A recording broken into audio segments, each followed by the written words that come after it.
Hey, it's me, MLB. Here is the completed book of Gains. This book is a very long book, so I've had to separate it into two parts. This is part 1, and part 2 will be uploaded shortly, and they will have a link at the end of part 1 to part 2, and vice versa, so that you don't get lost in amongst all my other books. But I hope you enjoy. Am I really doing this? You asked with a sigh as you slumped your elbow onto the windowsill of the car and pushed the palm of your fist to your cheek, staring glumly out the window.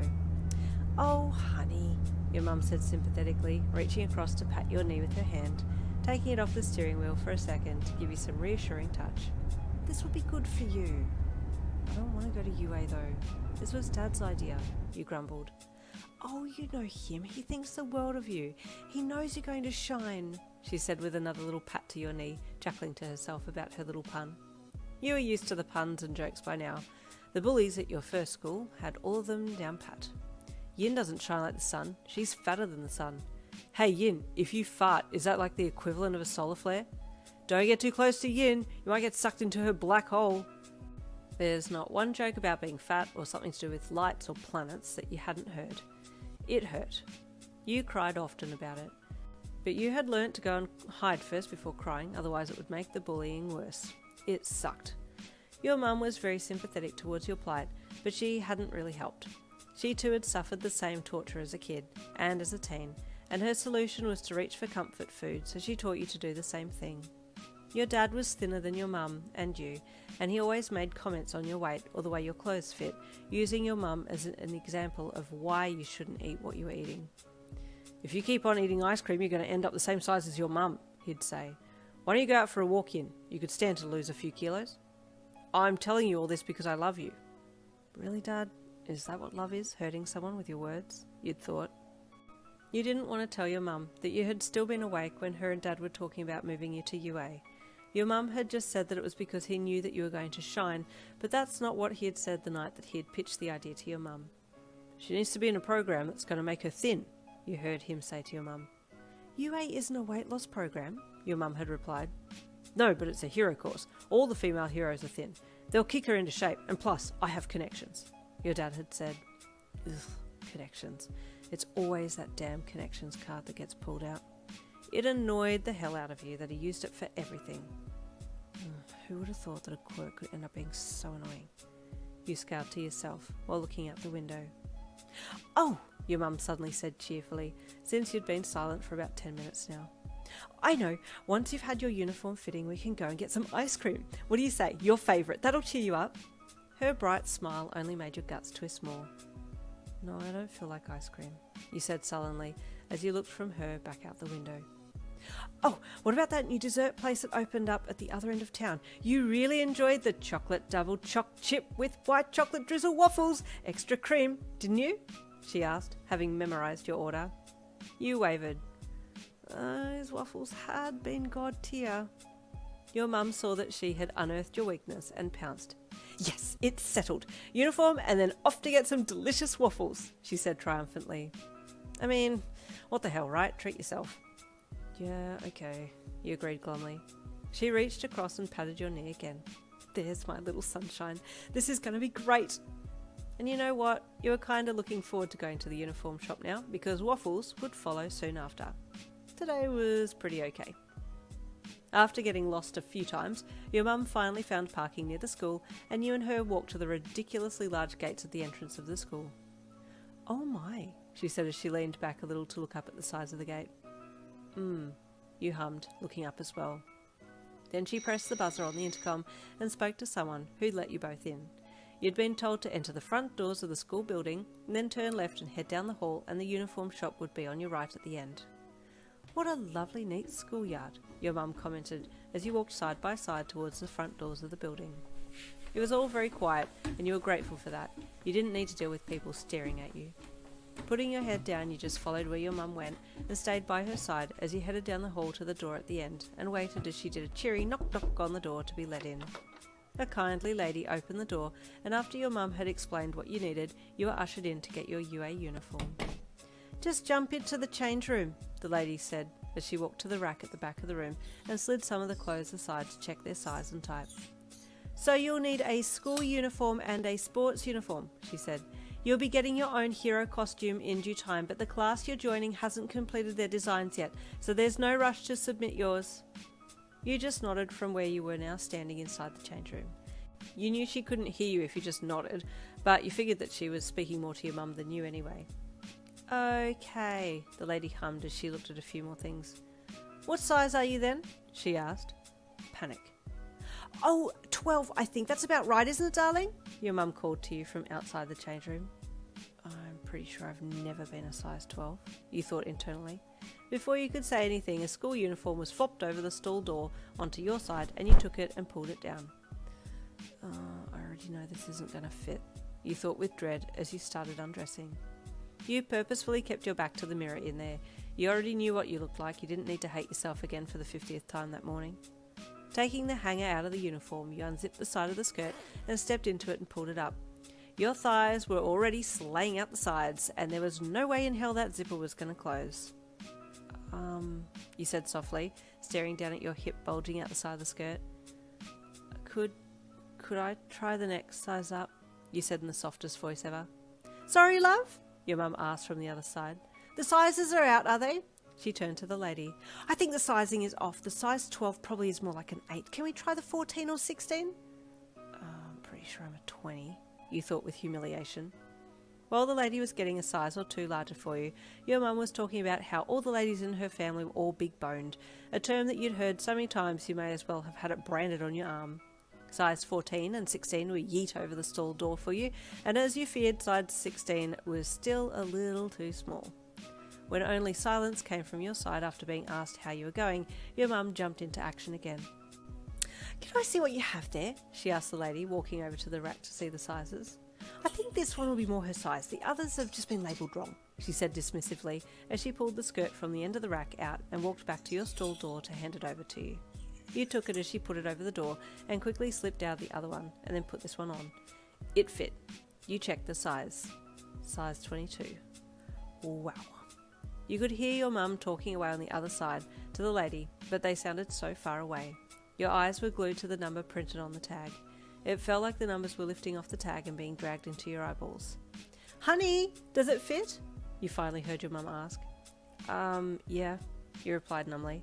Wonderful, she replied happily, then spoke to the lady again, but you didn't hear what she said. You were just trying to get out of these satanic clothes and back into your comfy oversized shirt with no tag and your baggy jeans that had had the tag taken off them years ago. Peace reigned when you were back in your non-labelled, comfy fitting clothes again. You carried the uniform skirt that fit back out of the change room, and your mum worked her magic to get you a matching school shirt that was the same size without any extra embarrassment from you, then the sports uniform in the same size, and then she paid for them and you both left. Awesome. Round 1 done, and now you could eat and make yourself feel better, and you didn't have to go through that again. You were so relieved to be leaving that you were target fixated on the door ahead and didn't feel one of the uniform pieces slip out from your grasp and fall to the floor. The uniform piece had been placed in a plastic cover and they slipped against each other easily. It was only as you got to the door that you heard someone call out to you. Oi! They shouted, and you couldn't help but feel like it was directed at you. So you stopped and looked back over your shoulder. Bakugou, don't yell, man, you heard someone else say, and your eyes fell on a blonde guy and a redhead, both standing in the hallway behind where you had just come from. Pick up your crap, the blonde yelled to you, and you just blinked at him. Don't be rude, the redhead said with concern as he picked up something off the floor and then walked quickly over to you. Hi, I'm sorry. You dropped this. Here. He held the uniform in the plastic sleeve out to you, and you looked down at it, and then everything clicked. Oh, you said with surprise. Sorry, I didn't notice it dropped, thank you, you said, as you took it from him and tried not to drop the other items, keeping your eyes on the floor. It's no trouble. I'm sorry for my friend's rude behaviour, he added with an apologetic bow. Don't apologise, you stupid-head freak, the blonde yelled, stalking up behind the redhead, who was still mid-bow, and chopped him on the back of the head. This caused you to look up. Ow, man, the redhead hissed, grabbing the back of his head and rubbing it where he'd been smacked. The blonde had now made direct eye contact with you, and you just froze. Was he going to make a comment? Was this guy going to be your bully? Why hadn't he said anything? Get lost, he finally snarled out and spun away, grabbing the back of the redhead's shirt and dragging him away as well. Bro, what? Why? I'm sorry, the redhead called to you again. You watched them go with a confused look on your face. What on earth? Your mum asked with confusion, having been a step or two ahead of you and witnessed this whole thing. That was so weird, you said as you shook your head and caught up with her, and then you both headed out of the building together. But those guys kept playing in your mind. That was the most unusual interaction you'd ever had with another set of humans. After leaving UA, your mum took you to the dessert place that she had promised you before, and you got to eat your coveted waffles. Life was suddenly good again. You could do this. Move to a new school. Again. I mean, you've done it 5 times now, right? Twice in primary for bullying, and thrice in middle school for bullying. This school that you were about to leave had been mostly okay. No one had called you names exactly, but you weren't included in most things. You'd only been at the school for 5 months anyway, and it was year 8, so everyone had their friends groups already. You got home after the dessert place feeling full and a little numb.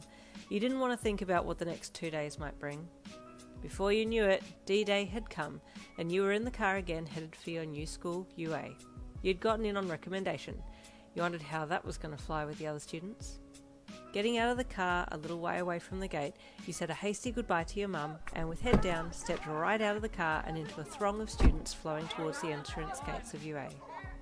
Don't even know where to go, you thought, heading into the building with the others and looking up at the numbers on the lockers. You knew which locker number was yours. You'd received it in the email, and they had sent you the key in the mail. You finally found it and placed your bag in and got your school shoes out.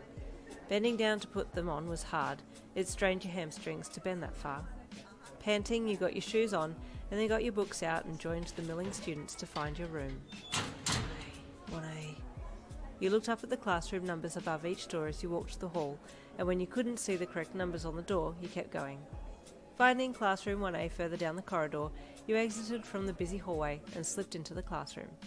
There were a few people in there already, and you kind of gave them a little wobbly smile before looking back down again. Hi! A beautiful girl with long black hair and a ponytail said politely as she walked over to you. Can I help you? Oh, she must think I'm lost. I certainly don't fit in here, you thought as you stared down at your shoes. I'm a new student here. I'm in class 1A, you said softly to the floor. Oh, yes, you're in the right place. My name's Momo Yayorozu, but please just call me Yamomo, the pretty girl said. Excuse me, a stern voice said, and you flinched a little and looked up past Yamomo to a fairly tall, straight-laced guy with glasses who looked quite strict. He was walking purposefully towards you. May I ask your name and your business here? You quickly looked back down again. I'm a new student. I'm in class 1A, you said timidly. Oh, he said with surprise. Yes, this is class 1A. My apologies. You are in the right place. Hey! A bright voice said, and you looked up to your right. Not sure if the hey had been directed at you, but you'd been immediately drawn to the voice. Your eyes met those of black eyes with yellow irises, and you blinked a few times. Hey, I'm Mina, the girl greeted, putting a hand out to you. Meekly, you put your hand out and shook hers, and she smiled. You're new, right? She asked. You nodded. Welcome to class 1A, she said excitedly. My apologies. My name is Tenya Ida. I am the class representative, the strict guy said with another bow, and you gave him a small, polite smile. You answered a few questions from Mina, Yamomo, and Ida, mostly which school you transferred from and what your quirk was, but you didn't get a chance to say what it was because at that point the teacher walked in and the students scrambled to their seats. The teacher looked like he had just walked out of a bomb shelter, shoulders slumped and a void expression on his face. You watched him enter and then suddenly realised that you'd been left hanging a little as you hadn't quite located your seat yet and so just stood there looking around when the teacher called your name. You looked at him. Come up here so I can make some proper introductions, he said in a bored, tired voice. You just followed instructions and walked towards him, keeping your eyes on the floor just in front of him. Mechanically you turned to face the class. You had done this so many times. Hi, my name is Yin, you said, staring at the person in the front row's pair of shoes that were poking out from under the desk. Thank you for having me. I hope we have a good year together. It was a rehearsed line, and you waited for the teacher to dismiss you so you could find your seat and sit down. Does anyone want to say anything to Yin? The teacher asked the class, and you stiffened. Wait, what? This doesn't usually happen? You screeched internally. A boy in the front row raised his hand. Yes, Midoriya, the teacher asked. Excuse me, Yin, What's your last name so I can call you by your last name? He asked shyly. It's... You paused. I hope this doesn't give anything away. You took a deep breath in. It's Lynn. A surprised sound rippled through the class, and the guy who had asked the question made an excited sound of recognition. Oh no, did they recognise it? You thought in a panic. Lin-san? Midoriya addressed you politely. Would you happen to be a light wielder? Ah, crap. You flinched. Yes. Excuse me? Another voice called out, and you quickly glanced up and saw a guy with blonde hair and a black lightning streak in it, with his hand up. What's going on? You heard the teacher groan softly. Would anyone like to explain to Kaminari the significance of Yin's last name? Yes, Midoriya. He called upon the guy who had started this whole mess of a situation. Lin-san is a light wielder. She's from the family line that started the era of quirks, Midoriya said excitedly, almost bouncing out of his seat. Ah, Kaminari hummed, still not quite getting it. You know the first baby to have a quirk? The female voice asked the blonde. Yeah, he replied. She's from that family line, the girl confirmed. Your worst nightmare was now a living reality. Oh, whoa. Yeah, okay, that's sick, Kaminari said enthusiastically. Excuse me, Lin-san? What generation are you? Midoriya then asked. I'm 5th generation, you said softly. What can you do with your quirk? He then asked, and you glanced up to see what he looked like, at the same time that he pulled a raggedy book from his back pocket. Well, that's where it looked like it had come from anyway. That's enough, the teacher suddenly snapped, looking quite done now that the class had gone all rowdy, and the class fell silent. You can go and sit down now, Yin, the teacher said. I'll have no more talking in the class. If you have questions for Yin, then talk to her in the break, he said, then jumped straight into the morning's lesson, not even bothering to write his name on the board. I don't even know my own homeroom teacher's name, you wailed internally. I'm too afraid to ask at this point. I'll figure it out somehow. Hurrying down the aisle away from the dishevelled teacher, you spotted a spare seat behind a red-headed guy and quickly sat down in it, looking down at your desk in front of you. Well, this sucks, you thought sadly. Movement in front of you caught your eye, and you looked up to the red-headed guy who was sat there, making eye contact with him as he twisted in his seat to look at you. Hey, remember me? He asked softly. You immediately remembered him as the red-headed guy who had given you back your uniform skirt when you dropped it the other day, and you brightened a little. Yeah, hi, you said with a soft smile. He beamed at you, his sharp teeth on display, and you looked at them. Kirishima, the teacher called sharply, making the guy quickly switch back around in his seat and face the front. Sorry, Aizawa-sensei, he mumbled embarrassedly. Okay, Aizawa, got it, you thought, grateful that you now had a name, but also sorry that you had gotten this guy in trouble. You felt sorry for him, and looked up at the back of his head, and then passed him to the teacher. But someone on your left was looking back over their shoulder at you, and you made eye contact with them. 2 ruby-red eyes met yours, and you recognised him too. He was the rude blonde that was with the red-headed guy, named Kirishima, when you had met the other day. He didn't do anything else aside from scrunch his nose a little, and look back towards the front. You looked down at your desk again. Well, it hasn't started too bad, you thought, although they might be being nice because of my background, or they think my family's famous or something. Well, we kinda are. Ugh, I hate this. And that blonde guy. You looked back up at him, and just caught him looking away from you again, and you quickly looked back down at your desk with your eyes widened a bit. Whoop, why is he looking at me? Oh, he's probably thinking of some mean thing to say later. He might be a problem. Needless to say, when the bell for first break went, you were bombarded with classmates, all asking a multitude of questions at once. You were very overwhelmed by it all, and could only choke out a few words here and there, but you didn't feel like any of them weren't being genuine. You may have had hopeful thinking, but you felt like they all had the potential to be a good friend. At the next break, recess, you quickly got up as the bell rang and made a beeline for the door. You heard people calling for you, but you just needed to get away for a bit, so made for the closest girls' toilets and entered. You actually did need to go, so took your time in there before venturing out again. As you were washing your hands in the sink, you pep-talked yourself.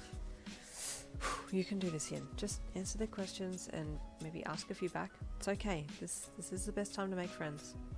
Feeling a little more confident, you walked to the door and pushed it open firmly and ran straight into someone. "Oh, I'm so sorry," you said quickly, taking a step or two back to save yourself. "Huh?" A sharp voice snapped, and you cowered and looked up at them. Two ruby red eyes glowed down at you. Then, instead of them exploding at you, there was silence, and they just stared at you. "Sorry," you whispered again. "Yin!" a voice from behind them said brightly, and you quickly looked behind the owner of the red eyes to see who it was. "Oh," you said softly. Kirishima?" "You remembered my name," the sharp-toothed redhead said brightly. You nodded. "How come you remember his name and not mine?" The blonde with the red eyes suddenly snapped, and you shrank back even more, your back pressing to the closed bathroom door behind you. I don't know your name," you said softly with fear. "It's Bakugou," he growled. "Bakugou?" he repeated. "Yeah," he snapped. "Don't think you're better than me, because you're not," he added in a low voice, then turned and stalked off, leaving Kirishima in the wake of the conversation, standing there with head whipping back and forth between you two wildly. "I'm so sorry about him," Kirishima apologized with a bow. "Please forgive him. He's actually nice, I promise." "What are you saying about me, you spiky-head bastard?" Bakugou snapped from the distance, and Kirishima jumped. "Don't be so mean," he called, turning and running after Bakugou. You breathed out the breath that you had been holding, and then watched them go.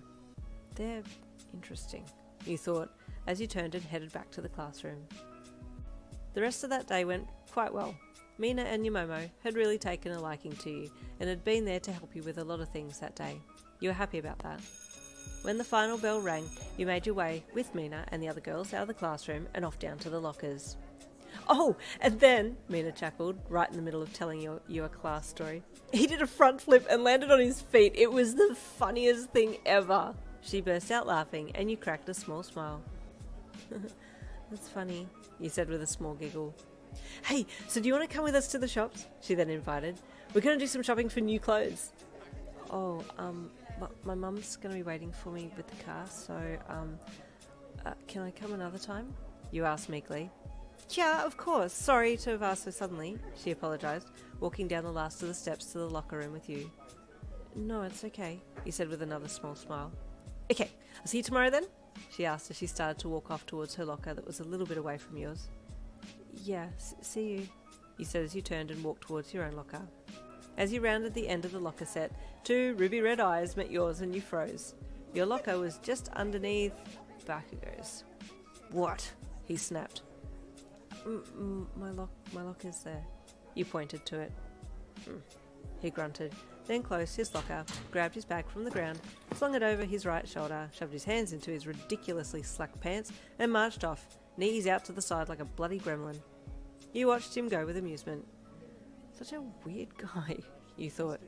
Quickly you put your stuff away and changed shoes, sitting down this time to put them on. "Oh, hey Yin," the now somewhat familiar voice of Kirishima called as he rounded the corner of the lockers and saw you sitting there finishing the last of tying your shoes. "How was your first day?" It was okay, actually," you said as you stood up and smiled at him. "Everyone seems really nice." "Yeah, we're okay," he said with a grin. "So, are you walking home?" No, my mum's coming to pick me up," you said as you picked up your bag and slung it over your shoulders. "Oh, I'll walk you to the car," he said kindly. "The school is pretty big, it's easy to get lost here." "I know," you said, feeling a little more comfortable chatting to him. "Thank you." "It's no trouble at all. It's the manly thing to do after all," he added, falling in step with you. "Hey, so you said that you had only been at your other school for a few months? Sorry, I just kind of overheard. Was it a good school or not really?" Well, you hesitated. Did you dare tell him that you had been bullied? Or did you just make something else up? If you told him that you'd been bullied, would he laugh at you? Would it open the doors to the idea of being bullied here? Things were going really well at the moment, and you didn't want to say anything that would make things turn bad. Your silence only made Kirishima feel bad, and he cleared his throat as you walked. "Well, hey, this school's really good. I'm sorry if I asked something too personal. Forgive me," he added, giving you an apologetic smile. "That wasn't very manly of me." No, it's okay. I just, yeah, this school is nice," you added, looking at him and giving him a small smile back. "So, do you have any siblings?" he then asked. "No, it's just me," you said. And you? Same, just me, he replied with a giant smile. I feel like we're the same. I know just being the only one in the family isn't much to go by, but I didn't do too well in my past school either, he said, his voice softening a little. I was kind of bullied a little at my other school, but I'm so much stronger now being here, he added quickly. Then he realised he may have said a little too much and quickly apologised again. No, I'm sorry, I wasn't trying to say that you got bullied. I was just saying that I understand you not wanting to talk about your other school. I'm sorry, forgive me, It's okay, you placated him, as he was getting really worked up about it. It's fine, thank you for being so nice to me. Suddenly tears started to run down your cheeks, and you stopped with sudden surprise and put your fingers to your face. Huh? You asked, quickly trying to wipe them away. Oh no, I'm sorry, Yin, I'm so sorry, he gasped, thinking he had upset you. Just then your mum beeped the horn of the car, and you looked across the road to where she was parked. Embarrassed about crying in front of him, you just put your head down, ran straight across the road to the car, grabbed for the door handle, and then threw yourself in and slammed the door closed behind you. You couldn't bring yourself to look at him out the window, and just asked your mum to drive, quickly. Honey, your mum asked with worry in her voice when she saw you trying to wipe your tears away. Honey, what happened? Why are you crying? She asked with concern, pulling away from the curb and driving while looking at you, and then at the road ahead, and then at you again, adding in one glance in the rearview mirror to see a red-headed guy standing forlornly on the side of the road watching the car drive away. Sweetheart, did he say something to you? Is that why you're crying? Yes, you sniffed. He said something really nice. Nice? She asked with surprise. But you're crying. Yeah, I've never had anyone be so nice to me, especially at a new school, on the first date, and I think he was being genuine. Oh, well, this is cause for celebration, your mum said excitedly. Let's go and get some donuts. They're on sale today. We can get a box to take home. What do you say? You can pick 4 different flavours. Okay, you sniffed, feeling like today was just going from better to best. Also, we have some news for you, your mum added in as you stifled your sniffling. We think it will be good for you, so don't you worry about it, okay? What is it? You asked, wiping the last of your happy tears away. We'll talk at home, okay? She said as she took a right turn down the street towards the donut shop. The donuts from this shop were amazing, and you picked 4 of your most favourite ones. Your mum was also happy that you were getting something nice after your first day of school, and although she didn't understand why you had been crying, you had assured her that it was from happiness, so she accepted that. She was sure that you would have told her otherwise, if that had been the case. You always told her that type of thing in the past. Back to Kirishima, who had arrived at his house a little after you'd started eating your first donut at home, he entered his place with a heavy heart. You'd been crying when you jumped into your car, and his heart felt heavy. What did I do to make her cry? I should be more considerate of others' feelings. It's not manly to think selfishly and speak your own mind without considering others, he thought, as he walked into his room and grabbed for his dumbbells. Boxes of different sizes littered his room, some opened, some closed. He was getting ready to move into the dorms of Heights Alliance, but he still had a little more time to pack before the due date, but it was coming up fast. I need to apologise, he thought as he threw his school shirt and pants off, and then reached for his half-open drawer to grab some shorts and a muscle t-shirt and pulled them on. I need to be nice to Yin. I wanted to feel really welcome in the class. With a small smile at his resolve, he reached for the weights that were on the floor by the foot of his bed and lifted them both into a bicep curl, and then rotated his wrists and pressed the weights overhead with a soft grunt, and then let them down in reverse of the action that he'd just done. Putting all of his disappointment in himself of how he had made you upset into his workout, he did his best to push all of his concerns and questions aside and just focused on the job at hand, really working each muscle individually. And by the time the sweat was running down his forehead, he was feeling much better. "E!" his mum called from the kitchen. "Are you home? Dinner's ready!" "Oh, yeah, I'm home, I'm coming!" he called as he put the weights down and wiped his forehead on the shoulder part of his shirt and then headed for the bedroom door. "We're home!" your mum called brightly as she pushed the front door open with a big box of donuts in her hand, with you following in behind. "Welcome back," your dad called from the study, getting up out of his office chair to come and greet you both. "More junk food," he commented, upon seeing the box of donuts being placed on the kitchen bench. "It's been a good day for Yin, hasn't it, sweet?" your mum coaxed, and you nodded down at the floor.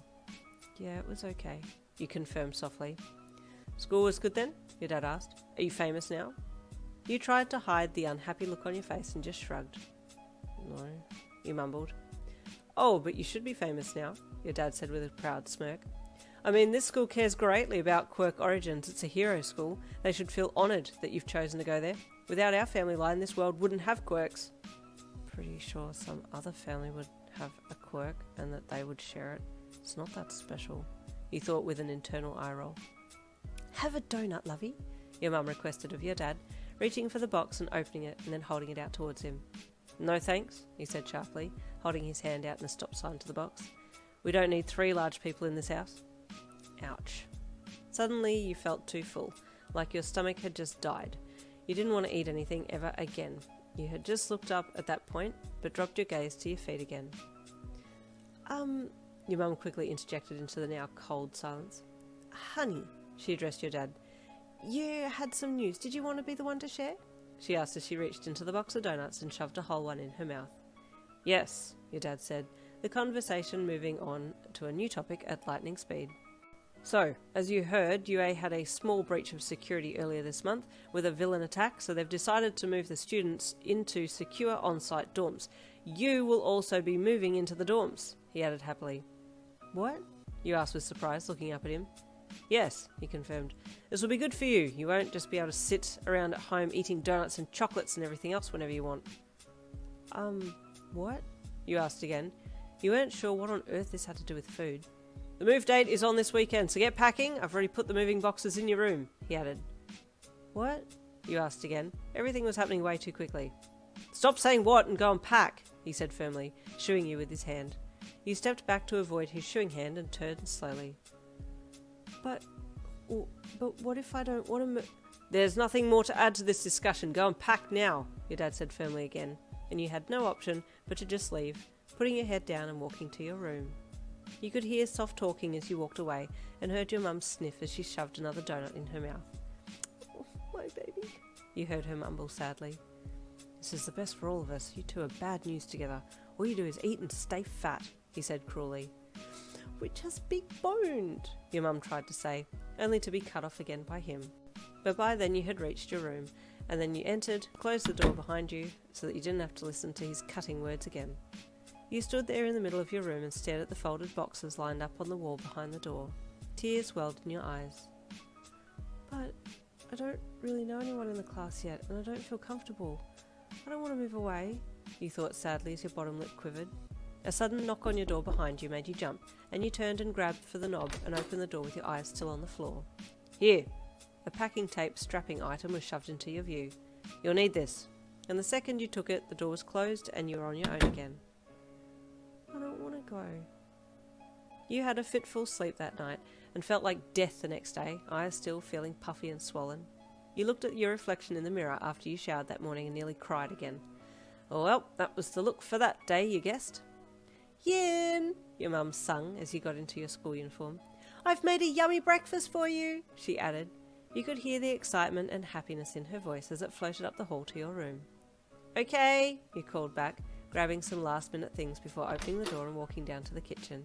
Your mum had put on a spread. There was everything laid out on the table. You were immediately excited. Oh, this looks amazing, you said with a soft look in your eye. I knew it would cheer you up, she said as she bustled her way around the table and gave you a big hug. Her hugs were always so warm and full, and you felt comfort wash over you. Come now, let's eat and I'll drop you at school again. I'll also pick you up too, okay? Now, you just be yourself. You're beautiful. The right people will come to you if you just be yourself, she added, trying to be the positivity beacon for the day. You nodded and sat down at the table, reaching one arm out to grab a plate and then getting ready to start your day. You weren't going to let this beautiful spread of food go to waste. Your mum had cooked most of it. The first thing on your to-do eat list was the fresh-made sugar dumplings drizzled in a sugar syrup. Your mouth was watering as you reached across the table to grab for it with your fork. Best to start the day on a high, right? Kirishima finished his breakfast and thanked his mum before running off to brush his teeth and grab his bag for school. I'm off now, he called as he exited the house. He heard his mum call out a goodbye and then he was off, walking his way to UA with hands tucked over bag straps. Somewhere along the way, Bakugo appeared, and he ran to catch up next to him. "Hey, good morning, bro," he greeted. He got a grunt in reply. The rest of the walk to school was somewhat quiet, but he didn't mind. As the two of them neared the school gates, a car pulled up on the other side of the road, and his eyes were drawn to it. "Oh, that's Yun's car," Kirishima said out loud. "How do you know that?" Bakugo snapped. I walked her to her car yesterday, so I remember what it looks like," Kirishima confirmed. Just then you hopped out of the car, and Kirishima faltered in his steps a little. "What?" Bakugo grunted. "Oh, I kinda need to apologize to Yin about yesterday, so I'm gonna just wait for her for a second. You go on ahead, bro. I'll catch up with you inside." "What did you say to her, dumbass?" Bakugo suddenly growled, grabbing a fistful of Kirishima's school shirt and glaring into his eyes. "Whoa, bro, I didn't mean to make her upset.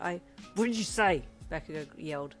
You couldn't help but hear the yelling when you hopped out of the car and looked to your right as you crossed the road. Your eyes met Bakugo's, and he let go of Kirishima's shirt with a shove and then pushed his hands into his pockets and stared you down. You glanced at Kirishima and then put your head down and turned to the school gates. Yin, wait!" Kirishima called after you, and he gave Bakugo one last confused look and then ran after you. You did hear him calling your name, but you kinda wanted to get away, so you kept your head down and kept walking. Hey! Kirishima called as he ran up beside you. "Good morning, Yin. It's okay," you said softly, glancing at him and then looking back down. "Don't apologize, you didn't make me sad." I didn't?" he asked with confusion. "Yeah, I just, You looked around and then looked back down. "I don't really want to talk about it right now, but you didn't do anything wrong, okay?" Yeah, okay," he said, still a bit confused. "As long as you're okay." You nodded. "Oh, how's packing going? You're moving into the dorms, right?" he then asked, changing subjects so that he could still talk to you. You nodded. "Yeah, I only just found out last night, so I only started packing last night," you said. "Are you going to be okay packing? If you need help, let me know. I can come over and help if you like. That's the manly thing to do," he said happily with a big toothy grin. "Oh, thanks," you said softly with a little smile down at the pavement. "I'll let you know." Did you want to swap numbers? Because I don't know how to contact you otherwise," he said with a small rub to the back of his head, looking sheepish. You both walked up the steps and into the building. Yeah," you said, walking to your locker and reaching into your pocket to get your phone out. Kirishima pulled his phone out as well, and you swapped details. It was only that someone passed close by you and bumped you a little and then slammed their shoulder into Kirishima, knocking him off balance a little, that you looked up. "Move it, dumbhair," the grouchy voice of Bakugo snapped. "You're in front of my locker." "Oh, sorry, bro," Kirishima replied, moving out of the way. Bakugo scowled at you, but didn't say anything as he yanked his locker door open and started putting his things away. "Okay, awesome. You're in my contacts now," Kirishima said happily. "Okay," he said with a small smile at him. "Oi!" Bakugo barked as he slammed his locker door shut, his own phone in hand. "Mine too," he growled. You looked at him, confused. What was he talking about? The fact that you didn't move a muscle irked him, and he snapped again. "Number, laces," he snapped. "Laces?" you asked with confusion. "Yeah, your laces are untied, idiot. Now take my number. I heard that dumb hair say he was going to help you, but I'm 30 times stronger than him, so it should be me," he snapped with a proud smirk. "Wow, you're so nice, Bakugo," Kirishima gushed. "You are super strong, and that's such a manly thing to offer." Kirishima kept talking about how amazing Bakugo was, but you were still stuck on the fact that Bakugo had called you Laces as a kind of derogatory nickname. Laces? Not Fatso or Fatty or Pig or Jumbo or Donut Whore or anything like that, just Laces? "Oi!" Bakugo snapped, bringing you back to reality. You looked at him. "Hurry up!" He wiggled his phone at you. Mechanically, you opened your phone to contacts and held out your phone to his to transfer information, and his name popped up in your contacts list. "Bakugo Katsuki?" you said. He cleared his throat and quickly shoved his phone in his pocket and then spun around so you couldn't see his face. "Yeah, don't you forget it, because I'm the best," he said before stalking off. You just watched him go and then looked at Kirishima, who was also watching him go. The redhead sighed. "Sorry about him," he apologised. "He's a good guy once you get to know him. He's just a little aggressive at times." You gave Kirishima a small smile and put your stuff in your locker and changed shoes. "It's okay," you said as you walked with him to his locker around the corner. "I know what you mean."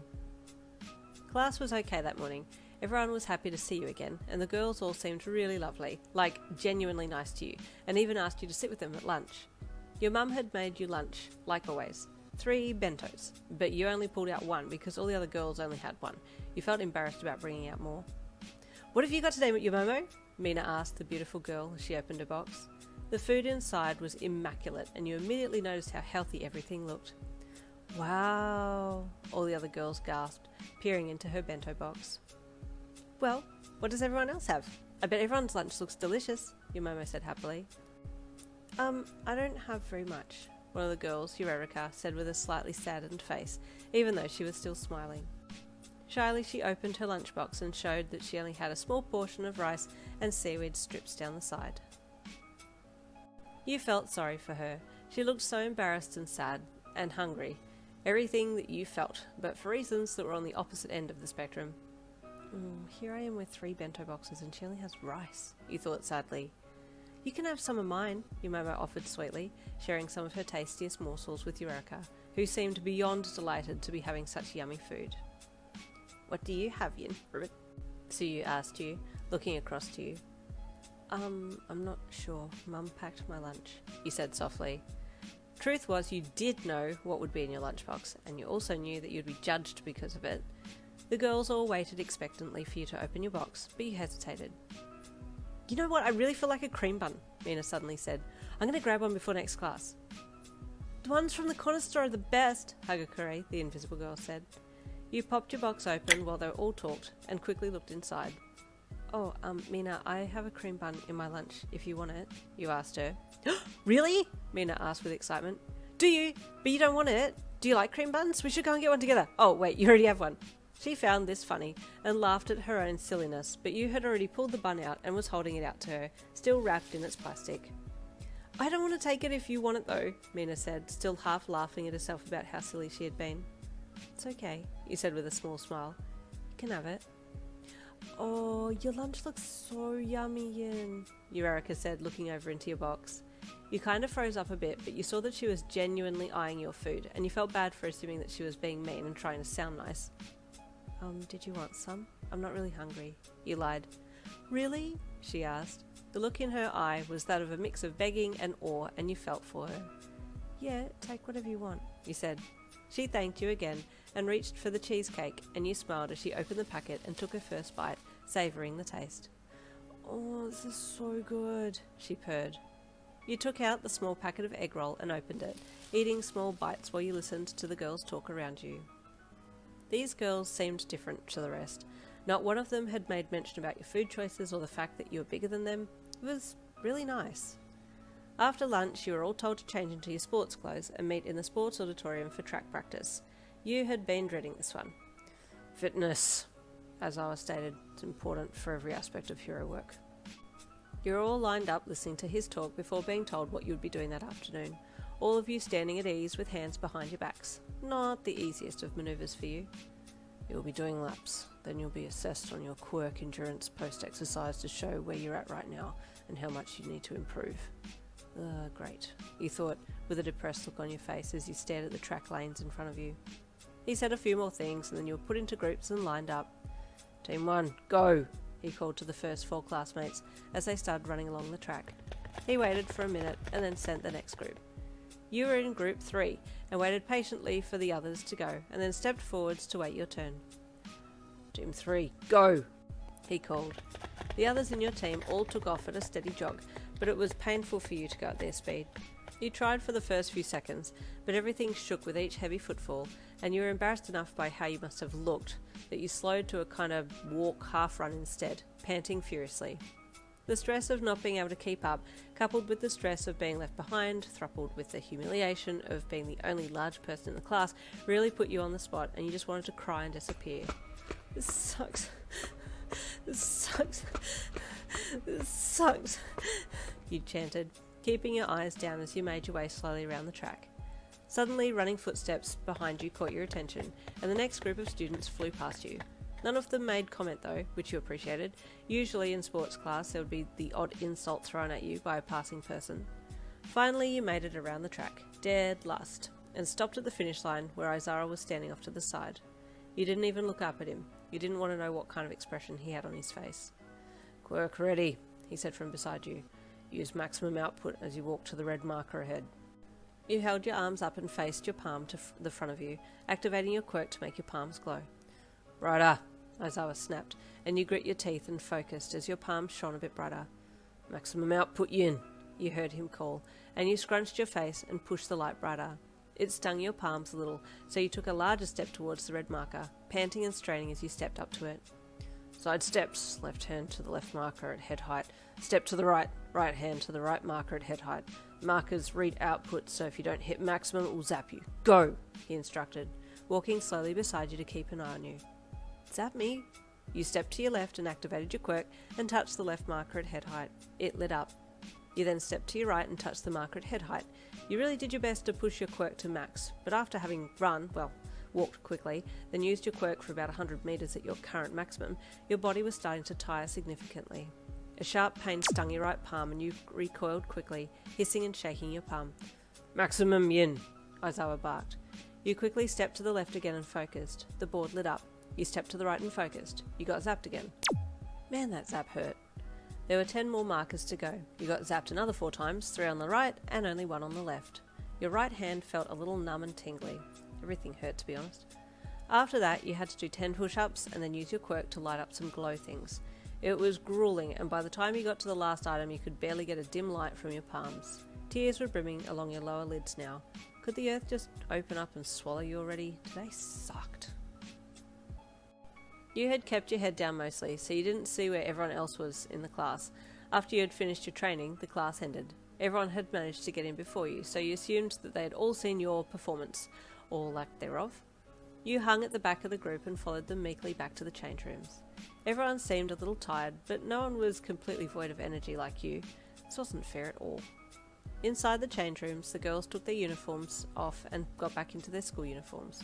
You couldn't help but catch glimpses of them as they took their gear off. All of them were perfect. The skin was smooth with no lumps or bumps. They didn't have any unnecessary bulges. Now, instead of feeling large, you were feeling large and ugly. You hid your body in shame, quickly changing in one of the stalls instead. Once back in your school uniform, you miserably left the change room and walked back to the classroom with your head down. Entering quickly, you found your seat and sat down quietly, staring down at your desk. "Man, you were killing it out there," you heard the voice of one of your male classmates as he spoke to Kirishima, who was sitting in front of you. "No, not really," Kirishima replied modestly. "Bakugou was well ahead of me, and Todoroki." "Nah, but you didn't even break a sweat," the guy said, and you glanced up to see who was talking. It was Sero, the tape quirk guy. "What's your secret?" "Well, I do work out," Kirishima said. "I think that's helped a lot." "I think I need to get onto something like that," Sero replied. "I don't know if I can bulk these, but it'd look pretty good to have some shape to them." You glanced up again. He was holding his arms up, trying to show off his slender biceps. You looked down again. "Bro, you'd bulk easily. I can show you how. I've been working on mine." You glanced up again just as Kirishima flexed, and yep, wow, he had some guns on him. "Kiri, man, don't do that when the girls are around. You'll have them all hanging off you," Kaminari, one of the other guys, said as he walked over. "We should start a gym group. I want to get stacked for summer." "Taking care of your physique is super manly," Kirishima said, the conversation continuing on while you sat there. You glanced up again at the guys, but saw Bakugou was sitting in his seat now and was watching you. Eye contact between you both, again. This was becoming a regular thing now. He scowled a little and looked away. What is this guy's deal? You thought. He was always looking at you, but he was always looking pissed at you. Why? Throughout that last class, you suddenly realised why you didn't have as much energy during track practice. You had hardly eaten any lunch. Your stomach ached at that point and let out small mews for food that slowly became more and more insistent over the next few minutes. The stronger those hunger pangs, the more often your eyes would gloss the clock on the wall. Oh, thank God I've got 2 more lunchboxes in my bag. I can eat them on the way home. I only have 10 more minutes before I can go. Finally, the bell rang, and you were up and off, stiff-legging it out of the classroom and to your locker. You were so focused on getting there that you weren't aware of Bakugou tailing you. It was only when you got to your locker that you realised he was right behind you. "Oh," you said with surprise when he pulled his locker right open above yours and started shoving things in. You tried to get your stuff out quickly so you could get away from him, but he managed to finish getting his stuff first and slammed his locker door shut so hard you thought that it was going to knock the whole row of lockers over. You shut your eyes tight and hoped he had gone, but he was just standing there over you. You got your stuff and straightened slightly. Your right side's weak, he said in a low, grouchy voice. Yeah, you agreed, looking down at the ground. All of me's weak. He made a noise, and you looked up at him curiously. Why did he make that sound? He's such a pain, he growled. You'd never beat me the hell you are now. Huh? You asked. Fine, I'll train you, he snapped. Damn it, don't get in my way, okay, or I'll kill you. Well, what? You stammered with confusion. I'll text you, damn laces. Tie them up already, he snapped as he turned and stalked off. You looked down at your shoes that you had slid back on. The laces were still untied. You put your bag down and crouched down to tie them up, but you found that position a little hard to hold while breathing, so decided to sit down on your little step and do it that way. Oh, I'm glad you're still here, the happy voice of Kirishima said as he rounded the lockers. Hey, so do you need help packing today? I can come round. No, it's okay, I'll be okay. I'll let you know though, if I do need help. You stammered as you tied your laces quickly and heaved yourself up to standing and then picked your bag up. Today was rough, right? Kirishima said as you fell in step and walked to the doors together. Yeah, you did well though, it sounded like it, you added. You didn't really see how anyone else did. You were too busy staring at the ground the whole training time. Oh, not really, he replied sheepishly. I have a lot to improve on. Yeah, you agreed, thinking about yourself. As you walked out the gates, your mum beeped her horn and you looked up. Oh, there's Mum, you said. Is it okay if I say hello? Kirishima asked you, and you looked at him with surprise. Oh, I hope that's okay. We're friends, right? I just want to make sure she knows who I am, that's all, he added sheepishly. Yeah, okay, you nodded, crossing the road with him. You opened your door and got in while saying hello to your mum, and Kirishima dropped his head down to say hello to your mum as well from the passenger side as you put your window down and then closed the door. Hi, Mrs. Lin. My name's Kirishima Eijirou. I'm a classmate of Yin's. She's a friend of mine, he said with a bright, sharp-toothed smile. Oh, pleasure to meet you, Kirishima. Thank you for being a friend to my Yin. You're a lovely boy, your mum said with a pat to your knee. You plastered a kill-me-now smile on your face and stared into your lap. This is so awkward, you thought, your mind going straight to the bento boxes that were in your bag. The conversation between Kirishima and your mum was brief, and then you interjected and said that you'd see him tomorrow, hoping that that would be signal enough for him to leave so you could eat. Thankfully, he got the hint, and that ended things quickly. He said a short goodbye and stepped back as your mum pulled off the curb and started driving. Famished and in comfortable company, you dove forwards as far as you could reach with the seatbelt on and your belly in the way, and ripped your bag open, grabbing for the first bento box you could find. Oh, sweets! You didn't eat lunch today? What happened? Your mum asked as you popped the lid off the box and started shoveling food into your mouth. I didn't have time, you lied through a mouthful. Oh, sweetheart, how much do you have there? That's not going to be enough for a growing girl like you. Let's do a quick drive-through before dinner. That should tie you over, your mum said kindly, tutting as you pushed more food into your mouth. Oh, you poor darling, she said softly as she patted your knee. It was silent for a second, and then she spoke again. Well, that boyfriend of yours is very nice. You nearly inhaled your mouthful of food into your right lung. After explaining to your mum that he wasn't your boyfriend and stopping at a drive-through for a little more food, you got home and continued to pack. You still didn't want to move, but you didn't really have a solid reason to not move. Your classmates were being really nice to you after all. Before you knew it, it was move day, and your dad woke you up extra early so he could start moving boxes. He had hired the removal van himself and was going to move you there himself. You were sure it was because he wanted to make sure that you were actually going. Come on, Yin, let's get moving, he said as he picked up a small box and walked out of your room and off down the hall. Make sure you grab a big box, he called back over his shoulder to you. You picked up a medium one and followed after him, dragging your feet a little. You walked out to the van and waited for him to put his box down in the back and then turn around so you could hand your box up to him, but he just stepped aside and jumped down onto the road and walked off. Put it at the back with the others, he called out to you as he walked off. You looked up into the van. What the heck? You thought, as you put the box down on the edge of the van boot. That was about chest height, and then you tried to work out how you were going to get up onto the back to carry the box in.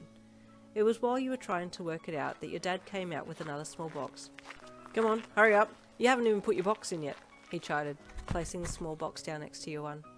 What, can't you get up? No, you said softly. And this is why you need to lose weight, he sighed. Oh, anyone else your age would have sprung up into the back by now. Tears welled in your eyes, and you looked away from him. Crying never helped. It only made him go off more. He just walked off again to get another box, and you quickly wiped your eyes on your sleeve and hurried to work out a way to get up before he came back, the tray being chest height. How on earth were you going to get in? You looked back behind you and saw a rock in the garden bed that appeared to be a decent size and decided to use it as a step. Quickly turning from the back of the van, you walked over and picked it up, with a considerable deal of effort, and then walked back over to the van and placed it down on the ground. With one quick glance to your left, you checked to make sure your dad wasn't coming out yet, and then you did your best little hop jump to get up into the back of the van. You whacked an elbow, shin and hip on the way up, but you made it and quickly picked up your box and moved it to the back of the van, panting furiously, and then got your dad's small box and moved it as well, just as he arrived with another small box. Put this one at the back, he instructed, handing it to you. Then, when you took it from him, he reached down and picked up your rock and moved it back to the garden bed and walked off. Come on, get out of the van, we need to move more boxes. You had turned around just as he put the rock back in the garden and walked off, and more tears suddenly sprung in your eyes. Why was he being so cruel? Bottom lip quivering and tears running down your cheeks, you got out of the van and walked to the house with your head down, heading inside to get another box. Your dad was coming back out down the hall, and you crossed paths as he headed outside while you headed in. Pick a big box in, and don't even think about getting that rock, he said darkly as he passed. Thankfully, he didn't hear your soft sob as you walked to your room, wiping your eyes on your sleeves as you walked in. You picked up a medium box and turned to the door to carry it out, tears dripping onto the box as you walked down the hall to the door and then outside to the van. As you feared, your dad was just standing at the van with his arms crossed, waiting for you. Get the box in the van and put it down the back, he instructed.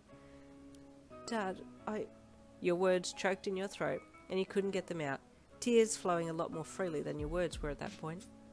Stop crying and get the box in the van, he demanded. Dad, I can't get up into the van without the rock. Well, I can, he snapped. You're unaware of just how big you are and how lazy it's making you, he added, frustrated with you. If you don't lose the weight, you're going to end up dead at the age of 30. Would that make you happy? You suddenly blurted out. You even surprised yourself. You never spoke back to your parents. You'd been glaring at him through your tears, but the minute you spoke up, you dropped your gaze, knowing you had said the wrong thing. Feeling guilty and upset, and everything else under the sun, you dropped your box and ran back inside, moving as fast as you possibly could. Your dad was yelling something after you, but your panic drove you forwards, propelling you into the house and down the hall to the safety of your room. Then you closed your door quickly and looked around your room for somewhere to hide, but unfortunately there was nowhere to hide. Your room was almost empty. Then you could hear your mum. She had been woken by your dad's yelling, and now they were in a heated argument. And by argument, you meant that your dad was yelling at your mum and she was apologising and making excuses for you. This day couldn't get any worse. It had started at the gates of hell, and now it had entered right through them. I gotta face him again before we get to the dorms, you thought with disappointment, as you stared glumly at your bare bedroom floor. Why did I say that? It is true, it's an honest question, but I should have just kept my mouth shut. Sullenly you sat down on your bed and dropped your face into your hands. You could hear your mum bumbling her way down the hall, and then she knocked softly on your door. Honey? She asked gently as she opened the door a touch, enough so that she could at least locate you in the room. You burst into tears again and got up to run into her arms. When she saw you jump up, she opened the door and stepped in just enough time to grab a hold of you. She smelled so comforting. If comfort had a smell, it was hers. He's being so mean, you cried into her pyjama top. Oh, honey, she placated you. Listen, I know this is all very stressful, but you know what? Let's just get through this and I'll come and pick you up later tonight and we can get whatever you like, okay? You didn't really like the sound of that deal. It was like saying, hey, I know you're going to have your finger chopped off, but here's a pretty flower for you to hold. That should make it better, right? The reward just wasn't enough for the shiz that you were going to have to put up with for the rest of that day. You didn't really have an option though, so pulled back from her. Can you be with me, please? You asked with your head down, staring at her toes. I don't want to be alone with just Dad. Oh, of course, baby, she said sweetly. I'll go and get changed now and then I'll come and help. I didn't know he had started packing already. You just nodded. I'll stay here until you come back, you said to the floor in front of her. She said that was okay, and then she went to get changed. As you waited, your phone buzzed in your pocket, and you pulled it out to see who it was. Hi, Yin, the message from Kirishima read. We're all excited about the move today. How are you doing? Do you need any help?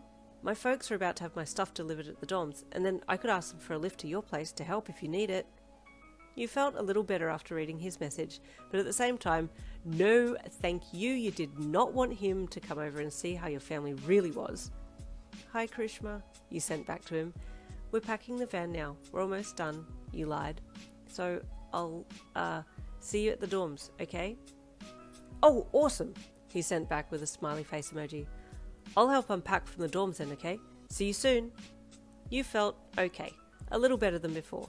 You had Mum with you now, so you could hide from your dad, and you had Kirishima waiting for you at the dorms. Maybe angels did visit hell from time to time.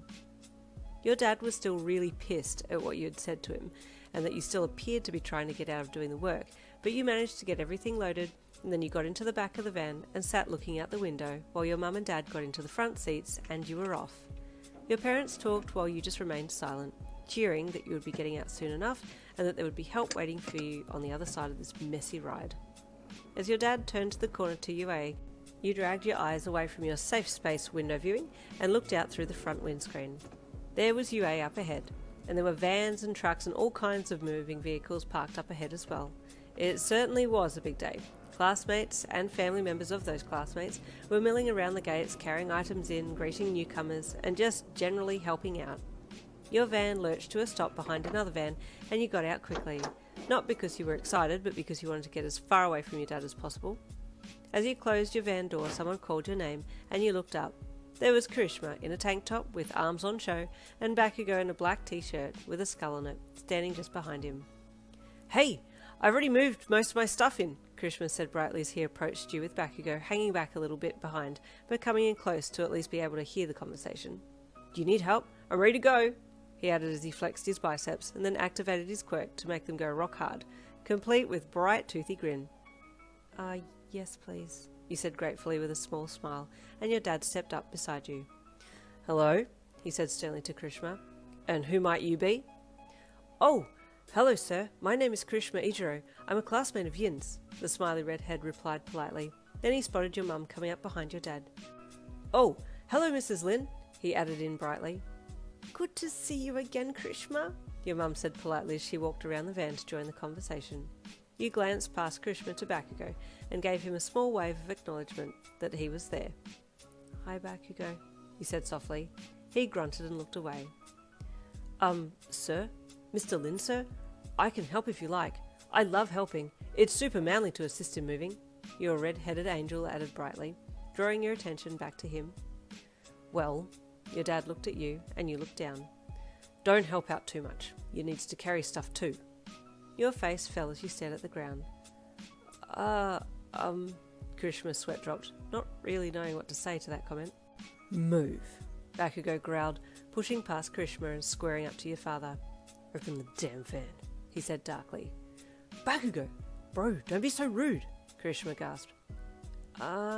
You hummed softly with alarm, your eyes quickly darting up from the pavement underfoot. Did I stutter? Bakugou said again, locking eyes with your dad and ignoring your and Kirishima's panic. Excuse me? Your dad replied with indignation. Good morning, sir. Aizawa's dead tired voice cut in, and you all jumped with surprise, not having seen him walking over. Hope my students aren't causing an uproar. His tired eyes glowed red, and his hair stood on end as he glared directly at Bakugou. The blonde clicked his tongue to the inside of his teeth and stepped aside while Aizawa took over for a moment. I've set up a morning tea for the parents in the lobby of Heights Alliance.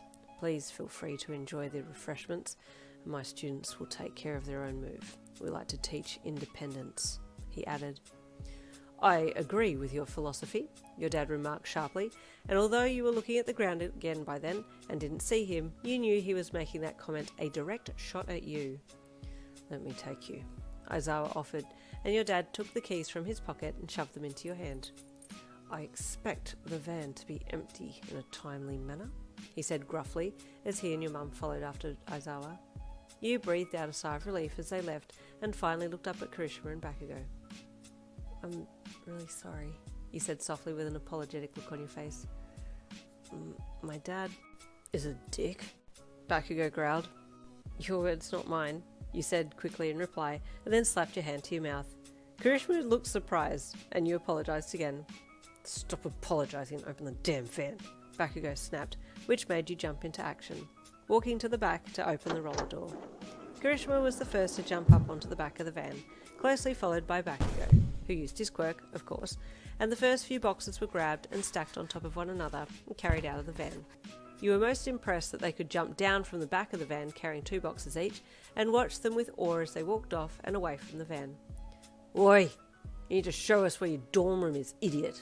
Bakugo snapped as he walked ahead, and you cocked your head for a second and then realised, yes, he was talking to you, and yes, they were walking blind, not knowing where your dorm room was. Oh, you said as you quickly turned and caught up and overtook them to find your room. You wanted to take the elevator in the building, but they headed for the stairs instead, so up the stairs you went, trying not to die on the way up. Hey Yin!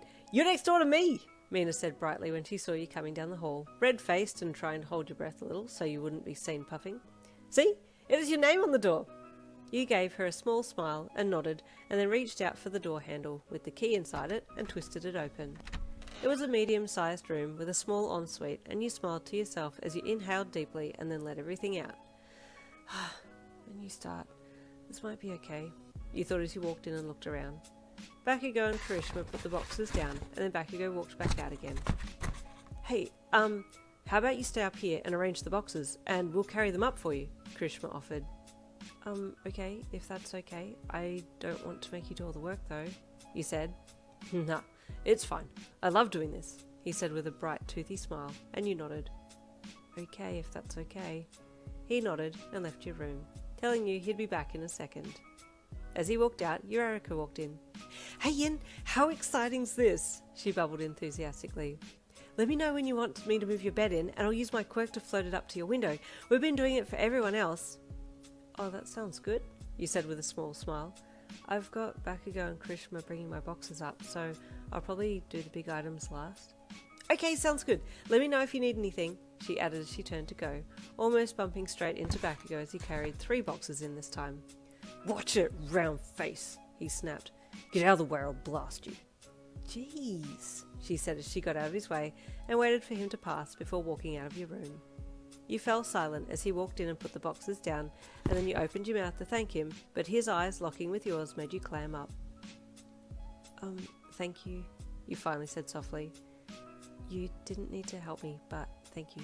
I'm not helping you, he snapped. Don't tell me what I'm doing. I know what I'm doing. Right, you replied. Do you like spicy food? He then asked gruffly. Yes, you replied curiously. I do. Why? Because I do too, he said in a gruff voice.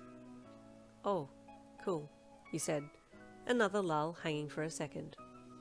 There's a place down the road from here. I'm back, Kirishima said brightly as he stepped into the room, 2 boxes in arms with only his legs showing from underneath them. I carried 3 dumb here, I win, Bakugo snapped before quickly walking out. You watched him go with confusion. What was all that about? You wondered. Hey, so, there's not many boxes left. You didn't have a lot of stuff.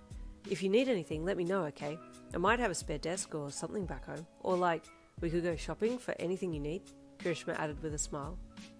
Oh, you dropped your gaze. Thank you, Oh, sorry, no, I didn't mean that you don't have much. In a bad way, it's good, but I was meaning if you need anything, you can rely on me. I'll always help you, he explained, trying his best to get across that he just wanted to be there for you. Why was this red-headed, sharp-toothed bundle of sunshine being so nice? He had been kind to you from day one, and you started to well with tears again, quickly looking away from him. Oh, I'm sorry, Yin. I'm really sorry. Please don't cry, he said with fear in his voice. This was the second time he'd made you cry, and he really hadn't intended on making that happen. No, I'm not crying for being sad, you said quickly, more tears spilling down your cheeks. Bastard!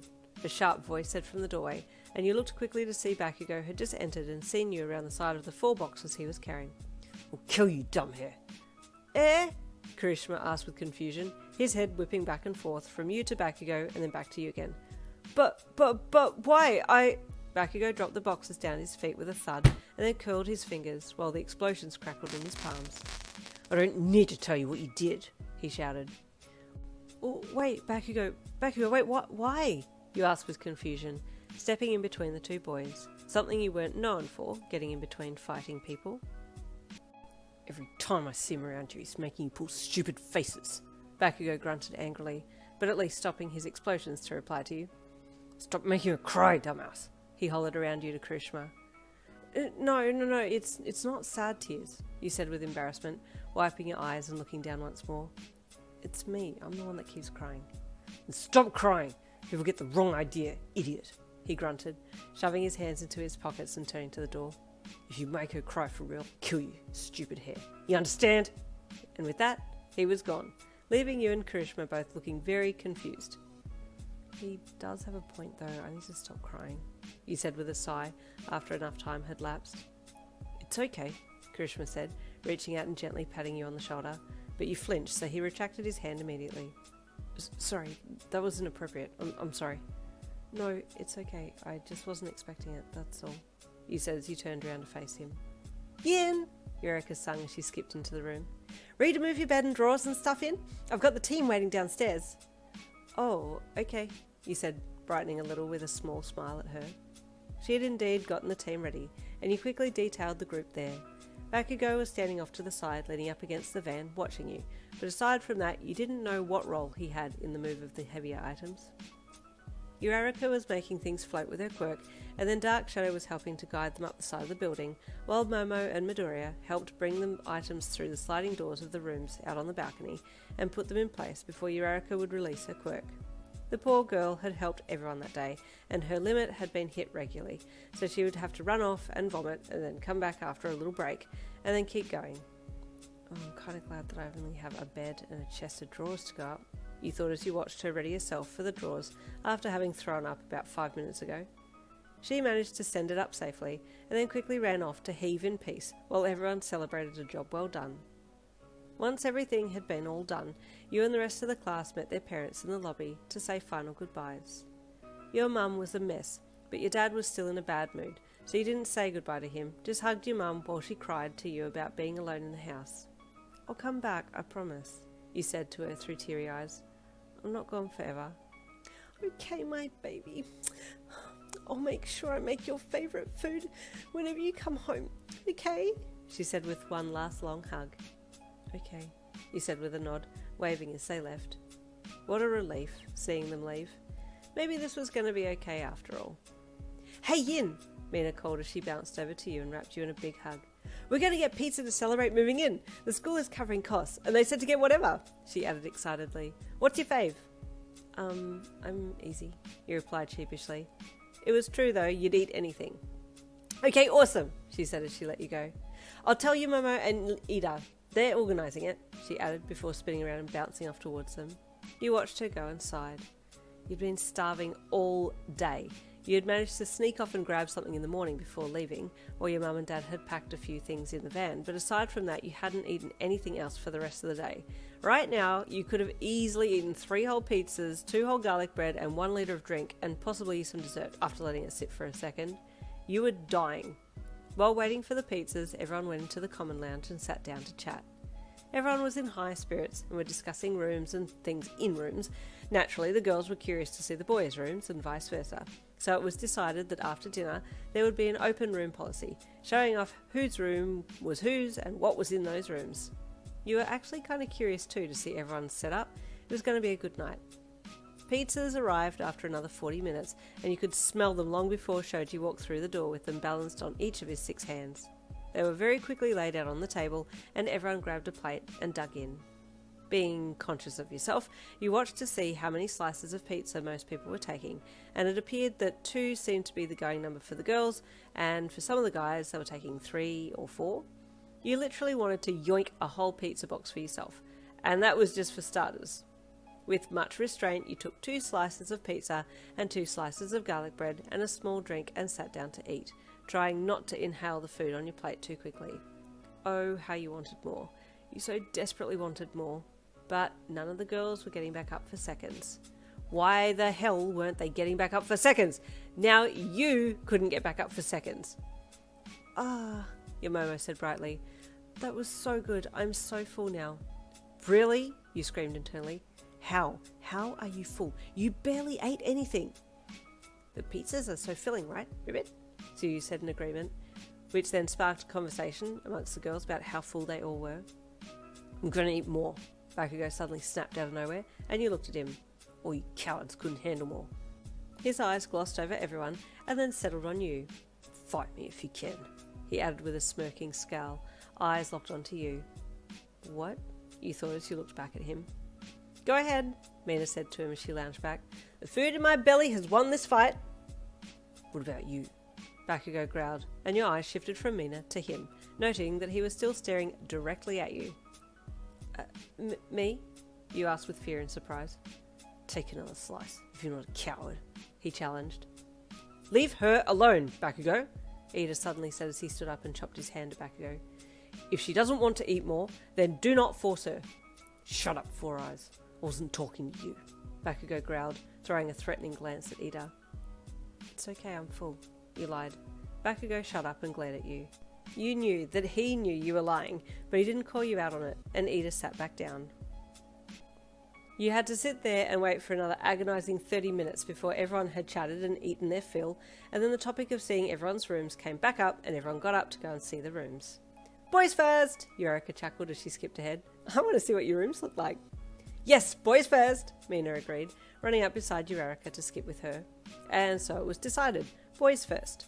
The first few rooms were looked at on level 2, and then 3, and then 4, which was the level that you were on. Unfortunately, you didn't get to see Bakugo's room, as he had already gone to sleep, but Kirishima was quite excited for you to see his room. Hey, come and see my room. I've been wanting to show it to you. It's super manly, he said enthusiastically as he threw his door open. Everyone else that was with you oohed and ahed, and then promptly moved on to see the next room, but you stayed still looking around. There's a lot of gym equipment here, you commented lightly. Yep, I like to keep fit, he said proudly as he reached for one of his dumbbells and bicep curled it.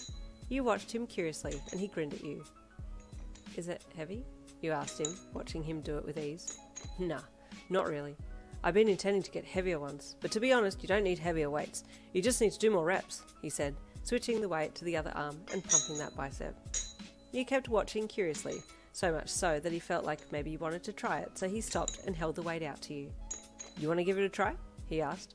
Reflexively, you put your hand out and took it from him, the weight of it pulling you off balance, making you take a step towards him to save yourself from falling over, but instead you fell onto him and he had to grab you to stop you from falling all the way over. Oh, sorry, I wasn't expecting it to be so heavy, you apologised. Oh, sorry, he apologised quickly. I shouldn't have just handed it to you like that with no warning. It's okay, it's very heavy though, you said as you stepped back again and he let you go. Can you curl it? He asked excitedly. You copied the way that you had seen him hold it and tried to curl it up, but there was no way in hell it was going to curl up to your shoulder, and your face showed the strain. Wait, hang on. That wasn't very manly of me. I should start you on the base weight first, he said, quickly turning and dropping down onto his knees to rummage through a box. Here, he said proudly, as he produced a small set of weights and held them out to you. He gently took the heavier ones from you and gave you the smaller ones, still making sure that they weren't going to pull you over this time. You did the swap and took the 2 smaller weights and then waited for his instruction. Okay, good. Now grip and curl, he said, watching you. You did so with relative ease and he grinned. Wait, they're too light for you. Let me get the next weight up, he said as he dropped back down to the ground to grab heavier weights for you. Kirishima was very attentive to your needs, and you could see he was just super excited to share his passion with someone. You had enjoyed his company, so it was a bit of a win-win, but these weights were starting to get heavier by the curl. You could feel your heart rate was up now, brow was a little sweaty too. Probably best you wrap it up then. Hey, that was great, Kirishima praised as you dropped your arms back down for the final time and didn't lift them again. That was such a manly effort, he added, taking the weights from you. Ouch, you said softly as you tried to bend your arms. They hurt, How was that fun? That wasn't fun. Now you were sore, tired and hungry, not just tired and hungry. Kirishima was on cloud 9 and didn't appear to have noticed your loathing of the feeling that you had in your arms at that point. Hey, so do you want to come by tomorrow? We can do a workout together. I don't have a workout buddy yet. It would be really cool if... you said softly as you looked down at the floor. Thanks, but maybe another time? Oh, okay, Kirishima said sadly. He had really hoped that you and he could hang out a bit. He really enjoyed your company. I'm gonna go and start working on my room, you said, excusing yourself to go and nearly bumping into Mina in the process. Hey, I was wondering where you went, she said with a chuckle. You just disappeared. We were spending some time together, right, Yin? Kirishima commented brightly, and you felt your face heating up. Why did you say it like that? You screamed internally at him. Now she's gonna get the wrong idea. You two seem close, Mina said with a little glint in her eye, and you quickly corrected her. No, he was showing me his workout stuff, you said quickly, but Mina had already made up her mind about you two, and she smirked as she took your hand. I'm just gonna borrow her for a bit, she said to Kirishima as she dragged you out of the room. Bye, Yin. See you tomorrow, Kirishima called after you, and you just nodded. Mina, he just said it weird. We're just friends, you said to her as she pulled you off down the hall.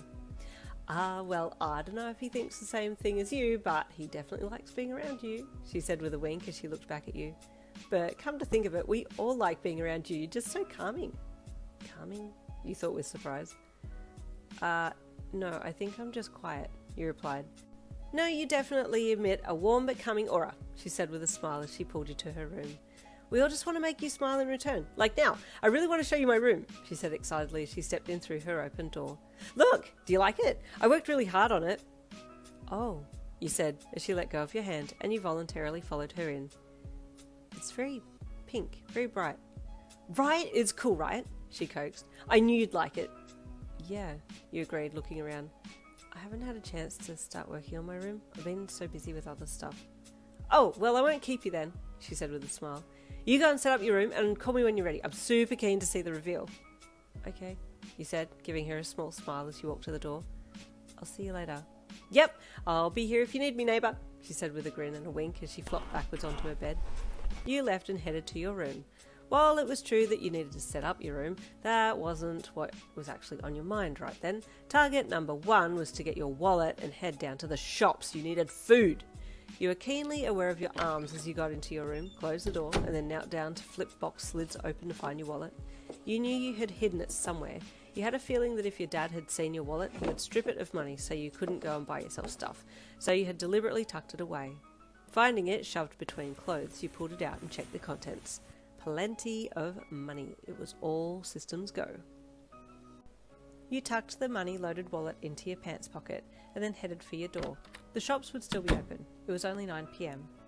Walking to the lift, you took it to the lobby on the ground level and left the building. You knew where the shops were.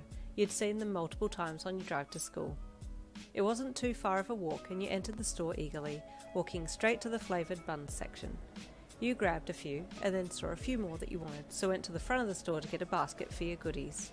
Buns, chips, drinks and a whole heap of other goodies were quickly chucked into your basket as you walked along the shelves. You rounded the corner and headed into the instant noodle section, heading for the spicy ones that you loved. Oi! A gruff voice called, and you froze. You knew that voice. Slowly you turned your head to see Bakugou standing there with his hands in his pockets. Get out of my section, he growled, slowly stalking towards you after pausing to say his threatening line. I just need... You'd already put 1 packet of the noodles in your basket, and he reached out and grabbed 2 more packets and then dropped them in your basket as well. Get out of here, he grunted, and you looked down into your basket and then back up at him. You put more? You asked. Yeah, because your stupid ass didn't eat your fill tonight. Now you're hungry, like an idiot, he growled angrily. But I didn't want to, you started softly, dropping your gaze to your shoes.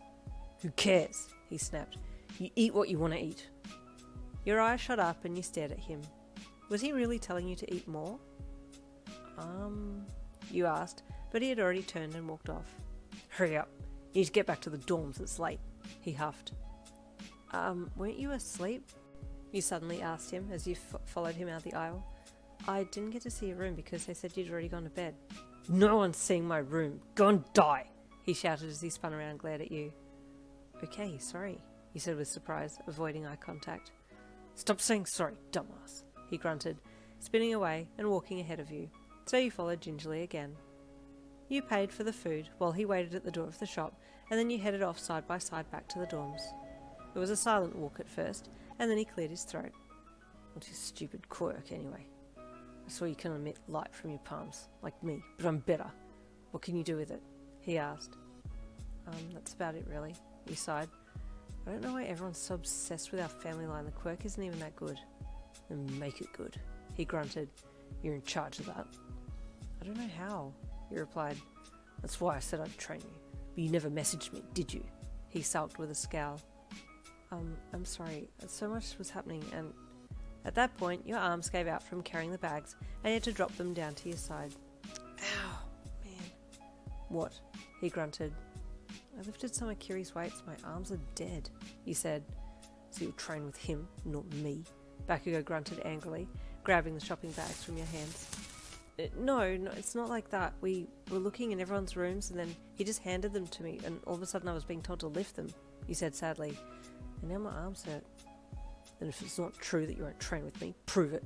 I'm better anyway, so you don't stand a chance, he said with a smirking scowl. You shuddered. Is training with Bakugou going to be any better than training with Kirishima? I have a feeling both will be equally painful, you thought as you followed him back to the dorms. Bakugou carried your food to your room and then left, and you brought your bags in and immediately ripped into the packets of food, refueling your soul. After devouring almost everything that you had bought, you slept, and you slept well. A full stomach, a new room, and good people around you. Day 1 was done and dusted. When you woke the next morning, you could hardly lift the covers off your bed. Your arms ached so much. Oh, you moaned, finally dragging the covers off and slowly getting out of bed. You tried to gently massage your arms as you sat on the side of your bed, but nope, it hurt too much. Sadly, you got up and headed to the shower in your ensuite, ready to start the day. All day your arms hurt.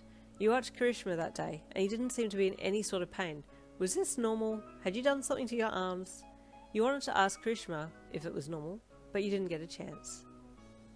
It was after school now, and you were in your room, tidying it up and making it functional.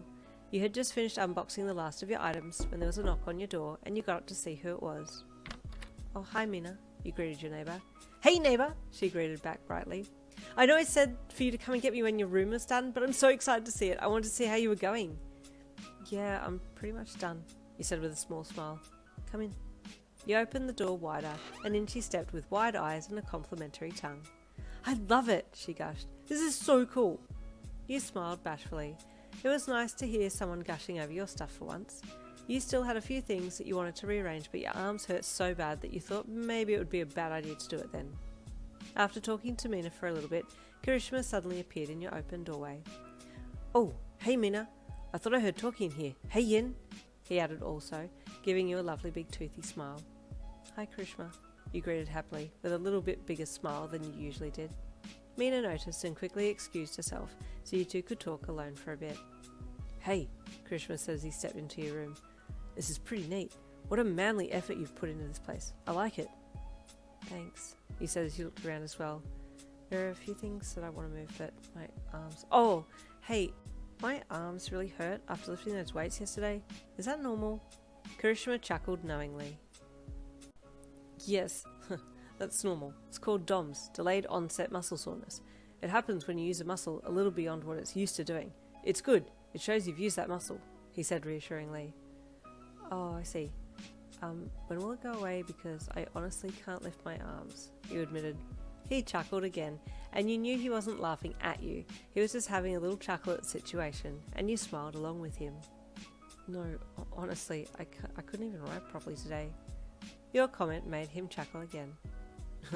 When I did a leg workout the first time, I could barely walk afterwards, he reminisced. I was wobbling all over the place.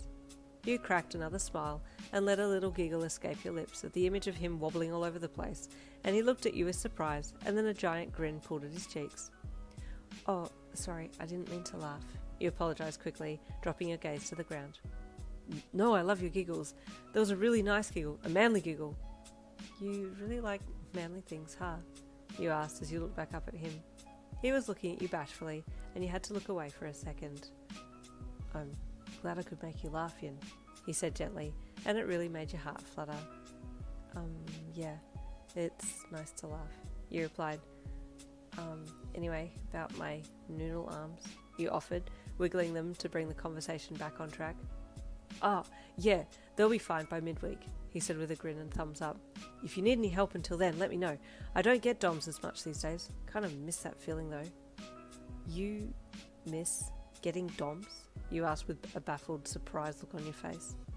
Yeah, I guess I need to up my workouts a little more, but I find it hard to push myself without someone there, he admitted. I like having a workout buddy. You nodded. Well, actually, I do kind of need some help moving stuff around here, you admitted. Would it be okay if you helped me? Of course, he said enthusiastically, rolling up his school shirt sleeves. You tell me what to do and I'll do it. He was super keen to help, so you asked him to shift a few things for you, talking about what would work best for the layout of the room. You really enjoyed Kirishima's company. He was easy to talk to and nice, but there was someone else who kept creeping into your mind too. That angry blonde and his comment about you only training with Kirishima kept circulating in your thoughts, and you felt kinda bad. So after Kirishima left, you made your way down the hall and around to the other side to Bakugou's door and knocked softly. Go away and die, came the response to your knock. Bakugou, it's me. Sorry to disturb you, he said softly from the other side of the door. The door was suddenly swung off its hinges as he reefed it open and stared at you, keeping a hold of the door so he could use it to block your view of his room. What? He grunted. You dropped your gaze to the floor. I want to train with you. He smirked. Tomorrow, after school. 4 p.m. in the training arena. Okay, he replied with a nod. And with that, he closed the door on you, leaving you standing there a little surprised and speechless. You went back to your newly appointed bedroom to rest before dinner. It had been another big day. The next day, after school, you met Bakugou in the training arena like he ordered. He looked ready to kill, and you started second-guessing yourself and all of your choices up until that point in life. If you dodge, you won't die, he growled out with a smirking smile, his palms crackling with small explosions as he stood there watching you. You swallowed thickly and put your bag down gingerly. He did the same, shrugging his school bag off his shoulders and letting it fall to the ground with a thud. Suddenly he lunged at you, and you threw yourself out of the way, stumbling back and falling over in the process. He had you pinned under him in a second, and you struggled to throw him off, copying an explosion to your side in the process. Oh, wait! You gasped, trying to roll away from under him, but he wasn't letting up. Fight me! He yelled, setting another explosion off right beside your head. The sound of the explosion at near point blank next to your ear shut off your hearing on that side, and replaced it with an intense ringing, making you feel a little dizzy as a side effect. Wait! You yelled, fighting a little harder to get him off you. Panic was starting to set in. Disorientated, you managed to roll and grab a handful of his shirt and yank him to the side. He fought to keep you pinned down, but by some miracle you managed to get him off you at least. Use your quirk! He barked at you. I don't know how to do stuff with it! You cried, terrified as you crawled backwards away from him. He got up and threw himself at you again, but you kicked out and connected with his chest, throwing him off a little. Use your quirk! He shouted again. Your hearing was coming back a little, and you shielded your face with your arms as he shot an explosion at you, severe heat shooting through your arms. Ow! You shouted. Get angry! He bellowed. Use your damn quirk! Leave me alone! You shouted, starting to get a little angry now, but still more scared at that point. You're not ready for me! He shouted, throwing another explosion. You stumbled to your feet and glared at him. I told you! Leave me alone! You shouted, your bottom lip quivering. I'm not leaving you alone till you fight me! He growled with his sneering smirk. This angered you. Why did no one respect your wishes? You were starting to get a bit pissed. You knew that if you just got close enough you could burn his shirt at least, if you grabbed it, so that became your mission. Dodging another explosion from him, you jumped at him and grabbed for his shirt, but he was too quick. Time and time again you lunged at him. Finally he jumped at you and you took the opportunity to grab his shirt and activate your quirk. Heat ripped into the fabric of his school shirt and smoke poured out from where you had clutched a good amount of it into your palm. I said, leave me alone! You shouted, and then spun and elbowed him once his body was behind you. You got him right in the solar plexus and he stumbled backwards. Another explosion hit you in the back and you stumbled forwards, but you had had enough at that point and finally burst into tears. Enough! you shouted, turning to glare at him. This isn't training! This is an excuse for you to bully me! You wobbled out. I'm done with this! I'm done with you! And with that, you turned to leave, but he grabbed you by the wrist and held you still with his head down. So you finally found your voice, huh? He said lowly, not letting you see his face. What? What do you mean? You asked through a teary voice. You hate stuff, right? He grunted. You hate your dad. You hate your past. You even hate yourself. You're always holding back and it pisses me off, he growled, finally venturing to look at you. You blinked at him. What he had said was true. Did he really know you that well already? How had he picked all of that up? You hummed, not sure of what to say back to him. Go, he then said, letting your wrist go and shoving his hands in his pocket, and then looking away to the side. I don't want to fight you anyway, when you're like this. Come back when you're actually ready to take me on. This is boring, he added, turning to the side and giving you the side eye. What he said hurt you, and you turned away before more tears could fall. Bakugou could tell you had taken what he'd said the wrong way. He was trying to be encouraging, but his tsundere ass just couldn't quite get the line out in an encouraging way, and instead it sounded like a loathful attack. He watched you hurry out of the training area with a heavy heart. It annoyed him that your emotional state could affect him this much, and his usual scowl deepened. Damn it, he growled at the ground, throwing an explosion at it for good measure. You really didn't know what to think. You had hastily made your way back to Heights Alliance. You thought that maybe Bakugou really was a good guy underneath it all, like what Kirishima had said, but now you weren't quite sure. I really do need to get stronger though, you thought as you walked into the lobby of Heights and got into the elevator.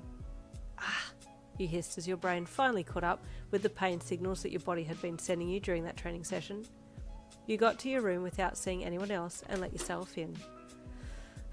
That didn't go well, you thought as you wiped your eyes on your sleeve and closed the door behind you with a sniff. He's in the same class as me, so I can't even avoid seeing him. Slowly you walked to your ensuite and let yourself in and then closed the door behind you. Still feeling down about the whole Bakugou thing, you decided to wash the sweat and dirt off yourself at least, and then sort something out food-wise. You definitely needed something comforting after that interaction.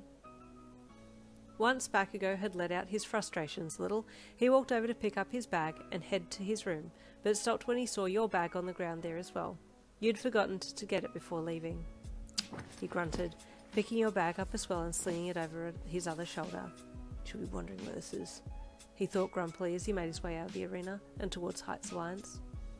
Since the halls were bare, he thought now would be the best time to give you your bag back, because he also had the intention of apologising to you. Well, he was going to try and make amends anyway. Stalking towards your room, he turned and knocked on your door, but you didn't answer. You didn't even ask who it was. I know you're in there, Yin, he shouted as he banged on the door again. You still didn't answer. Fine, he snapped, dropping your bag outside your door. Don't talk to me then. See if I care. And then with that, he spun on one foot and stormed off, his brows scrunched into a scowl and head hanging with dejection as he headed for his room. You had had a lovely hot shower, lost in your own little world underneath the torrents of warm water. Life was looking up a little while you were in there. Nothing else mattered at that point.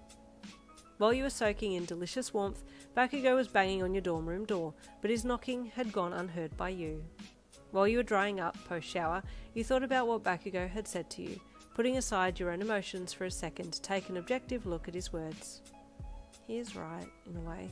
I do need to get better with my quirk, and stronger. This is a hero school after all. I'm going to need to at least be able to use my quirk in a hero's capacity. You hung your towel and walked out of the ensuite, grabbing for your oversized shirt that was hanging over the end of your bed. He's just very aggressive with his training style. I wonder if Kirishima could help me? You wondered, your demeanour brightening when you thought about him. Putting on the rest of your clothes and a jumper, you opened your door to leave your room, but almost tripped over your school bag sitting on the floor there. Oh! You exclaimed with surprise as you barely avoided falling over. What is... Then you remembered that you had left it behind at the training arena with Bakugou. He must have brought it up here for you. A small smile played on your lips. That was nice of him to bring it up, you thought as you dragged it into your room and then left to go and chat to Kirishima. Off you walked down the hall and around the corner to Kirishima's room and knocked softly on the door. Yeah? Kirishima called from inside the room. Hey, it's me, you called gently. You heard him get up and come and open the door for you. Hey Yin, he greeted brightly, opening the door all the way up for you to enter. You gave him a little smile and walked in, looking around again at all of his workout stuff. "What's up?"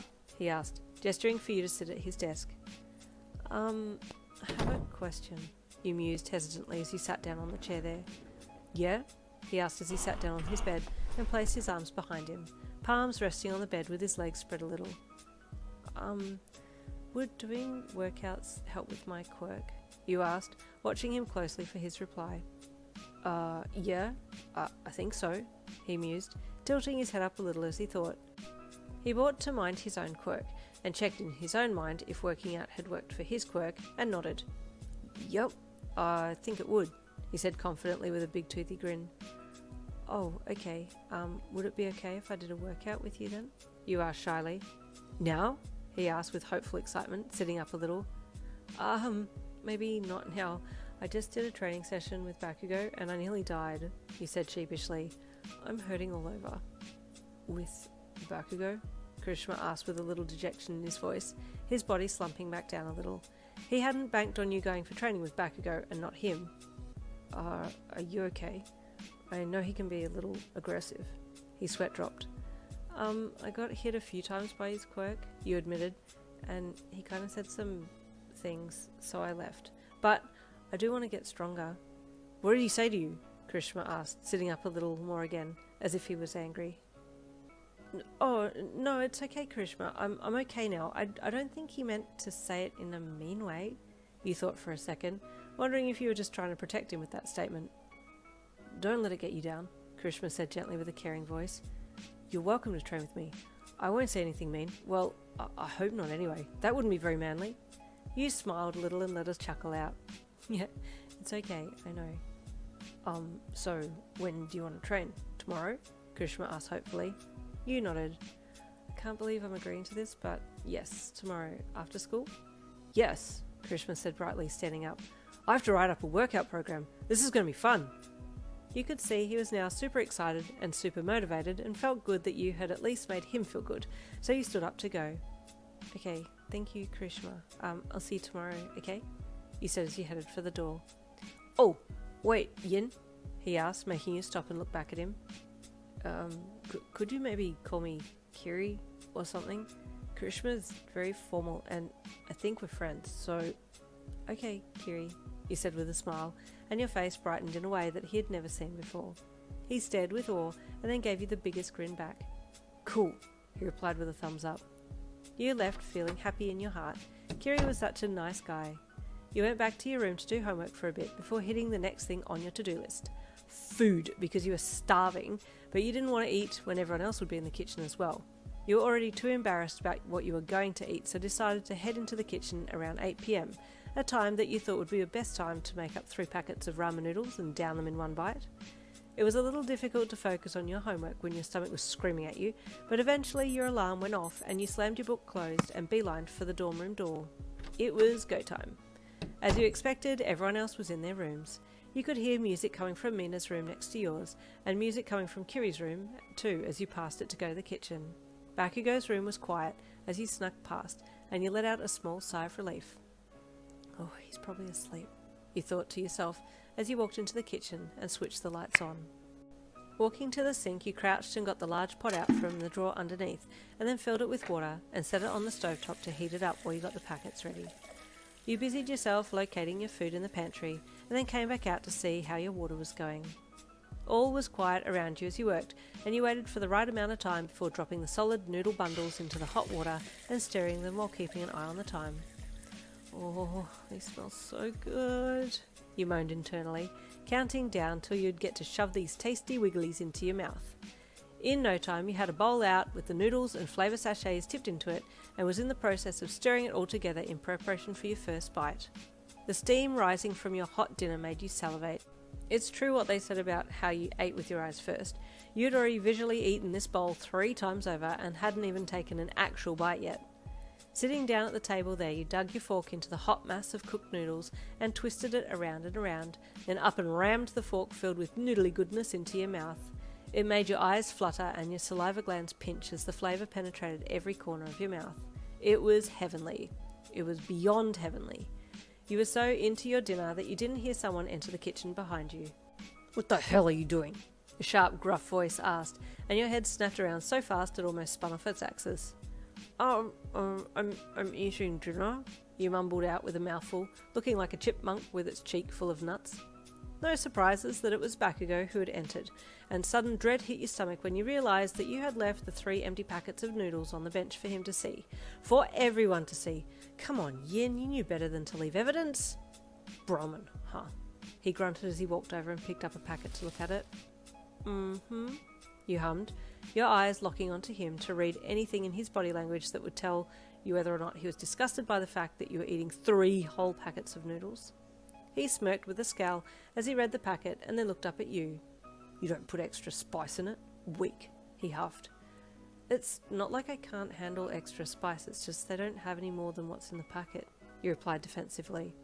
Bakugou turned to the cupboard and pulled something out and then turned around and threw it at you. You nearly smacked your bowl off the table in an attempt to grab this thing that had been yeet at you before it hit the floor. Thankfully, you caught it. "What's this?" you asked as you read the label. "Extra chili?" "Yeah, it's mine," Bakugou grunted. "Put some on your ramen if you're not a coward." "I told you I don't mind spicy stuff," you said, popping the lid open and shaking some of the contents out onto your ramen, and then closing the lid and putting the bottle back down and then mixing in your noodles. It was a hit alright, but it wasn't too hot. To make a point, you opened the bottle and tipped more into your bowl. Bakugou was watching and smirked, and then grabbed another pot of his own and started making something for himself. "You having dinner too?" you asked, making conversation from where you were eating at the table. "Yeah, because I had to go and get a new school shirt from the uniform shop. My other one had a hole burned in it." He gave you a short glare, and you then remembered that yes, that was correct. You had damaged his shirt with your quirk. "Oh, I'm sorry, But I'm going to eat 5 packets of ramen, because I'm not a weak ass." Bakugou cut you off, spinning away from you to get his packets of ramen from the cupboard. "Oh, so he did notice I ate all 3, you thought. But he really doesn't care." With a small smile to yourself, you went back to eating, neither of you speaking while you enjoyed the last of your ramen noodles. You still had a few mouthfuls to go when he walked over with his bowl and plopped it down opposite you. Understandably, you looked up. "I can still beat you," he growled with a smirk. "No one can beat me at eating." "I would challenge you, but I'm almost done, and I'm not about that cheat life," you replied, scooping some more noodles out. "These are really good with the extra chili," you added, looking back down to get more out. "Yeah, I don't let anyone touch my stuff, but since you can handle it, you can use some," he said. Then he realised he may have sounded too friendly. "But you pay me back if you use it all. Got that?" "I won't use it all, I promise," you said after you'd finished the last of your food. You weren't sure if you should stay or go now that you'd finished. You kind of wanted to keep talking to him just so that you could make up your own mind about what he was really like, and so you cleared your throat to continue the conversation. "So, you said, not really knowing what you were going to say to him as you fiddled with your fork. Then you remembered your bag. "Oh, thank you for bringing my bag back. I kind of left in a hurry and forgot about it." "Dumbass, you need to pay more attention," he huffed. "Why didn't you open your door when I brought it back?" I didn't know you'd brought it back," you replied defensively, looking up at him. "I was in the shower, and then when I got out, I opened the door and it was there." "Oh," he grunted, scrunching his face as he took another mouthful and chewed it down. "I'm sorry about your shirt. I can pay for a new one," you offered. "No," he barked. "Don't look down on me. I'm not taking handouts. Do you think I'm weak or something?" he snapped, anger radiating from all of his pores as his crimson eyes bore into yours. "No, I was just trying to do the right thing. You need to stop trying to please everyone," he suddenly snapped at you, and you shut your mouth and stared at him with sadness in your eyes. Maybe he was just a bully. Bakugou could see he had hurt you, and backpedaled quickly. "When are you going to do what you want to do, huh?" he asked, a bit more softly, but still with his iconic scowl. "You bow to everyone. If you're going to be a hero, you need to be in charge. Get angry. Use that anger. Speak up." He smacked his fist to the table. "It pisses me off to see you like this." You were a little surprised by his statement and continued to look at him while he looked away to control himself a little. "I still want to train with you," he suddenly blurted out. "But I'm going to get better first because I'm way below your league." "I'm the best," he smirked proudly as he took another mouthful of food and leaned back on his chair. "Come at me when you're going to give me a decent fight." You gave him a small smile. No, he shouted. You're weak. Oh, you dropped your gaze. Stop giving in so easily. Fight back. Fight back, even when it's not a fist fight, he shouted, standing up and smacking both hands to the table while glaring at you. You flinched, but didn't get up and run. So, like, telling someone they're wrong when you feel like they're wrong? You quizzed. This was a whole new ballgame for you. Exactly, he smirked. Like when your old man was telling you to carry the heavy stuff. You should have told him what was on your mind. I could see what you wanted to say, he remarked. How could you tell? You asked with surprise. Because I've been He started to say something, and then quickly shut up and switched to a new approach. Because I just know, okay? Don't question me. What if I want to question you? You asked boldly. He looked at you, and then smirked and sat back down, and looked back down to his bowl of noodles, and then dug his fork in to grab some more out. Here, see? Fight back, he said through a mouthful. Okay, so not going to answer my question then? Alright then. You thought as you scooped your hand around the base of your bowl and stood up. Okay, well, I'm gonna go, but I'll let you know when I'm ready to train again. I'll get better. Maybe even better than you added, trying to keep that confidence going. You felt like that was a massive lie, as if you could ever be better than this guy who was a bundle of natural quirk talent and knew how to handle himself. Bring it on, he smirked, locking his eyes onto yours. That's when you realised that you'd been looking at him the whole time, and you quickly looked away. You hummed as you put your head down with embarrassment and quickly went to wash your things up. You slept super well that night. You had a full tummy and you had worked out, so that left your body battery on 0. When you woke the next morning, you felt like you had been hit by a truck. Oh man, were you sore. With a groan, you tried to roll out of bed, but it didn't matter how you got out of bed, it still hurt, even just to exist. Oh, how am I going to do life today? You asked yourself as you reached for your phone to check it before getting ready that morning. You had a message from your mum. Good morning, my sweet baby, she sent, adding a line of cupcake emojis and other delicious food emojis. I miss you so much. What classes have you got at school today? Would you like to chat later? You smiled. Your mum really was lovely. She just seemed to get you. You both shared that love of food, that's for sure, and she had always said that you and her had the same big bones. Hey mum, you sent back. Miss you too. I have a few classes today. I finish around 3:30 p.m. Can I call you when I get back to my dorm room?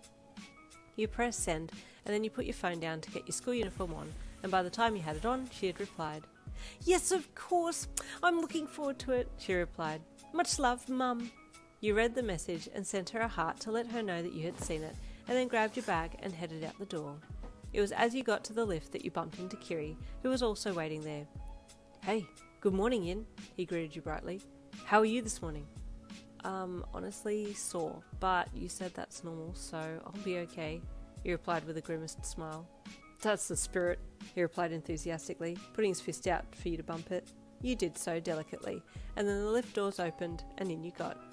It was another relatively good day. Nothing much to report other than you felt like Bakugou really wanted to talk to you, but just couldn't find the right time to approach you, or something like that. You always had someone talking to you. After school, you made your way back to the dorms pretty quickly. You were actually looking forward to talking to your mum, so you got to your room, got changed, and then flopped down on your bed with phone in hand. Now with phone pressed to your ear, you hit dial and waited for her to pick up. Hello, she asked into the receiver once it had connected. Hi Mum, you greeted brightly. Oh my baby, how are you? I'm good. How's school? Is everyone being nice, and how's that lovely boyfriend of yours? She gushed. Mum, he's not my boyfriend, he's a classmate, you stammered, feeling suddenly hot in the face. Oh, he's so lovely though, she continued to gush. I wouldn't mind if he did want to be romantically involved with you. Well, you mumbled. I don't think I'd mind that either, but you didn't hear me say that. Your mum chuckled. Oh, honey, I miss you so much. I'm glad you're enjoying school there. Yeah, this place is so different from everywhere else. It's like no one even notices that I'm, well, you know, you said softly. It's because you're a lovely person, baby, and they can see that. You are perfect inside and out. Thanks, Mum, you said with a smile. You chatted with her for another half an hour or so, and then excused yourself. You had homework and eating to do. Truth be told, you were looking forward to the eating part. With a quick goodbye, you hung up and got off the bed to sit at your desk, but a knock at the door stopped you. Yeah? You called out. Yin? Kiri's voice floated in under the door. Oh, yeah, come in, it's unlocked, you invited him. Kirishima sheepishly twisted the doorknob and poked his head through. Hey, he said with a small smile. You can come in. He slowly stepped in but kept the door open, looking down at his feet as he stood there. What's up? You asked.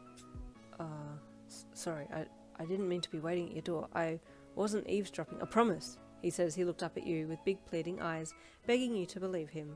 Suddenly you remembered the conversation that you had just had with your mum, and your eyes shot wide open. How much did you hear? You asked suddenly. No, I didn't. I didn't hear anything, just that you were talking to someone, but I didn't know who. I thought maybe Bakugou was... Bakugou? No, I was on the phone with my mum, you said quickly. Oh, he said, with a little relief, giving you a sheepish, toothy grin.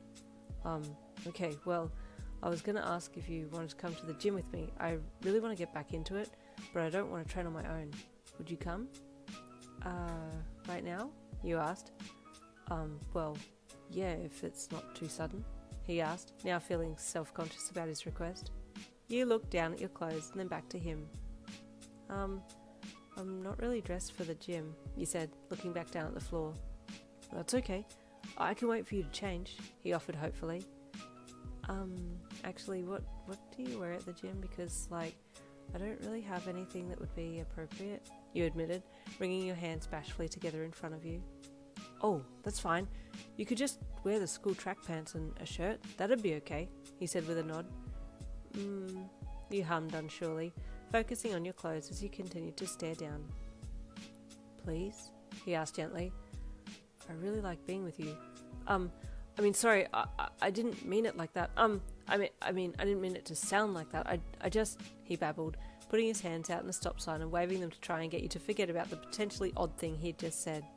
You looked up at him and saw how flustered he was and giggled a little. Hey, it's okay, you chuckled. I'll come. I'm just self-conscious, that's all. It's not you. Oh, it's okay. Not many people are at the gym around this time. They usually come in a lot later. But we can train near the back if you like, or we can book a room for us. I mean, they have rooms that you can exercise in privately, but the walls are glass, so... He had put his foot in it again. You chuckled gently again. Kiri, it's okay, I get it. We'll work it out when we get there, okay? I just need to get changed, so, He caught on and nodded quickly. Yeah, I'll step outside, and you come out when you're ready, okay? He said, reaching for the door handle behind him without looking at it and having to grab at thin air for a second, his hand trying to find it before grabbing onto the knob and twisting it, and then gently letting himself out. You waited until he'd closed the door behind him, then quickly grabbed your clothes and went into your ensuite. It's not like you didn't trust Kiri, it's just that you were very conscious that he was standing right outside your room, and that made your heart beat a little faster for some reason.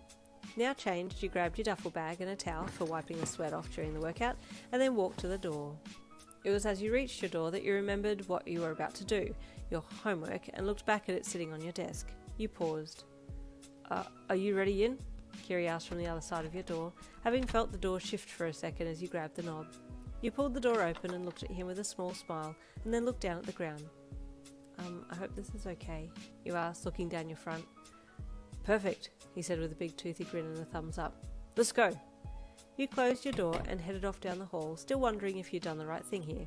You still weren't quite recovered from your training session with Bakugou, and you still had homework sitting on your desk waiting for you. But being with Kiri did sound like a mighty fine idea, irrespective of where you were headed. It's okay, Yin, Kiri said when he felt your silence hanging over you both. It'll just be a gentle workout. Oh, I'm not worried or anything. I was just thinking about the homework, you admitted. I really should be getting that done. Oh, well, we can work on the homework together afterwards, if you like. You're helping me out, so I'll help you out, he said brightly, stopping when you both got to the elevator. Are you good with History of Heroes? You asked curiously, as that's what the homework was on. Kinda, he replied sheepishly, with a scratch to the back of his head as the elevator doors opened. I'm not very good either, you admitted as you both hopped in. I can't remember the dates of events or anything like that. Same, he said brightly. Then you both looked at each other and realised it would be a bad idea to do homework together because you were both bad at the same thing, and cracked a smile, then a giggle, and then chuckled as the door closed. I'll still do homework with you though, Kiri said as he stopped chuckling. It's the least I can do. Okay, he said with another small smile. The gym wasn't far, just a short bus ride down the road, and you were there. Fit form, you read on the sign as the sliding doors to the gym opened for you and Kiri to enter. Oh hey Kiri, the young girl at the front desk greeted as she swished her ponytail to the side and batted her lashes at him. Is this a gym or a supermodel centre? You asked yourself as you looked at her. She looked like she had been cut from the perfect figure section of a model magazine. Nothing was out of place, everything on her was perfect, and you stared for a second before feeling super uncomfortable in your own skin and decided to look down. Hey, how was school today? Kiri asked her as he presented his gym card for her to scan. Boring as usual, she replied with an eye roll, but I'm much better now for seeing you. Oh, that's so kind, he said with a giant grin. You gonna be working out later? Yeah, dabs, she replied flirtatiously. You up for a round on the chin-up bars? You know they're my favourite, he replied with a grin, and then he turned to you. I've got myself a workout partner today, Nee. This is Yin. He presented you like he was super proud of you, and you felt your face heating up as you quickly looked up at her and then back down at the floor and mumbled a hello. Oh, Nee said flatly, and you were glad you couldn't see her face because the disappointment and jealousy rolling off her O was so palpable it wasn't even funny. Well, this is a bad idea. I didn't know that there was competition for Kiri. Well, I mean, look at the guy, you thought, drowning out the rest of their conversation with your internal monologue as you kept looking at the floor. Wait, why am I even bothered? I don't like him like that. Do I? Yin? Kiri asked in a kind voice. Nia's setting up a friend's account so that you don't need to pay anything for the first 2 weeks because I've got so many points accumulated. You looked up into his kind, smiling face. It's okay, you'll be with me, he said brightly, and you're not sure why he said that line, but you wanted to cry in thanks to him. Okay, he said softly, and stepped forwards at his beckoning. Nee filled out the relevant forms as pleasantly as you felt she could, and you just stood there and answered her questions as meekly as possible. You felt kind of bad that she obviously wanted to work out with Kiri, but you had somehow been chosen over her. After clicking buttons and occasional throwing flirtatious glances at Kiri, she looked at you. Okay, you're all set, she said with a forced smile. Thanks, Nee. I really appreciate it, Kiri said kindly, and her fake smile turned into a real one as she giggled a little. Oh, no problem, Kiri. Anything for you. That line kind of stung, and you felt the pit of your stomach churn a little. Dropping a gaze to your shoes, you just waited in the awkwardness to hopefully be led away from this chick and onwards to whatever you'd signed yourself up for. Okay, come on Yin, I'll show you around, Kiri said brightly as he stepped towards the gate to let you both through. Nee allowed the latch to open, and then you were ushered through to the other side, to this foreign land where there were people moving random parts of their bodies all over the place. You glanced up and around to see what was going on. Girls were running on the treadmills, guys were pulling weights, a few were standing in random places stretching. There was so much going on that you didn't quite understand, and so looked back down again so as not to get overwhelmed. Should we stay near the back? Kiri asked you kindly, keeping beside you as you walked. I guess, you asked shyly as he stepped out a little and led the way. Hey man! Another gym goer greeted you and Kiri as you made to walk past him. Hey bro, good to see you, Kiri greeted the man brightly, extending his hand up to give the guy a hand grab and a pat on the shoulder. You gonna pump some honeys? The guy asked, glancing at you. Unsure of what this conversation was, your mind thought honeys meant women and the word pump. Well, you know, your brain spasmed for a second. Maybe, Kiri chuckled. Might grab some 80s to begin with. Just gonna go a little easier today, he replied, and then he turned to you with a grin. Yin, this is one of my gym buddies. Nice to meet you, he said softly, giving the guy a small smile before looking down again. Good luck, Yin. Kiri here's a mean instructor, the guy said, which made Kiri laugh. They both went into an inside conversation about previous workouts, but you were already thinking about other things. Pumping honeys? I wonder if Nee... Anyway, Kiri wrapped up. I'll let you get back to it, yeah? Go get those gains. Alright, bro. Let's catch up soon, yeah? The guy said with a fist bump to Kiri, who returned it enthusiastically. You bet, Kiri replied with a grin, and then you both moved on. Why didn't you want to work out with him? You asked Kiri softly once you'd passed the guy. He looks like he's really into it. He would be a much better workout partner for... but I want to work out with you, Kiri replied curiously, then quickly tried to cover up his honesty. Oh, well, I mean, we're in the same class and we're the same age, so I kind of feel more comfortable with...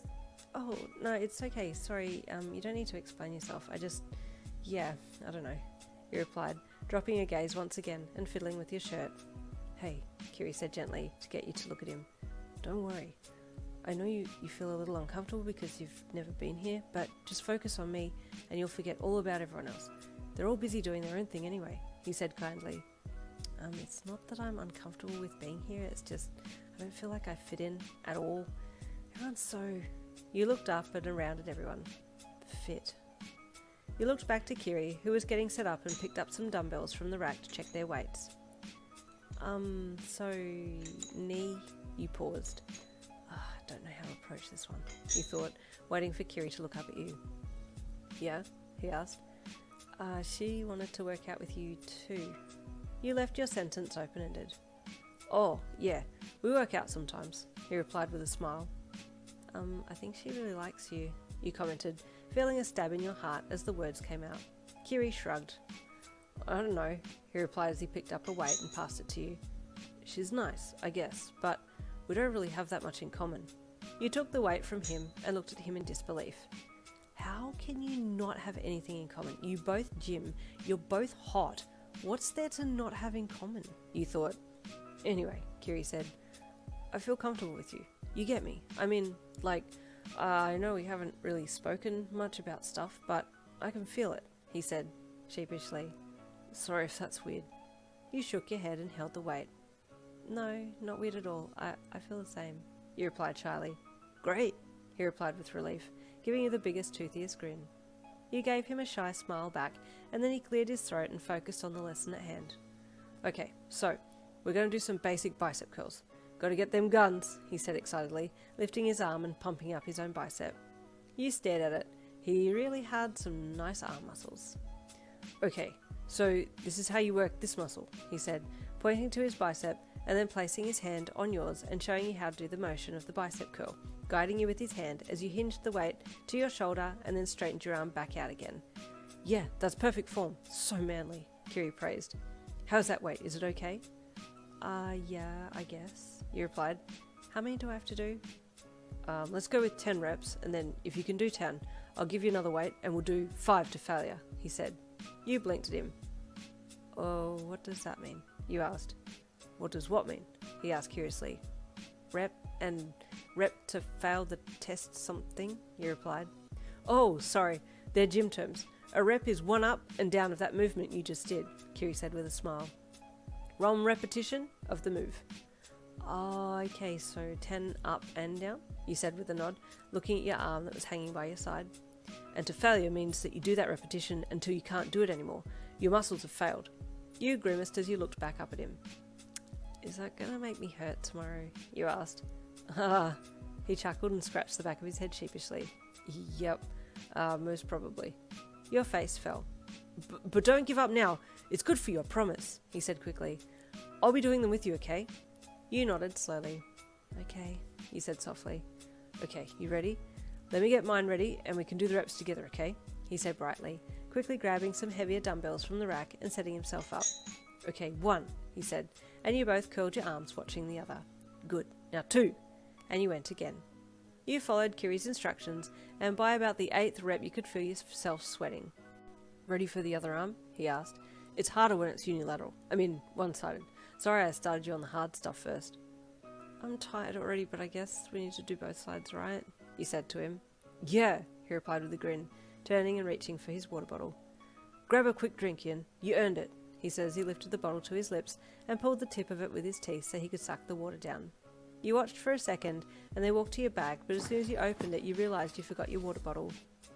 I forgot my water, you replied sheepishly. I'm not used to this. Oh, that's okay, you can have some of mine if you want, he offered, holding the bottle out to you. You suddenly felt shy about sharing a bottle and quickly shook your head. No, it's okay, Oh, there's a drink station over by the showers, he said, looking in its direction and pointing it out to you. Do you want me to come with you? No, it's okay, I can see it. I'll get a quick drink and come back, you said softly. With a little hesitation, you headed to the water station to get a drink, trying not to look at anyone else as you walked. You were so self-conscious as you headed over there, but no one seemed to acknowledge that you had even passed them. They were all so focused on their own workouts. You got to the station and pressed the bubbler button to grab a drink, but felt someone come up behind you. Looking over your shoulder, you saw a guy standing there with an empty drink bottle in hand, obviously waiting to refill it. "Oh, sorry, you go first," you offered shyly. "Nah, you're fine. Drink your fill. You need to stay hydrated," the guy said with a smile. "I need a rest anyway." You nodded softly and self-consciously had a quick drink and then stepped away. "Good luck with the rest of your workout," the guy said as he stepped up and filled up his water bottle. Thanks," you said softly as you turned to head back to Kiri. "Well, he was nice. I was expecting something nasty to be said." Kiri was watching you as you came walking back to him, and you, again, felt a little self-conscious but didn't say anything as he got you set up again for the next set. It felt like it had only been a few minutes, but before you knew it, you had done a 40-minute workout, and you could feel that you were already going to be very sore tomorrow. Thankfully, it had been mostly upper body, so your legs were still intact, and you got your things together and headed to the exit after you'd both finished. Knee had gone by that time, and you were ready to leave, so you and Kiri left without mishap and walked to the bus stop together. You had started thinking about what Kiri had said to you before, about how he felt like you two understood each other, and felt like now might be a good time to open up to him about your past. "Hey, you started as you and he stopped at the bus stop together. It was quiet out, no one else was around. First of all, thank you for being so nice to me. I haven't really had the best experience when it comes to schools," you admitted softly. "You're easy to get along with, Ian," Kiri said kindly. "It was easy to be nice to you." You nodded at your shoes. "I kind of got bullied a lot at my other schools. I got moved a lot to get away from them," you admitted to him, still looking at your feet. "Man, I can relate," Kiri sighed. "I was the weakest kid, got picked on a lot, couldn't stand up for myself. I know what it's like." "Did you move schools too?" you asked him, hesitating a glance up at his face that was now downturned. "No. My dad kept telling me that changing schools wasn't going to help, but I needed to man up, but I didn't know how," he admitted with a shrug and a small glance at you. You looked back down again. "Yeah, my dad's hard on me too," you admitted. What did you get bullied for?" Kiri asked innocently, and you almost laughed. Well, it's kind of obvious, but my weight, mostly," you mumbled a little. "Really?" Kiri asked, and it's like he hadn't even entertained the idea before. "Well, that's not manly at all. I don't understand though. I don't see that as anything to be picked on. There are heaps of people with bigger builds. Look at Fat Gum, for example." "Yeah, but that's his quirk," he said. "That doesn't matter," Kiri shrugged. "Would you have been picked on still if it were your quirk?" You thought for a moment. You weren't sure about that one. "Anyway, you're a kind person, Yin," Kiri said. "It's all I care about. If you're good to people, then that's a super manly attribute. And you're good to people. Everyone in the class likes you." "I'm really happy at this school," you said with a smile at him, your smile being more than just a small tug at the side of your lips. "I feel like I almost belong here." "Of course you belong," Kiri said brightly as the bus pulled up and you both got on. You paid your fare and followed him down the back of the bus to sit down, and he turned to you again. "If you ever need to talk to anyone, or feel like you're being left out, just come to me, okay? I'm always here for you," he said kindly. Your heart swelled within your chest and felt like it was going to burst out of your ribcage. This guy was so sweet, and genuine too. "Thank you so much, Kiri," you said genuinely. "I'm glad I met you." "I'm glad I met you too. I promised myself that I'd do everything better coming to this school," he said passionately, making a fist of determination. "So I changed my whole self to be stronger and focus on the positives. I won't let self-doubt talk to me, and I won't give up." "Okay, me too," you said, sitting a little straighter. "I'm going to try and be a better me too." "Oh, that reminds me, I need to get more hair dye," Kiri said suddenly. "I'm running out." "You dye your hair?" you asked with surprise. "I didn't know you dyed your hair." "Oh, yeah, new image, new me," he said with a small chuckle. "What colour hair did you have before?" you asked curiously. "I have black hair," he said sheepishly. "I think red is so much more manly, and matches my favourite hero, Crimson Riot's hair colour." "Oh, cool," you said softly. You were enjoying getting to know some little things about Kiri. He seemed to have a lot more depth to him than you had originally thought. Do you want to come with me to the shops to get some more dye? It's on the way back to the dorms. It's totally okay if not. I just thought, while we're out, Kiri said shyly. Yeah, that's fine, I don't mind, you said with a small smile. Actually, I think I kind of want to get some proper gym clothes too, if we're going to be training at the gym lots. Oh, really? That's awesome. Yeah, they have a small clothing shop near the place where I get my hair dye from, so that's good, Kiri said brightly. I'm excited to do a bit of shopping with you, he added in. You smiled down into your lap. You didn't mind either.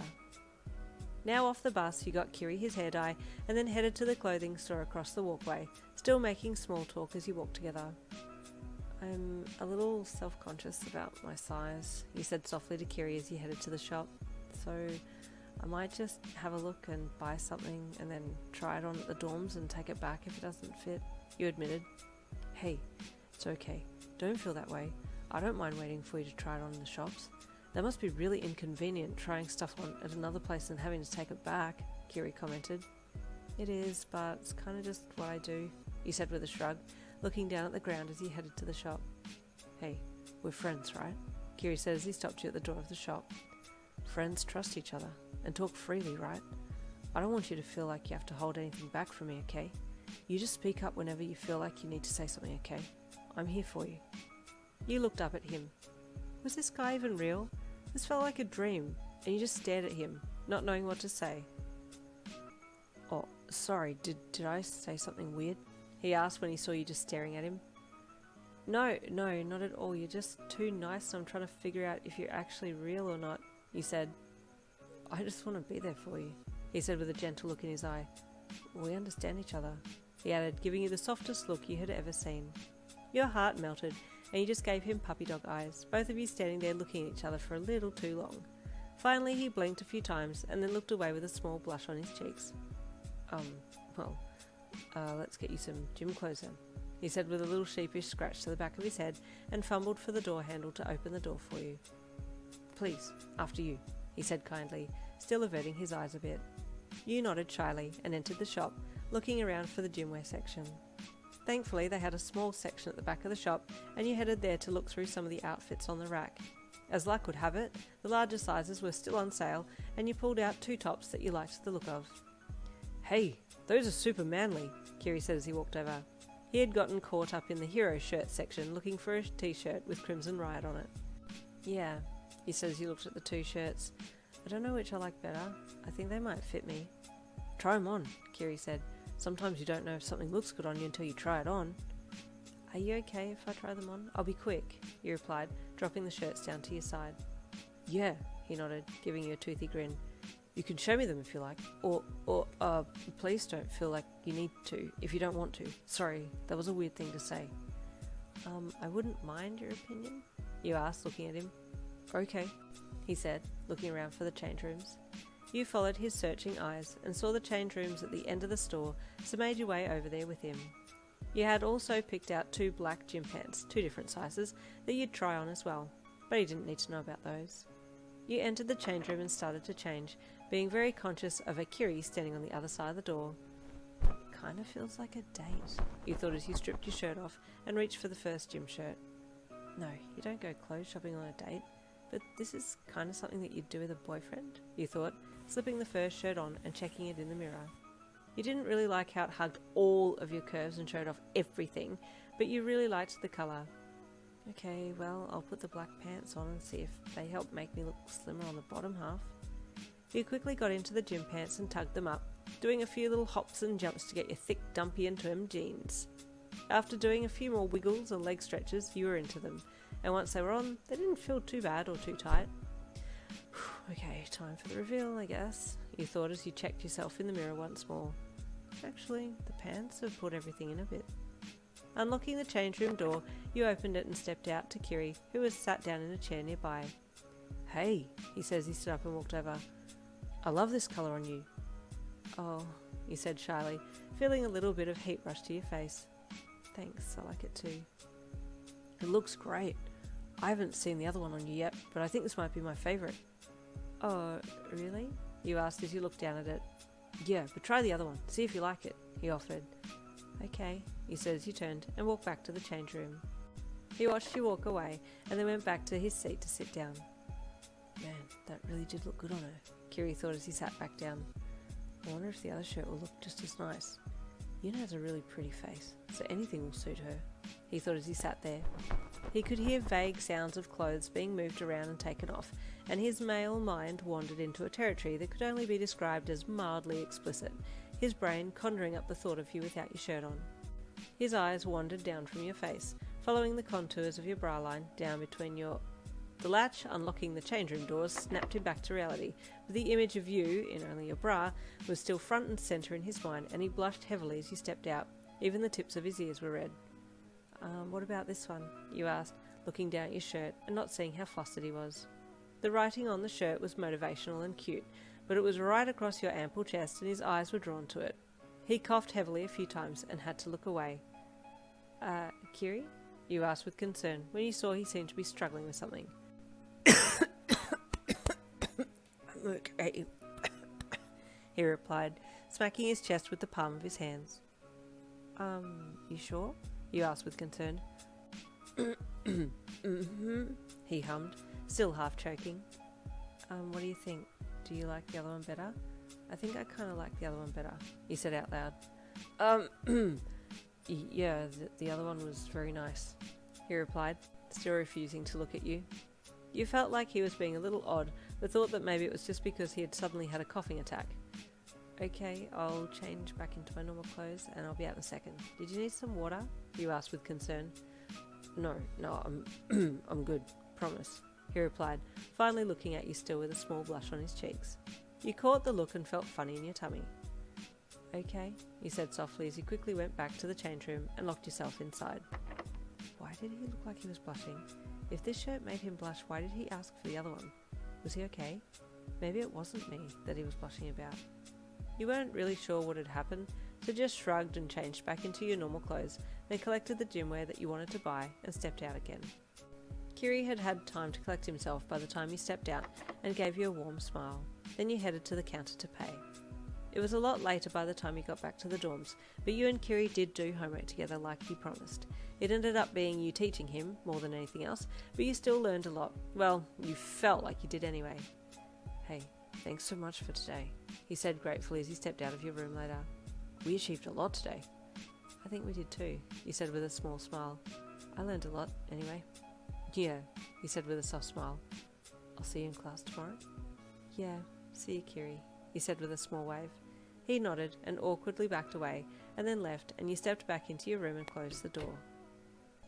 You had just turned around and were about to walk to your bed to lie down when your stomach suddenly growled at you. So much had been going on that night that you'd forgotten to eat. Ravenous now, you grabbed your jumper and threw it on, and then headed to the door to go to the kitchen to eat that food. You ate yourself another big meal that night and went to bed with a full tummy and tired eyes. The next morning you woke up and could barely move your arms. Oh, man, you hummed with a worried expression on your face as you tried to sit up in bed without using them, which was damn near impossible. Oh, I'm paying for yesterday. With great difficulty you got out of bed and got yourself ready for school that day, and then grabbed your bag and wrestled it painfully onto your shoulders and then made your way to your door. Your arms felt like wet noodles to use, and you probably looked like some kind of weird alien trying to close your door behind you before walking to the elevator and struggling to even lift your arm to press the button. Ugh, ouch, you thought with a grimace as your arm flopped back to your side. Oi, the voice of Bakugou grunted as he approached you at the elevator. Oh, hi Bakugou, you greeted softly, and then looked at the floor. He eyed you, noticing that something was a little off but not knowing what. Then the lift doors opened and you both stepped in. The way you walked was a little weird, as you didn't want to use your arms at all, and he noticed. What's wrong with your arms? He grunted. Oh, I did a workout with Kiri yesterday, and I'm paying for it now, you admitted with a grimace. Bakugou scowled and looked away a little. He didn't like that you had hung out with Kiri, and not him. Well, he finally grunted in reply, you wouldn't be able to handle a workout with me anyway, not at this point. You were about to reply with an agreeing statement, but then remembered what he had said last time you spoke. Oh, maybe I'm stronger now, and you're just not ready for me? You replied with as much fake sass as you could muster, and as if it were perfectly timed, the elevator doors opened and you stepped out like the boss chick you were and strode off ahead of him, limp arms and all. Your reply took him by surprise a little, and he stood there for a second with wide eyes, watching you walk away. Then, just before the elevator doors closed on him, he grabbed the metal slide and forced them open again so he could step out, following a little way behind you with a scowling smirk on his face, his eyes watching your hips sway as you walked. Kiri was already in the classroom when you turned up, and you gave him a warm little smile as you walked over to your seat. "Hi, Kiri," you greeted as you dropped your bag off your shoulders down next to your desk and sat down in your chair, all without using your arms. "Hey, Yin, how are you feeling today?" he asked warmly, leaving the conversation with the other guys to come over to you. "Honestly, sore," you replied sheepishly. "Yeah, same," he chuckled, flexing his bulging bicep and rubbing it with the other hand. Bakugou scowled as he passed you both, and sulked over to his desk and then slumped down into it, crossing his arms across his chest and flicking his legs up onto the desk in front of him. You glanced at him as he passed you, but didn't say anything, and Kiri saw you looking, a small amount of pinch in his chest as your attention diverted to Bakugou for a second. Anyway," he started, to get your attention back to him. "You'll feel much better in another 2 days. Unfortunately, tomorrow will feel much worse, but then it'll be better, I promise." You grimaced. "Okay, is there anything I can do to make it not so bad?" Drink lots of water. That should help," Kiri said with a toothy grin. "Okay, thanks, Kiri. I'll do that," you replied with a small, warm smile. You heard a thump and looked to see what it was, and saw Bakugou had dropped his feet back down to the ground again and was now sitting with balled up fists against the desk. What's his problem? You wondered. Kiri also looked across and saw that Bakugou seemed very agitated. What's up with Bakugou? He wondered. Just then Aizawa walked in and class started, so you took your seat and listened up. "Fitness training," Aizawa said in a bored tone, his bloodshot eyes roaming over everyone in the class. "All Might is overseeing your lesson on the track. Find a partner and get changed into your sports uniform, and then meet him there in 15 minutes. And with that, he pulled a yellow sleeping bag out from behind his teaching desk and flicked it out, stepped into it, and then zipped it up and lay down. Everyone's sweat dropped and then slowly got up from their seats and started to pair up. You looked at the back of Kiri's head in front of you and went to reach forwards to tap him on the back, but Bakugou was suddenly there and shot you a sharp look before turning his attention to Kiri. "You're with me, dumb hair," Bakugou said lowly. Kiri turned to look at you, and you looked at him and then slowly withdrew your hand and sat back a bit. Bakugou, I was going to partner with Yin for... I said you're with me, Bakugou snapped, and your face showed your disappointment. Yin? Eureka's sweet voice suddenly asked from your right. You looked at her. Do you have a partner? Would you be with me? She asked kindly. The look of relief on your face gave her the answer that she needed, and she smiled. We'll make a great team, she added brightly. Yin! Mina called from across the room, making you look up at her as you stood up. Are you already taken? You nodded silently. Yeah, I'm with Eureka, you added softly. Oh, damn it! We could have been a great team. Never mind, next time, she said with a small wave, and then skipped off to find someone else. Eureka said something else to you, but Bakugou's voice behind you made you look in his and Kiri's direction. Hurry up, dumbhair, and hold me back, he grunted. Kiri had a lingering gaze on you, and he stepped to go after Bakugou, and you gave him a sympathetic look, which he returned, and then he turned to follow Bakugou out of the classroom to go and change. Oh, I kind of wanted to be with Kiri, but it's okay, you thought as you weakly picked up your bag and went with Eureka to change. 15 minutes later, you were all standing in sports gear, in a line, at the track waiting for All Might to appear. I wonder what we'll be doing today, Eureka whispered to you while you both waited. You shrugged, looking around the track. No idea, you whispered back. Suddenly, a giant form fell from the sky, and a rush of air exploded out at you from under them. It was so unexpected that you jumped with fright and shielded your eyes. While you had your vision covered by your arm, you heard the telltale laugh of All Might and moved your hand to see him. Never fear, he said brightly with his giant perfect pose and grin. I am here! You saw Midoriya from the corner of your eye and noted that he had the most amazed expression on his face, awestruck by the presence of this man. Today, young students, All Might stated, holding one finger up as he held his power stance, you will be doing sprints and sit-ups. Ugh, you deadpanned internally. I could think of nothing worse.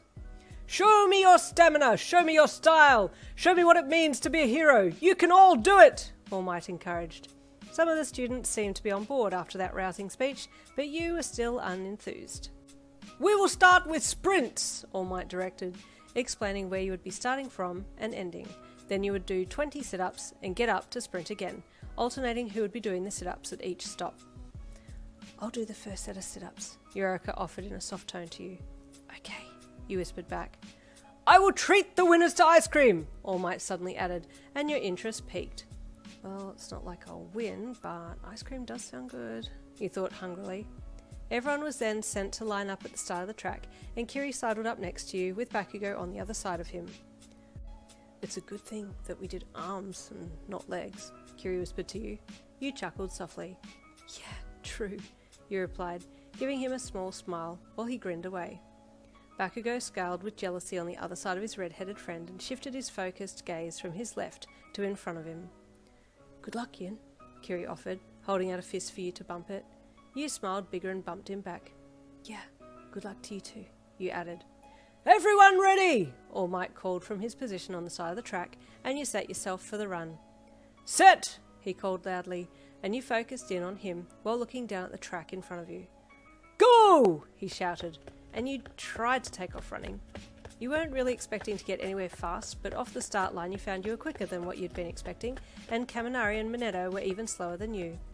"Come on, Yin!" Eureka called as Kiri and Bakugo surged on ahead of you and raced for the first break point. Eureka was a pace ahead of you, and you could tell that she was pulling up a bit so you could keep up, and your heart felt heavy. "I'm not as fast. I'm slowing her down. She could get ice cream if she were paired with someone faster." Your heart started to ache with guilt and disappointment in yourself, and tears welled in your eyes. "We're almost there!" she shouted with delight, and dropped to the ground once she had hit the markers. You dragged your feet up to her and dropped down to hold her legs with your aching arms so she could do sit-ups, and you saw Kiri and Bakugo get up and take off for the next leg of the run. You dropped your gaze to your hands holding Eureka's shoes. "I'm going to be the slowest again, and worst of all, I'm bringing Eureka down with me," you thought negatively. 20! Eureka shouted, and you let go of her shoes and placed a hand on your knee to stagger to your feet again. Let's go, she said brightly. "Look, we're already ahead of 3 groups!" And you looked back to see that, yes, there were still 3 groups still doing sit-ups. I'm not last? You thought with surprise, trying your best to run after Eureka. You had been focusing so hard on those ahead of you that you forgot to look behind you. "Go, Yun, go!" Eureka called, and you put your head down and tried to run faster, even though you felt like you were going nowhere and your heart felt like it was going to explode. From up ahead, Kiri and Bakugo were already at the next breakpoint, and Bakugo dropped to the ground while Kiri skidded to a halt and grabbed Bakugo's shoes to hold him down. Kiri glanced back over his shoulder to see where you were, and Bakugo caught him immediately. "Stop looking for Yun!" Bakugo growled as he crunched out 2 sit-ups. No, I wasn't," Kiri lied, blushing profusely as his head whipped back towards Bakugo. "Don't lie to me, dumb hair. You like her, don't you?" Bakugo growled, throwing out 2 more sit-ups. Well, I'm... Don't even try and hide it," Bakugo snarled, doing the last 2 of the sit-ups, and then jumping up from under Kiri and making the redhead fall forwards. "Don't think you're the only one protective of her," he added before turning and sprinting to the next point. "Oh, wait, what do you mean by that?" Kiri called out, giving chase after his blonde classmate.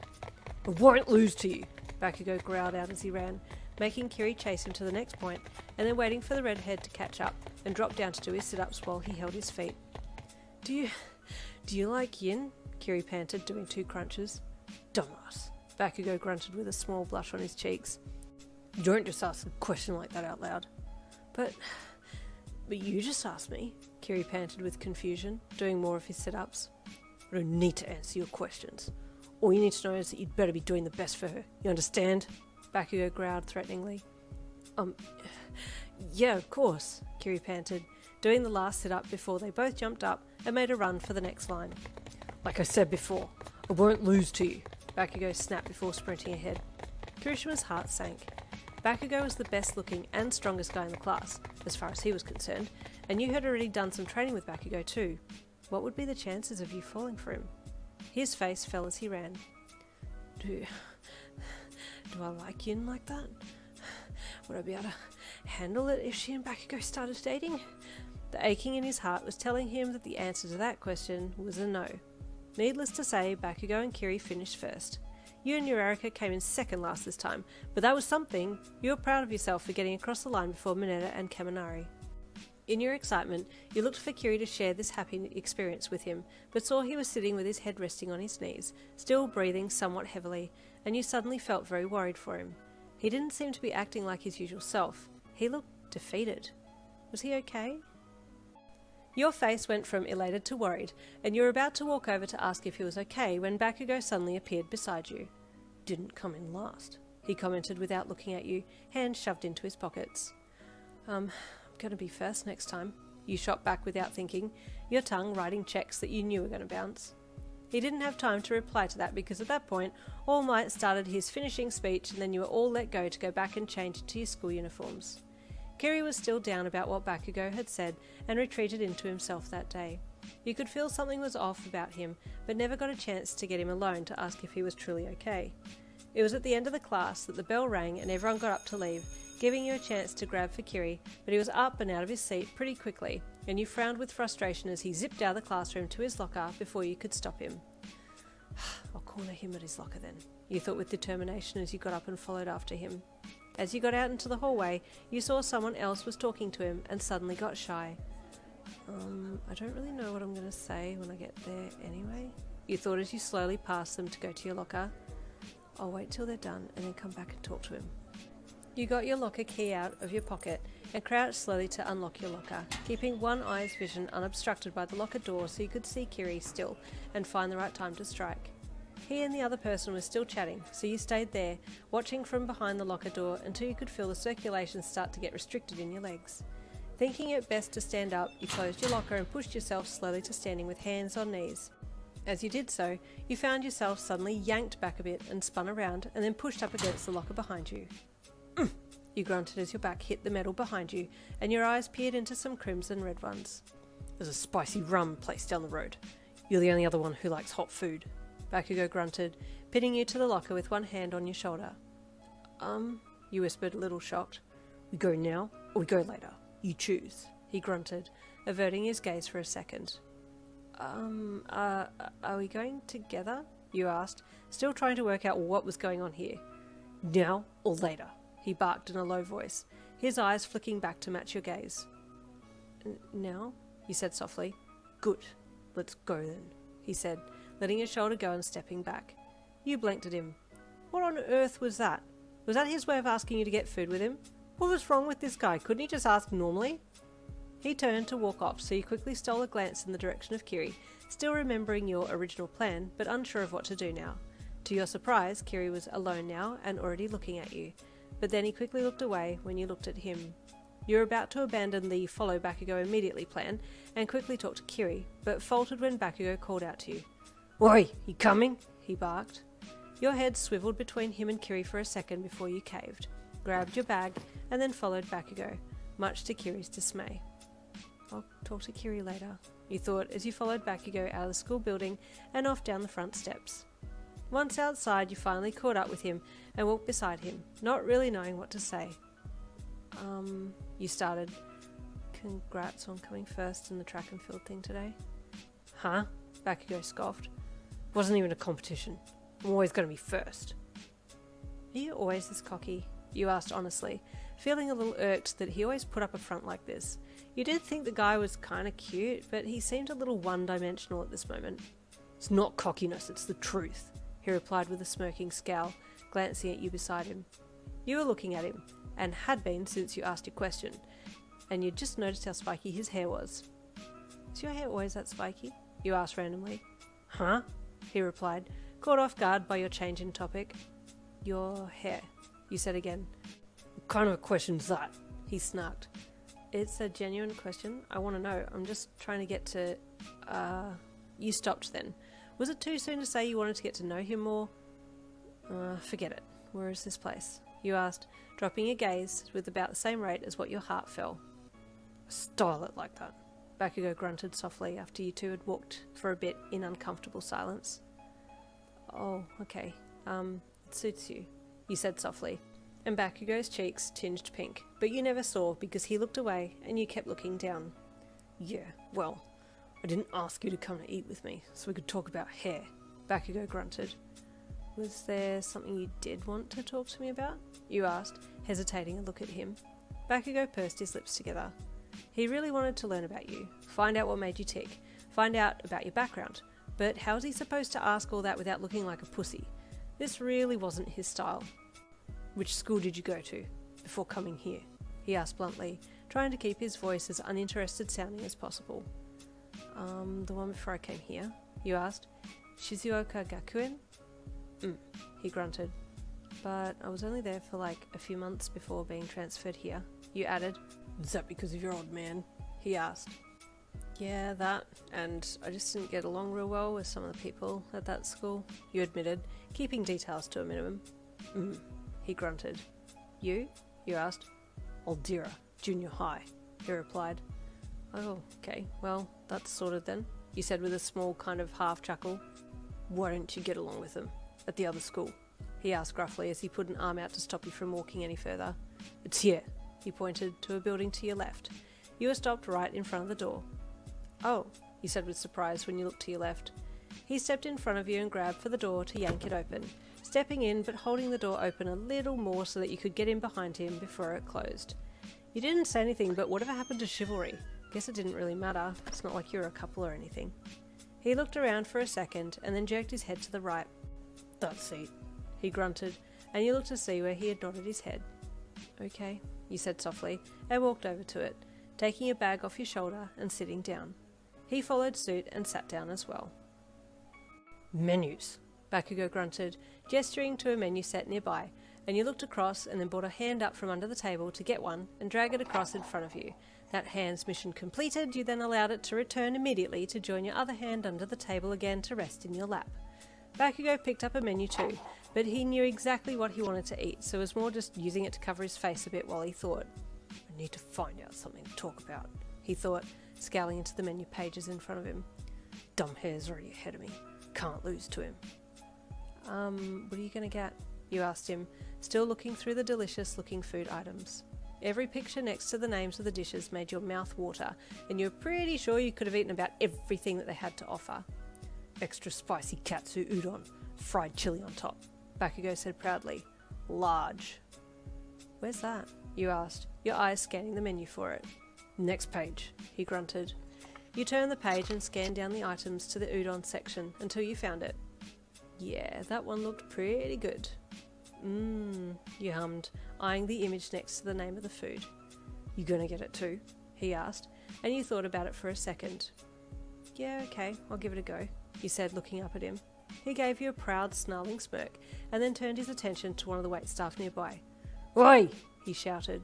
You nearly died. How rude was this guy? The man walked over and Bakugo made the order for you both, while you hid behind the menu book. 2 extra spicy katsu udon, with fried chili on top. Large, he detailed. Please, you whispered, but it went unheard. Bring the hot sauce too, Bakugo added. Please, you said again, a little louder, and the waiter glanced at you for a second and gave you a small apologetic smile and then scurried off, leaving you alone with Mr. Rude. You're putting hot sauce on, right? Bakugo asked, sitting back in his chair and crossing his arms across his chest as he smirked across at you. I will, if you say thank you to the waiter when he brings our food, you challenged. You were known for being quiet, but you couldn't stay quiet while he was being so demanding and politeless. If that's not a word, then it is now. Why do I have to thank him? It's his job, Bakugo scowled. Yes, it's his job, but he doesn't have to bring your food for you now, does he? He has free reign. He could tell you to get lost. He doesn't owe you anything, but it would be nice if you said a thank you. It costs you nothing, and it would make him and me happy, you added, feeling very strongly about this, while managing to look Bakugo in the eye the whole time. Couldn't care less about him. I don't even know him, Bakugo retorted, keeping his arms across his chest. But, he averted his eyes and scowled. I'll do it for you, just this one time. Don't think I'm going to be saying thank you to everyone. You hear? He added snappily, keeping his head turned to the side. That's really nice, Bakugo, thank you, he said sweetly, feeling a little warm inside. He grunted and lifted his hand to his face to rub his cheek and hide the blush there. It had felt nice, you thanking him. The food came back momentarily, and you glanced at Bakugo as the waiter put the dishes down in front of you both. Thank you, you said to the guy, looking at him as you said it. Then you looked at Bakugo. Yeah, thanks, he grunted, gritting his teeth and sounding far more threatening than if he'd just kept quiet in the first place. Was it really that hard to say? You joked lightly, giving him a little smirk. Sounds dumb coming from me, he grunted, grabbing his fork and digging into his bowl of extra spicy noodles. You watched him shovel it into his mouth and eat it like it was nothing, so you grabbed your fork too and dug out a slightly smaller amount to taste it first. You took a dainty mouthful and chewed it. The flavour was amazing and it did have a kick to it, but not too much. Good, Bakugo asked from across the table, cheek full of spicy noodles. Mm-hmm, you hummed, nodding with a mouthful of delicious goods. You chewed it down and then looked up at him. It's spicy, but it's not too bad. It accumulates, he replied, shoveling more in. Okay, you said, going back to eating. The two of you were pretty hungry, so didn't talk much as you shoveled food into your mouth, and he was right. It was accumulating, and you could feel the sweat starting to dot your brow. Whew, you huffed after having finished 3/4 of your bowl. Weak, Bakugo smirked as he powered through. I'm not here to challenge, I came here for good food, he replied, fanning yourself a bit. Go and get water, Bakugo said after seeing you fanning yourself. Free water, on the stand, he added, jerking his head over to where there was a water jug and cups. You got up and walked over to get a glass, and thought it best if you got one for him too, so poured him a glass of water and then carried them both back to the table. Bakugo's crimson eyes watched you walk all the way back, and you had to keep your eyes averted because for some reason the way he watched you made you feel even hotter than what the chili had been doing to you. You gonna do your history homework tonight? Bakugo asked suddenly, after you'd sat down again and pushed his glass of water over to him. Yeah, he replied. But I really suck at homework. Kiri and I tried to do homework together the other night and we ended up both not being able to help each other, you said with a small chuckle. It's because he's a dunce, Bakugo grunted. You should do homework with me. I thought you and he were friends, you asked, confused.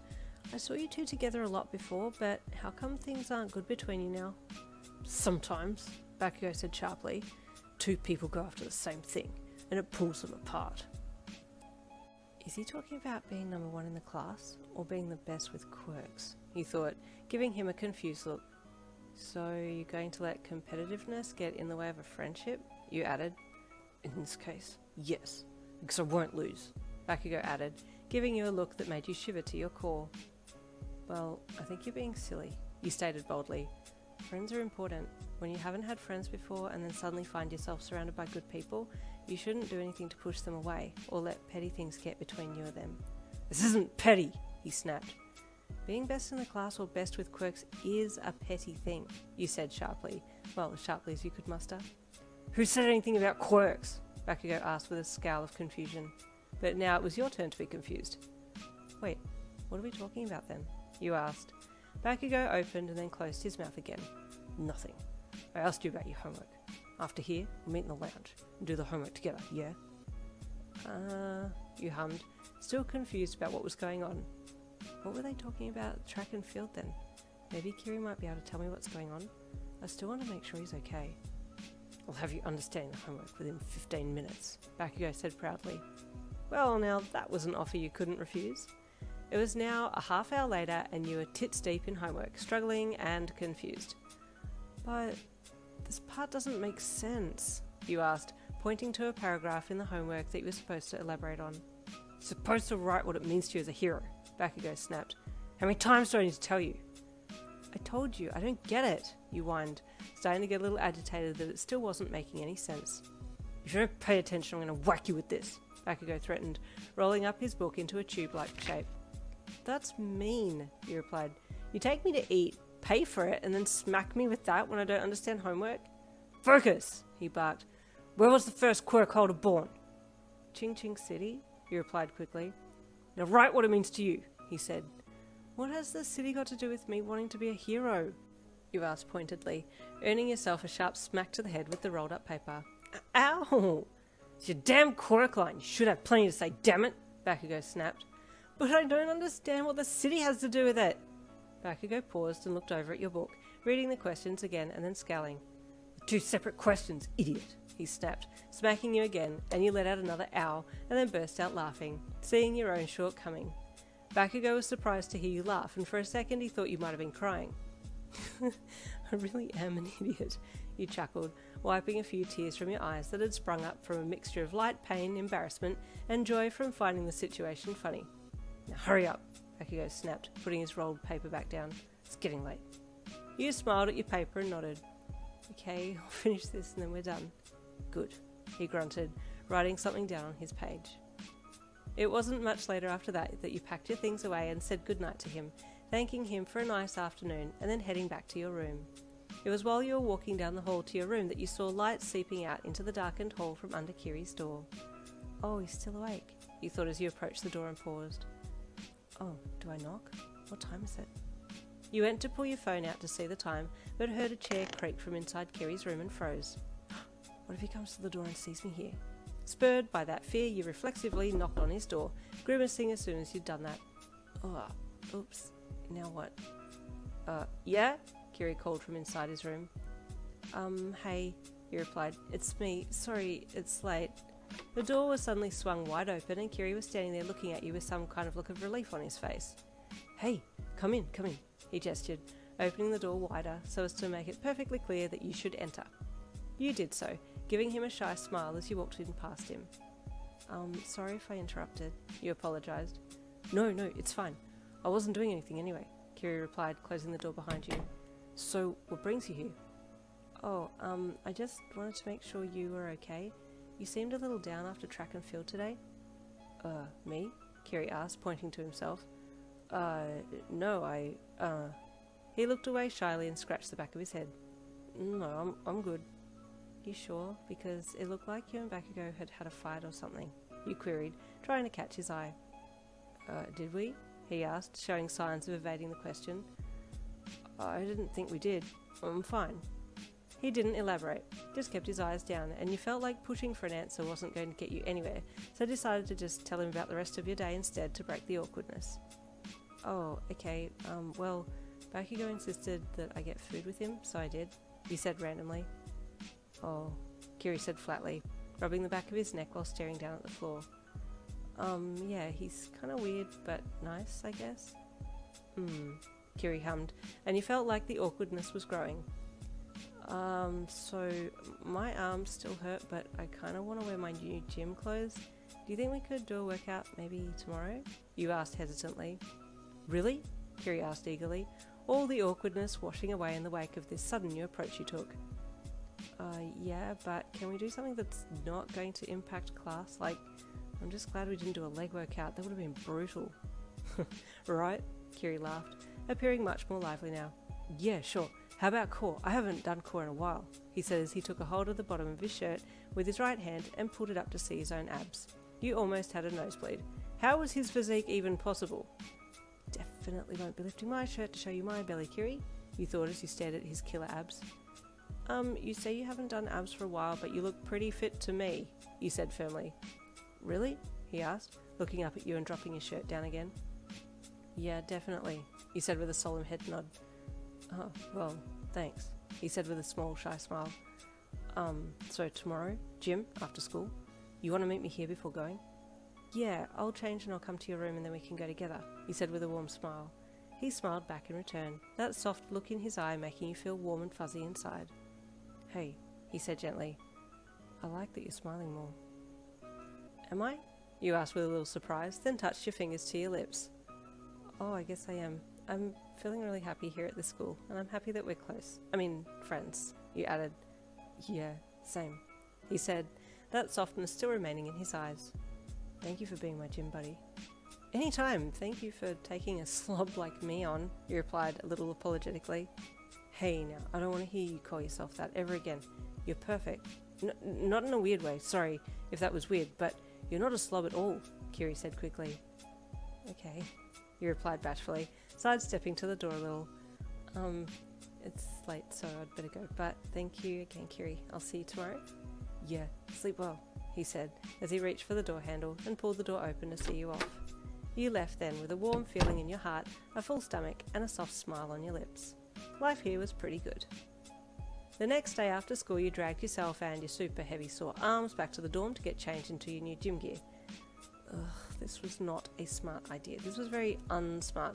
I can barely move my arms. Why am I going back to the gym today? You groaned to yourself as you wrestled weakly with your school clothes and finally got them off, and then tried your best to get the gym clothes on. After taking much longer than you thought was possible, you were into them, and with properly equipped bag over one shoulder, you were then off down the hall to Kiri's room. "Hey," he greeted you, stepping out in his muscle shirt and gym shorts with his gym bag over one shoulder too. "You ready? I've written up a program for us." His eyes glossed over you and his cheeks dusted a little pink before he looked away. "Seriously?" you asked as he turned to face his door and close it, and then fell in step beside you to walk to the lift. "When did you do that?" Last night, and a bit today in class," he chuckled, regaining his composure quickly. "I just got so excited." "That's cute," you thought, but you didn't say it out loud. "Okay, so we're doing middle, like abs, right? What kind of exercises are we going to do?" "Okay, 3 more," Kiri grunted, holding a weighted medicine ball with his hands as he remained sat on his backside, feet flat on the floor as he twisted his body and placed the ball down on his left side, then lifted it back up and twisted to the right and set the ball down there. 3, he called. "No," you strained out. "Come on," he grunted. "You can do it. 2 more, 2 more. "Ah!" you groaned as you lifted the ball and twisted. "It's burning! My abs are burning!" "1 more," he strained out. "Come on, Ian! Come on, 1 more! Go! Go!" You blew your cheeks out with air as you hissed and grit your teeth and then lifted the ball once more and swung it across your body to place it down again. "That's time!" Kiri shouted, and you let go of the ball and flopped onto your back. "You did it!" "Ugh, that hurt," you replied in a dead voice. "But you did it," Kiri praised, covered in sweat and panting heavily from beside you as he stayed upright. "Never again," you deadpanned. "No, come on, it was good. Feel that burn? That's great. Good progress," he said as he wiped one sweat-banded wrist against his forehead and then held his other hand out for you to fist bump. "I can't lift my arms from 2 days ago, and now I can't sit up," you said as you looked at his hand. He dropped it to your hand and gently bumped your weakly made fist that you held on the floor. "You're a superstar, Ian," he said with a bright toothy smile, and all of a sudden everything felt right in the world. That night, you died, and the next day you felt like death had resided in your body. How am I going to get to class today? I can barely get out of bed," you groaned internally, pulling all kinds of faces as you rolled out of bed and landed heavily on the floor. "Oh," you monotoned as you lay there for a second. Getting up was more than an effort, and you nearly cried at how hard it was to even just do a basic human task. The morning's routine continued with plenty of cries of discomfort, and a few choice words were thrown in for extra emphasis, but eventually you got your bag over one shoulder and left your dorm room. At least your legs didn't hurt, but you were surprised that even though you could walk without pain, every time you lifted a leg to step you could feel it in your abs.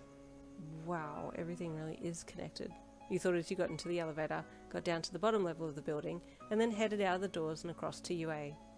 Classes were as usual that day, and you only had a brief chance to tell Kiri about how much pain you were in, but even that small interaction with him was almost enough to ward off the pain.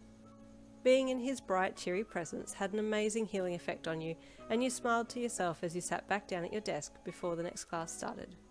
You noticed Bakugou had been watching you, but hadn't said anything, and you thought maybe you should include him in the conversation, as you had been out to dinner with him once, but then hadn't really spoken to him since. "I don't know if I'm fit to train with him this afternoon, but maybe we should set up another training session," you thought, looking over at him and catching his eye before he quickly looked out the window. I'll talk to him after class." As promised, after class, you hesitantly approached him at his locker and kinda waited until he had seen you before you gave him a small, shy smile. "What?" he asked gruffly, secretly elated that you had approached him. So I was wondering if we could do another training session," you queried. "Huh, you think you can beat me?" he smirked in challenge. Obviously not, you thought, but you didn't say it. I thought maybe you needed a little training with me to keep your skills sharp so you don't get a hole burnt in your shirt again," you quipped sassily. His eyes shot open for a second, and that scowling smirk came back immediately. "Okay, smartass.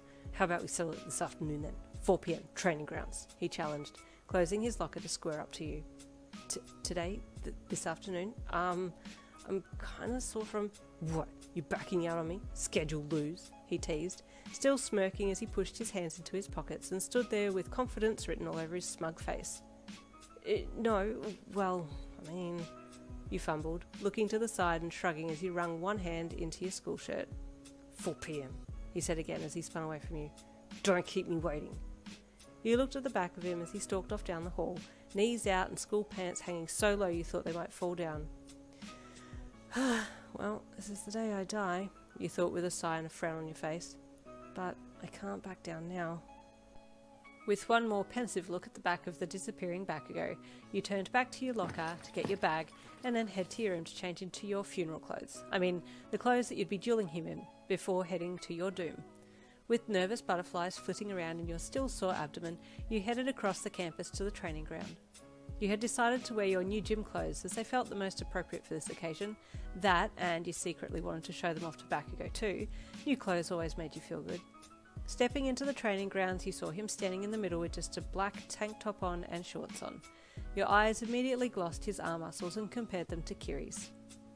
Size-wise, I think they're pretty similar. Maybe Kiri might have a touch more definition? You thought as you approached him. You were so busy checking him out that you didn't notice him giving you the up-down look before looking away. Well, I'm here, you volunteered when you got close enough for him to hear you. I'm ready, he smirked, smacking one of his fists into the open palm of the other, a small detonation and smoke pouring from the palm of his open hand. Definitely not, you thought, just standing there silently. Come at me, he challenged, rolling his neck to the side before picking a fighting stance. I honestly don't know how to attack, you thought, still standing there just looking at him. Come on, he shouted, slightly agitated that you hadn't done anything yet. You were about to admit to him that you didn't know how to attack when he suddenly crouched, threw his arms behind him, detonated an explosion in each palm, and then flew at you. Instinctively, you threw your arms up in front of you to protect yourself, but then quickly realised that wasn't going to save you from a person like Bakugo, so quickly dropped your arms and jumped back a few times. If I can keep my eyes on him, then that should help at least, you thought, ignoring the residual gym pain in your arms and abdomen as you tensed your muscles. Bakugo was right there in front of you before you had a second to think about what to do, and you reactively tried to grab his arm. You knew that if you could at least grab something on him and activate your quirk, you could inflict some burn pain, so that was going to be your strategy for now, but Bakugo wasn't in the mood for copying another branding, so quickly flicked up and over you, using his quirk, and then planted a foot between your shoulder blades. Being sent flying forward suddenly really didn't do well for your ability to remain vertical, and you found yourself sprawled out on the ground. A sharp stinging sensation accompanying this position since you high-fived the ground with your face, and your cheek didn't appreciate that. Knowing you were in a vulnerable position now, lying on the ground, you rolled so you could at least see where Bakugo was, but it's as if he anticipated your roll, and the minute your back hit the ground he was suddenly over you, pinning you to the ground, his left knee mashed into your right leg on the ground as he grabbed for both your wrists and pinned them beside your head. You always fight defensive, he growled into your face, his crimson eyes only a few inches from yours. You were so close you could see just how deep the red in his irises were, and you were captivated for a second and just stared. Answer me, he snapped, the sharpness in his voice making you startle and blink rapidly before catching up to what was going on. I don't know how to attack, you admitted in a softer voice, blinking again and looking away a little. If I were a villain, you'd be dead now, he growled again. You get that, huh? I could kill you right now. But you're not going to. Fight, he yelled, and suddenly your wrists felt hot.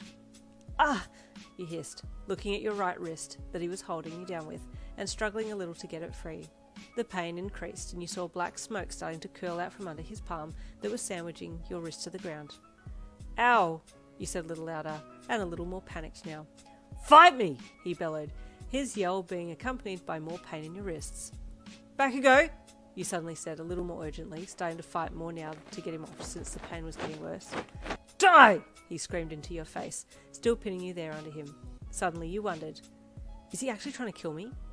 That thought flicked a switch, a primal need to survive, and it woke something within you, and suddenly you felt like you could channel your quirk, so you let your body do its own thing, and in that instant you saw a concentrated beam of light shoot from your palm, so you angled it at Bakugo's left bicep and watched as it sliced a deep gash into his arm. Surprised and confused, Bakugo jumped away, allowing you to scramble to your feet and check your wrists. They had significant burns on them, and your whole body was trembling with adrenaline. That hurt, you quivered at him as he stood back, panting a little. You need to fight, or you'll die, and I can't... His voice faltered for a second, and he scowled and looked away. We're done here, you said again, tears welling in your eyes as you turned and fled the scene. Bakugo was a little baffled by this training session. He felt bad that he had maybe gone a little overboard, but at the same time he knew your potential and was pissed that you were holding back on him. But then the pain in his arm drew his attention, and he looked down at the deep bleeding gash. Tentatively, he touched his fingers to it, and then half smirked. So she can concentrate it. As you ran towards the dorms, your mind raced with you. I don't get him. Why is he so mean to me? But he's nice sometimes, and then he hurts, and he burnt me now, and it really hurts. You looked down at your wrist again as you ran. I need to run this under some cold water, but wait, what happened with my quirk before? Did I cut Bakugou with it? I don't understand what happened. There was so much to think about and not enough time to go and unpack all of it. First things first, you needed to fix your wrist. You were a little embarrassed about the fact that Bakugou had hurt you. You didn't know how to explain what had transpired during the course of the training, so you tended your wounds as best you could without letting anyone know about them. You put some ointment on both wrists and bandaged them, then hoped for the best, but it did stand out a little when you entered the classroom the next morning. Hey Yin, Kiri greeted you brightly as you entered. What happened to your wrists? He asked, spotting them within 0.2 seconds of making eye contact with you. Oh, they're okay. I just hurt them a little in a workout yesterday, you said, keeping your details to a bare minimum. You did a workout without me? He asked, looking a little hurt but also low-key happy that you had gone and done one on your own. It wasn't anything major, I promise, you said quickly. I just felt like doing a little something extra. That's the spirit, he said brightly, giving you a giant toothy grin as he put his fist out to bump you. So manly. Just then, Bakugou sauntered into the room and went to walk past you both. Oh, hey bro, Kiri greeted Bakugou with a little bit of a forced smile as he reached out to give Bakugou a friendly punch on his left arm. His knuckles only just grazed Bakugou's arm when the blonde recoiled and threw his other arm out and grabbed Kiri by the collar and dragged him in closer. Don't touch me, he growled into the redhead's face. Oh, sorry bro, Kiri said with his hands up in defence, showing he wasn't going to fight the irate blonde. Bakugou glanced at you and then let Kiri go with a small shove, then jammed his hand back into his pocket and kept walking, around you two, and then over to his desk. That was uncalled for, you thought. I wonder what's wrong, Kiri asked gently, looking over at Bakugou as he sulked down into his chair and turned his head to look out the window. I don't know, you replied with curiosity. Bakugou wasn't known for being the most friendly person in the class, but that definitely seemed to be a fairly dramatic response to Kiri's friendly arm punch. Then it dawned on you. Hang on, which arm did I burn of his? It was his... Oh no, his left. That's why he reacted and lashed out like that. He's hurt. Kiri was watching you as you thought all of this, your face contorting with compassion and regret as you gazed at the back of Bakugou's head. Kiri's heart sank a little when he saw the way you were looking at his blonde classmate, and he awkwardly cleared his throat to get your attention back on him. Well, anyway, if you want to, maybe we could gym together again soon, if your wrists are okay, he asked gingerly. You quickly looked back at him when you heard him clear his throat and nodded rapidly. Yes, yeah, definitely, let's, you said with a small smile. He returned your smile and then took a step towards his seat while you sat down in yours, your eyes going back to Bakugou. His crimson eyes met yours and then you both looked away quickly. Oops, is that weird that we looked at each other at the same time just now? You wondered. Bakugou had spotted your bandaged wrists the second that he had come in the classroom, and guilt swelled in his gut, making him feel even more pissed than usual. She hasn't been to Recovery Girl yet, neither have I, he thought as he glanced at you again. I'll take her there in the first break. It seemed like a really slow class that morning. Aizawa's droning voice sent you into another dimension and you swear it was making the second hand on the clock tick backwards. 10 minutes to go, that means 2 lots of 5 minutes, or even 3 lots of 3 minutes, and then another minute after that. Your mind did its best to occupy you in those last painful moments of class. Finally, the bell sounded loud and clear, and you stood up, but you didn't have a chance to move from your chair because a firm grip around your left arm caught your attention, and you looked to see what had grabbed you, and then you looked to see who had grabbed you, and found yourself looking into the deep red eyes of the blonde who had been on top of you yesterday. You froze for a second, your heart smashing against the inside of your ribcage. He didn't say anything, just dragged you with him as he made for the back door of the classroom. Bakugou? You stammered as you fell over your own feet trying to keep up with him. Just shut up and walk, he snapped, not looking back at you as he dragged you with him off down the hall. Where are we going? You asked, finally catching up beside him and walking in step with him. Your wrists are hurt, he said. You didn't get them seen to. No, well, I didn't want to, you mumbled, not quite knowing what to say. I'm taking you to Recovery Girl, he stated gruffly. Recovery Girl? Oh, the nurse? Oh, but they're not too bad. I'll be okay. Listen, he snapped, stopping for a second and yanking on your arm to get you to turn and face him. I did this. It's because of me. Well, yeah, but it was a training session, and I also... No, He grit his teeth for a second and subconsciously squeezed your arm a little tighter as he fought to find the right words. Went too far, he said softly, keeping his eyes locked onto a spot just off to your left. Your eyes widened as you looked at him. Did he just admit fault? Was this the same Bakugou as yesterday? Had he had time to think about his actions? Your silence made him feel embarrassed about what he had just said, and he scowled and turned sharply to keep walking. Bakugou, he said softly. No, shut up and walk, he snapped. He knew he had just said something soft, and didn't want you to think that he had turned jelly or anything, so covered his soft moment with harshness. You did exactly as he directed, and he didn't say anything else as he marched you to Recovery Girl. Recovery Girl was very pragmatic about what had happened, and gave your wrists a healing kiss the second you presented them to her. Oh, that feels much better, but I'm a little tired now, you admitted to her. Yes, that's the side effect. Have a lie down in bed, Bay One, until you feel better, she said with a small, wiry smile. It should wear off quickly. Thank you, he said, getting up to walk over to the bed and lie down. Now you, Recovery Girl said, turning her attention to Bakugou. Where is your injury? I'm fine, he grunted. No, you are not. Show me your arms, she said. I can see you have a bandage around your left arm. It's bulking out your shirt. Bakugou clicked his tongue and threw his blazer off and then started to unbutton his shirt, and you suddenly felt a little flustered looking at him, so quickly looked away at the wall. I thought so, you heard Recovery Girl say, and you looked back to see half of his shirt hanging over his right shoulder, with his torso and left whole arm exposed, a bandage around his left bicep. You swallowed thickly. He glanced at you, and then looked back to Recovery Girl as she started to take the bandage off his left bicep. He had a deep gash in his arm, but it didn't look infected or anything. Cauterized, Recovery Girl commented, before she puckered up and sent the good old lips out for another healing kiss. Yeah, Bakugou grunted. Laser? Recovery Girl asked once she had finished her kiss. He grunted in acknowledgement. Go and rest now in bed bay alongside Yin, and then head back to class when you're both feeling better, she said, walking over to her office desk to fill out the paperwork. You silently watched him walk over to the bed beside yours and flop down onto it, lying on his back with his right arm tucked under his head. He hadn't bothered to fix his shirt, so looking at him was very difficult because he basically had no shirt on and his body was stacked. Why'd you join this course? He suddenly asked in a semi-annoyed voice. Me? You asked, knowing full well it was you he was talking to. There was no one else in the room.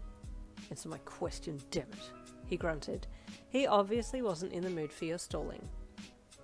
Honestly, my dad. He was the one who set this whole thing up. I couldn't have cared less, you admitted bluntly. That's why you'll always be second. Bakugou snapped back. What makes you think I want to be first? You said to yourself internally. You weren't going to say something like that out loud. Not in this environment. I'm going to be the greatest hero. I'm going to be better than All Might, Bakugou said solemnly, staring up at the roof. Okay, you queried. You didn't know what this had to do with anything. I mean, sure, you were both in the hero course, so his answer made sense, but aside from that, that's the difference between you and I, he stated. Yeah, you replied blandly again. If this conversation died on its feet, then you wouldn't be sad about it at all. You didn't really care all that much about the current topic. You don't get it, do you? He suddenly asked, really angrily, turning his head to scowl at you. You turned your head and stared at him. What were you supposed to say? It's like he was having a really serious conversation to a brick wall. You are not invested in this conversation at all. You may as well leave now, he added, still sounding super pissed. What, like, out of this room? No, idiot. Leave the course. If you're not aiming to keep up with me, or be better than me, then why are you even here? You're mocking me, damn it, he said, as he sat up suddenly and swung his legs off the bed towards you. You're gonna die out there if you don't pull your head out of your ass. I'm not gonna sit here and watch you die. You looked at him. He was dead serious. He had said this twice now about you dying. Why was he obsessing over this? You couldn't even get out of my weakest grip, he scowled, looking down at his hands. I could have done worse. I could have killed you yesterday. I'm not understanding, you said as you sat up too. Do you want to kill me? Is this why you keep bringing it up? No, damn it! You can't ever die, he snapped, and then he looked away a little embarrassed by his outburst. I can't always be there to protect you. Suddenly all your brain cells came together for a meeting and figured it all out at the same time. Hang on. Is he saying he's concerned for my life once I become a hero and get into dangerous situations, that he wants me to get stronger so he doesn't have to worry about me? Yes, Yin. Thank you, finally. You stared at him with a compassionate look on your face. I'm sorry, you said with genuine apology in your voice. Have you been stressing about me not being strong enough? No, he snapped, a pink blush dusting his cheeks. You knew he was covering his true feelings, and you gave him a small smile. Okay, I'm sorry. I'll honestly try and do better. I'm sorry I burned you yesterday too. I didn't mean to. How did you do that with your quirk yesterday? He asked, still not looking at you. I don't know, you said truthfully. I think fear brought it out, he said. You feared for your life. A natural instinct kicked in. Oh, well, that makes sense, you said. But, thank you for bringing me here to get some help. Next time you won't get hurt if you dodge, he replied, finally making eye contact with you and smirking. Well, I can't say the same for you because I'm still going to get you with my quirk, he replied playfully, giving him a cheeky smile back. Come at me, I dare you, he snarled with a smile, grabbing behind him for his shirt and struggling to get it back on his shoulders and then do the buttons up. The next few weeks were much the same. You made it a regular thing to train with Kiri 2 times a week and Bakugou once per week. Training sessions with Bakugou were a lot more wild, so you are quite happy to keep it at once per week. You had promised yourself that you would get to focusing more on the hero side of things, so were making a conscious effort to watch how he moved and counter accordingly.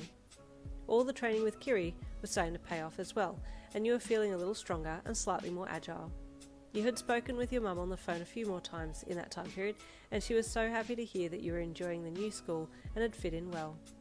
Oh, honey, you need to come home for a visit sometime soon, she said one night as you were sitting at your desk squeezing the stress ball in your right hand to work your forearm muscles.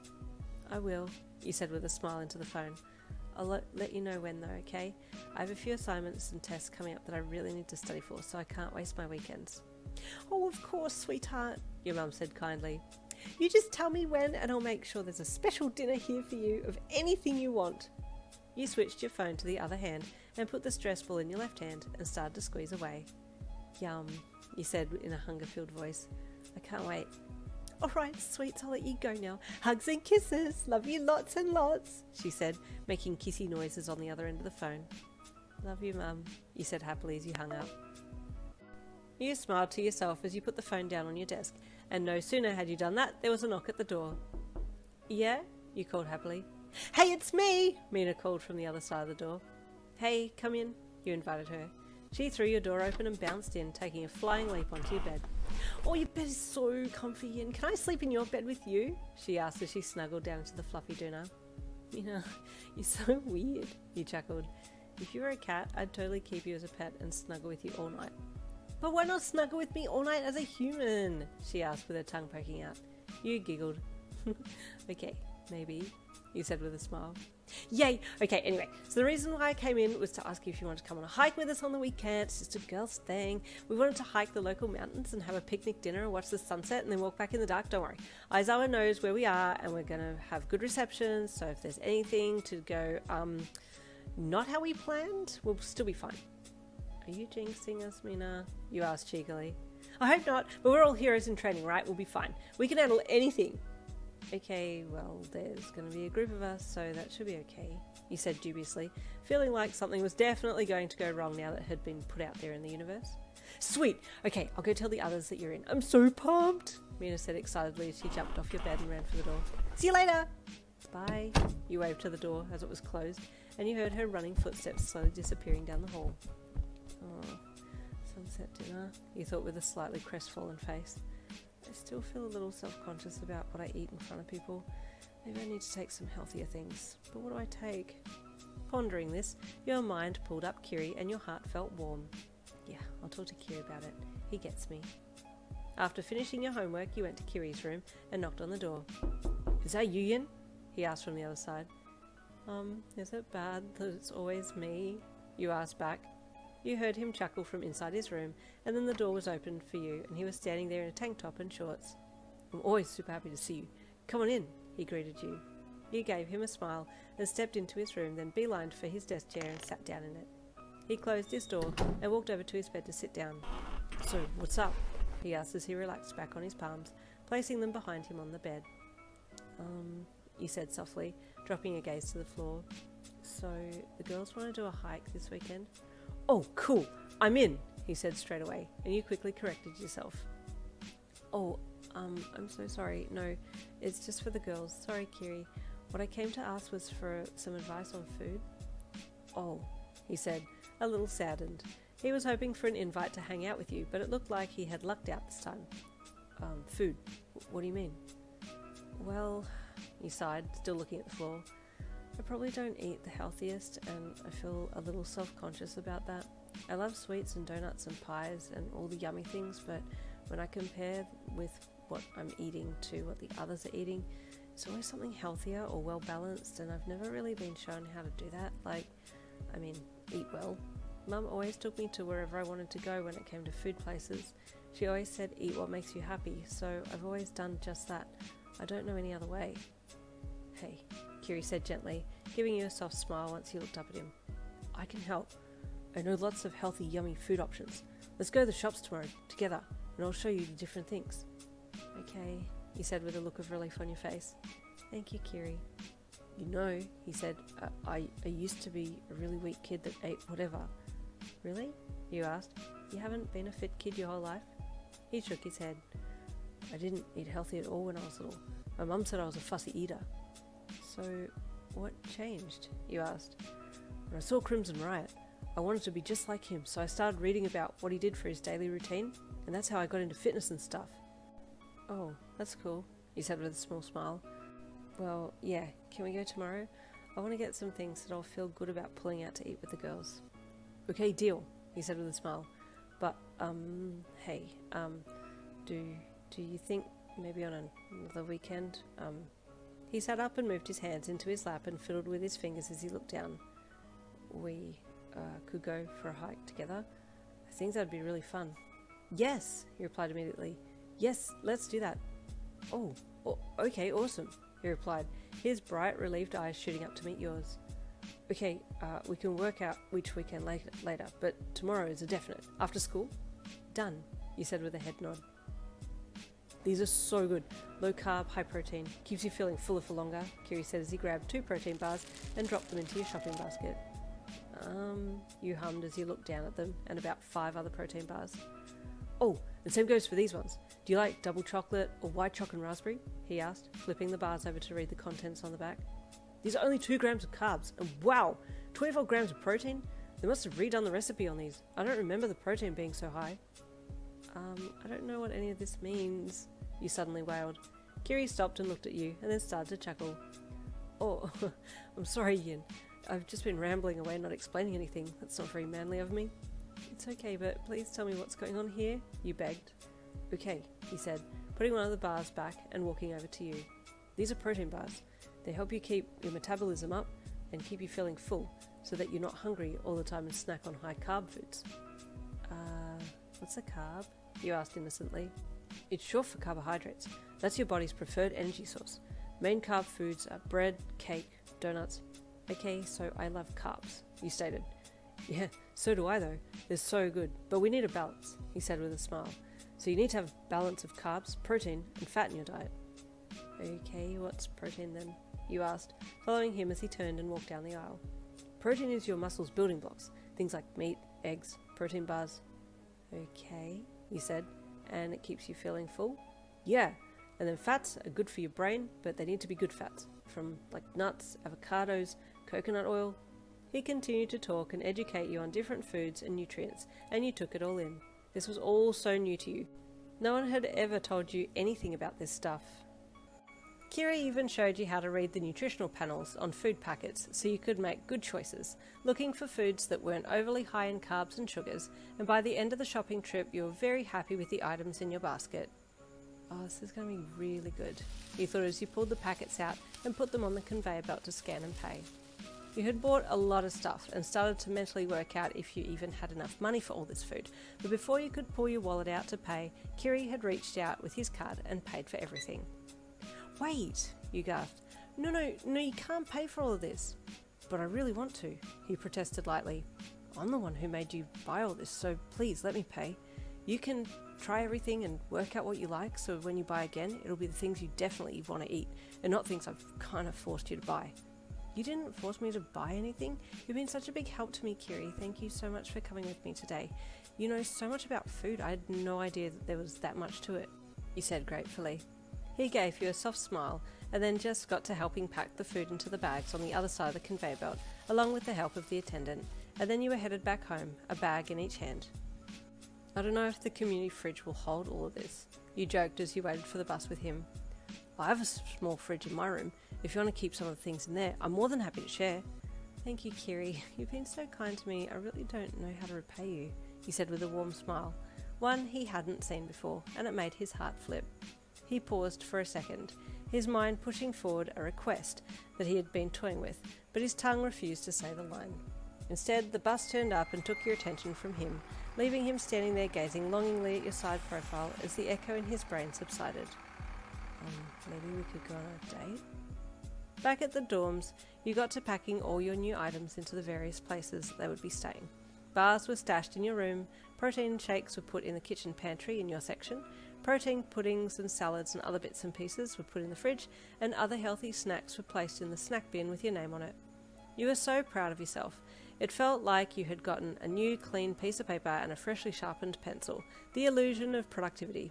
You hadn't eaten any of it yet, but it was there and ready.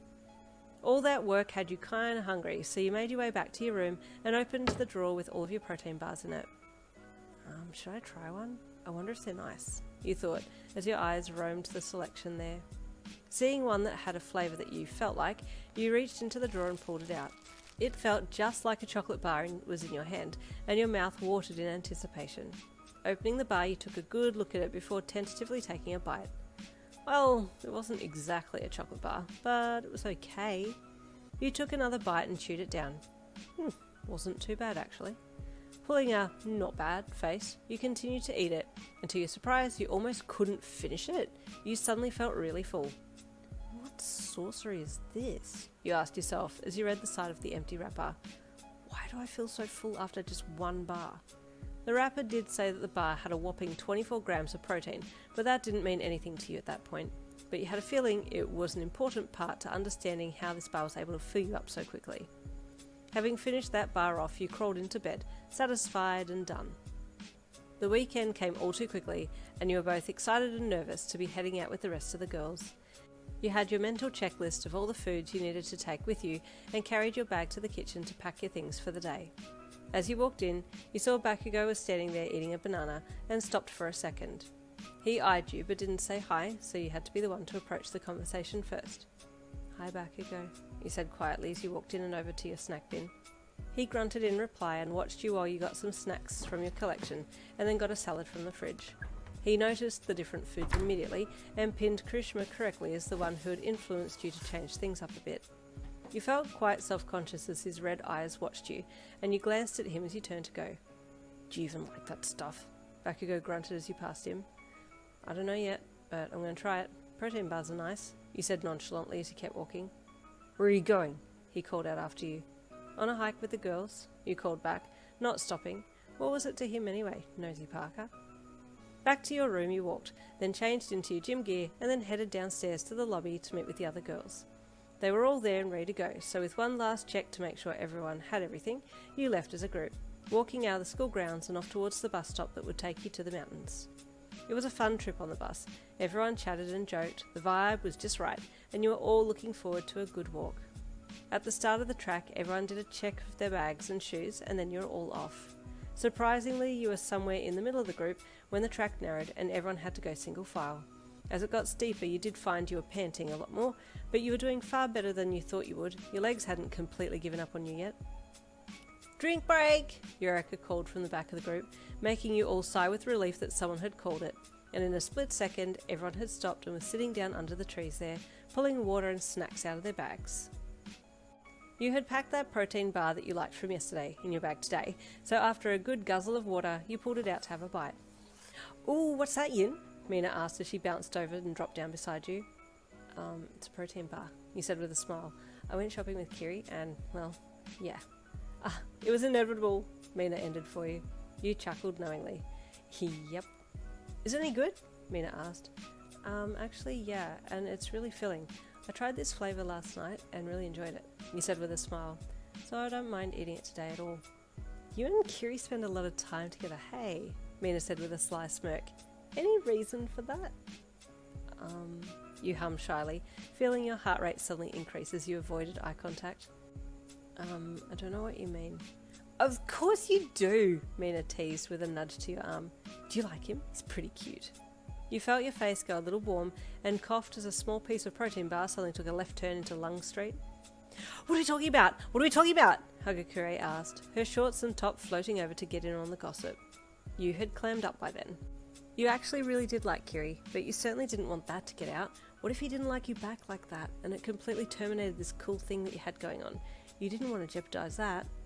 Mina had been talking to Hagakure while you'd been thinking about Kiri, and then Mina's voice pierced your thoughts. So, what else did Kiri get you to buy? She asked eagerly. Me? He talked me through a whole heap of things. He knows a lot of stuff about, stuff. You replied vaguely. You didn't want to appear panicked, but at the same time you were a little panicked that you would have to explain why all of a sudden you had opted to bring salads and protein bars on the walk. Can I see? Mina asked brightly, reaching for your bag. Okay girls, let's keep going, your Momo suddenly called out, and it made Mina pause and you sigh with relief. They were going to see your food eventually, but you needed time to mentally prepare for it. Right, Mina replied to her, jumping up to grab her own bag as you put your water bottle back in your bag and zipped everything up again. It was indeed a beautiful day, and you took a moment to look around and appreciate the beauty around you. You and the girls had walked for about 50 minutes now, before the first drink break, so you'd gotten quite a fair way up the side of the mountain. The sun was almost at its peak now, but it wasn't too hot. It felt just right actually, and you inhaled deeply as you looked up into the sky. There was quite a shade covering of trees in this next part, and the sun would occasionally pop out from between the lightly shifting leaves to stab you in the eye with its light, but you found that quite comical and smiled to yourself as you squinted heavily a few times to avoid being blinded. Oh, I'd love to bring Kiri here. It's so pretty and bright, he'd love it, you thought, imagining him walking behind you and chatting about all kinds of things. We'll stop after this next climb and have something to eat. There's a lookout up here, your Momo called from up ahead. You nodded and you heard a few of the other girls behind you call out their agreement so that Momo knew that she had been heard. What you thinking about, Yin? Mina asked, twisting her head back to look at you. It's so nice here, you said with a light pant. She smiled. It is, it's a perfect date idea, isn't it? She also added. You deadpanned. Ugh, she's really determined to get it out of me, isn't she? What should I say? I do like him, and if he asked me out, as if that would ever happen, I would definitely say yes, but I don't want to even think about anything that's impossible anyway. I'm just enjoying our friendship. The next part of the walk was indeed a climb, and you had worked up a sweat and an appetite by the time you had pulled up to have some food. You Momo, that was a workout, Yorika called to the gorgeous leader of the group. I thought this was supposed to be a relaxing walk. Think of it as light training, Yumomo replied as she pulled out her lunchbox that was packed full of veggies, rice, omelettes and other kinds of knickknacks.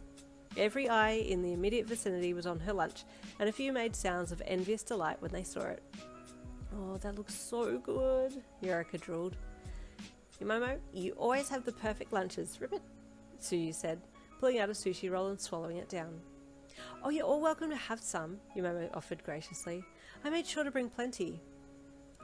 If you're offering, Yorika said, sidling up a little more. You shyly unzipped your bag and pulled out a pre-packaged salad, and the sound of it made everyone look at you next. Hey, that looks super yummy, Yin. Where'd you get that from? Mina asked extremely loudly. Oh, she wants me to say it was Kiri that bought it, you thought, pausing before speaking. I went shopping with Kiri and he said these ones were nice, so I bought one, you said in an even voice. The other girls didn't seem to react, but you could see that Mina was internally fangirling. I'm gonna say it, Yin and Kiri are such a cute couple, Mina suddenly blurted out. Oh, are you two dating? Yorika asked with sparkly eyes. No, we're not, we're just friends, but Mina here, you pointed to the bubbly girl, is desperate for some goss and keeps trying to get me to say I like him or something. You had kinda had it by that point and didn't mind outing her. She had been on your case for a while now today, and you wanted her to get off, please. Mina, Tsuyu said directly to the sparkly-eyed bubbly pinkette. You're always trying to pair people up. It's making Yin uncomfortable, she stated bluntly. Oh my god, thank you so much, Tsuyu, you whimpered internally. She was right, it was making you feel uncomfortable. I'm living off crumbs here, I want a whole biscuit, Mina wailed. What if it's not a biscuit? Hagakure asked. It has to be a biscuit, Mina cried. But you know who else has his eye on Yin? Jiro said calmly from the back of the group, sitting under the shade of a tree with her back leaning up against the trunk. A complete dark horse to this conversation. Bakugo. There was dead silence for a good 20 seconds. All you could hear was the sound of the wind in the leaves and then the sudden thumping of your heart. Bakugo? You screamed internally. Wait, what? Bakugo? Bakugo? Yorika asked with surprise, mirroring your own internal conversation with yourself. What do you mean Bakugo? He totally has a thing for Yin, Jiro stated calmly, her sudden reveal shooting you straight between the eyes. You stared at her, racking your brain trying to work out how she had come to this conclusion, but you didn't have to ask yourself too many questions because Hagakure then asked the questions for you. How do you know? She asked Jiro, her clothes jumping up and down as she barely contained her excitement. As if you guys haven't noticed how he watches her, Jiro said calmly, like she was telling you all that there was grass underfoot. Like, dude, it's so obvious. Even Mina was shook, stunned. Weave had been snatched. What did she say? Wait, hold on. Bakugo? Mina finally said. How? Literally, Bakugo has his eyes on Yin 24/7. You haven't noticed because you're too busy trying to match Yin with Kiri, but there's definitely a love triangle going on there, Jiro said before taking another sip of her drink. All eyes were suddenly on you.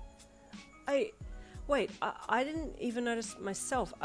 You rambled, suddenly on the defense.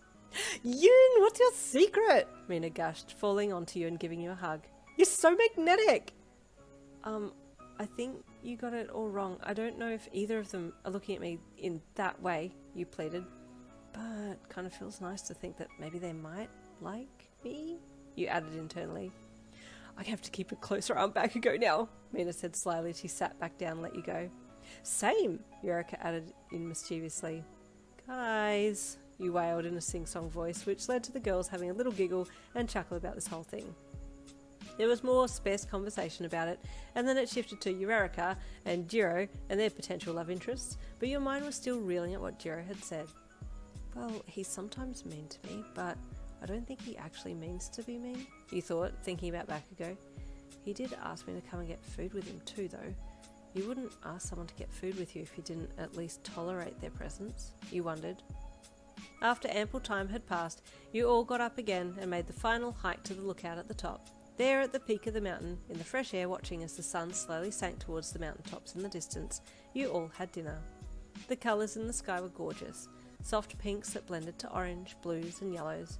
You couldn't have been happier, and the food that you'd chosen to bring with you had been pretty good too. You weren't sure if it was just because you were starving or if it was the outdoors, or the fact that your food was pretty much on par with everyone else's, but you felt so content and full by the time you finished everything. We need to take a picture, Yumomo said once everyone had finished their food. Yes, Mina said excitedly. I need to put this as my screensaver on the laptop. Oh, that's such a cute idea, Hagakure added in. Here looks like a good spot, Ribbit, Tsuyu said, standing in a position that was well lit by the setting sun. Everyone gathered around and smiled for the picture that was taken by Yumomo.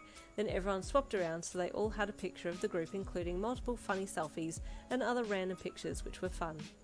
With the day commemorated, you all packed up and prepared to head back down the mountain. Wow, the sun's setting pretty quickly, you commented out loud, stopping for a second to note just how dark it had gotten. What once were pinks and oranges in the sky were now navy blues and burnt orange, only lining the horizon. It's okay, we have phones with torches, and we have Yumomo and, said Yorika, listing the potential light sources on her fingers. And you have me too, you added in brightly, making your palms glow brightly as you held your hands up for the girls to see. They were all spellbound for a second. Oh wow, I've never seen it in the darkness before, Yin, Yumomo said with awe. It's actually very bright. Does it burn your palms if you maintain for too long? Kinda, he said, but I'm used to it. It doesn't hurt. Well, that's good, Yumomo said with relief. You all started to head off down the track, with Momo leading the way with a self-made torch from her arm, Mina in the middle of the group with her phone light on, and you bringing up the rear with your palms glowing.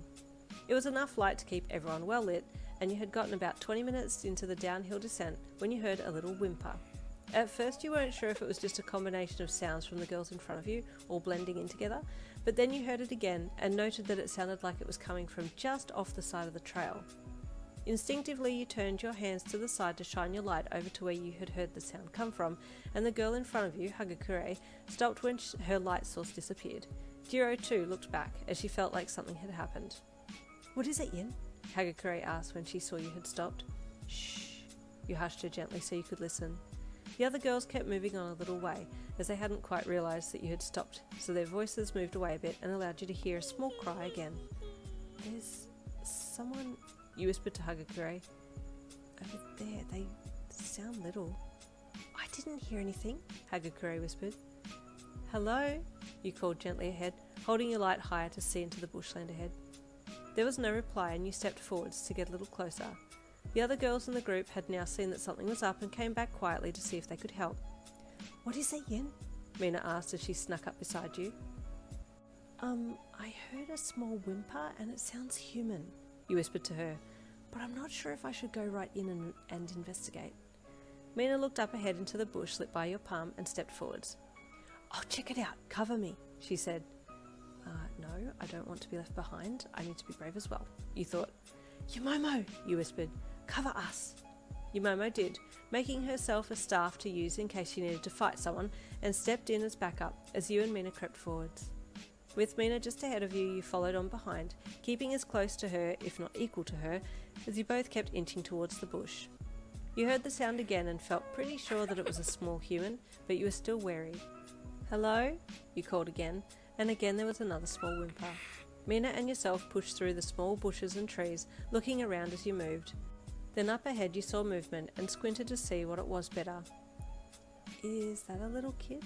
you asked Mina, seeing a small thing in clothes ahead. I don't know," Mina replied curiously. You called gently again and the thing looked up and around at you. "Oh," you gasped softly. There was a little girl, in a torn-up dress, around the age of 2, you guessed. She was covered in blood splatters, dirt, and God knows what else, and you immediately deactivated your quirk and let Mina take over with her light.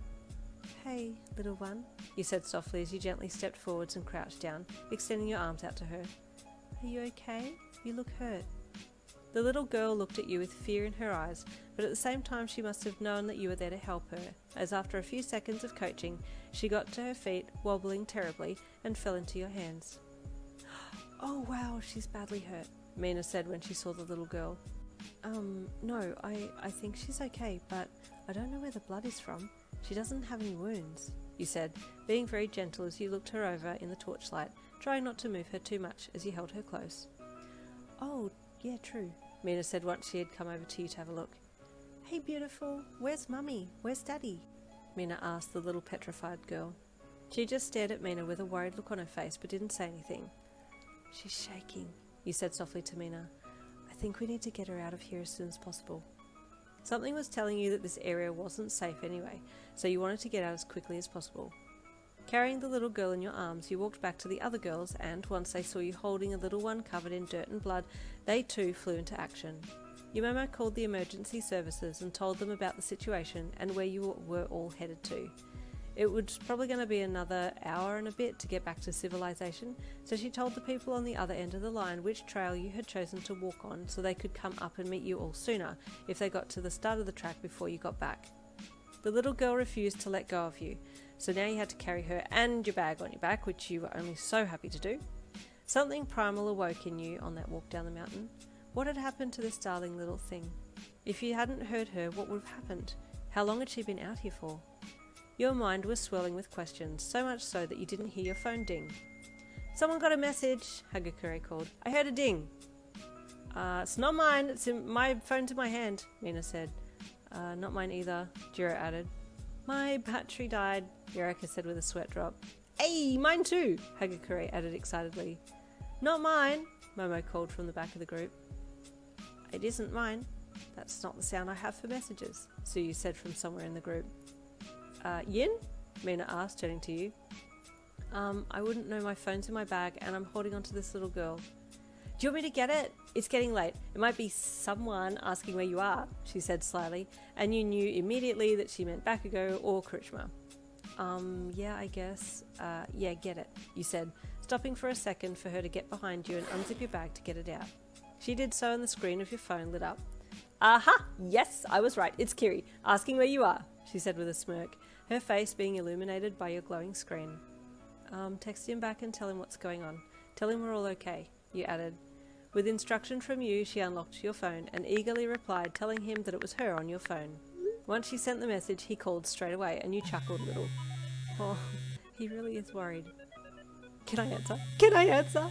Mina squealed with excitement. Yes, he replied with a smirking smile. Hello, Yin's receptionist here, Mina said sassily into the phone. If you want an appointment, you'll have to take a number and wait. You snorted a little, and you heard the other girls giggle a little. Yes, she's here, Kirishima, and she's fine, but she's holding a little girl, like I said, Mina added. There was a short pause as he replied, and Mina rephrased his questions so that you would know what was going on. You want to talk to her? Can I put you on speaker? Mina asked. There was a pause, and then all of a sudden he was on speaker. Yin? He asked worriedly into the phone. Hi Kiri, I'm okay. Sorry, I can't talk a lot right now. We found a little girl lost in the woods, and we don't know if she's hurt or not. She's very quiet, you said, telling him pretty much the same thing that Mina had messaged to him. Are you hurt though? He asked with concern, and Mina nudged you. I'm fine, I promise, you replied, glancing at Mina with a small smirk. Okay, where are you? I'll come. No, it's okay. We have emergency services coming, so I'll keep you posted. I'm not sure what's going to happen from here, you said honestly. Lights! Your Momo called from the back, and you looked up to see a few lights running up the path.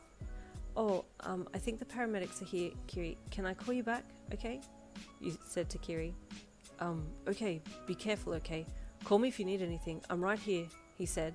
Thank you, Kiri. I'll text you, you said, wrapping up the conversation as the paramedics got closer. Yumomo had already called out a greeting to the approaching medical staff, so there was a lot of shouting happening now. Things looked like they were about to get a little crazy, so you thought it best to go. With phone now hung up and paramedics within range, you suddenly entered the conversation. I have her here, you called to the closest guy. Good job, he called back. We'll take her from here, he added as he slowed down and stopped in front of you, his headlamp shining down onto the little bundle clinging to you for dear life. You tried to pry her off yourself to hand her over to him, but she had gathered strength from somewhere and had a death grip on your shirt. There was no way she was leaving you behind. You hummed, trying to get her off yourself and onto the stretcher that he'd pulled up, but nope, she wasn't letting go, and when the paramedic finally did pry her off you, she burst into the most heart-wrenching cry you'd ever heard. I can come, please? She asked, reaching a hand out to stop the guy. I'm okay to come with her, right? I'll come with you to the hospital. I don't know what trauma she has, but I think she'll be calm with me. Please, let me come. That might be a good idea, one of the other guys said when he saw how distraught this little girl was at being separated from you. You quickly stepped past the guy who had originally taken her from you and reached out towards her. Still sobbing pitifully, she reached out to you, and you lifted her off the stretcher and straight back into your arms again, holding her trembling little body against yours. It's a fair hike down. You sure you're going to be okay? The guy, who had said that you could come along to the hospital with her, asked. I'm a hero in training, you said with a small smile. I'll be okay. Oh, are you all heroes in training? The guy then asked, looking past you into the darkness to the others behind you. Yep, they all said in various tones with head nods and smiles. Oh, thank goodness you heard this little one then. She's in safe hands, he said, gesturing to the little girl in your arms. You smiled down at the top of her head, and she turned her face and buried it into your shirt, not crying anymore, but sniffing and hiccuping a little. Onwards you all walked, back down to the waiting ambulance, and you got in with the little girl and held her close as the paramedics checked her over. The others waited outside the ambulance to hear the verdict, then your Momo came to talk to you. Are you going to be okay, Yin? She asked as she popped her head in through the side entrance door of the ambulance. Yeah, I'll be okay. I'm more concerned for this little one, you said, looking down at the girl now snuggled up in a blanket on your lap. She's had a rough time. I want to make sure she feels safe. Your Momo smiled at you and nodded. You have the heart of a true hero, Yin. I'm sure the little one feels it too, she said before giving her farewells and left, walking back to the others. With the paramedics now ready to head to the hospital, you settled back in the seat and looked out the window. True hero, huh? You thought as you watched the lights from the houses outside get closer and closer together, and street lamps started to appear on the sidewalks. I honestly didn't want to even be in the course, but now I think I really do want to be a hero, you thought as you hugged the little girl in closer. She had been sitting very quietly for a while now, and you ducked your head to the side to see her a little better. Her eyes were slowly closing, and you leaned back a bit so she could rest her head against you and drift off to sleep. Who knows how long she'd been awake out there? The paramedic beside you leaned over to check the little snuggled-up bundle, and then smiled when he saw that she was falling asleep. "The rest will be good for her," he said in a soft voice to you, and you nodded back to him. "I hope she's going to be okay. The paramedic said she didn't appear to have any wounds on her. The blood was from someone else." Things were a little busy with the girl once you got to the hospital. Scans, tests and samples were all taken from her, and a few medicines given just in case she was in pain, but she tolerated it all very well, thanks to your presence. At one point you thought you heard her call you T, but you couldn't be sure. She hadn't said much. By the time you got a chance to check your phone, it was very late, and you had another missed call from Kiri and a message of apology telling you that he didn't want to disturb you, but he was just worried and wanted to make sure you were okay. You smiled down at your phone and then looked up at the little girl sleeping in the hospital bed with blankets over her. She had wanted you to be in the bed with her, so you stayed there until she'd fallen asleep and then slipped out to stretch your legs. You'd been holding her and sitting for most of the night now anyway. "Hey," you sent in a message to him. "I'm all good here. The little girl is okay. No injury. We still don't know who she is and we don't have a name, but I'll stay with her until they figure some things out." Even though it was late, he messaged back immediately and you smiled at his text. "Can I call you?" it read. You replied with a yes and quickly made sure the phone was still on silent. The screen lit up with his name and you pressed answer call. "Hello," you whispered into the phone. "Hey, I'm sorry, I just needed to hear your voice," he said shyly, which made your heart flip and your cheeks burn. I'm okay," you whispered. "We're all okay here." Can I come and see you?" "Oh, and the little girl. I can bring you some food. Have you eaten? Do you need a jumper? I'll put together a bag and bring it in for you. Oh, that's so kind, Kiri, but I don't think they're letting anyone in at the moment. It's late, and they said that they were keeping this case quiet as the police are looking into some things," he said sadly. "Oh," he said dejectedly, his dejected voice floating down the line. But I'll keep you posted, okay? They might let people in tomorrow, and I'd love a change of clothes. They have food here though, so I'm good with food," you said. "Oh, okay. Yes, text me or call me and let me know," he replied brightly. Happy with that, you chatted a little more, and then the doctor came in to speak with you, so you had to hang up. "I'm just here to do the progress report," the doctor said as he leaned in towards the little girl and checked her over, taking her blood pressure and listening to her heart and chest before stepping back. "Everything seems to be fine," he said gently to you, after seeing your worried expression. You relaxed. Do we know what happened to her out there?" you asked him. He shook his head. "No, unfortunately, but there is a search going on in the area now by the police who are trying to figure out what happened. We will hopefully have some clarity in the next few days," he said before signing off and leaving the room. You let out a little sigh and adjusted yourself in the chair. It had already been a long evening, but it was going to be an even longer night by the looks of things, and you settled back and closed your eyes. You slept fitfully that night. The little one slept all night through, to your surprise, but also not surprised at the same time. She must have been exhausted, and by the morning you were ready to go home to your own bed. As the morning nurse came in and the breakfast trays were delivered to you and the little one, she started to stir and looked for you first before relaxing once her big brown eyes had found you. With a smile, you reached for her breakfast and set it up in front of her. "Do you want some bread?" you asked the little munchkin, holding up the wrapper-covered bun.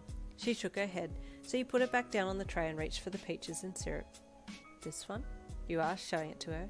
She nodded, so you pried the lid back and got the spoon so you could feed it to her, which she happily accepted. You were elated that she was responding well to you, and you had just finished breakfast when the doctor came in and asked if he could speak with you alone for a second. You stood up and took a step towards him, but the little girl whimpered and tears filled her eyes as it looked like you were going to leave her. You hummed, looking from the doctor to her, then back again. "I don't think I can leave at the moment." He saw that the little girl was starting to get distressed and nodded reluctantly. "The police have been in. They think they know what happened," the doctor said in a hushed tone, glancing at the little girl as you took 2 large steps back towards the hospital bed and placed a hand on her head to calm her. Do you think you could tell me in here but in coded terms?" you asked him. He nodded and stepped towards the bed so that he could speak in a softer voice and not be overheard by people that may be passing outside. 2 bodies were found this morning," he said in a soft but even tone. "They presume the bodies of the parents of this little one, unfortunately." "Oh no," You gasped softly, placing your other hand over your mouth. The doctor nodded. It appears that the male of the pair took to the female with a sharp object and then turned the sharp object on himself. The doctor said neither survived, but they have found relatives of the woman and she's been notified that her niece is safe. As far as we've been told, this little girl's name is Shinaru and she is 1.5. Your eyes welled with tears and you looked down at the little girl who was sitting still under your hand on her head. Shinaru, you said to the little girl, and she looked up at you, obviously responding to her name. Tea, she said once she had made eye contact with you. Tea? What's tea? You wondered, but didn't say anything out loud. The auntie is going to come in and be with her so that you can go home, the doctor said. I'm assuming there will be some paperwork for her to take legal guardianship of Shinaru. You nodded, your vocal cords being seized by the reality of this sad situation. The doctor then left and you sat down in the chair, gazing sadly at little Shinaru. What happened out there, little one? Is that Mummy's blood on your clothes and face? Did you see what happened? Your heart ached. You fed the rest of breakfast to little Shinaru and then sat back. Funnily enough, you didn't feel like breakfast anymore. About an hour later, you heard voices outside the room, and this lady, who looked like an older version of yourself, stepped into the room. Shinaru! She gasped with tears in her eyes, quickly walking to the bedside to give the little girl a cuddle, while the doctor and nurses stayed at the door. Little Shinaru looked confused for a second, looking at this lady and then at you. Tea, she said as her auntie embraced her. Yes, I'm here, Tea. Tea's here, the auntie whispered, tears cascading down her cheeks as she silently wept. You felt kind of awkward just sitting there until the lady opened her eyes and looked at you. Are you the one who found my little niece? She asked in a shaky voice. Yeah, you said softly, placing your hands in your lap and looking down a little. I'm sorry to hear about what happened. Please, may I hug you? The auntie asked as she let little Shinaru go and straightened. Okay, you said as she came around to your side of the bed. You got up quickly, and she wrapped her arms around you and held you so tightly you worried that she was going to break something. Over and over she thanked you, and all you could reply with was, "You're welcome," or "It's okay." You didn't really know what else to say, to be honest. The rest of the time there was a bit of a blur, and you even had to give another statement to the police, even though you'd already given them one the night before. It was mentally and emotionally draining, but eventually they said you could go, so you picked up your phone. Kiri had messaged you again that morning, but there had been so much going on that you hadn't even had a chance to pick your phone up. Your phone battery was dangerously low by now, so you quickly told him that you were being let go and could he please meet you outside the hospital and bring you back to Heights Alliance. You kinda needed somebody right now. Kiri already knew which hospital you had been taken to because you had told him the night before, so that next morning he had gotten up early and had been packing things to bring to you. He didn't know if you were awake or asleep or even if he was allowed to come into the hospital to see you, but he was worried about you and wanted to see you, so he was a determined guy at that point. The girls had told everyone what had happened on your walk, and the teachers had been notified too, both by the hospital and by the students, so everyone else was calmly going about their morning. "What you doing?" Mina asked with bubbly enthusiasm as she bounced into the common lounge and over to Kiri, who was sitting in the lounge there with his backpack at his feet and phone in hand, just staring at its blank screen. "Oh, I'm waiting for Yin to let me know if I can come to the hospital. We spoke yesterday and I've got some things for her," he said, leaning forward to pat the bag at his feet. "But she hasn't been on all morning. I hope she's okay." "This is Yin we're talking about. She'll be fine. And plus, she's at a hospital. She's not in danger," Mina said with a small hidden smile. She could see Kiri was really itching to see you. It was another hour later before you finally messaged him, and then he was up and running out the door, almost knocking Bakugou over on his way out. "What are you going down here?" Bakugou yelled at the back of the rapidly disappearing classmate. "He's off to see Yin," Mina said brightly, watching Bakugou closely to see his reaction. The way the blonde stiffened and his red eyes shot over to hers was enough to make her smirk with knowledge. She could tell that that comment had gotten under his skin. "She's at the hospital, isn't she?" he grunted, shoving his hands into his pockets and stalking into the common room. "Yep, but he's bringing her some things," she added, acting like it was no big deal. Bakugou scowled, more so than what he was already scowling, and glanced back at the door. He grunted. Kiri got to the hospital far quicker than he thought he would, and slowed as he neared the entrance to it. He was about to go in when he saw you sitting near the front door, your glazed and slightly bloodshot eyes downcast as you just stared at the bland-coloured concrete in front of you. Yin? He called gently as he approached you. You looked up quickly, your eyes glazed with tears. Are you okay? He asked immediately upon seeing you. You hadn't slept well, and you were in yesterday's city clothes, and your hair was everywhere, but on top of all that, you just looked broken.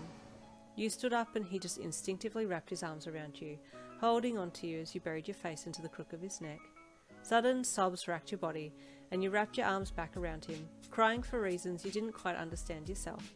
The rescue of little Shinaru had really affected you, especially now knowing that both of her parents had been killed. One, life taken by another, and the other life taken by his own hands. What kind of hell had this beautiful little one grown up in? Why was that hurting you so much? Kiri just held you. He didn't ask any questions. He kind of knew that it had been a lot to take in already. After you had calmed down, he stepped back and let you go. I'm sorry, you sniffed. I'm just tired, I think. Don't say sorry, he said gently, taking your hand. Let's go back to the dorms, and you can tell me about it if you like.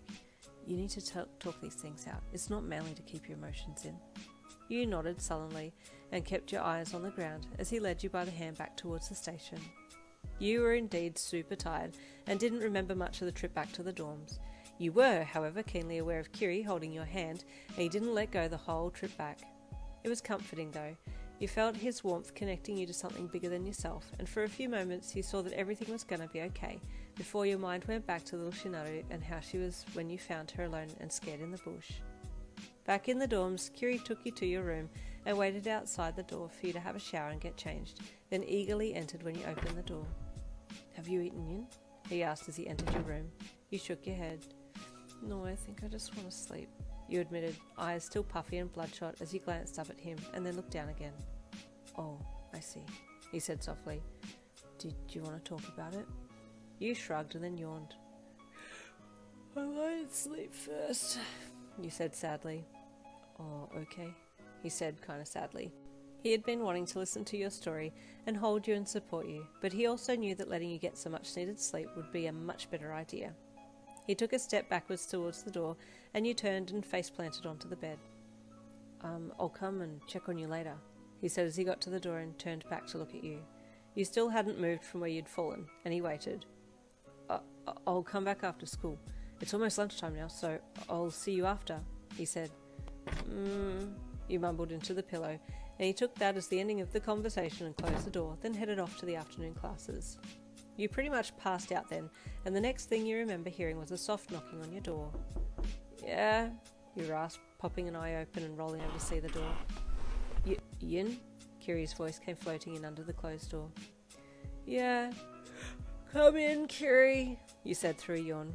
He pried the door open a little and slipped in, holding some papers in hand. Sorry, I didn't want to wake you, but here's the homework from today, he said as he crept over and put the papers down on your desk. Thank you, he said with a small smile. I should probably wake up anyway, because what time is it? It's 4 p.m. now, he replied, walking over to sit down on the side of the bed. Are you feeling a little better? You nodded. You really did feel much better. So, do you want to talk about it? He asked gently. I don't know where to start, you sighed. It's a lot to take in. Kiri nodded, but kept quiet, and you took that as a cue to just start talking. Well, you started. You know how we found the little girl, right? Her name's Shinaru. And then you just told of everything that had happened, tearing up again when it got to the part about both of her parents and them not being alive anymore. I'm really attached to her for some reason, you added with a sniff. She's just so little and helpless, and I want to be a hero. I wanted to be her hero, but I don't feel like I really did anything superhero-like. Kiri gave you a sympathetic look. But you are her hero. She didn't want to be apart from you, right? That means she trusts you, and she knew that if anything happened, you'd save her, he said, getting more passionate as his comment progressed. That's a super manly trait. That's a hero trait, he added emphatically. You gave him a warm smile. That's what you needed to hear. Thank you, Kiri, he said kindly. I want to do better, though. I want to try better. You're going to be an amazing hero, he said, reaching a hand out to place it on top of yours. You looked down at it and your heart rate increased. You were about to say something, but then there was a sharp knock at your door and you jumped with fright. Kiri quickly took his hand from yours and stood up. Who is it? You called. Me.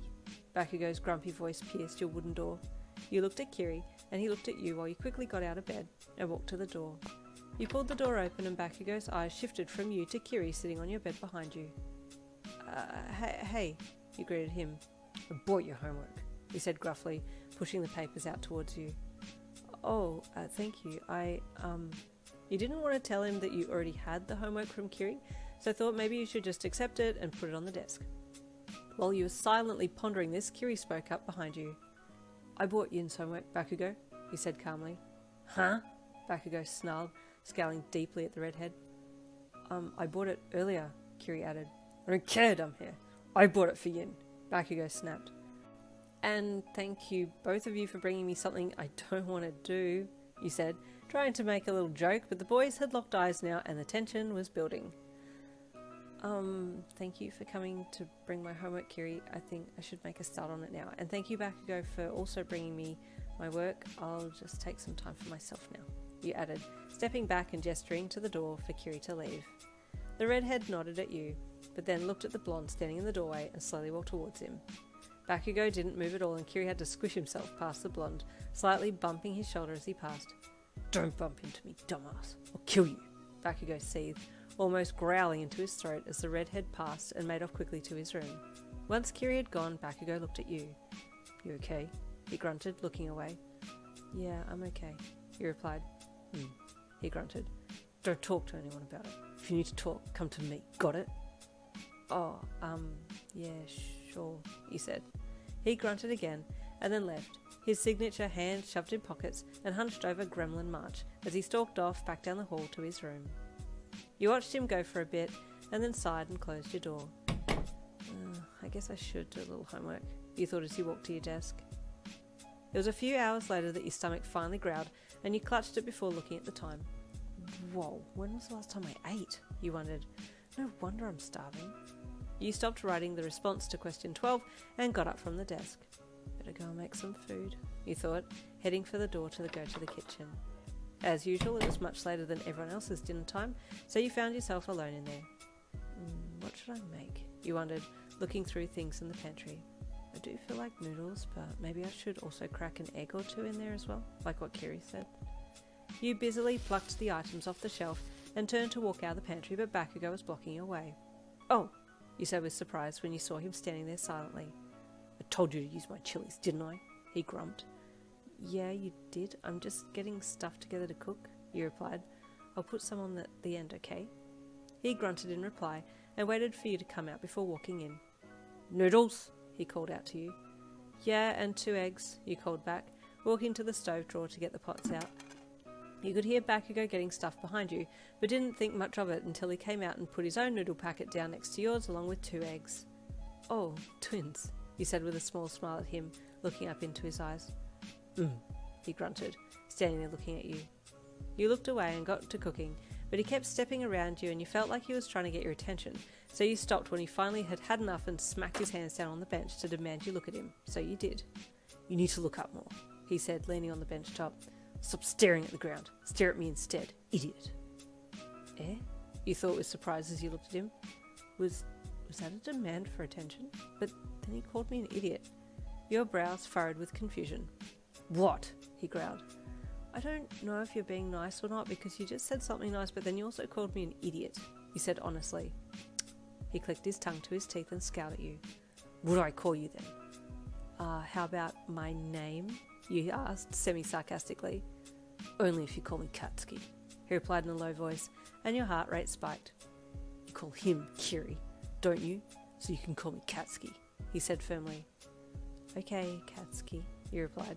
I'll call you by your first name, and I'll look you in the eye. Better, he grunted, and then looked away and lifted his hands off the bench. I'll get the chili. Cooking dinner with Bakugo was probably better described as him doing all the work and you just standing there offering to help him, and him telling you to go and sit down, so in actual fact it was him cooking dinner for the two of you, and your saliva glands clenched as that first flavour-filled mouthful hit your tongue. You moaned with delight. This was such a good meal, and you'd only taken 1 bite so far. Bakugo eyed you. He knew you were enjoying it just from the look on your face, so he didn't have to ask for clarification.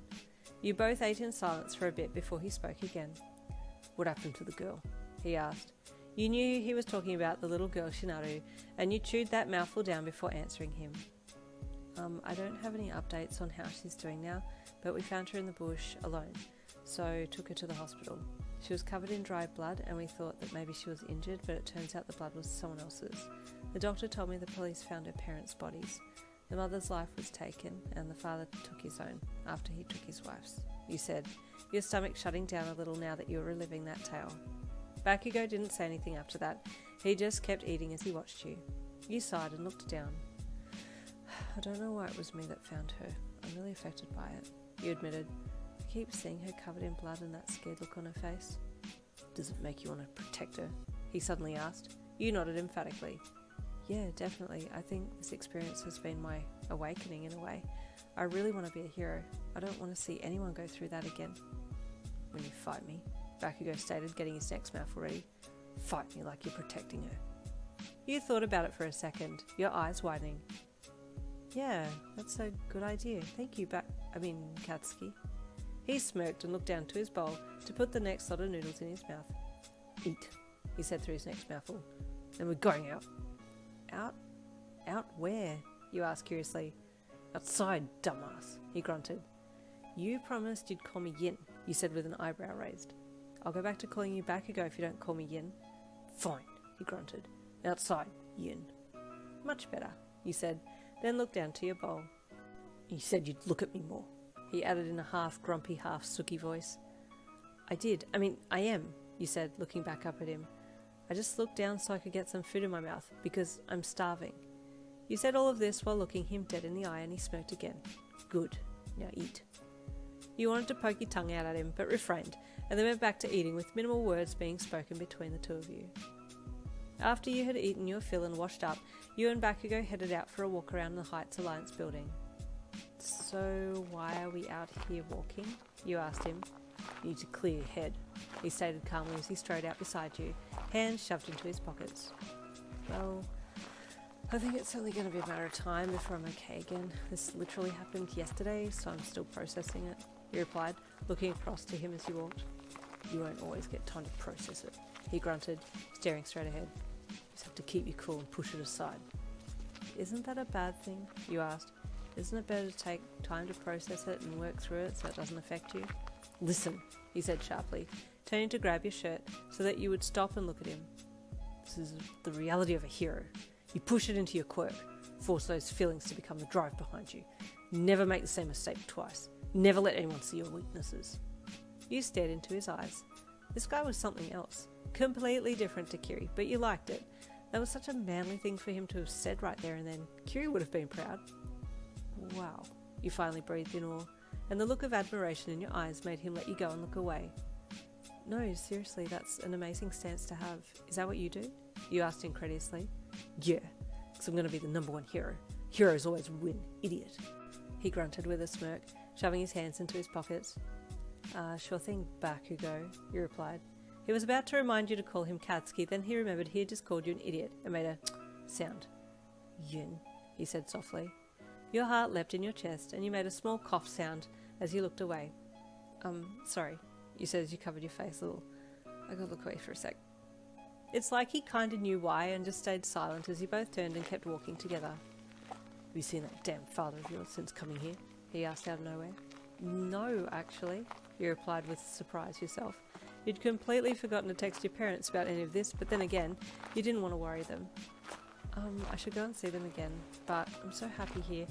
I don't really want to go back, even if it's just to say hi. My mum is cool though, you added. What about your folks? You asked him. The old hag of a mother is a bastard. My dad's just there, he grunted. I like it here more too. You nodded. You could at least both agree on that. You and he chatted lightly about random things and then headed back for the night. Even though you hadn't talked any more about your experience, you felt much lighter after Bakugou's words. The next day you attended class again. You were welcomed back with much enthusiasm and care. Everyone was wanting to make sure that you were okay, and Aizawa even offered to organise counselling should you need it. You told him you were okay for the time being, but you'd keep an eye out, and if you felt like you were still holding on to things, then you'd let him know. He seemed happy with that, and then started the day's lesson. Throughout that day you kept thinking that maybe you should call your parents to check in, so that afternoon you rang your mum to fill her in on the happenings. She was mortified, as you had expected, and demanded that you come home right away so she could care for you. "Mum, I'm fine, truly," you answered honestly. "I've got such a good support around me here. Everyone's been really amazing about it." "Was the boyfriend with you?" your mum asked with concern. "I hope he was there." "No, Mum, he's not my boyfriend," you chuckled. "It was a girls' hike, no boys. But he was really worried about me and met me at the hospital when they let me go, and he held my hand all the way back to the dorms." "Oh, he's the perfect gentleman," your mum sighed with inner delight. "Please invite him home so I can treat him to some good food as a thank you for caring about you so much." "No, Mum, how embarrassing. You'll keep referring to him as my boyfriend and he'll be so embarrassed," you squealed with horror. "But I will come home soon, sometime, I promise." "Please do, I miss you," your mum pleaded. "It's so lonely without my baby girl here." "I'll let you know," you said as you smiled into the phone. "I better go though, Mum. I have training now, so I'll talk to you later, okay?" "Okay, love you, Yin. Take care, okay? And give that boyfriend a big hug for me, yes?" she said. "No," you chuckled, "but I'll say hi to him for you." "Good girl, love you," your mum said. "Bye, Mum. Love you," you replied before hanging up. With that done and dusted, you ticked it off in your mind and then got your things together to go and train with Kiri. That was pretty much your life from then on for the next few weeks, training with Kiri or training with Bakugou, as well as some afternoon walks with Mina. Life was looking pretty good. It was midway into the following 2 weeks that you had been getting into your school skirt and noticed that it was sitting a little lower on your hips, almost like it was going to slip all the way down, and you held onto the sides of the skirt and pulled it up a little and then dropped it down again. "What the heck?" you thought as you repeated the manoeuvre a few times. "Wait, have I lost weight? Is it because of the stress of Shinaru?" You stood there for a second and looked at yourself in the mirror. Nothing seemed different to you, as far as you could tell, so you shrugged and kept on moving with your morning routine, but the skirt was bugging you. It seriously felt like it was going to fall off, so you scrunched one hand into the side of it to hold it up and left your room with your bag and books. Making your way across to UA, Momo caught up with you and slowed to your pace, chatting with you as you walked the last way up the front doors to the school building. "Have you done something different with your hair today, Yin?" she suddenly asked you. "You look different today." My hair?" you asked, reaching your free hand up to touch it. "No, I didn't do anything different." She hummed as she looked at you. "You just look a little different today, but I can't quite put my finger on it. You look amazing as always, though," she added with a bright smile. "Thank you," you replied shyly, giving her a smile in return. You weren't exactly sure what was going on, and thought that maybe if you mentioned that your skirt was looser, they'd be worried about your mental health regarding Shinaru, but you were fine. At least you thought you were. Things had been okay. You'd made your peace with it. Keeping your thoughts to yourself, you walked into the hall and put your things in your locker, and then got your books for first class. You were trying not to be awkward about it, but honestly, if you took your hand away from holding onto the side of your skirt, you were sure it was going to fall down. Maybe I can pin it up or something, you wondered, but that was about as far as that thought went. It was a bit of a struggle, but you made it through the day and quickly changed into your pants to go and spar with Bakugou in the afternoon. You'd been feeling really confident as of late about your quirk, and had been feeling like you could do maybe even a little more with it now. You could make your palms glow, sure, that was a given, that's what you'd always been able to do, but now you could adjust the brightness. You could make them glow just a little, or you could really pump out those watts. When you used your high beam, it made the rest of your body feel a little bit weak, which you could only assume was it drawing energy from your body, as you were super hungry afterwards too, but you didn't really connect any of that to the fact that your skirt was getting looser and looser. You could narrow your light now too, and pinpoint it with control. This is what you had done when you sliced Bakugou with it, and for this move you had to really focus and channel your anger or frustration. You couldn't use this one for too long, as it made your palms sting, but you loved using it like a lightsaber and had been doing your own training with it in Training Arena C, that had a lot of bamboo poles and such. You would have liked to have thought you looked kinda cool with 2 light swords projecting from your palms, but you looked more nervous than anything else. You certainly didn't want to cut yourself with them. For now, that was about it. Bakugou had been watching your improvements and was happy that you were making progress, even though his clothes came off second best at times. You and Kiri were also doing well with gym training and had started adding a bit of cardio into the mix. Jogging on the treadmill really wasn't your cup of tea, but it was more time with Kiri, so you invested in a better bra to pack the girls into, and jog you did. Somewhere in your mind you noted that it felt a little easier to move and your legs felt stronger, but again, you didn't give it too much thought. The following week though, you put your school skirt on and instead of it clinging pitifully to your hips, it fell right off again, much to your horror. "What is going on? Why is it falling off?" you screamed internally in terror. "Am I sick? Do I have some kind of illness? I feel fine though." With a pounding heart, you picked the skirt back up again and tried to tuck it into your underwear, but that definitely wasn't your most brilliant idea. "Maybe I can wear pants or something else," you thought as you frantically looked around. "But it's not school uniform and I don't know what to tell anyone if they ask." Frozen at the mirror, you held your skirt up, your brain finally offering you a decent suggestion. "You Momo, she can make clothes, can't she? Could she make me a slightly smaller skirt so I won't stand out? But what if she gets worried? I'll talk to her. She should be okay. She's not one to run off and tell anyone." With that thought placed in the yes box, you picked your phone up off the side table next to your bed and rang her number, one hand on your skirt to hold it up and the other hand holding the phone to your ear. "Yin?" your Momo asked as soon as she picked her phone up. Hi your Momo, do you think you could come to my room? I need a little help with something," you said shyly into the phone. "Yes, of course, let me just put my uniform on and I'll be right over," she said brightly. Thanks," you replied with shy gratefulness, and then hung up. In a matter of seconds, she was knocking on your door, and you opened it sheepishly. "Hi Yin, what can I do for you?" she asked brightly as she stepped into your room, and you closed the door behind her. I kind of have a little wardrobe malfunction," you admitted, pointing to where you were clutching to the side of your skirt, and then unbunching it to show how much you were having to hold it in to make it fit you. "Oh," Momo said with surprise. "You've lost some weight, Yin," she added. "I know, and I'm worried that people will think it's because of Shinaru. It's not, I promise. Or maybe I'm sick. I don't know what's going on, but I've been eating well, I promise," you rambled, all of your fears and concerns being laid bare. "Well, if you feel well and you're sure it's not because of Shinaru, then it could be from all the working out you've been doing," she offered. "You're training with Kiri 2 or 3 times a week, as well as with Bakugou about 2 or 3 times a week, and then you mentioned that you've been walking with Mina in the afternoons too. That's a lot of extracurricular activities, Yin. I'm sure that's it." "Oh, really?" you asked, scrunching your brows as you thought. "Well, I guess you're right, but now what do I do?" you asked, looking down at your gaping skirt. "Unfortunately, I cannot make clothes. It could upset the economy, but I can go with you to the uniform shop to get a smaller size," she offered. "Do you think that'll be okay?" you asked bashfully. "Of course. Come, let's go now before school starts. They'll be open," she said. "Quickly change into some pants and then let's go." You changed quickly, and then you and her left your room to go to the uniform shop on site. As she had said, the uniform shop lady was there and open for business, and you and her entered the shop together. "Good morning, girls," the shop lady greeted you both. "What can I do for you?" I need a new skirt, please," you said to her, and she nodded. "What size are you after?" "Oh, shoot, I don't actually know," you thought with a panicked look on your face, which you quickly hid when she looked back at you, her hand poised over the clothes rack. I'm not sure."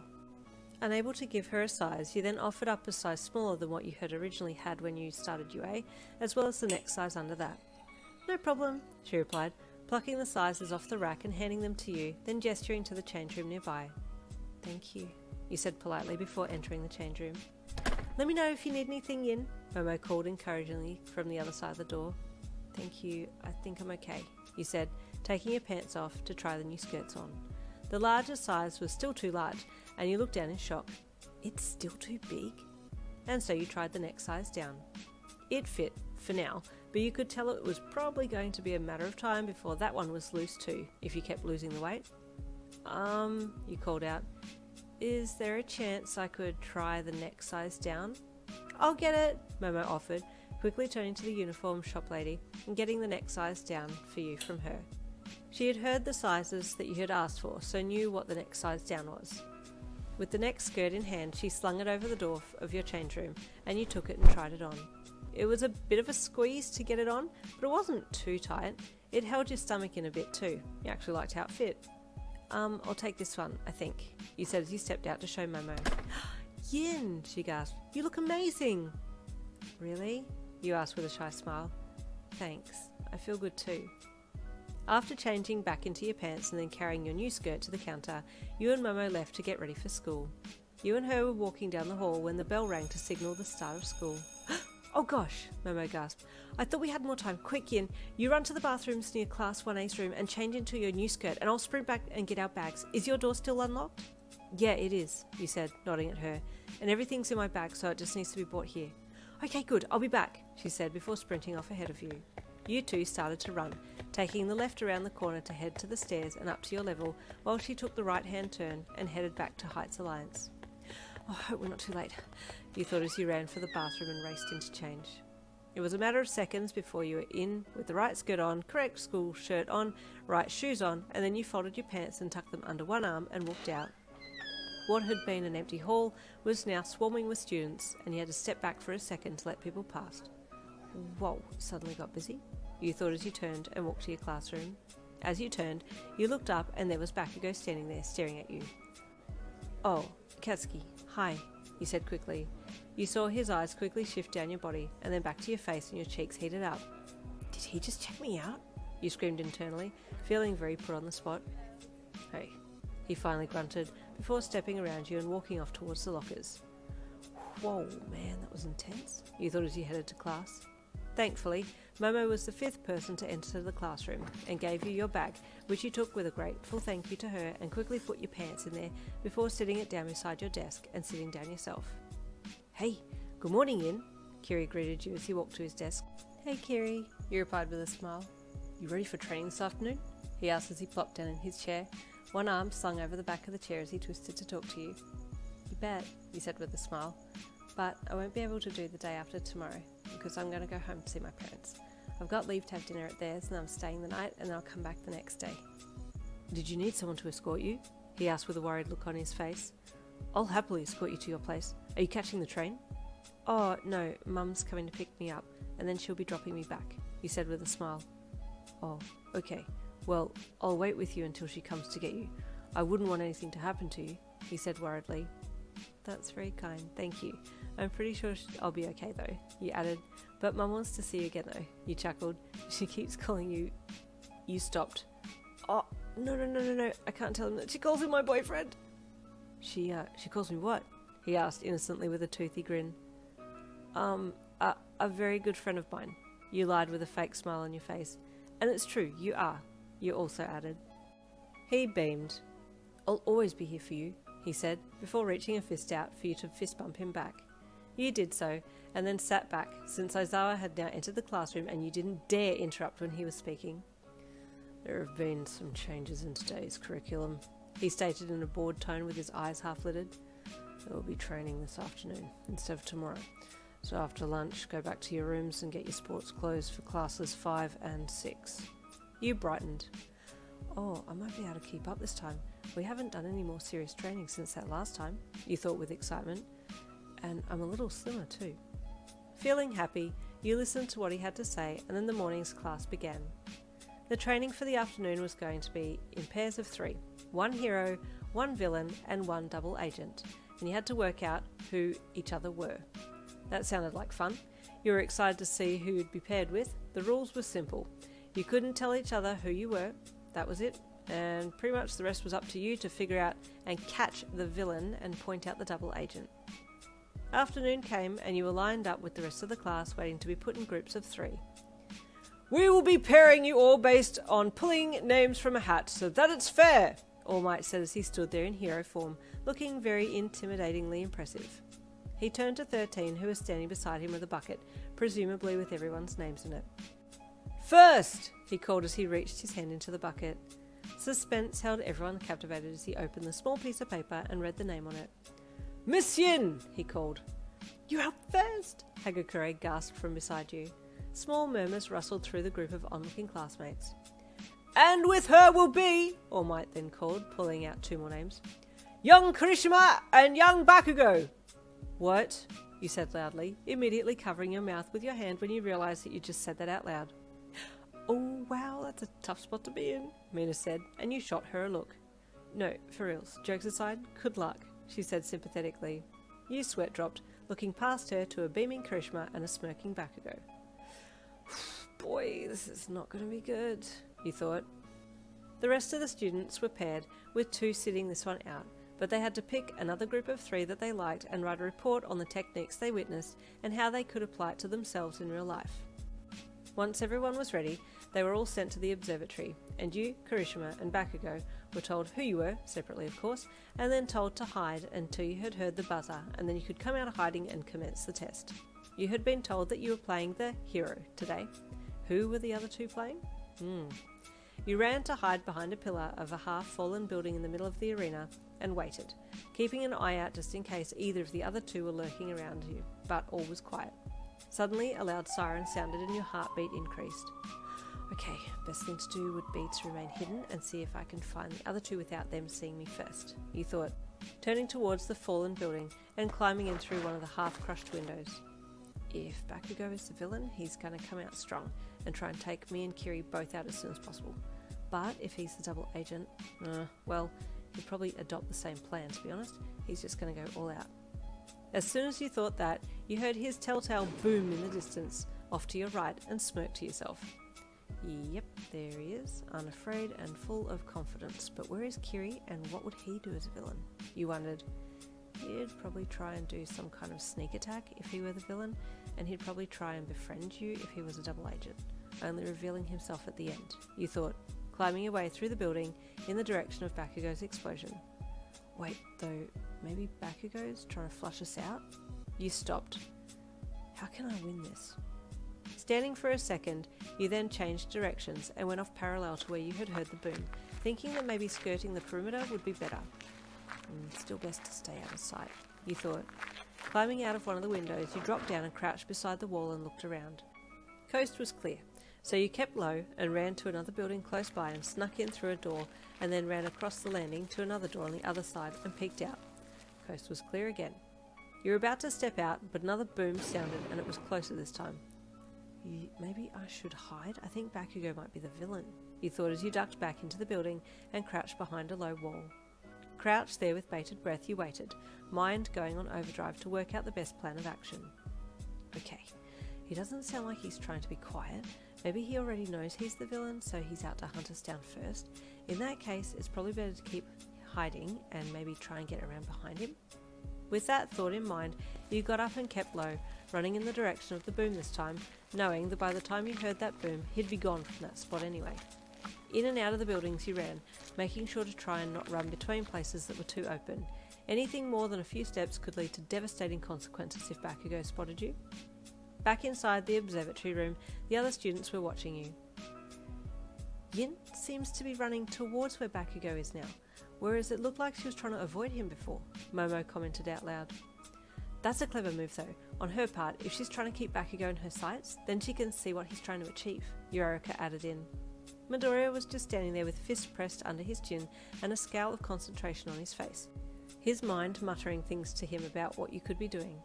They also saw on screen Bakugou, large as life, aimlessly blasting his way across the buildings, obviously searching for you and Kiri. I think Bakugou might be the hero in this one. He's being very aggressive with his actions, Ribbit, Tsuyu commented. No, that's just Bakugou. It doesn't matter what role he's playing. It will always be aggressive. Jiro deadpanned. What's Kirishima doing? Mina asked. All eyes were on Kirishima's camera now, and he was just sitting behind a wall listening. Is he the villain? Yorika asked. Maybe he's just hiding to wait it out. Maybe, Mina replied. Just then there was a little movement on your camera and all eyes were on you. Wait, Yin is behind Bakugou now, and following him. But I don't think he's noticed yet, Kaminari said excitedly. There were a few excited gasps from the onlookers and everyone grew quiet, watching to see what would happen. You kept low, running from object to object and crouching down behind them. You were relying solely on sound now because if you spent too long time trying to see where Bakugou was, you risked him looking back and seeing you. What do I do now? You wondered. It went quiet from in front of you for a bit and you held your breath. Wait, why has he stopped? You thought, hanging out behind the wall. The suspense was killing you, so you slowly got to your knees and knelt up to look over the wall and see where he was, but that was your mistake, because he was looking right at you. You caught his smirk a second before you dropped back down, and at the same time that you got up to run, you heard his explosion detonate. You knew you only had a few seconds to get somewhere before he would catch you, so it had to be a good spot.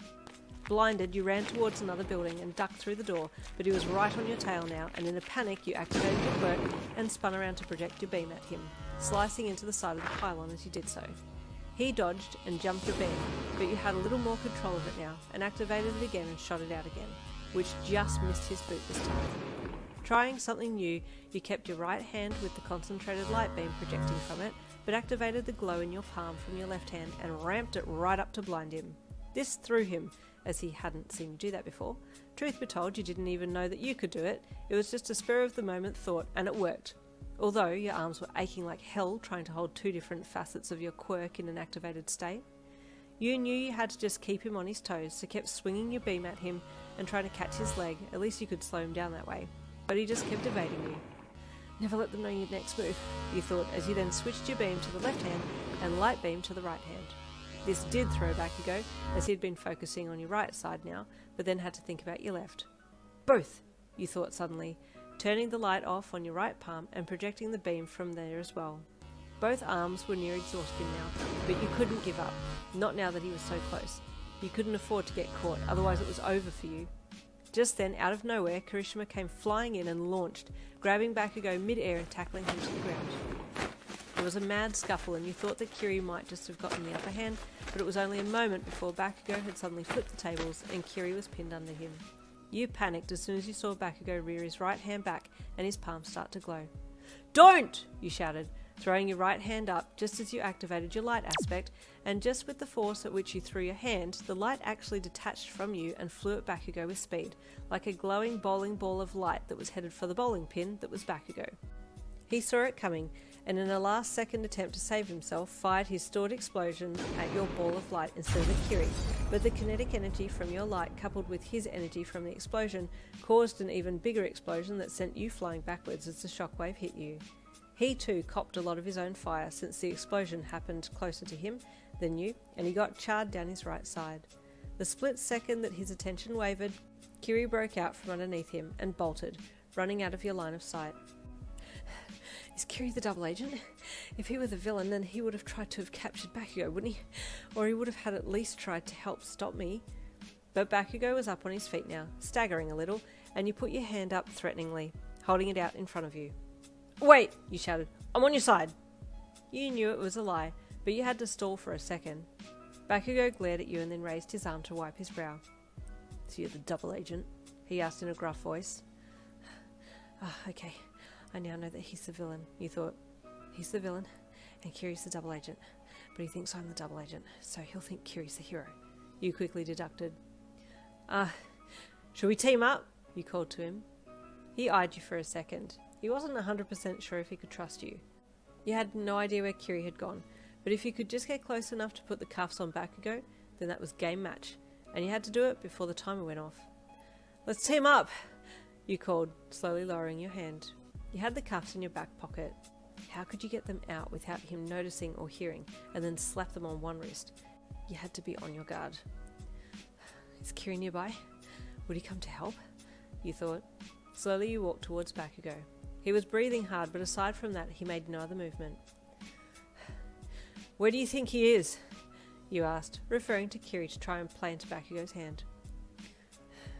"Dunno," he panted gruffly. "I can't let him see the cuffs, so I need to stay facing him," you thought as you got closer to him. "How much time has passed? Is the buzzer going to go off soon?" A sound from nearby drew your attention, but it also drew Bakugou's, and in a split second you reached behind to grab for the handcuffs, but you were too slow, and Bakugou had seen your rapid reach back and had known immediately that you had tricked him. As you pulled the cuffs out, he spun and threw an explosion at you, hitting you straight in the stomach and sending you flying backwards, but Kiri was there in a split second and had grabbed you, and then hardened himself so that he could protect himself from the impact with the ground. Bakugou was on the offense now, and was flying straight for you both, but the buzzer sounded then, and he faltered slightly. You quickly rolled out of the way and he landed on Kiri, the two of them grappling on the ground.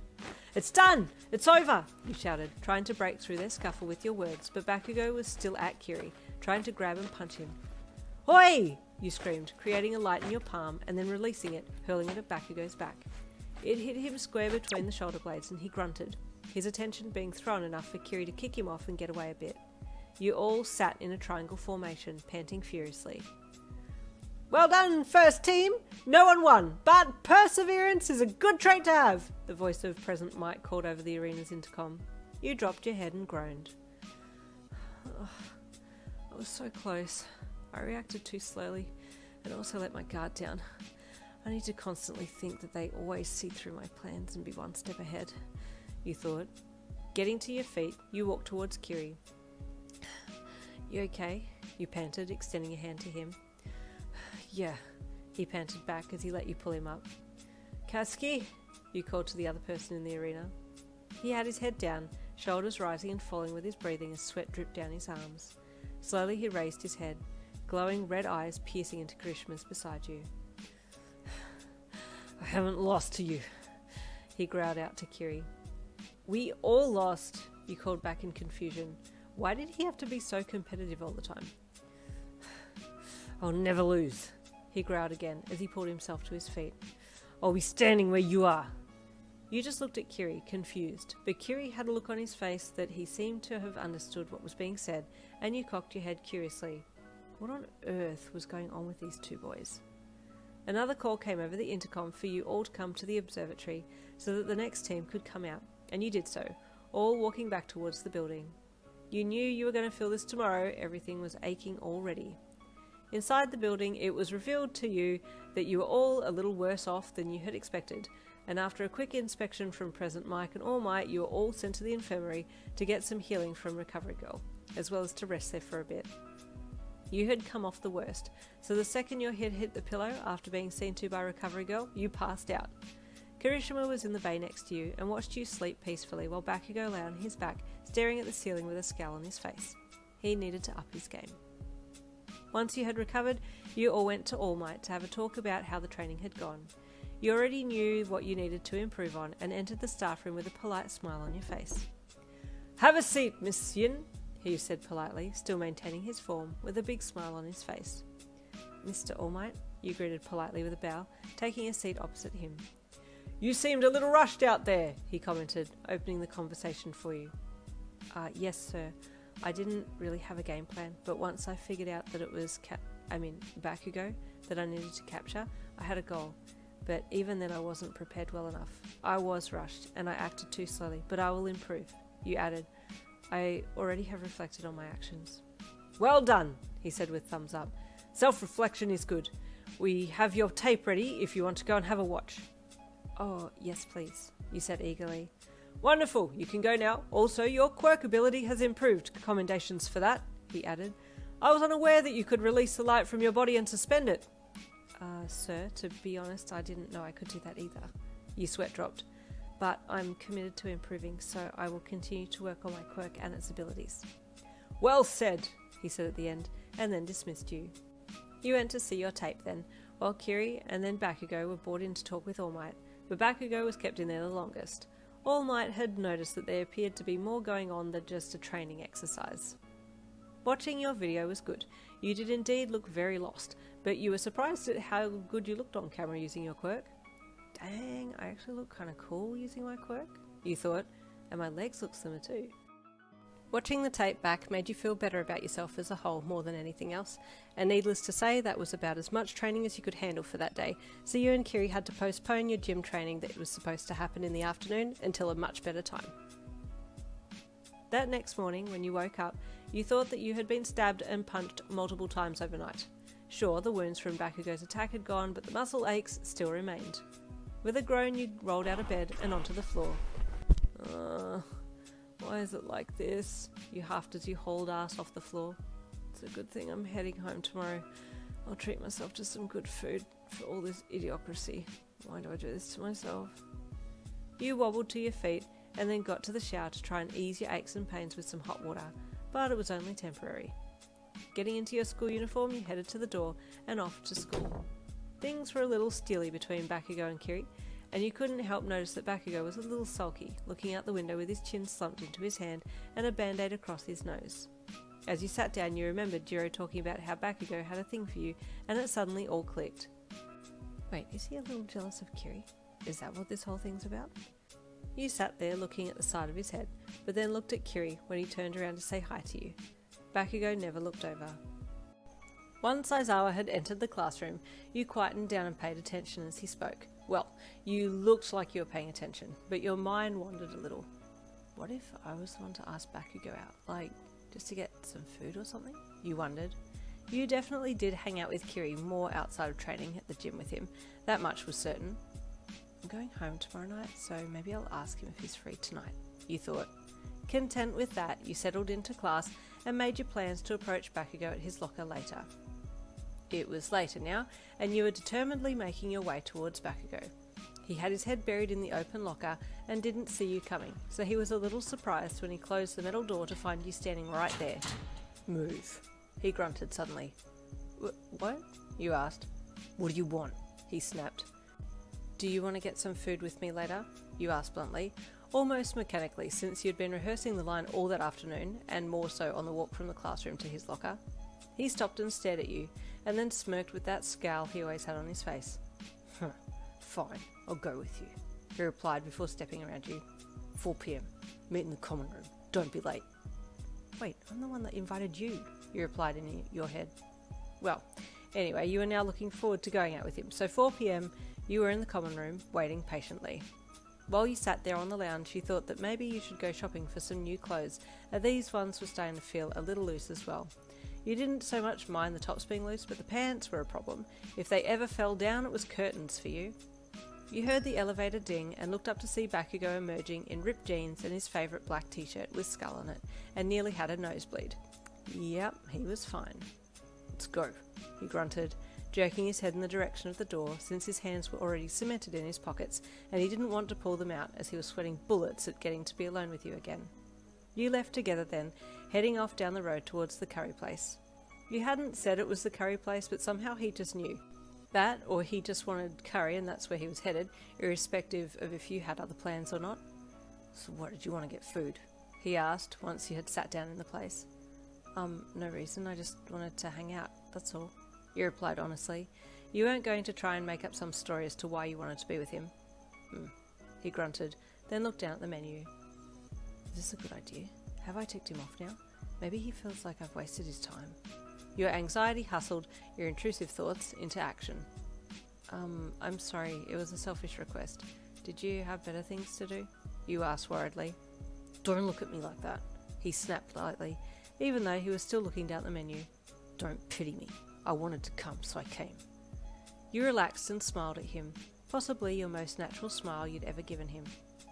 Okay, he replied gently. What are you getting? Hurry up, I'm hungry, he said impatiently, and you chuckled a bit. I'll get what I got last time. It was really good, you said. He nodded, and then closed the menu and called the waiter over. He hadn't needed to look through the menu either, but he needed something to look at so that he wouldn't be caught looking into your eyes and blushing. You were just super cute today. He loved how you looked today, and most of all he liked that you had taken the initiative to come and ask him to come and get some food, and that you were making a lot more eye contact with him. He looked into your eyes once the waiter had walked away, and you looked back, waiting for him to say something because it looked like he wanted to. Yeah? You asked curiously. Nothing, he replied, looking away. But your eyes are bright today. Are they? You asked with surprise. Yeah, because I've got the chance now to compare them with other times. You're looking up more now, he said in his soft, grouchy voice. You felt your face heating up and quickly looked down. Well, thanks, you said softly with a smile at the table. He didn't say anything. Was just too captivated by how gorgeous you looked, being all bashful because of him. Feeling his confidence, he took his hands from his pockets and rested back in the chair, slinging one arm out over the chair back next to him, and then the other hand on the table in front. For a few moments you couldn't look up at him, so asked your next few general questions at the table in front of you, trying not to get too flustered about his comment from before. You both chatted a little. Then when the food arrived, it was munch time. Bakugou was grateful for the break so he could have a think about what to do next while he shoved his face with food. Should I make it known? My feelings? He thought as he rammed a giant chopstick full of food into his mouth. But what if she tells me that she likes dumb hair, and then it's all over? I can't lose. She's the only one I like. I need more time to win her over, but this is a start, he thought with furrowed brows, his eating getting more and more aggressive. You okay? You finally asked, after having seen him getting more and more angry in the way he looked and ate. Won't lose, he grunted softly, but you didn't quite hear him at that point, and you were too afraid to ask. You just kind of hummed in reply and hoped that that would suffice, and then kept eating, not much more being said between the two of you until the end of the meal. "Let's go," he said once you had both finished eating. "Go? Go back?" you asked with a bit of dejection in your voice. Was it something you'd said? "No," he grunted as he got up and pulled his wallet out. "We're going to the arcade." "Oh," he said, slightly happier that he wasn't trying to cut the outing short.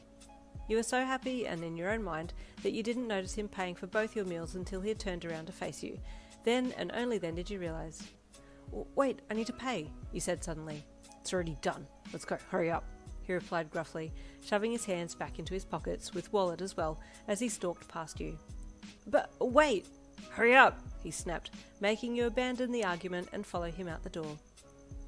Why the arcade?" you asked as you caught up beside him. "Because I can beat you at every game there," he replied with a cheeky smirk. "Ha! You want to bet?" you replied to his cheekiness. "It's not even a challenge," he replied with his smirking scowl. "Don't test me," you replied, poking your nose into the air as you crossed your arms playfully across your chest and closed your eyes. You heard him make a small scoff sound, but that was about it, and in another few seconds you were at the arcade. "Air hockey," you said as you stepped into the place. "Huh?" he grunted. "Air hockey," you said again, a little louder this time. "Fine," he grunted, following you to the air hockey table. You took out your wallet and took some money from the pouch and slotted it into the coin slot, then twisted the knob there. The table lit up with lights and the air vents jumped to life as the hockey puck and paddles were released into the holds at either end of the table. "Bring it on," you challenged cheekily. Bakugou smirked, grabbing the closest paddle and walking to one end of the table to set himself up. "Even if I lose to him, this is going to be good practice for my reflexes, especially being up against him," you thought as you walked to the other end of the table and set up. "Who goes first?" you asked across to him. "I'll start," he said, taking the puck from the tray and placing it down in front of his paddle. "Here it comes," you screamed internally, bracing for the impact. You did see his arm move, you did see the puck move, but then it seemed to just up and vanish from plain sight, and the next thing you knew, the puck was sitting in your tray and the lights had lit up around Bakugou's scoreboard, the score for him now indicating a 1, and yours still sitting at 0. "Wait, what?" you gasped out loud, looking down to the tray at the puck. "That was so fast." "What was that about being a challenge?" "Ha, you no match for me," he boasted proudly. "Again," you said firmly. "You ready to lose again?" he asked as you set up the puck to send it back. You placed the puck down in front of your paddle and eyed his side of the table. "Do I do a straight line, or should I bounce it off the side?" you wondered, choosing to bounce it. "Too slow," Bakugou shouted, intercepting the puck at a lightning fast pace and sending it straight back to you and into your goal chute. The machine chimed again as he accumulated another point and you groaned. How do you do that?" you asked. "Is there a trick to it?" "You just have to be me," he replied proudly. "I'm being serious, you bum. Please help me?" you asked, putting on a little begging face. He clicked his tongue to his teeth and grabbed his paddle to walk around to your side. "Here," he grunted, placing the paddle down on the table in front of you and putting his right hand on it with his body close, and turned to you. You looked down at his hand. This was the closest you'd been to him, where he wasn't trying to murder you or hit you in some way, and you had a chance to admire his arms. They were muscular, that's for sure. Were his forearms bigger than Kiri's? "Oi, pay attention," he snapped, and you jumped slightly and then looked into his face. His crimson eyes held your gaze, and you both stood there for a second looking at each other until you looked away. "Do as I do," he said lowly, and you looked to his hand on the paddle and then set up with your own hand on your own paddle exactly how he had his. "Hold it lightly," he commanded. "Not like that, dumbass, you're holding it too heavy. Here." And then all of a sudden, his really warm hand was encasing yours and his fingers were on your fingers. "Lighter," he said into your ear, in a softer tone so as not to burst your eardrum. "Yes," you replied stupidly. His hand touching yours had switched your brain off, and you were now only using the basic speech given to you. You tried to hold it lighter, but it wasn't helping with his hand on yours, so you reached for his hand with your left hand to lift his off. "Hang on, give me a sec, let me try again," you said, resetting your hold on the paddle and swishing it back and forth a bit. "It feels like I'm going to let go of it, and it's going to go flying off somewhere," you admitted. "That's because you're holding it too far away. Coming closer," he said, stepping in behind you and pulling your shoulders back so that they hit his chest, and you stiffened. "You're bending over the table too far. You're leaving a gap between your paddle and the goal here," he said in a gruff voice. using his right hand to point over your shoulder to show you what he was talking about. Am I just short or is he tall? Because my shoulders are just on his chest line, so he's probably a good head and a little bit of upper body taller than me, you thought as you bent your head back and looked up at him. He looked down at you, the two of you sharing a little moment, which he didn't shy away from. Are you learning or what? He finally grunted, and you quickly snapped your head back down and looked at where he was pointing. Yes, you replied mechanically. Then you actually looked at what he was explaining, and it all made sense. Ah, yeah, okay, I get it now, you said, moving your paddle back closer to the goal. You only have to defend this area. He pointed to the small slot that was only about 10 centimetres wide. You don't need to push the paddle all the way out there, because the puck isn't going to go through the wall of the table here, he explained, placing his hand on yours again and pushing the paddle across so he could show you that defending here would be useless. You would have been able to pay more attention had his lower torso not been pushing into your ass and you could feel all of him up behind you. Mm-hmm, you hummed. You got it? He asked. Mm-hmm, you replied again, sucking your lips between your teeth and nodding your head. Now practice your own because it sucks, he commented lowly into your ear. Well, that comment kind of snapped you out of it, and you grunted before kinking your neck to the side a little. Okay, hotshot, give me the puck and I'll shoot, you said, holding up your palm for him to put the puck into it. It's in your tray, dumbass, because I beat you, he said into your ear. Oh, you said softly, looking down and pushing back a bit to see into the tray at the end of the hockey table, your pushback pushing into him. Okay, Bakugou, not Katsuki, because you called me dumbass. I'm gonna nail this, watch me, you said, grabbing the puck from the tray and slamming it down in front of your paddle and swiping it quickly across the table to his side. Your shot missed terribly and rebounded, then came sliding back to you and you missed the catch, sending it straight into your goal and giving Bakugou another win. No! You shrieked, your shriek being met by the sound of his raucous laughter behind you. No, wait, I can do this, you said, grabbing the puck from the tray and setting it up again. This time you truly focused while Bakugou had fallen apart behind you, and shoot your shot. It went straight into the goal on his side and you got a point, making you screech with excitement. Yes! I did it! You shouted, bouncing up and down. Well, dumbass. You got 1 point while I wasn't guarded. Bakugou teased as he collected himself and walked back to his side. It's game on now. Bring it on, he said lowly as he set himself up for another round against you. I'm not going to go easy on you. The rest of the rounds went terribly for you. You didn't score another point at all. Bakugou was just too good at reading you, but you had a great time anyway. From there you moved to the claw machine and then had to drag Bakugou away from it because he was threatening to blow it up if it didn't give him the All Might plushie he had seen in there. You played Dance Dance Revolution and lost again, but man, Bakugou had some moves. You even played the car racer, which you thoroughly enjoyed. And before you knew it, you'd pretty much run out of money to play things. I don't want to go back just yet, you admitted to Bakugou. Let's get some ice cream then, he replied, leading the way out of the arcade and off down the road to get some. The conversation walking to the ice cream shop was mainly the two of you teasing each other about things that had happened at the arcade, and you were glad you had something to talk about now. You and Bakugou only just made it back to the dorms of Heights Alliance before curfew, with you chuckling away softly to yourself as you snuck in. He had really pulled out a more lively side of you now, and you were enjoying the freedom it brought with it. Good night, Katsuki, you said as you parted ways in the hall. Yeah, he grunted, turning to walk to his room. You smiled and shook your head, watching the back of him walk away. He was such a quandary. You slept that night with a full tummy and a full heart. It had been a really good night. The next day was school as usual, but then you would be going home for dinner. You were so excited to see your mum again and tell her all the funny things that had happened in class and during training, and before you knew it, it was 3 p.m. and the final bell had just rung, signalling your time to beeline for the door and be gone. But Kiri knew it was home day today and was hot on your tail, determined to spend a bit of time with you while you waited for your mum to come and pick you up. Hey, Yin, wait up, he called as he sprinted after you. You looked back at him and smiled. Sorry, Kiri, I'm just excited, you replied while he slowed and stopped beside you. I would be too, I don't blame you, he said with a toothy grin, putting his hand out for you to give your books to him. Oh, you said when you realised he wanted to carry your things. It's okay, Kiri, I can carry them. These are way lighter than the weights you give me at the gym anyway. He chuckled. But you're getting good with those weights. Might be time to take them up to the next weight. No, don't, you groaned. I'm still so sore the next day. It's good though, he said with another grin as you reached for your locker. He rested his head back against the metal locker beside yours and flexed his arms a bit while you crouched down to your locker level. Your eyes were drawn to the movement, and you took a sneaky look at his biceps before getting down to put your things away. I still need to work on my size a bit though, he commented, checking out his arms. I think you look pretty good, you replied, grabbing your bag and a few other things before putting your books in and closing your locker. Really? You do? He asked eagerly, his eyes shining as he stood up again. Then he played it down a little.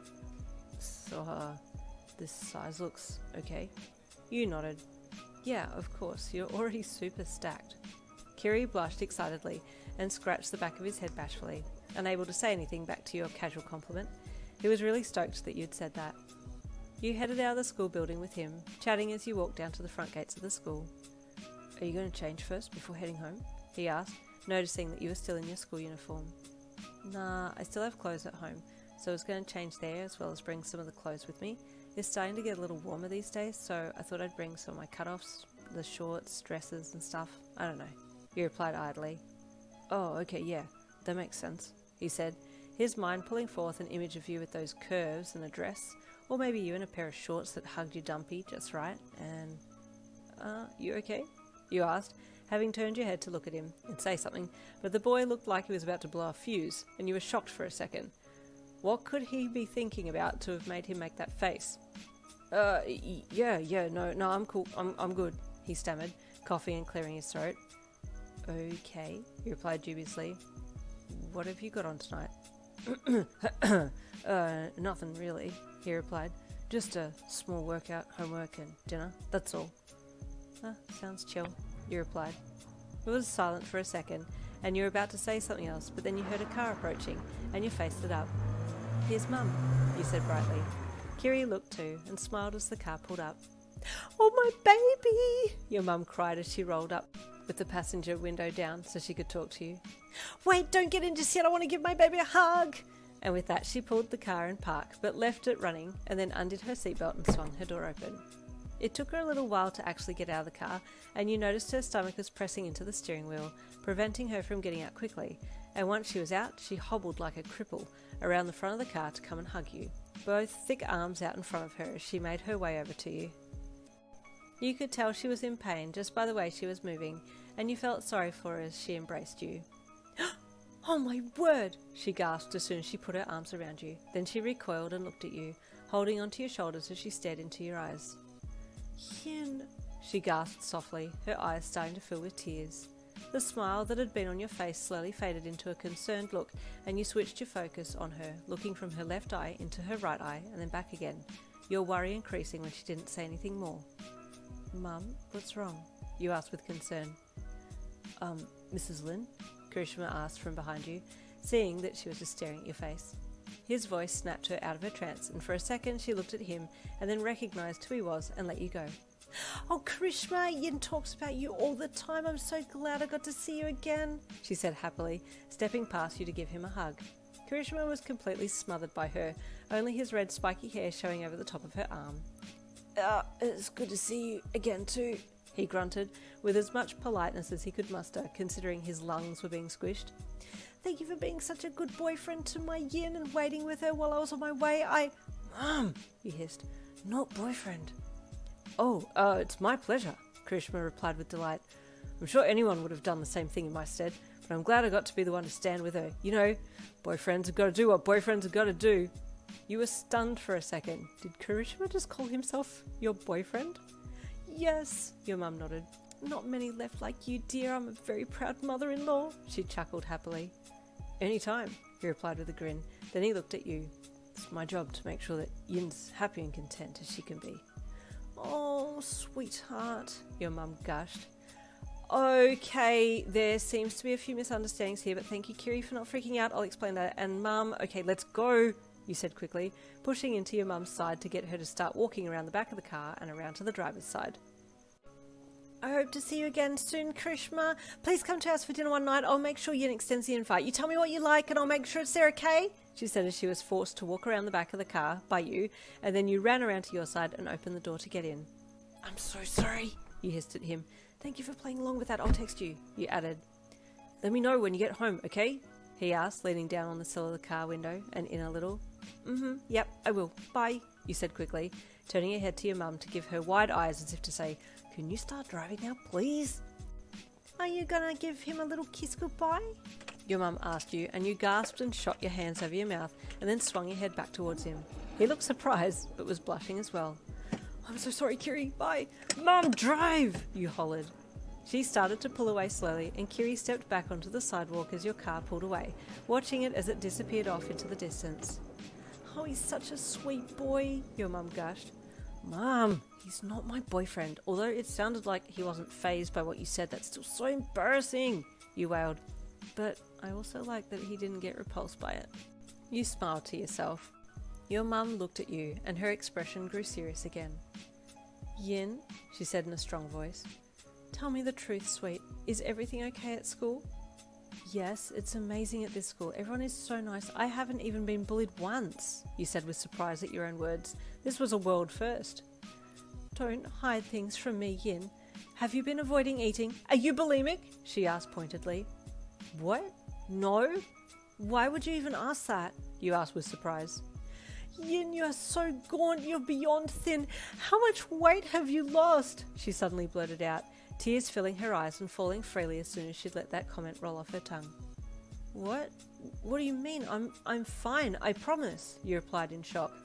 I felt it as soon as I hugged you, she sobbed in a wobbly voice. What's happened? Are they saying mean things again?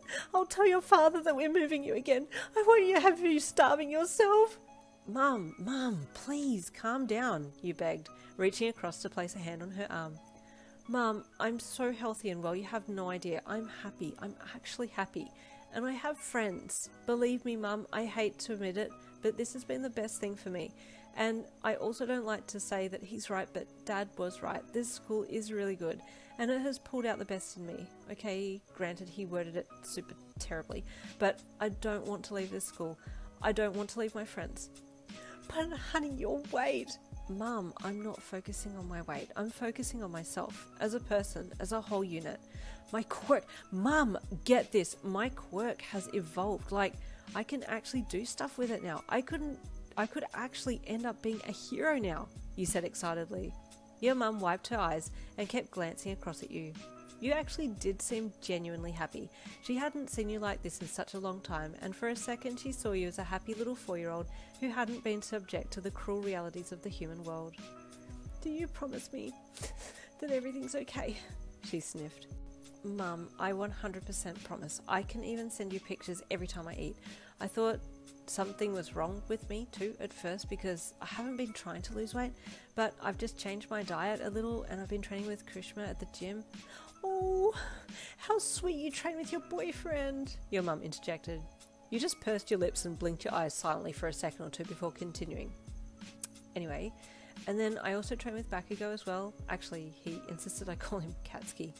At hearing this, your mum nearly swerved off the road. Wait, are you dating both boys? She asked. Mum, I'm not dating any boys, he replied in a low-key, annoyed voice. Why couldn't she understand this? He's telling you to call him by his first name, she insisted. I don't know, you replied, still slightly irked. You had no idea what the guy was thinking. How are you supposed to know? Maybe he wants you to be his girlfriend and he's too shy to say, she offered slyly. You burst out laughing. Come on, Bakugou, shy? Hell would freeze over first before Bakugou became shy. Or would it? Your laughter died down a little. Actually, wait, you might be onto something, you gasped with sudden realization. The girls do reckon that Kirishima and Bakugou are both fighting for me, but look at me. Who would be fighting over this? You looked down and grabbed your belly in your hands, getting a good chunk of it and shaking it violently in your palms. Yin, you are beautiful and gorgeous and kind and sweet and all things lovely. That is why they want to be with you. It's not about how you look, my beautiful girl, she said, leaning across to try and give you a kiss on the temple, but couldn't quite make the gap, so you quickly leaned in towards her to accept her kiss on the side of your forehead. Thanks, Mum, you said with a loving smile. There was only a few more minutes before you arrived home, and you smiled as your mum pulled into the driveway. It all felt like such a long time ago that you'd been back home, and nostalgia flooded your brain. Getting out of the car with bag in hand, you walked around the front of the car and headed for the front door, grabbing eagerly for the handle. The creak of the door as it opened, the soft smell of the air freshener and food from lunch, the sound of the floorboards creaking lightly underfoot. It was all so comforting, and you closed your eyes for a second and inhaled deeply. Presently you heard a sound in front of you, so opened your eyes to see your dad standing there in the hall. He had just stepped out of the study and had thought that it was your mum walking in the door, but instead his eyes met you. But you looked different. You looked smaller. "Have you lost weight?" he asked directly, not even saying hello first. Yeah, you replied stiffly. "How much?" he asked. "I don't know, I don't have scales," you replied stiffly again, keeping good eye contact with him. He grunted, still standing there. Just then your mum came puffing in the door behind you, one hand on the wall as she tried to steady herself and gain her breath back. You turned around to see if she was okay. She didn't sound good at all. "Are you okay, Mum?" you asked with concern, walking back to her to offer some assistance. "I'm okay," she wheezed, shaking her head and waving your hand away. She didn't look okay to you. Your dad just said nothing. After a few more seconds, she recovered enough to be able to walk into the house, and she just went straight to the lounge and sat down. "Do you need me to do anything for you?" you asked, walking over to her with your brows knitted together with worry. "I'm okay, sweets. Just grab me a Diet Coke from the fridge, would you?" she asked. "Okay," you said softly, then turned and headed out to the kitchen. It wasn't an unusual thing for your mum to ask for a Diet Coke. The two of you used to live off them when you were at home, but when she had asked for one just now, your brain shook a little bit. I'm not about to tell her that she shouldn't have one, but you thought as you got to the fridge and opened the door. "I've learned so much from Kiri," and you reached in and got the Coke out, and then closed the fridge door and headed back to the lounge. "I think there's maybe other drink options she should try." With Coke in hand, you headed back to your mum and handed it to her. "Thank you, my lovely," she said as she took it from you and pulled the ring cap on the top. "Your father doesn't treat me this well. He makes me get it myself or tells me to drink water." She shuddered, then took a sip of the bubbly beverage. "Oh, I've missed you so much. Come here," she said, after swallowing the sugary drink down. You leaned down and gave her a hug, your body melting into her cuddly self. She smelled like comfort, but you were still worried about her. You decided to sit down with her for a little bit while she drank her Coke, and then you could discuss what would be had for dinner. You assumed she was going to get your favourite takeaway, or even a few different takeaways, but nothing had been said yet. You told her stories about your classmates and funny things that had happened in class, and she smiled along, getting far more happiness from watching your face light up with delight than anything else. After ample time had passed, you started slowing down in your stories, so she interjected. "Surely you must be starving," she said with a wink. "Now tell me, beautiful, what would you like for dinner? You tell me anything and I'll make sure it gets here." Actually there's a curry place that's near the school, and I don't think it's too far from here. They should still deliver," you said, cocking your head as you thought. "I'd love for you to try some of the food from there. I've been twice with Bakugo. It's really delicious." "Don't you want to get some double cheese fried burgers from Jerry's Burgers?" she asked. You thought for a second. Past you probably would have jumped at the opportunity, but present you was thinking that it might not make you feel too good. You'd been eating a lot healthier these days. Not super duper healthy, but far better than what you had been before. Well, if that's what you want to get, then maybe we could get both, the burgers and the curry," you offered. "Okay," she said with a grin. "And for dessert, what about your favourite waffle place?" "Oh, yes, please. I haven't had waffles from there since you took me after I got my school uniform," you said with delight. "I still remember your order from the waffle place," your mum said brightly. "Choc double choc with extra ice cream, right?" "Yep, that's the one," you replied. I wonder if it still tastes as good as what I remember," you wondered. During this time that you were chatting about dinner plans with your mum, you suddenly remembered your dad. You don't know where he had gone, but he had just completely left the picture from when you first saw him upon entry into the house. He just up and vanished, poof, nowhere to be seen. He would probably show up again for dinner and then make some comments on everything before grabbing an iced tea from the fridge and walking away again. Thinking about the dynamics in your house made you miss the stability of UA. What a change! Usually being at home was always the better option. Sure, there were some uncalled for comments at home, but it was better than the bullying that you had to endure at school. With dinner plans made, you and your mum made the orders, and then you got up to make your way back to the kitchen and set up the table, putting the cutlery and plates out as your stomach rumbled deeply. "Oh, I'm going to enjoy this. This is going to be the best dinner ever," you thought as you set all the dishes up, and then went to check and see how your mum was doing. She was still sitting on the lounge but had fallen asleep now, so you left her there to rest while the food was on its way. Wanting to check out your old room, you walked down the hall and pushed the door open. It was clean and still empty, just like the day that you had left it, and you smiled sadly before walking over to your drawers and cupboard and opening them to get some of your clothes out. What do I have in here that would fit? You wondered, digging through some of your older clothes that had maybe been a little bit tight before. You found some denim shorts and a dress or two that you thought would look nice for an outing, then grabbed some of your newer bras and socks and walked back to put them in your bag. As you put them in, your phone dinged in your pocket, so you pulled it out to see who it was. It was Kiri, checking in on you. "Oh, I'm so sorry," you texted him back. "I completely forgot to tell you that we got home. We're here now. Happy and safe." You smiled as you hit send and saw that he came online right away and started to type his reply. "Okay, just checking," he replied. "That's what boyfriends do, right?" Your heart skipped a beat and you quickly replied to that. "I'm so sorry if Mum embarrassed you. She seems to think that any guy I talk about is a boyfriend," he replied, sending the squeezed face emoji on the end. "You talk about me?" he asked, sending the bashful face emoji on the end. "Yeah, I tell Mum everything," he replied. "Good things, I hope," he replied with a wink face emoji. "Of course," you sent back with the halo emoji. "And to let you know, it didn't embarrass me at all," he added, putting the wink face. "Is he flirting?" you thought, pausing before replying. "That's good to know," you replied, face palming when you'd sent it. "Damn it, Yin, if he's trying to make a pass at you, just tell him that you like him too. But what if he's just being polite? That's very much a Kiri thing to do." You sighed and closed the app, not sure what else to say. But, as the saying goes, you were saved by the bell. The doorbell, that is, as your food arrived just then, and thank goodness for that, otherwise you would have started contemplating cutting off your own leg and eating that instead. Eagerly you walked to the door and opened it, accepting the food and thanking the guy before turning around to head back in and down the hall. "Mum, Dad, food's here," you called, glancing into the lounge room as you passed it. Your mum had heard the word food and was now struggling to get off the lounge to come and eat. Do you need a hand?" you asked, pausing for a second as you made to go past the open doorway and walk to the kitchen.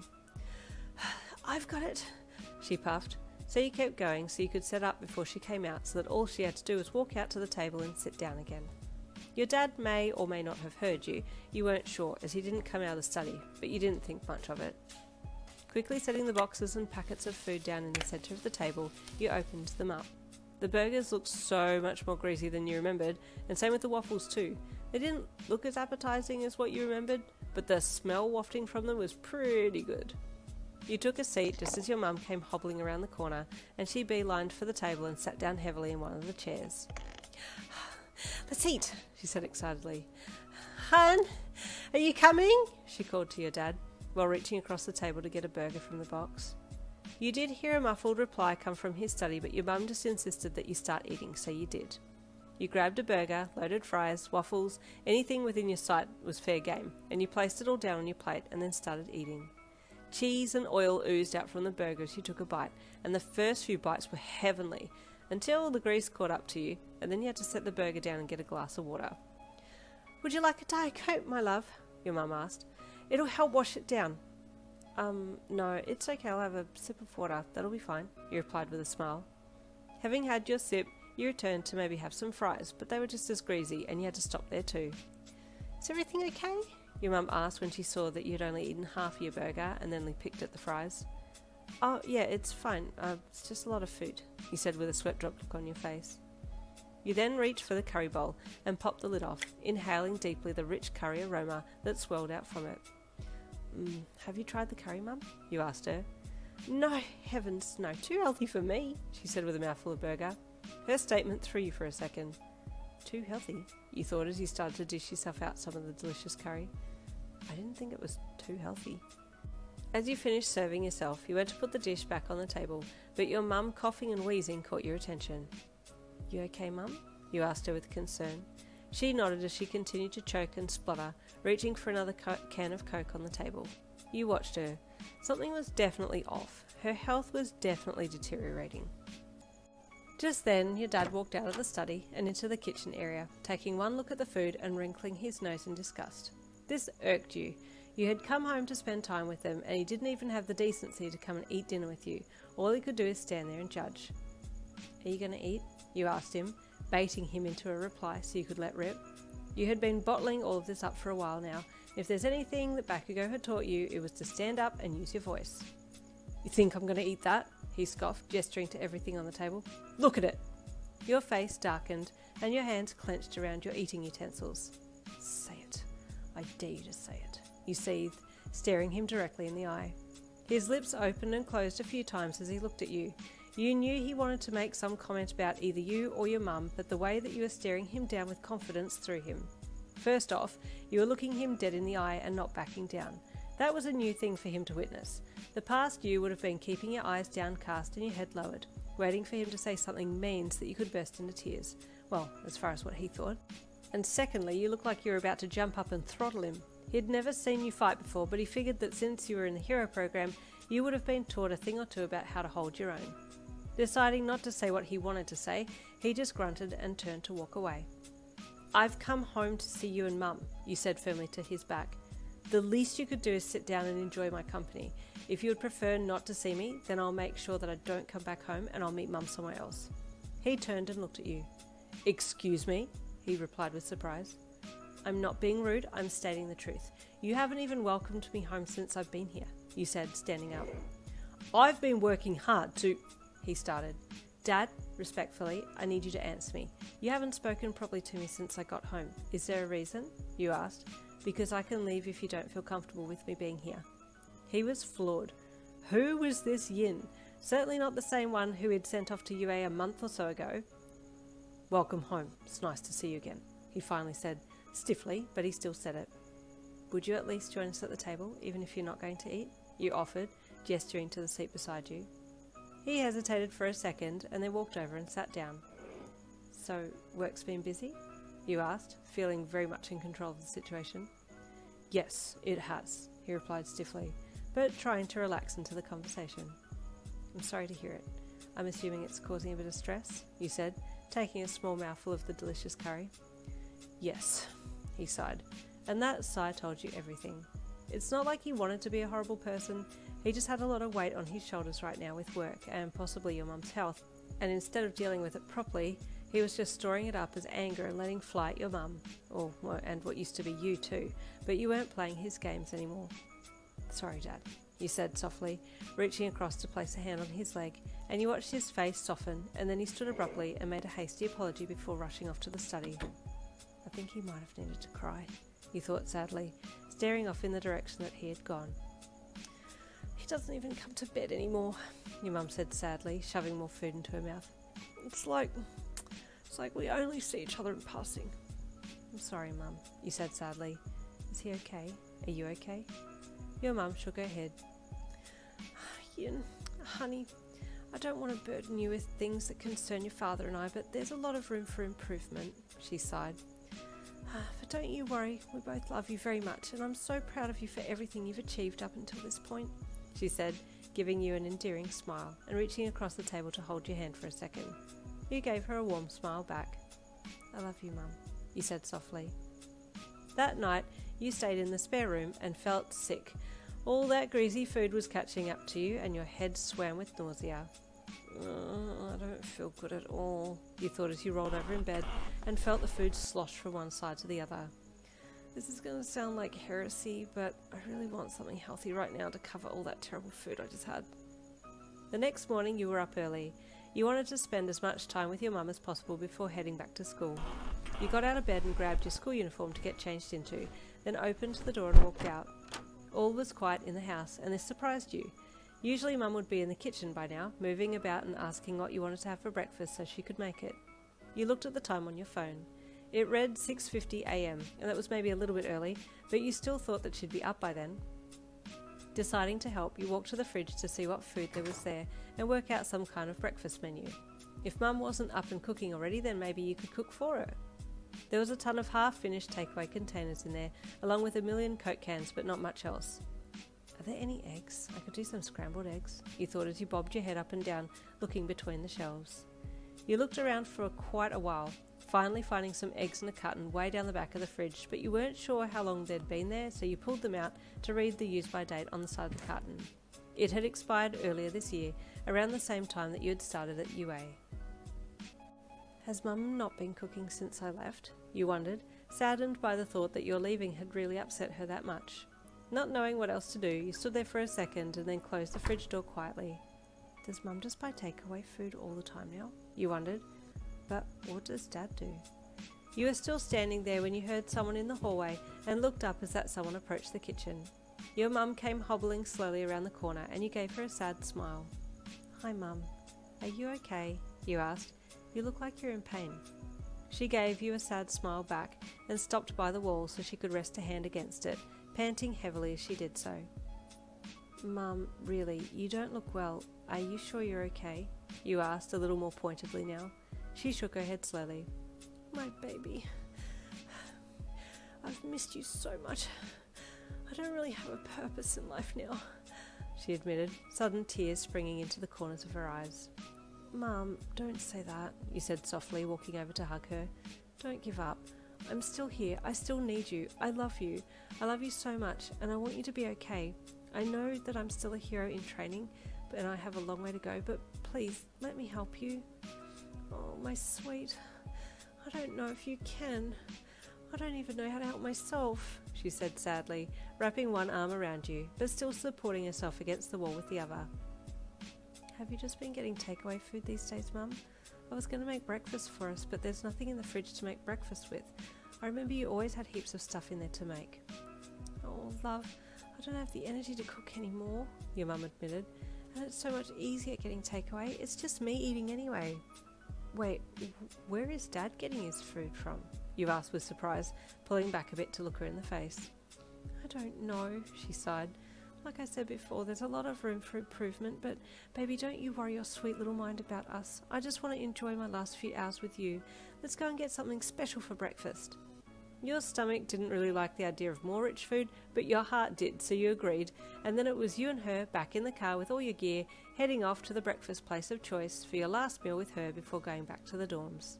Still feeling a little off from the food yesterday, you kind of forced yourself to eat, and then after chatting for a little longer, you and her were back in the car and driving back to school.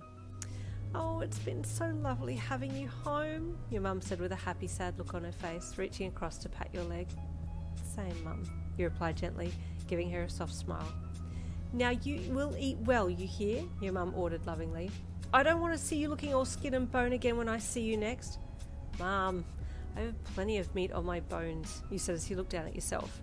Your thigh brows stared back at you from around your belly, and you gave them a sad smile too. But hey, it had been weeks now at this new school, and literally no one had made comment about your weight, so you hadn't really noticed or hated yourself lately. You keep it that way, she said, and you let a little huff of amusement out of your nose. As she was pulling up next to the sidewalk outside UA, you saw someone familiar standing there waiting by the gates. It was Kiri, ever sweet Kiri, and your eyes lit up. Oh, how sweet, your boyfriend is waiting for you, your mum gushed. Mum, don't pull up right beside him, you hissed when you saw that she hadn't stopped the car and was rolling along the curb, getting closer to him. Mum, you hissed again. Don't you dare call him my boyfriend again, Mum. Hello, Kirishima, my dear, your mum called pleasantly out of your window as she put your window down to speak to him. His eyes had been on you as your mum had pulled up, but he quickly ducked his head down to see her across the other side from your window. Oh, good morning, Miss Lynn. It's always good to see you, and it's good to see Yin again too, he added with a bright toothy smile. Oh, I'm sure you are, your mum gushed. I only kept her for a short time. I hope that's okay, she giggled. You brought her back to me safe, so it's all good, he said again with another endearing smile. I'm right here, guys, you deadpanned. Feeling super uncomfortable strapped into the passenger seat in the middle of all of this? Here, let me help, Kiri offered, opening your car door for you while you took your seatbelt off. It's okay, Kiri, really, you said as you went to get out. He offered you his hand, and you felt the blood rush to your face. Thanks, you whispered, glancing back to see if your mum had seen.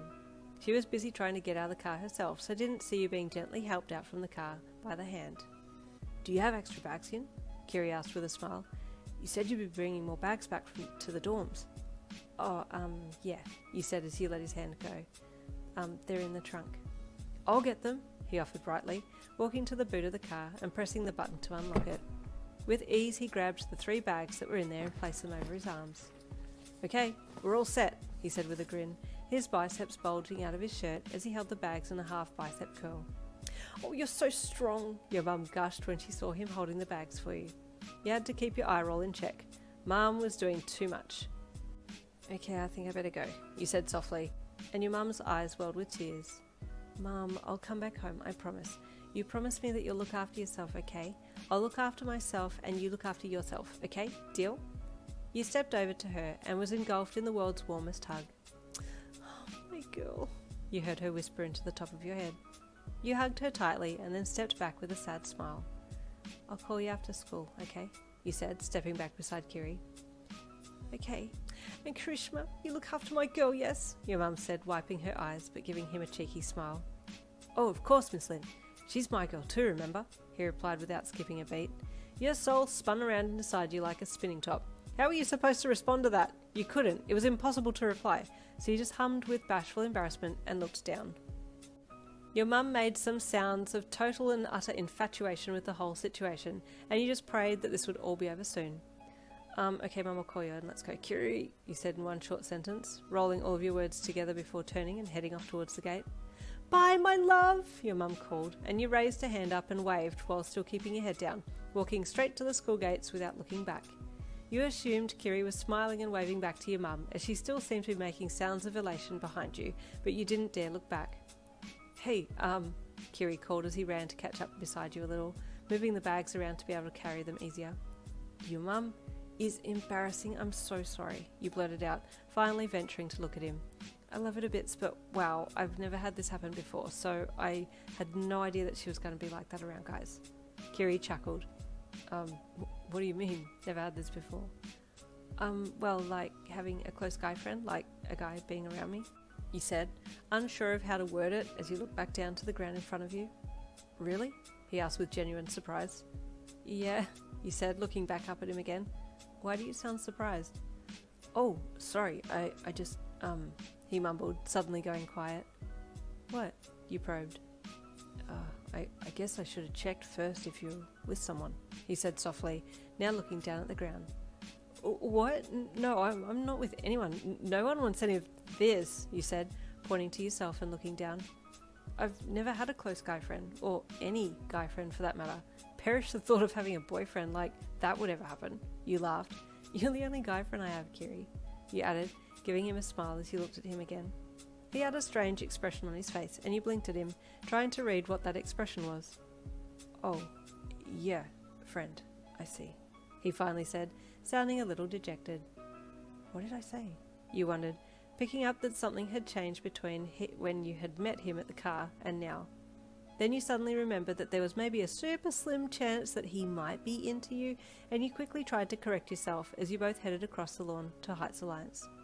But it's not like I don't want a boyfriend," you said quickly. "Oh, which reminds me, thank you again for not being weirded out by my mum calling you my boyfriend. Sorry, she said it so casually. I didn't even have a chance to warn you." Like I said, I don't mind at all," he said again, his expression becoming a little more hopeful. "Yeah," you added quickly. "If I were ever to catch a guy's eye, I'd hope that he was really kind and sweet and strong," you said, feeling your bravado melting away a bit as you went to jump that gap and drop some hints to Kiri. I don't want to sound too forward, but I know there's someone who definitely likes you, and he would make sure to be all of those things for you," Kiri said, his words faltering a little as the nerves took over. "Really?" you asked, your eyes meeting his as you both entered the building together. "Yeah," he said again, his cheeks starting to go a little redder. Can I ask who?" you asked gently, your eyes searching his. "Yen!" Mina's voice was so sudden and loud that it made you both jump. Your head whipped to the right to see her bouncing towards you, and you quickly opened your arms to accept her as she barreled towards you. "I missed you!" she exclaimed. "Why did you leave me for so long?" she wailed dramatically. "It was one night," you wheezed out with a chuckle as she squeezed you tightly. While you and her kept talking, Kiri stood there with his heart smashing around inside his chest. Was I about to tell her how I feel about her? He wondered, trying to collect and dissect his thoughts before you and Mina stopped talking, so he could pick the conversation back up on a more confident foot, but he was still so deep in his own thoughts that he didn't hear Mina address him. "Kirishima?" she asked again. "Huh? Oh, yep, strong for yin," he said randomly, his brain offering him words that he had been thinking about, but didn't particularly work as a functional reply to Mina's question. I can see that, she said with a smirk. He's been very good to me, you said kindly, which made him look from Mina to you. Anyways, Mina, we're going to be late to first class if we don't hurry, so we're just going to drop the bags and then make a run for it for first class, right, Kiri? You asked him. He hummed. Yeah, with you, he said. Again, it didn't quite fit, but he seemed to have been a million miles away for a few minutes now, so you didn't address his reply. Okay, bye Mina, you said, grabbing Kiri's hand to pull him along with you to the stairs. Sorry, I would have opted for the lift, but we need to get a move on, you added back to him. It's okay, I'm okay, he stammered, looking at your hand holding his. Did you need me to take a bag? You asked, as you and he got to the foot of the stairs. No, I'm strong, he replied firmly, finally catching up to the conversation. I know you are, you said with a smile back to him, as you let go of his hand and started to jog up the stairs. He followed suit, trying to find, in his mind, the place that you and he had left off, but he couldn't remember if you had been talking last or him. Silently he chased you up the stairs, then to your room, and stopped behind you as you took your keys from your pocket and put them into the lock. As you opened the door, you reached back for the bags, turning so you could take them from him, but he was closer than you expected and your chest met his as you turned back to him. Oh, sorry, I didn't realise you were so close, you gasped, stepping back quickly. No, I'm sorry, he replied, quickly taking the bags off his shoulders and handing them to you. You smiled and took them and then put them inside your room while he stood at the door holding your school bag. Okay, bag, you mumbled. I've got it here, he said with a toothy smile.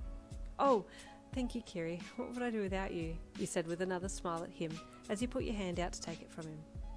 No, it's okay. I'll carry it for you because I'm strong and kind and I'll always be here for you, he said, brain finally functioning again. That's very sweet, you said. Then it hit you. The hints. You tried to speak, but couldn't because your nerves had wrapped around your tongue and locked it down, and it seemed like the same had happened to Kiri because he just stood there looking at you softly, almost begging for you to understand so that he didn't have to say the words. He was about to speak when a gruff voice interrupted, and you looked to your left down the hall to see Bakugou, who had been the one who had called out. You coming or what? He called loudly, stalking towards you. You leave without saying anything, and you peer again. You're gonna be late. Oh, class, you gasped, looking from Bakugou to Kiri. We'd better go, Kiri suddenly said, and then all of a sudden you were all sprinting to the stairs to get out of Heights Alliance and over to UA as fast as humanly possible. You didn't have much time to think about the moment that had been shared between you and Kiri, because the panic at being late for Aizawa's class took over then, and you heard the bell for first class ring just as you got to the entrance of the building. Oh crap, you gasped, sprinting to your locker to get your shoes, with Bakugou hot on your heels and Kiri now peeling off towards his locker. You squatted down quickly and grabbed for your locker door, then yanked it open, rapidly grabbing your shoes while you felt Bakugou do the same overhead. Hey, text me if you're gonna go home, you damn yin, or I'll kill you, Bakugou snapped softly down to you as he grabbed his shoes and rapidly put them on. I didn't realise that my leaving to go home for one night was going to upset so many people, you panted back. First Mina, now you. You did up the last of your shoelaces and jumped up with Bakugou, finishing a second before you did, but hanging back to let you go first in your hasty dash for Class 1A. Better than all of them, so you let me know first. You got it? He growled as he gave chase. Yeah, you panted with a chuckle, sprinting ahead of him. As you ran, you heard Kiri coming up behind you and Bakugou, and glanced back as he caught up. Then you slowed as you got to the back door of the classroom and tried to gently pry it open, but it didn't budge. It's not opening, you panted in a harsh whisper to Bakugou behind you. He didn't try and push you aside to try and pull the door open, but instead reached around you, his chest pushing into your back as he leaned over you a little to reach the door and pull on it. Still, it didn't budge. I'm gonna explode it, he stated with a malicious grin, pulling at his lips. No, don't! You whisper screamed at him, placing a hand on his forearm to stop him. We have to go through the front door, Kiri whispered from behind you all, and you stopped and looked back at him. No, you whispered with dread. Aizawa's he's already in there. You all stopped, hearing Aizawa's voice droning on from inside the room. Oh man, I guess we have no choice, you sighed, making a move towards the door at the front of the classroom as Bakugou dropped his arm to let you past. Slowly you made your walk of doom to the large doors at the front of the classroom and knocked softly before sliding it open. Aizawa mostly looked half dead, not obtrusive at all, but when he got mad, it was a completely different story. You looked up just as his head slowly turned towards you, his deep black eyes looking more like the black holes of death as his bloodshot sclera almost pulsated with the wrath of him being interrupted. Excuse me, you whispered, barely above a whisper, as you begged your legs to carry you into the room. As you took a step in, Aizawa's eyes glowed red and his hair stood on end, his unnerving stare locking onto you and cementing you in place. Unsure if it was related to his quirk or not, you suddenly felt yourself feel very weak and your knees started to wobble a little, so you stopped dead in your tracks. After the longest time, or what felt like it, he spoke. You dare to walk into my classroom late, without any explanation, he said in a cold, dead voice. The kind of voice you expected to come from a thunderstorm, if a thunderstorm could speak. The kind of tone that made you almost want to drop to your knees and beg for forgiveness. Sir, I'm so very sorry.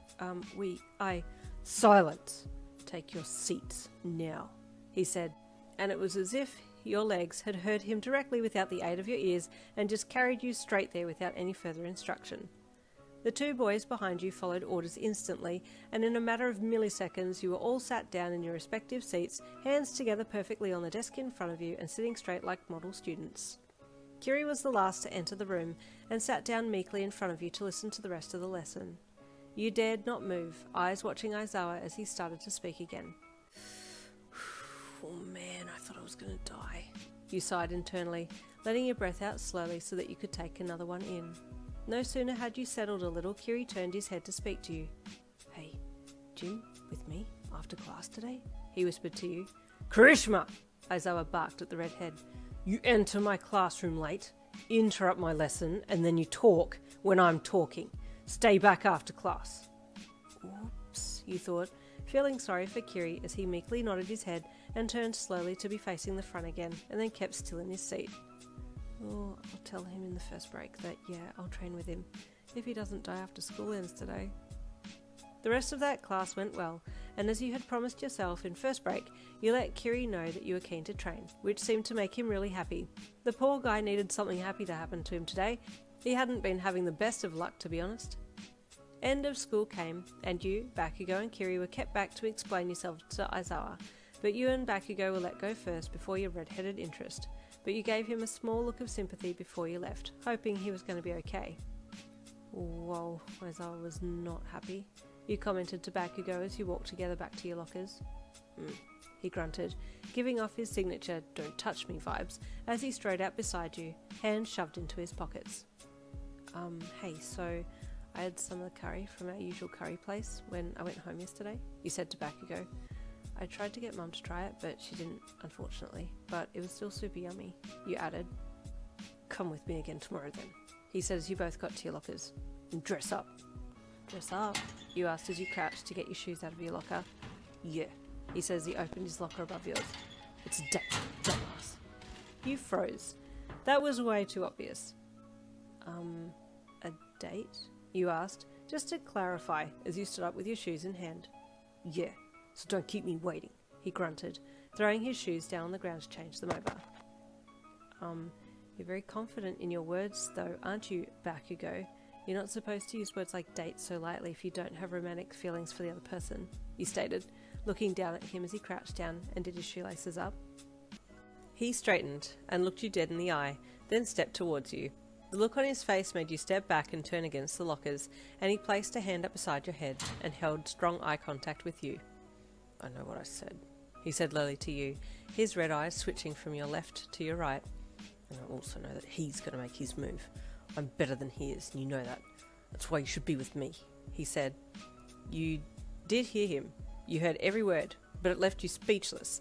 Two guys were definitely gunning for you right now, and it felt like a dream. You started to say, your tongue moving but nothing else coming out after your initial word. Don't say anything. I don't want to hear your reply until it's a yes, he said before removing his hand, shoving it into his pocket, and then squat marching away from you. You watched him go, stunned. Recovering as best you could, you waited until he had disappeared, and then you turned back to the locker to bend down and close it, and then walk back to Heights Alliance. It was a long yet short walk back to Heights Alliance. Your brain was so preoccupied with the things that both of the boys had said to you that you didn't really take notice of how far you had walked, but the topics and questions that you had asked yourself were over the thousands count. You were amazed at just how much you had asked yourself in that short space of time. But, unfortunately, for all the questions you asked, you had hardly any answers. Those would have to come later. What you had to do now was work out what to do. Did they both actually like you? They had both dropped massive hints, but neither had actually verbally said, "Yin, I like you a lot, would you go out with me?" Is that what you needed to hear? Would it be a first in, best dressed? If Kiri asked you out first, would you say yes to him? But what if Bakugo asked you out before Kiri? Neither way was a definite yes in your mind. You liked both boys for different reasons, and wouldn't have minded being with either of them, or both of them for that matter, but you didn't know how that was going to work out.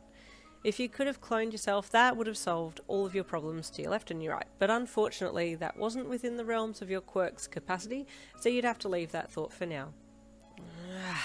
You groaned with annoyance as you threw your dorm room door open and stepped in and then threw it closed behind you. Oh, man. You slapped your palms to your cheeks and dragged your hands down the sides of your face so that it distorted your eye sockets and pulled them down as well. Why did life suddenly have to get so complicated all of a sudden? You were just starting to get used to this lovely life without any stress, but now you had two hot guys on your case. You needed a sounding board. Someone who you could talk to about this that wouldn't say anything. Well, you did have somebody in mind, but you weren't sure about the not saying anything part. You spun around and marched straight back out of your room to Mina's room next door and banged on her door. "Hey-oh," she laughed. "My room isn't that big, you don't need to knock so loud. Gave me a fright." And then her door was opened and she stood there with a giant grin on her face. "Yin!" she gasped with excitement, stepping back to invite you in. Come in, come in." "I need help," you stated in an urgent voice. Like, legitimately, I'm in a spot. Mina, who had originally been super excited for you to come in, assuming for some chill time, now looked mildly worried when you said that you were in trouble, and you didn't look very pleased about it either. "What's up?" she asked, toning down her excitement to match your pensive airs. "Okay, first of all, I think you're right, and I know you're going to scream, but I seriously need some help here," you said with a worried look on your face. "You had me at 'you're right, but go on,'" she said as she flopped down on her bed, and you sat down too. With one big inhale in and another big one out, you exploded into the main clincher of the conversation. "Kiri almost confessed to me, I think, and Bakugo pretty much did the same, and now I don't know what to do," you monologued without taking a breath. Mina, who had been lying down on her bed, sat bolt upright now and stared at you. "Sorry, what?" she asked in disbelief. "No, I know that Kiri liked you, but I never thought that Bakugo would admit he had feelings." No, he didn't admit it. He basically said, "I know Kiri is making a move on you, and I don't want to lose to him, so we're going on a date, and I won't let you reply me until it's a yes," you paraphrased. Yeah, that checks out," Mina replied with a shrug. "But, so what are you going to do?" "I don't know, that's why I'm here," you said with exasperation. "I like both of them. Like, Kiri's the sweetest guy alive, but then Bakugo is really pulling out the best in me, and I enjoy our time together. He's so strong and confident, but then so is Kiri. He's helped me through so much, but then so is Bakugo." You flipped-flopped between these two, pointing out their qualities, which made it even harder to choose, and you let out another dissatisfied groan and fell backwards on the bed. Mina chuckled sympathetically. "I'm sorry," she said when she could see you were really put out by this. "I don't want to turn either of them down either, but if I pick one over the other, it's going to make things hella awkward because, you know, we're all in class together," you added. "Yeah, I get it," she said with a sigh. "I'm so sorry. I don't really know how to help with this one." "Yeah, sorry. I just burst in here and dumped it all on you," you said sadly. "No, I love this. Well, I don't love that it's really upsetting you, but I love that you came to me and we could have girly talks and everything," she said with a smile. "We all really like you, Yin," she added. "You're just a lovely person and you pull people in." "Mina, I appreciate that you're trying to make me feel better, but it still hasn't solved my problem," you said with a sad smile at her. "I'm just being honest, I promise," she said softly back to you. There was a gentle moment between you, and then a knock at the door broke it up, and you both looked over at the door. "Oh, it's a busy day today," Mina said brightly. "Who is it?" Mina? It's me. Is Yin with you?" came the voice of Kiri. She looked at you, and you looked at her. "Are you here?" she whispered to you. You nodded. "Yeah, it's okay to let him know," he replied softly. "Yeah, she's here, Kiri," she replied brightly. "Oh, good. Can I talk to her?" he asked gingerly. "I'm still keen on the gym if she is." "Are you keen on the gym?" Mina asked you. You suddenly started chuckling. Why is everyone talking around me? You asked her. Yeah, I'm coming, you called to Kiri. Hi, Ian! His bright voice came through the door and you and Mina chuckled. He's like a happy golden retriever that just realised its owner is on the other side of the door, she chuckled. I better go, you said with a smile as you stood up. Thanks, Mina. Sorry for dumping on you. And please don't say anything. The situation is awkward enough as it is. This information stays locked in the vault, she said solemnly, pointing to her chest and then drawing a cross across her heart. You gave her another smile and then walked to the door and opened it. If Kiri had a tail, it would have been wagging furiously by now. He just looked so happy to see you. Hey, you said shyly. Sorry, I'll just change and then we can go? Yeah, no worries. I gotta get changed too, but I wanted to find you first, he said as you closed Mina's door and walked with him back to your room. I'll only be a second, you promised. I'll come down to your room, okay? Okay, done deal. I'll see you soon, he replied with a bright, toothy grin. You smiled back and then entered your room while he headed back to his room. Within 5 minutes you were walking down the hall towards Kiri's room with your gym pants and gym shirt on, feeling the part. You knocked on his door and he called out to let you know that he had heard you and was coming, and then grabbed his things and walked to the door. Sorry it's a little later, he said as he pulled the door closed behind him. I wasn't expecting such a long chewing out from Aizawa. Oh, yeah, sorry about that. How did it go? You asked, striking up a conversation as you both walked to the elevator. Just the usual. Respect the teacher's time and stuff like that. Which I totally agree with. I do usually try and be good in class, he added. I'm a good student. The elevator doors opened and you both stepped in and waited for the doors to close and the lift to take you to the ground level. I know, you chuckled. It's okay. It was a weird situation. It was mostly my fault for making you late, you added. I wouldn't let you get in trouble though, he added quickly. I'd always take the blame for you. The doors opened and you stepped out silently together. You don't need to do that for me, you said shyly. But I would, he said again, giving you a soft look. Well, you definitely did take this one for me this time. Thank you, Kiri, you said with a smile. Any time, he replied with a giant grin. At the gym, you both entered, you in front of course, and headed to the entry gates. Hey, Kiri, Nee called from her place at the front desk. Oh, hey, Nee, Kiri replied, walking beside you. Haven't seen you in a while. Yeah, I've been taking the later shift. I don't get off until 11 p.m. tonight, she sighed dramatically. Oh, that's a hard slog. But you got this, he said with a friendly smile. You stopped beside him when he stopped and couldn't help but watch the two interact. I wish I had someone to take me out for drinks after a long shift standing here and not being able to train. I just wish I could train all afternoon and then go out all night, she said quite pointedly. You knew she was referring directly to Kiri being the one to take her out for drinks, and you also saw that she had used his favourite thing in the world, training, to try and keep his interest in the topic. That would be good, to be able to train all afternoon, hey, Kiri replied to her, but looked at you, and you immediately panicked.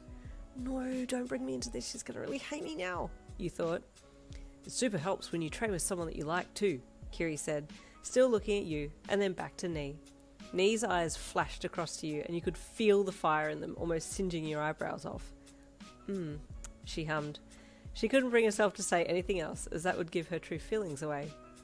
Anyway, we better get going. The quicker we train, the quicker we can be out of your hair so you can be done for the night, Kiri said to Nee, as he stepped forwards and placed a hand on the gate. True, Nee said stiffly, as she pressed the button to let you both in, and you whispered a thank you as you snuck through the gate and followed Kiri to your usual workout area. Okay, what are we doing today? I forgot to ask. You asked Kiri as you put your bag down on the ground once you'd gotten to the dumbbell rack. Oh, deadlifts today, he said happily. Ugh, I hate them, you groaned playfully. Don't worry, I've got something special for today. It's super manly, he said excitedly. I'm concerned, you said suspiciously. I don't like super manly surprises. Kiri chuckled. Trust me, he said with a crooked smile. Now I'm even more concerned, you said, which made him laugh a little. It's okay. Now, I'm going to give you some fives, he said, walking over to the weight rack. Wait, fives? You asked, your eyebrows raising up. Not sevens? You usually throw me some sevens. Nah, we're staggering today, he said with a wink. But we've never staggered, you replied. What does that even mean? It means we do deadlifts, but one leg's holding most of the weight. It's like 80-20. 80% of the weight is in the leg that you're exercising, and 20 is in the other. That's there to balance. You blinked at him. I'm going to need a proper visual guide, I think, you said. Okay, do what I do, okay? He instructed, and put all of the weight in his right leg and then placed his left foot beside his right foot. You did the same. Yup, just like that, he added. Now, plant your left heel there next to your right heel and turn your left foot out so it's 90 degrees to your right foot. You watched as he did it and copied him. Good, he nodded. Now plant your left toe and rotate your left heel out away from your right heel, so it looks like you're standing on train tracks, but all the weight is still in your right leg, and only a little bit of weight is resting in your left toe. You did as he said and stood there. That's perfect, Jin, he praised. Nice form. Thanks, you said, not daring to move from your spot, looking like a Simon Says Freeze type player. You watched as he left his spot beside you and walked to the rack and got a set of 5s out for you, and then walked back over to you and gave them to you before grabbing a set for himself and coming back beside you. Okay, ready?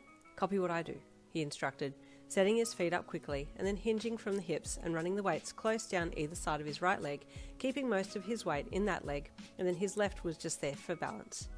You tried to do the same, but man, it was a struggle. You could feel it pulling in your back, hamstrings, and calf.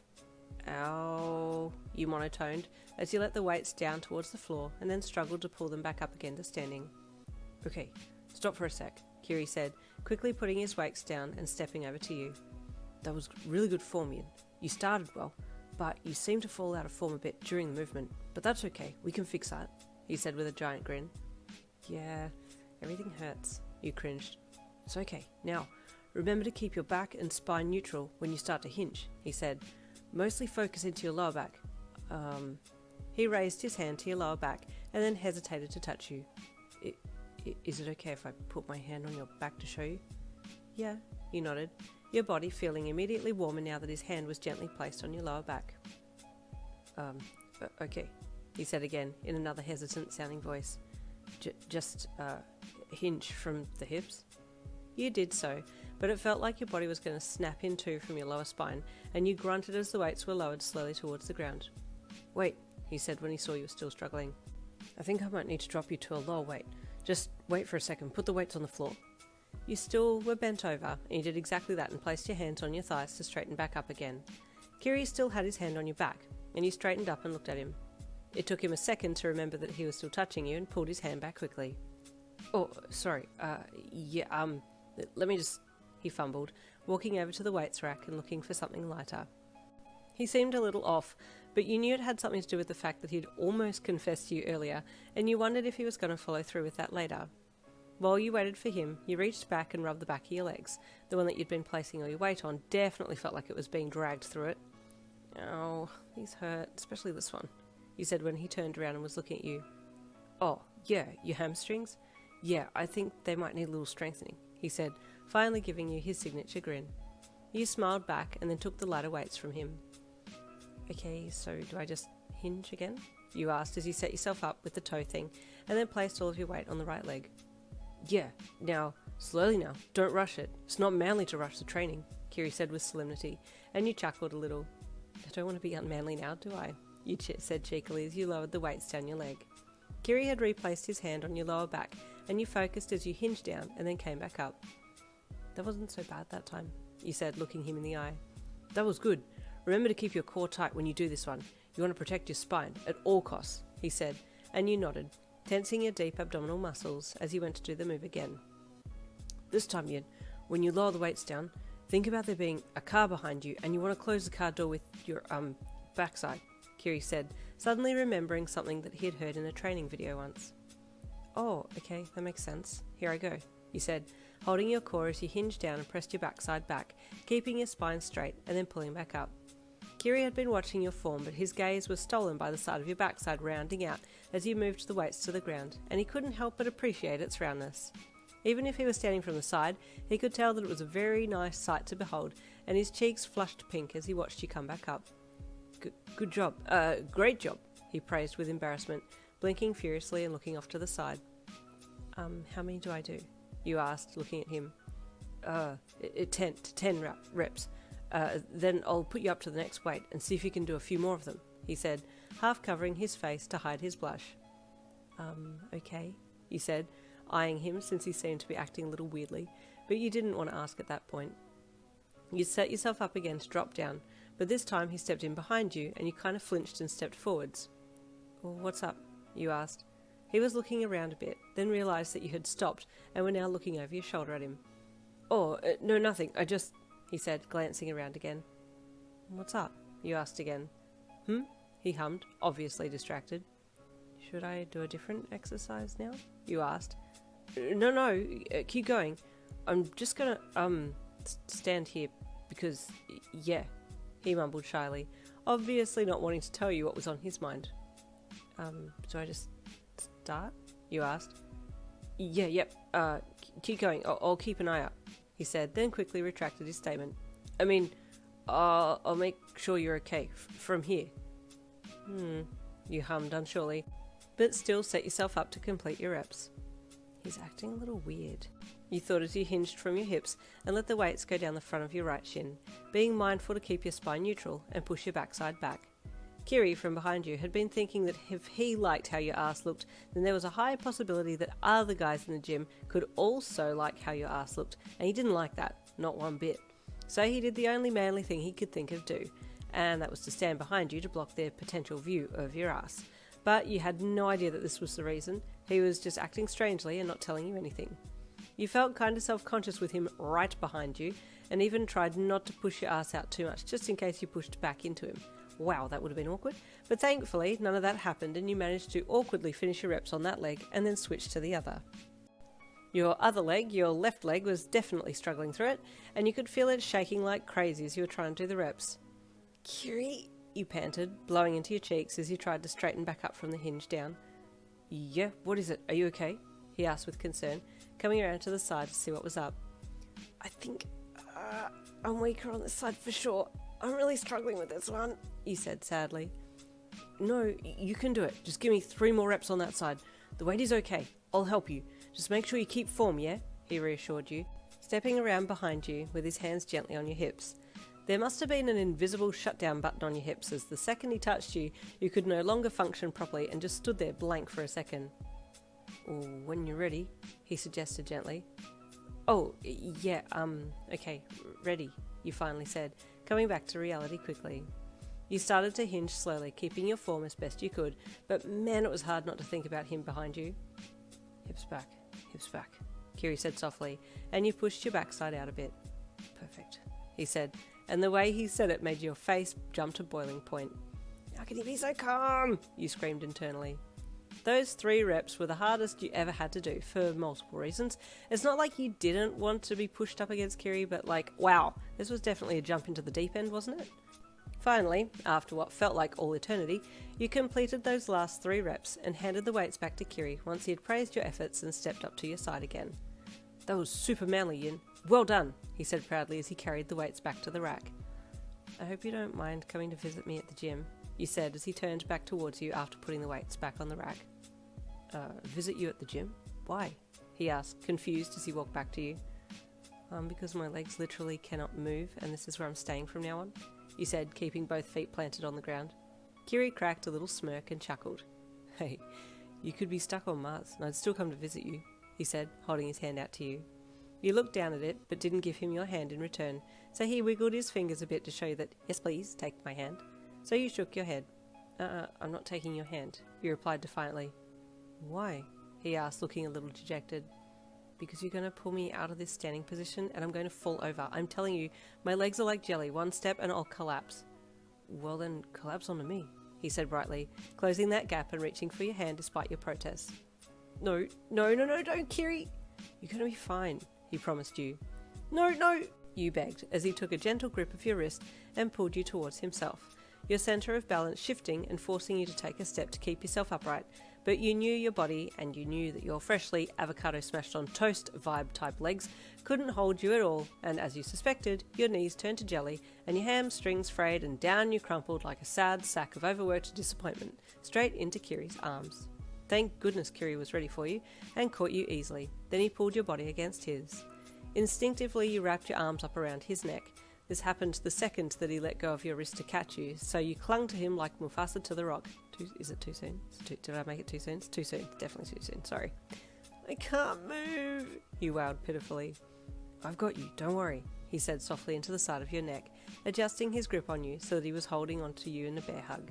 And that's pretty much how you stayed for the next 5 seconds, neither of you speaking, just the sound of the gym equipment whirring and clanking in the background as you engaged in an impromptu hug right there in the weights section. How are we going to get out of here? You asked, looking up into his deep red eyes. He stammered, suddenly feeling just how close you were to him. Wait, hang on, let me sit down for a sec and I'll try and rub the back of my legs to get them to wake up a little, you said, trying to step into him to get your feet under you. With much awkwardness, he helped you to sit down on a nearby bench seat, and you bent forwards and reached under your legs to massage the jelly that wobbled there. At this point, you weren't even sure you had legs anymore. What were these foreign noodles dangling from your lower half? Kiri hovered around you like a concerned parent, and you had to reassure him multiple times that you were going to be okay. Definitely not okay right now, but at some point you would be able to walk again. You hoped. Figuring that was enough workout for one day, Kiri got your things together and readied you both to leave. You had both been there for about 25 minutes already. You can hang on to me, Yin. It's okay, he said, offering you his arm while he had your gym bag and his gym bag slung over his other shoulder. Thanks, I'm gonna have to, you said, getting gingerly up to your feet. You were going to more than feel this tomorrow. What a time to be alive! Not in a good way. With some heavy assistance from Kiri, you got your right arm around his waist and he got his left arm around yours, and you both slowly moved towards the exit gate together. Well, this was a short but intense session, Kiri commented as you got to the gate. Sometimes you just gotta do a short one, you chuckled in reply. You had both stopped at the gate now, both wondering how you were going to get through. One of you needed to swipe out, but neither of you could let go to fish your cards out. But, as not luck would have it, Nee happened to step out of the staff room just then, her face brightening when she saw Kiri, but then falling flat as a deceased heartbeat when she saw you. But not only you, but you and Kiri with your arms locked around each other. Hey Nee, Kiri greeted as soon as he saw her, meaning that she couldn't just turn around and run straight back into the staff room in her perfect light blue matching gym crop and booty leggings. Hey, she greeted back with a forced smile on her face. Do you think you could give us a hand? Yin went super hard on the single leg deadlifts just now, and her manly efforts have left her legs a little, useless, you finished. He chuckled. Yeah, but she's so amazing, so manly, he praised again, giving you a soft glance as he squeezed your side a little. You went a little bashful and smiled down at the ground. The whole time that Kiri was talking and praising you, Nee was standing there, the smile on her face getting more and more dead as the light behind her eyes slowly faded. Why couldn't that have been her with his arms wrapped around her? Life was so unfair. She zoned out a little as he continued to praise you, and watched as you bashfully took all of his loving compliments without getting a big head at all. She knew that if it had been her in your place, she would have been supercharged on confidence by now. A guy like Kiri, throwing compliments like that, and you weren't even reacting? What kind of emotions of steel did you have? Anyway, would you mind opening the gate for us so that Yin doesn't fall over? Kiri asked, his question smashing down the walls of the emotional protection that she had put up. Sure, she said blandly, and you switched your gaze from Kiri's facial side profile to her. She looked so defeated, and you felt bad for a second. You knew that she liked Kiri, and you also knew that she had probably been trying to pursue him for a while now with no bite from him. That must have been hard. As she got closer to open the gate, you smiled kindly at her. Hey, thanks, you said genuinely. I really love your outfit. It's cute. She looked at you for a second, and then blinked and tried to regain her composure. Thanks, she said back. I liked the colour, and it was on sale. Sales are so good, right? You said as the gate clicked open, and Kiri took a step forwards to help you through. Yeah, defs, she replied. Yin is right. That colour really does suit you, Nee. I think I like it better than your red one, Kiri offered. You smiled to yourself when you saw Nee's countenance brighten. You totally didn't mind him giving her a compliment like that, especially when at the end of the day he was coming home with you and not her. Thanks, she said, acting a lot happier now. Well, there's my good deed for the day, you thought as he said a final goodbye and thank you to her, and then you were off, hobbling out of the gym together and down to the bus stop. I bet she even bought that red one just to try and catch Kiri's eye, poor thing. Now down at the bus stop, you stood there in silence for a second. I'm getting quite comfortable now, you said with a small smile as you looked up at him again, standing side by side at the stop with your arms around each other's waists. I wouldn't mind if we just stayed like this forever, he said with a soft smile, giving you a small glance before bashfully looking away. Hey, Kiri? You said after a moment's silence. I've been wondering. Yeah, he asked. Well, you don't mind my mum calling you my boyfriend, and, you don't mind putting your arms around me? Yeah, I do. I do want to be your boyfriend, he suddenly blurted out, and your head, that had been looking down while speaking, suddenly snapped up to look at his face. You do? You asked with surprise. Like, you had been getting the hints and you were fairly certain that he liked you, but to hear him actually say it? Yeah, I do, he said again, and your face flushed and tingles shot down your spine. Am I dreaming? Am I dreaming? You screamed internally, a big smile breaking out across your face. Can I be? He gently prompted. I would love that, but, I'm just in a bit of a situation at the moment, but can I tell you that I really, really like you too, and I really want you to be my boyfriend, but, he said honestly, your eyes begging up into his. What's the situation? He asked, pulling you into his side a little more. I really, really like you, and I'll be here for you, whatever you're going through. You can tell me anything, okay? I'm just a little worried about how you'll react, you said with a sad sigh. It's just a little tricky. What is it? He asked. You sighed again and stared down at the ground. Please don't be mad, you said softly, crinkling your nose up a little as you prepared to explain the situation to him. I won't be, I promise, he said sincerely. You sighed again. Okay, I'm just trying to play fair. I don't want any awkwardness here, you started. If I told you there was another aggressive classmate who... I know. He told me before, Kiri interjected. He told you? You said with surprise, your eyebrows shooting up so fast you almost got a cramp in your forehead as you swung your head to look at him again.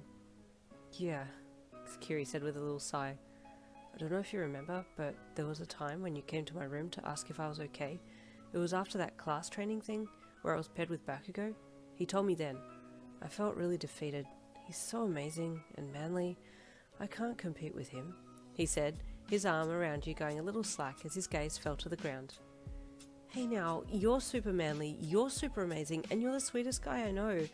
I really like you. To have you as my boyfriend would be amazing. A dream. But can you imagine how awkward that would make things if Bakugou found out? Or saw us together holding hands or hugging or... Yeah, I see what you mean, Kiri said. And I really like Bakugou. He's amazing. I do consider him a good friend of mine, even if he is a little hot-headed at times. And vice versa, if he asked me out first, I'd have struggled to say yes to him because I really like you, you admitted. Do you like him too? Kiri asked. You hesitated. You didn't want to lie, but you also didn't want to hurt him with the truth. I feel like he's taught me so much, you started with. And it's like you said, he's a good guy underneath it all. I agree with you, Kiri said, squeezing your side a little more. Bakugou is really attractive, isn't he? So manly. You relaxed a little. It's like he just knew, and he just understood you. Thanks, Kiri. Thank you for not being mad, you said gratefully. Hey, like I said, I'm here to support you, he said again, both of you looking up as the bus turned up. Kiri helped you up onto the bus and sat down beside you, still being overly attentive to your needs. Thank you, he said as he helped adjust you a little. It's no trouble, Yin, he said, almost glowing with happiness.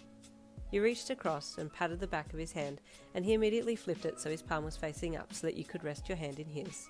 You did so, gently, warm palm touching warm palm. Both of you were a little bashful to be holding hands, but at the same time, this was a bit of a dream come true for Kiri, and he sighed contentedly as he closed his fingers gently and softly, sliding them in between yours so your hands closed together against each other's. You loved the closeness with Kiri, but at the same time you were mentally trying to figure out how this was all going to work. How do I explain this to anyone? I can't even explain this to myself, you thought as you looked out the bus window at the scene going by. It's as if Kiri could feel your concerns, and he squeezed your hand gently to get you to look at him. Hey, don't worry, okay? We'll work this out. I like Bakugou too, so I don't want there to be any fights or misunderstandings. We can just continue to be friends that like each other, and we know we like each other, he said with a gentle smile. Sounds good, you said with a relieved look on your face. Bakugou doesn't know that you've told me you like me yet, and he doesn't know that I've told you I like you. But I'm sure he'll try and make a move soon. He already told me he was kind of going to. If you need to talk to anyone, you can always come to me, Kiri said comfortingly. I feel like we just get each other, you know? I feel it too, he said, squeezing his hand back. The bus ride back to the dorms was a lot more comfortable from then on, and you even forgot about your legs until you tried to stand up at your stop and promptly wobbled back down again. Here, Kiri offered, holding his hand out to help you up. With great difficulty, you both got off the bus together and headed for the Heights Alliance doors, with Kiri's arm locked around you and your arm locked around him. Thankfully, it was a little later when you got back, so everyone was in their rooms and no one saw you two holding each other up to your level. I'll drop you off first, Kiri said, walking slowly with you to your door. Hey, thanks so much again for literally everything, you said gratefully as you got to your door. You're always welcome, Yin, he said gently with a loving smile. You fished around in your pocket for the dorm room key and found it and then inserted it into the door and pushed the door open. You had intended on just going into your room by yourself, but your legs still didn't want to do that, so Kiri had to help you in and over to your bed. Due to the angle at which you started your rapid descent to your bed, falling, you dragged Kiri down with you, both of you crashing to the mattress in a heap of apologies and giggles. I'm so sorry, you laughed, trying to roll, but he was still holding you and wouldn't let go, so you were stuck face down on your bed. It's okay, he chuckled back. Sorry, I wasn't expecting to come down with you.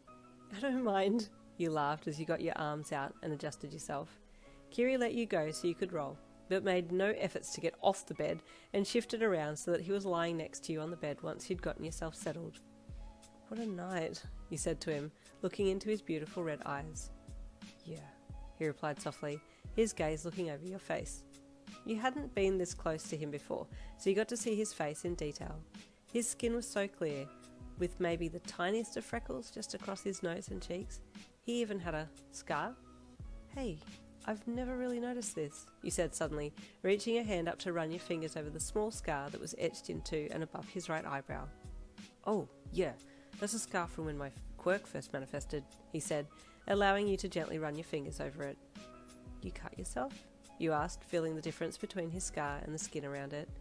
Yeah, but it's fine, he replied. I like it, he said with a smile. It's got character. Gently he lifted his hand from the bed and caressed your cheek with it. You had never had this type of touch before and you loved it, but you also didn't know how to handle someone gently holding your cheek like that. Oh, you said softly, taking your hand from his face. You're really beautiful, Yin, Kiri said softly, with the most honesty you'd ever heard come from anyone, and your eyes welled with tears as you looked back at him. I mean it. I really like you. Kiri, you're too perfect, he replied with a bashful look on your face. I usually don't feel beautiful, but right now, I really do feel it.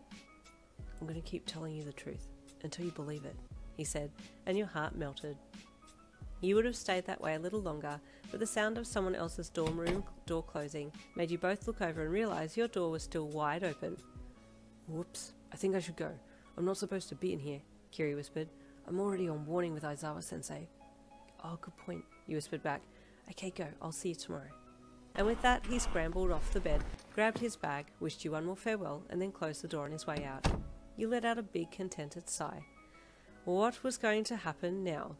You didn't really have a chance to go over finer details with Kiri, but he already knew and understood that this was kind of a hanging in the air type situation until further notice, but he seemed to be okay with that. You closed your eyes as you thought, and before you knew it, you were asleep, still in your gym clothes, just laying there on top of your bed, like you didn't care at all. Thankfully though, you already had your alarm set as you awoke suddenly to it beeping violently by your bedside the next morning, and you looked at it for a second. Oh, wait, you sat bolt upright. I fell asleep. You went to move your legs and suddenly yesterday came flooding back to you. Whoa, what a day that was. I don't know if I'm going to be able to walk at all today, you thought sadly as you looked down at your legs. Yeah, they were attached, but yeah, you knew that they were just there for show. There was no way that they were going to function as actual legs today. With great difficulty, you got off the bed, showered, dressed, and got ready to leave your room. You had taken a few seconds to reach back to your hamstrings and rub them a little to get them to stop aching so much so you could at least take steps, but the relief was temporary and the walk to UA was long in comparison, so you just stiff upper lipped it and walked gingerly off down the hall as best you could towards the elevator. It was while you were gingerly walking to the building of UA that Bakugou caught up with you. He had had his eyes on you as he came up behind you, and he could tell that you had overdone leg day. Oi, laces, can't bend, he grunted as he pulled up beside you. Are they undone? You asked, looking down and seeing that your left shoelace had come undone slightly. Damn, I literally cannot. It is impossible for me to bend today. Useless, he grunted, putting his arm out to stop you. Then he dropped his bag off his shoulder and crouched down in front of you. Wait, what are you doing? You asked with surprise. Bakugou grabbed your left foot roughly and pulled it towards him a bit, and then grabbed for your untied laces. Whoa, wait, Try up and stay still. Damn it, he grunted, quickly tying your laces for you. Thank you. I never expected you would do something so kind, you said genuinely. You weren't meaning to be mean or rude, you were actually floored that he had done that for you. Don't think I'm going to start tying your laces all of a sudden, dumbass. It's only because you've gone and overdone it again. Don't push yourself too much, he grunted, picking his bag up and slinging it back over his shoulder grumpily, before shoving his hands into his pockets. If you can't walk properly, then hold on to me, okay? You looked at him. He had a rough delivery style in his speech, but he really was trying to be sweet. That's so nice, Bakugou, you said slyly, using his last name because he was refusing to call you by your first name. Shut up or I'll kill you, he growled, his red eyes finally finding yours. You had a mischievous look on your face, and it made him blush a little, so he looked away again. Stop it, he grunted, starting to walk away without you. Wait, you need to go slow, I can't move, wait, Katsuki! At your begging, he stopped and turned back to you, unable to ignore the need in your voice. I told you to hang on to me, but you didn't, did you? See? He snapped lightly, taking your arm with his hand. That's why you need to listen to me. You need me, he added. You went quiet and just let him help you along. You weren't sure if you should tell him about Kiri's confession or if you should just wait and see if he could gather the courage to ask you out himself. You thought maybe you should wait and see what he did first. After being dragged to your locker, he then helped you put your things away and get your shoes for you, all under the guise of this being the greatest inconvenience known to man, which you knew was just a front. You kept thanking him, which you could tell he liked, judging by the blush on his cheeks, but again he would just brush you off and act like he didn't like it. You were kind of falling more for this little tsundere piece. Kiri was a little late to class that morning, and only just slid into his seat as Aizawa entered the room. He didn't dare turn around and greet you, but took the opportunity to say hi when there were papers being passed throughout the class. On the paper you had to partner up with someone and get to know their quirk, then talk about how your quirks were similar and what you could learn from this person quirk-wise, but also how to defend against them. There was a section where you were to write the person's name. Hey, Yin! Partner with me? Mina Whisper called from her seat. You looked at her and was about to call Whisper back with a yes, but Aizawa spoke then and you paused. Before you start picking a partner randomly, I'll be pairing you, so sit quietly and listen, he commanded in his monotone voice. You sat still. Pairs are as follows, he said, reaching across to his desk to pick up a piece of paper. Midoriya and Sato, Kaminari and Eijirou Kirishima. You held your breath. Could there be a possibility that you might be paired with him? And Mineta. Your face fell. Damn. Bakugou and Yin, Aizawa said, and you looked across to the blonde. He had a smug look on his face, and you sucked your lips between your teeth and bit down on them as your brain fed you plenty of scenarios that you and he could potentially be in, considering he might take this opportunity to talk to you alone. Bakugou looked back at you and your eyes met. Then you gave him a small smile and looked away again. I mean, you had wanted to be with Kiri, but this was pretty okay as well. The rest of the class got paired up, and then Aizawa gave you all the rest of the class to talk and make a start on your work. If it's too noisy in here like it always is, he stated blandly, you're welcome to go outside or elsewhere, but if I get complaints about my students running amok, you will be disciplined. As he said that last line, his hair stood on end and his eyes glowed menacingly, and it stole any bravado out from under the feet of anyone who was contemplating such a thing. Yes, sir, Yulm said meekly. He deactivated his quirk and grabbed for his sleeping bag, then promptly got into it and lay down, obviously signalling the end of his talk to the class. Slowly, students started to get into their pairs, and you looked at Bakugou as he stood up. Hey, the soft voice of Kiri said as he went to get up as well. I hope your legs are okay. They're really not, he said with a soft chuckle, but it's okay, I'll be fine. We can stretch after school together, if you like, he offered as he stood up as well. Yeah, that sounds good actually, let's do it, he said with a smile. Oi, Bakugou grunted as he approached you and Kiri, his scowl directed at Kiri. Stop talking to my partner. Hey bro, Kiri greeted brightly. Don't be rude, Bakugou, he's allowed to talk to me, you said back to your blonde, and he looked at you with a little surprise. So you can say your piece now, huh? He smirked. Let's go to the roof. Okay, you said, turning your attention back to Kiri. I'll see you after school. Done, he replied back with a giant toothy grin and a thumbs up as you left your seat and followed Bakugo with paper and pen in hand. Out of the class you went, taking the walk very slowly as you headed down the hall to the stairs that would lead to the roof. As you moved, your legs freed up a little, and you felt like you were able to walk much better, but then you got to the foot of the stairs and groaned out loud. Oh, nah, man, stairs are gonna kill me, you whined. Bakugo, who was 5 steps up already, stopped and looked back at you. I'll kill you if you don't hurry up, he growled. My hammies are hammered, you pouted, taking 1 step up and gritting your teeth. Bakugo could see you weren't putting it on, and waited for you to get up to his level, and then he suddenly put his arm around your waist like what Kiri had done the other night, and held a good amount of your weight against him as you both made it the last way up to the top. Weirdly, you felt a little self-conscious being pressed up beside him, and felt like you needed to say something to break the awkwardness that you were feeling. I'm sorry, I'm heavy, you said softly, trying your best to get your legs to cooperate with you. You think you're heavy? Don't look down on me. I could carry you with 1 arm. Bakugo snorted, and then as if to really prove his point, he gripped into your side and lifted you clean off the ground with 1 arm, and carried you the last 3 steps up to the landing at the top. Whoa, you gasped as you were suddenly airborne for a few seconds. See? He said proudly as he put you back down on the ground again. Okay, fine, you've made your point, you sassed, pouting a little but at the same time secretly elated that weight meant nothing to him.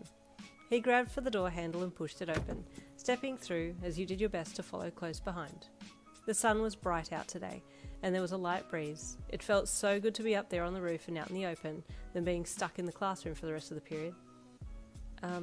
Okay, you said, looking down at your paper to read the question there. Would you started, reading the first question on the list, but Bakugo had other questions of his own and interjected. Be your boyfriend? Yeah, I would, he said smugly, and at first your brain didn't compute what he had said. Wait, what? Did you say boyfriend? You asked with surprise. Your heart rate is starting to increase. It's settled then, he said, which made you panic. Wait, hang on, you want to be my boyfriend? You're being serious? You asked, stalling a little so your brain could catch up. I just said it. You need me. You don't need to change for me. I do want you to stop pretending to be weak though, because I know you're not, but I can train you. You know I know what I'm doing, he stated proudly. Well, yeah, but wait, can I talk to you for a second? You asked. He crossed his arms across his chest, but stayed still, eyes on you as he waited for you to continue. Listen, you sighed. I will tell you that I'm very much attracted to you. I like you a lot, you said, and he smirked with pride. But, you added, feeling very put on the spot suddenly. It's dumb hair, isn't it? Bakugo deduced correctly. Kirishima, yes, you corrected. Look, cards on the table. I don't want to be hiding anything from the get-go. I just want to be honest and open, and I'd appreciate if you let me say what's on my mind, and then you're welcome to, speak, and we can just... You inhaled deeply, then exhaled. Just, work it out. Bakugo wasn't really the patient type, but when it came to you, he could somehow find some patience, so he grunted with a nod to allow you to say what you wanted to say. Okay, where do I start? Well, first of all, Kiri did confess his feelings to me last night. You started. Thought so. Bakugo interjected. You said I could say what I wanted to say. If you're going to interrupt, then this conversation could get heated and we could both end up getting upset, so we need to talk one at a time. You said, surprising even yourself at how calmly you were approaching what could be a super awkward and delicate topic. Fine, he grunted, keeping his mouth shut, arms jammed across his chest still. So he confessed to me and I told him that I liked him too, but I was already well aware of your feelings towards me and also my feelings towards you. Bakugo opened his mouth to say something, then thought better of it and closed his mouth again to let you continue. So I told him I thought it would be better at this point to remain friends, but that we both know that we like each other because I didn't want to hurt your feelings, and this is what I'm proposing back to you. I don't want fights, I don't want awkwardness, I don't want to have to pick one of you over the other because I think you're both amazing guys and I need you both in my life. Plus, we're all classmates and we all have to see each other every day, and that could end up being not plus ultra if there are negative vibes flying around, you know? You paused there. That's all you had to say on the matter, and Bakugo waited for a second to see if you had anything more to say before he said his piece. And you dumb hair had confessed to you, because you two seem different today, he said, letting his arms uncross a little, then slip to his side so that he looked very unusually vulnerable. The look on his face pained your heart, and you furrowed your brows worriedly as you took a step towards him. I told him I wouldn't lose to him, but... Bakugo bit out, his frustrated gaze falling to the ground. You closed the gap between you both and gently wrapped your arms around him in a hug. No one has lost to anyone, okay? You said gently. I don't want anyone but you. You're my type, Bakugo said softly in his low, raspy voice. I've liked you from the second I saw you. That doesn't make me soft, yeah? He grunted, trying desperately to keep that cool and arrogant vibe going, but failing miserably. You could see straight through him. If you don't mind me asking, why me? You asked, letting go of hugging him and stepping back. I like a girl, has some meat on her bones. Someone who can take it. Look me in the eye, a rival, he said with that smirking scowl coming back onto his face. Well, I guess I'm kind of those things, but I'm also weak, insecure, not confident, you listed, intending to add many more, but he interrupted. You're none of those. You just haven't realised your potential. I'm going to make you see it. I'm going to make you reach it, he said, a fire behind his eyes igniting so quickly that it shot straight to your heart and set it alight instantly. Katsuki, you said with a loved-up look in your eye. He smirked. This is why I'm the best, he said proudly. You are, I'll give you that, you replied with a smile, and he reached out a hand and took you by the wrist to pull you into him again. You stumbled forwards and fell into him as he wrapped his arms around you. But I need to ask, are you okay with what I've proposed? Friends that like each other, but it's not official that we're dating or anything? You said into his chest, inhaling his intoxicating scent. No, he grunted. I want to hold you. Well, I guess holding is okay, but we're going to have to work out a lot of things, you said with a small sigh, still buried face first into his chest. Like what? He grunted. Like everything, he replied, lifting her head back to look into his eyes. Like I said, I don't want jealousy, fighting, resentment. This isn't going to be easy being friends with each other when we all know we like each other. I like you, you like me, I like Kiri, Kiri likes me, and he also really looks up to you, you said, bobbing your head from side to side as you spoke. Where do you stand regarding Kiri? Do you consider him a friend? Yeah, Bakugo grunted, but don't think that I like him. He's also a rival. Well, that doesn't really make any sense, but okay, you chuckled. But listen, maybe we all just need to meet to talk about things, set some rules or something. I don't know, I've never done this before. Bakugo grunted in response. I'm seeing Kiri this afternoon, so I'll tell him what's going on and then we can all maybe get together somewhere to chat, okay? I'll text you. I have your number from the class chat, you said. He grunted again. Look, I know it's not the usual way things are done. I'm just trying to make sure everyone's happy, you said defensively. I know, I get it, but I'm also into you, he said softly. Your heart jumped in your chest. Well, I'm into you too, okay? So just remember that it's not one-sided. You pulled back from the hug and he let you go. Okay, let's try and get a bit of this done, at least, okay? You said to him, finally looking down at the paper. Okay, would you say you're more offense or defense? Wait, don't answer that, I already know the answer to that. Later that night, well after class had finished, and you'd done some homework, you were chilling when there was a knock on your door. You knew it was Kiri, as he had messaged you a little earlier to see if you were free for him to come to your room to help you do some stretches. Come in, you called, and he opened your door and stepped in. Hey Kiri, you greeted with a grin, as you gingerly got to your feet and gently hobbled towards him. He instinctively put his arms out, and you stepped into him, giving him a big hug which he returned happily. How'd you go today? I didn't get a chance to ask you what it was like being teamed up with BNHA. Ugh, I seriously wish I had been with you, he shuddered. I don't understand the guy. You chuckled. Yeah, I've heard stuff from Mina. Thankfully he leaves me alone, you said gratefully. You both separated from the hug and you looked down at the floor. Do we just stretch here? You asked. Yeah, maybe just lie down on your stomach, if you can. I'll see if I can massage your hamstrings a little first, he offered. Do you know how to do that? You asked with surprise. Yeah, I've watched some physio videos online. They're super helpful with recovery, he replied with a grin.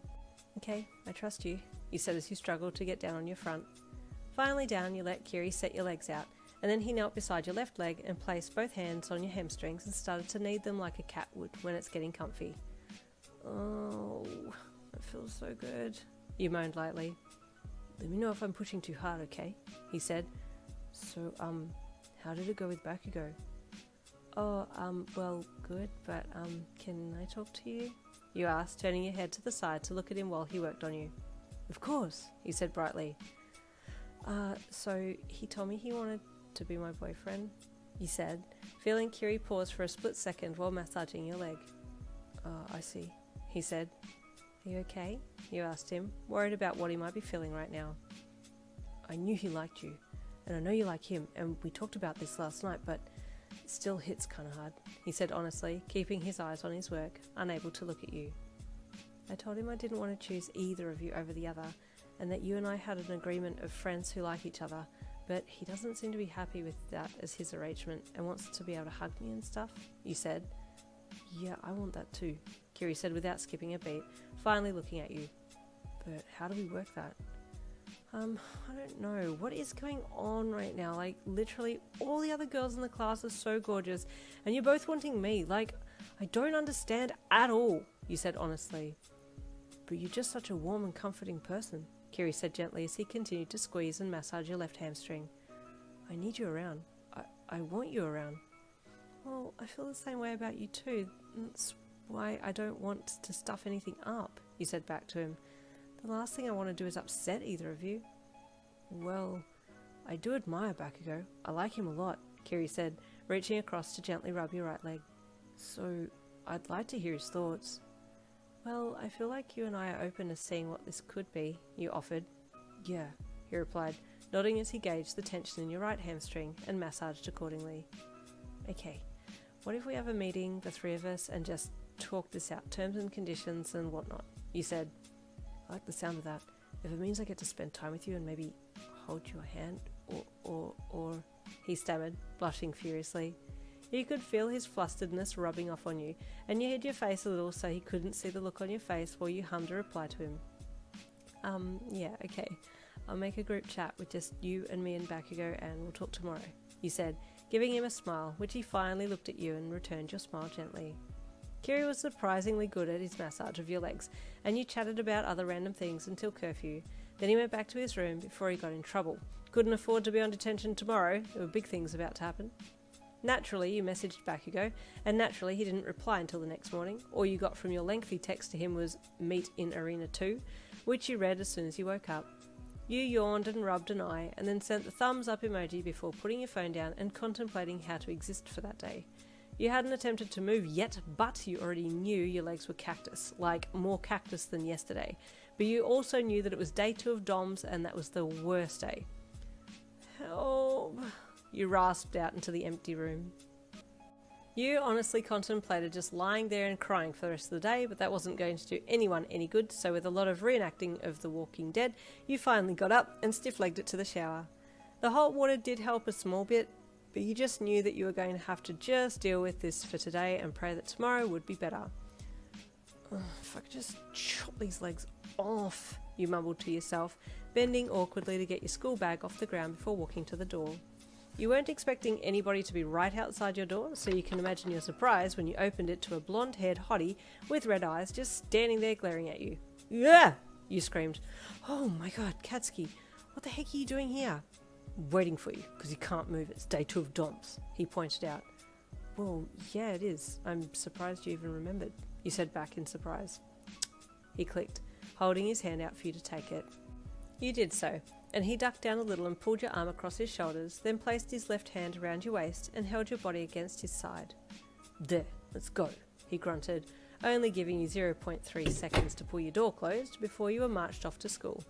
A few people did give you looks when you entered the locker area, being heavily supported by Bakugou, and you glanced around before dropping your gaze to the floor. Aren't you worried they're going to start rumours or something? You whispered to him. Like I care. You know I like you, that's it, he grunted. And to him, it was as simple as that. Thankfully, you both had lockers one above the other, so he didn't need to go out of his way to help you, but you were even more surprised when he helped you put your shoes on. You felt like a toddler the way he kept snapping at you and where to put your feet and barking at you when you got your left and right mixed up. I've done your shoelaces up well this time, dumber, so you don't fall over, he grunted as he got up. Yup, you wheezed playfully. I can't feel any circulation in my toes. Shut up, he grunted with a smirk, knowing you were messing with him. Now hurry up and hold on so I can carry your numb ass to class. Can you stop calling me these ridiculous names? You chuckled as he nearly lifted you off the ground and started heading down the hall. I'm Yin, remember? Or I'll go back to calling you Bakugo, or Bakugo needs to go to shoelace tying lessons. Seriously, I can't feel my toes. Blast them off then, he growled. You'll do no such thing, you bum, but thank you for helping me, you then added sweetly. He grunted a reply, but you could see he was blushing and it warmed your heart. He really is trying, you thought as he walked you into the class and sat you down in your seat. You'd been so comfortable in his arms that you didn't notice the looks from the classmates around you once you'd been seated, and you finally became aware of everyone else in the room. Momo was frozen in place with a book open in her hand, just staring at you. Denki had his mouth wide open, watching Bakugo walk to his seat, and Midoriya was standing there at his desk looking like he had just witnessed something he never thought he would ever see in his entire life. Well, today has started interesting, Kaminari quipped slyly with a smirk, and you dropped your gaze immediately. Oh no, here it comes, you thought. Just try me, dunce face, Bakugo growled, and the look that he gave Kaminari was enough to turn even the hardest man to stone. And so there ended that saga, and everyone went back to what they were doing. Things had just normalised when Kiri walked in. Hey Yin, he greeted. Hey Bakugo, he called to the blonde, and Bakugo looked over at him and gave him a small jerk up of the chin in greeting, which made Kiri smile. Kiri, my legs are so dead today, you whined. Oh no, I was hoping the stretching and massaging last night would help, he said sadly. Oh, it did initially, but it's gone backwards. Bakugo carried me in today. Well, basically, you said with a sweat-dropped look on your face. You were going to call him Katsuki, but with everyone else around you thought it best not to at that moment. That's so manly, Kiri said with full conviction. Thanks, bro, he called over to Bakugo, who was definitely listening in on the conversation. I'm sorry I wasn't there to help, he said to you after looking over to Bakugo. It's okay, he said with a smile. I should be okay to get to class tomorrow by myself. I hope. Anyway. Kiri was about to say something else then, but class started, so the conversation had to pause. But you were kind of grateful for that because you had to spend ample time worrying and overthinking this afternoon's meeting with both of your crushes. You were wondering how that was going to go. After a very long day, you hobbled your way back to the dorms to get changed before meeting with Kiri and Bakugo. Suddenly, the pain in your legs were the last thing on your mind as you made your way over to the arena meeting point. Oh, you're both here already, you greeted them as you stepped in, seeing both of them standing there waiting for you. Yeah, Kiri greeted. We had some time to chat for a bit. Good chat? You asked as you stopped in front of them. I think so, Kiri said with a small chuckle as he looked at Bakugo. Bakugo was just standing there with his usual scowl on his face and his arms crossed, so it really didn't give you much of a reading. Okay, you said, taking a deep breath in. I'm going to lay it all out there. We all like each other. Well, I like you both and you both like me. Go. Where do we go from here? You said, because I think it should be up to you guys to set the rules, as you're probably going to feel more emotions than me about this. We both want boyfriend status, Bakugo stated. Wow, you said, feeling the weight of this decision very keenly. Okay, I get it, but it's also a lot for me. I've never had a boyfriend, let alone two, at one time, and they both know about it. It's okay, Yin, I get it, Kiri said, but for me, I just don't want to have to pretend that I don't like you. I want to be able to express it. Same, Bakugo grunted. Well, me too, but I'm also aware that this could be a bit much for the rest of the class to take. Like, I've just walked in and snagged the two hottest guys in class. Like, you chuckled. Should we maybe just keep it on the down low from the rest of the class? Like, not telling anyone what's going on? And if we do show physical affection, it's when no one else is around? Both boys nodded. Yeah, okay, Kiri said with a smile. Did you want to set some rules for physical affection? Yes, please. Let's just keep it to hugging and hand-holding for now. I think that's all I can manage for now, until we all get a little bit more comfortable with the arrangements, and then we can revisit the terms and conditions, you said with a little sheepish chuckle and a sweat-drop look on your face. I don't want to complicate it too much first up. Okay, got it, Kiri said with a smile. I want one-on-one dates too, Bakugo said, still looking like the least open to this idea, but not wanting to miss out on having you. Yeah, of course, you said with a smile. One day a week, outside of our regular training sessions, you offered. He grunted in agreement. You good with that, Kiri? You asked him. He nodded enthusiastically. Okay, my one main concern is that this is going to affect your friendship. I don't want this to pull you two apart, you said honestly. Oh, we already talked about that, Kiri said, looking admiringly at Bakugo. He told me he just wants to make sure that you're cared for, Yin, and if he catches me slacking or not doing a good enough job, then he's going to blast me. Katsuki, please don't do that, you said with a half chuckle. I know both of you are more than capable of looking after me and keeping me happy, you said with a smile. So I'm grateful for both of you, really. Bakugou smirked proudly and puffed his chest out a little bit, and Kiri looked bashfully down at the floor. Yin, you call me Kiri, and I love that, but you call Bakugou by his first name, and I was wondering if you could call me E, since, kind of in a relationship now, and... Oh, of course, E, you said with an apologetic look on your face. Now everyone is on first name basis. Call me Katsuki, dumbhair, Bakugou grunted, and Kiri's eyes shot up and over to him, a giant grin taking over his whole beautiful face. Is it really okay, bro? I said it was, Bakugou replied gruffly, and again you could totally see Kiri with a wagging tail right then. He seemed so happy. Okay, meeting adjourned, you said, clapping your hands together once to signal the end. Man, what a weird day this has been. Your legs are still sore, Yin, Bakugou said gruffly, as you turned as if to go and nearly fell over. Yeah, you said sadly. Oi, E, get on her right, Bakugou grunted, jerking his head to indicate that Kiri should support your right side while he walked to your left. Put your arms over our shoulders, he instructed you as he crouched a little. Kiri quickly set himself up on your right side, and you placed an arm over each of their shoulders, and they helped lift you up a little. Whoa, you thought as you glanced to your left and right to the boys either side of you. What kind of utopia is this?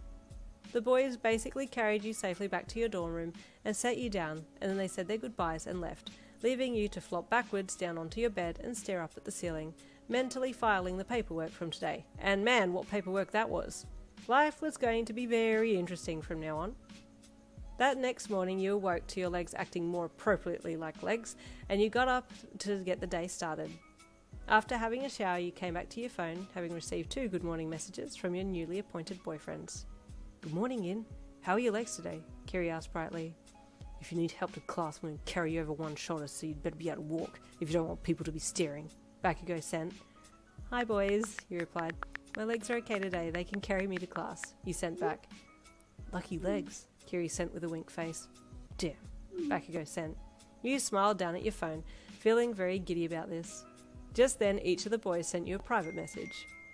I'm looking forward to seeing your beautiful face, Kiri sent, sending a bashful emoji on the end.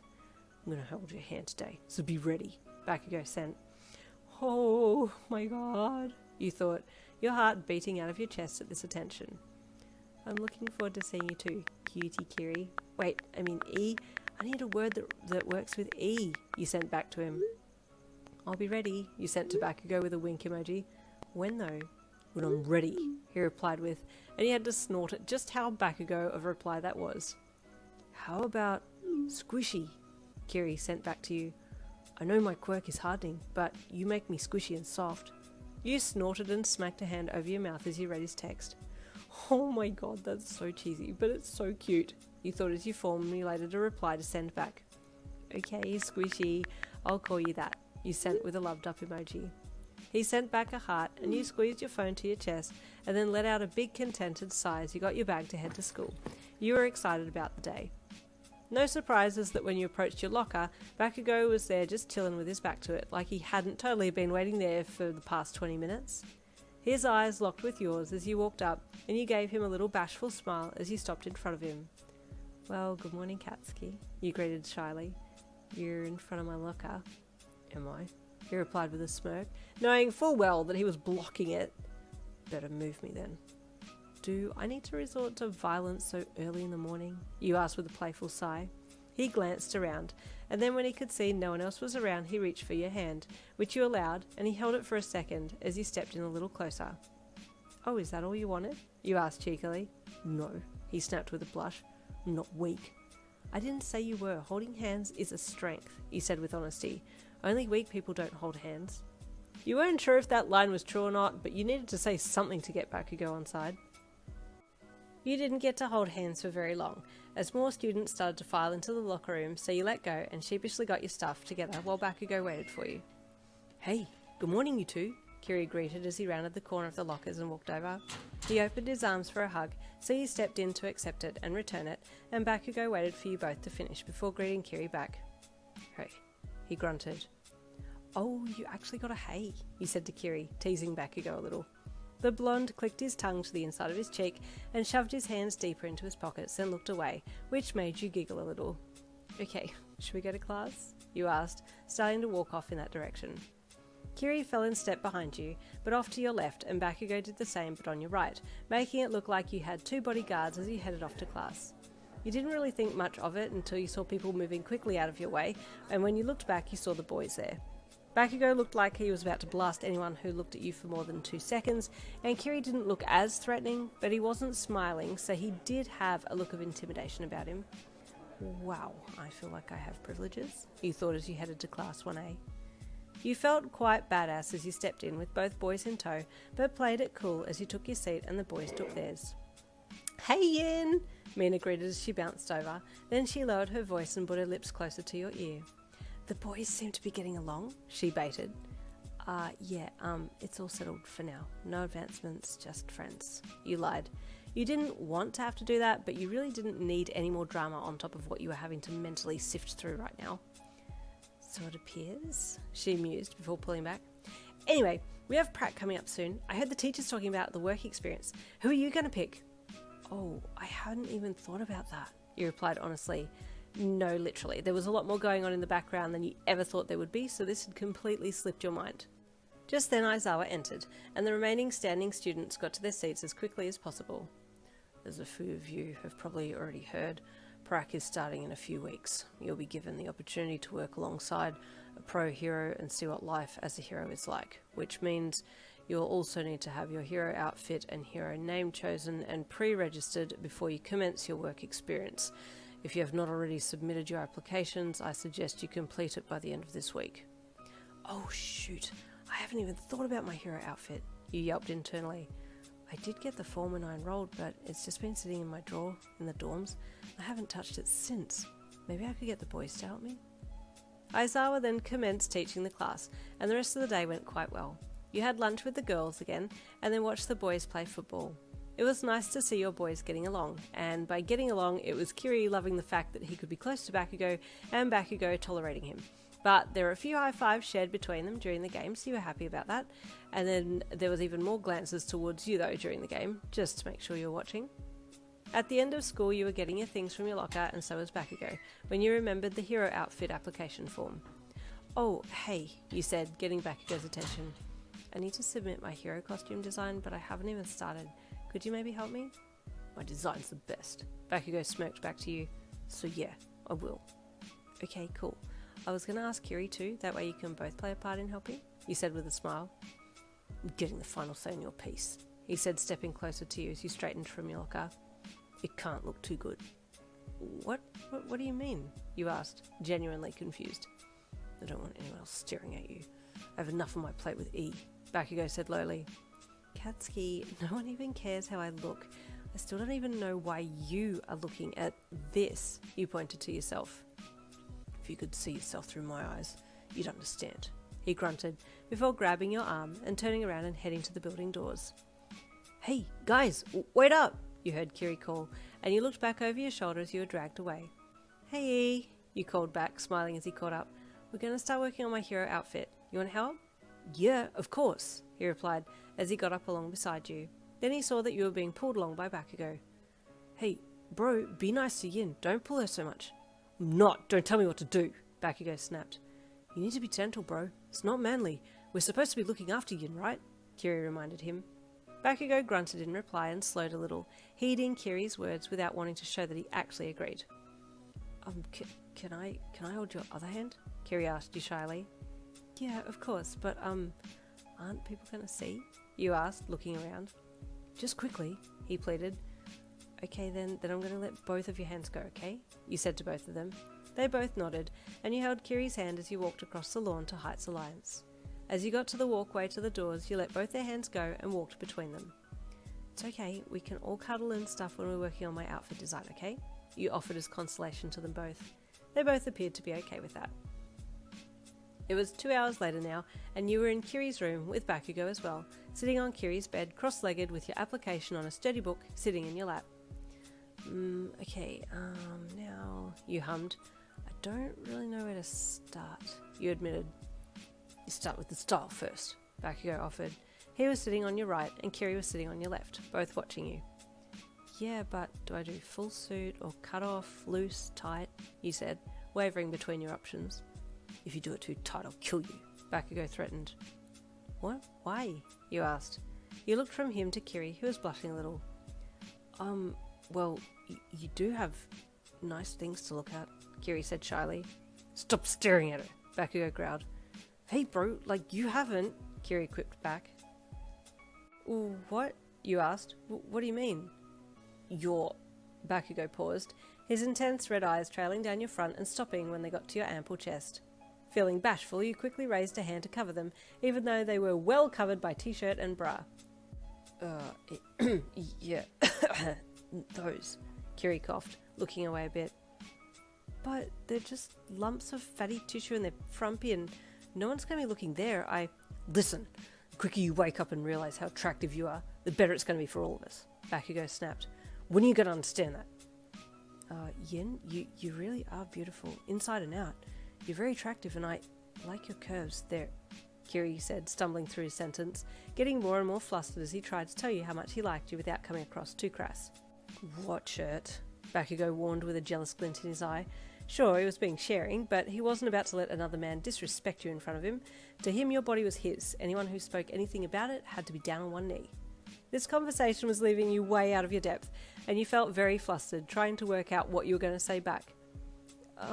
Well, thank you, but I can't exactly just wear a cardboard box as my design. It's going to have to be clothes, and they're going to have to show some things, you said. Well, what do you feel comfortable in? Kiri asked, changing the opinions back to you. I do like the idea of it being a little more form-fitting, just so that I don't have to worry about loose pieces getting snagged on things and ripping, but I'm still a little self-conscious about how I look, you said with a small sigh. Kiri placed his hand on yours, and you looked up at him. You're beautiful, he said with a bashful smile. Give me the paper, Bakugo said, taking the paper, pencil and resting book from you and drawing something onto the paper. Wait, what are you doing? You asked him, reaching out to pull the paper down so you could see over the top and see what he was doing. Not done yet, he snapped. He was sitting close enough for you to place a hand on his leg, so you did it, and he flinched a little and stopped for a second to look at you. Pretty please, can I see? You asked bashfully, batting your lashes at him. He blushed and pouted, pulling his leg away from you. No, he said. Try and seduce me. Seduce me? I just put my hand on your leg, you chuckled. That would work on me, Kiri said from beside you, so you looked back at him and placed a hand on his thigh. That was definitely too much for him, and his cheeks flushed pink. Mine too, Bakugo said, having seen that Kiri was now getting all the attention. You're such a soot, Katsuki, you chuckled. Can I see what you're drawing? I swear, if you put rocket booster things on my back... You saw Bakugo pause in his drawing, and then he looked at you. Do you have an eraser? He asked. You didn't draw it, did you? You asked with shock and amusement as you got up to try and see over the top of the sheet. I can get the eraser, Kiri offered, getting off the bed to find his one on the desk, while you wrestled with Bakugo to see what he had drawn on your paper. You caught glimpses of it as you tried to take it from him. Did you write Mrs. Explosion Murder Goddess? You asked, having seen something written there that looked like that. No, Bakugo lied, trying to hide it as you crawled onto him and knocked him down onto his back. Finally, you grabbed the paper from him and took it and looked it over as you straddled him on Kiri's bed. He did, you exclaimed, showing it to Kiri, who had come back with the eraser now. Bro, Kiri chuckled, you can't just draw your design onto her. She has to choose. It's an amazing design and an amazing name, Bakugo stated with a scowl of disapproval at your and Kiri's lack of knowing what an awesome thing was when it was written right in front of you. Katsuki, you did put rocket launcher things on my legs. I have a light quirk, you chuckled, still sitting on his abdomen to pin him down. Can I have the eraser, E? I need to fix this. Kiri gave you the eraser, and Bakugo grunted with faux disapproval at your having taken matters back into your own hands. He did, however, take the opportunity to rest his hands on your thighs, which you felt, but you continued to rub out parts of the design that you wanted to take off. Can I see? Kiri asked, stepping up closer beside you to see what you were doing. I need to sit down to this properly, you mumbled, looking at what Bakugo had drawn that you actually liked. You can sit on my lap, Kiri offered shyly, feeling a little jealous that you were sitting on Bakugo on his bed and not on him. I feel like that's only fair, you said, moving your paper so you could look down at Bakugo. Okay, I'm getting off now. Time's up. Wasn't long enough. He pouted as you got off. Kiri very quickly got onto his bed and sat with his back against the wall, and you shifted around until you were sitting between his legs, resting your back up against his front and resting the paper and book on your bended knees. This part looks nice, Kiri said, pointing over your shoulders to somewhere on the drawing. Yeah, I like that. That does look nice, you agreed. Bakugo had sat up now and moved closer, so you stretched a leg out and put it over his so that you were still touching him, and he grunted with satisfaction. What if you drew sleeves here? Kiri said, pointing to somewhere else, his head resting over your shoulder. You encouraged him to rest his chin on your shoulder, and he did so. Then he gingerly put his arms around your middle and cuddled you. Your whole body buzzed with this new loving touch, and you smiled gently as you drew more lines. My turn next. Bakugo grunted, and you looked up at him. Yep, I'll let E have a little longer, and then I'll come across and sit in your lap, so you'd better be comfortable, you said sassily, pointing the end of your pencil at him. He smirked and set himself up by the wall. Just try me, he said proudly. I'll be so comfortable you'll never want to leave. You smirked and drew a few more things, and then turned your head to Kiri's and gave him a small kiss on the cheek, which surprised him, but he broke out into the world's biggest grin and hugged you tightly, then let you go. Once Kiri had unwrapped his arms from around you, you thanked him again for his help, and then crawled across to Bakugo's lap. Okay, God Explosion Murder King, is your lap nice and comfy? I shall be the judge, you said, as he opened his arms and you crawled into his lap and then sat with your back against his front and his head over your shoulder. You wiggled around a little bit and then made a small sound of satisfaction. Yep, this is comfy. I now dub thee comfy. See? Bakugo rasped into your left ear, and your whole body jumped to life with goosebumps. He saw the hair on your arms stand on end and smirked to himself. He knew he had the upper hand here. Copying exactly what Kiri had done, he rested his chin on your shoulder and wrapped his arms around your middle. Okay, you said, trying not to be distracted by how he was holding you. This is what E and I have done. You showed the drawing to Bakugo, and he detailed over it with his piercing red eyes.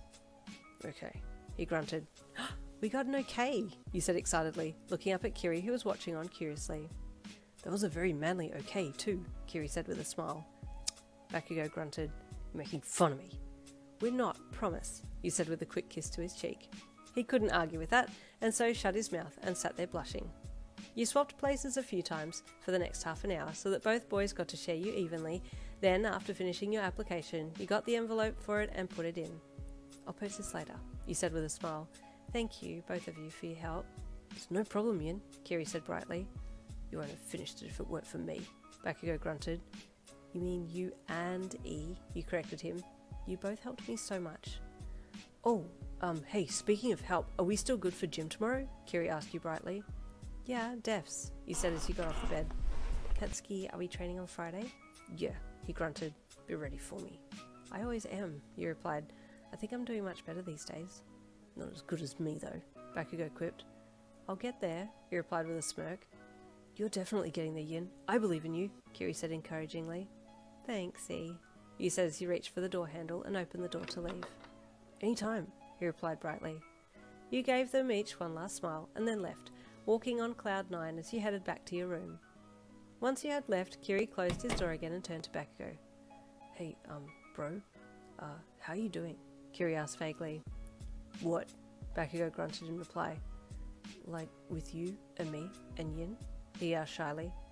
I'm fine, Bakugo grunted, avoiding eye contact. That didn't sound fine to me, bro.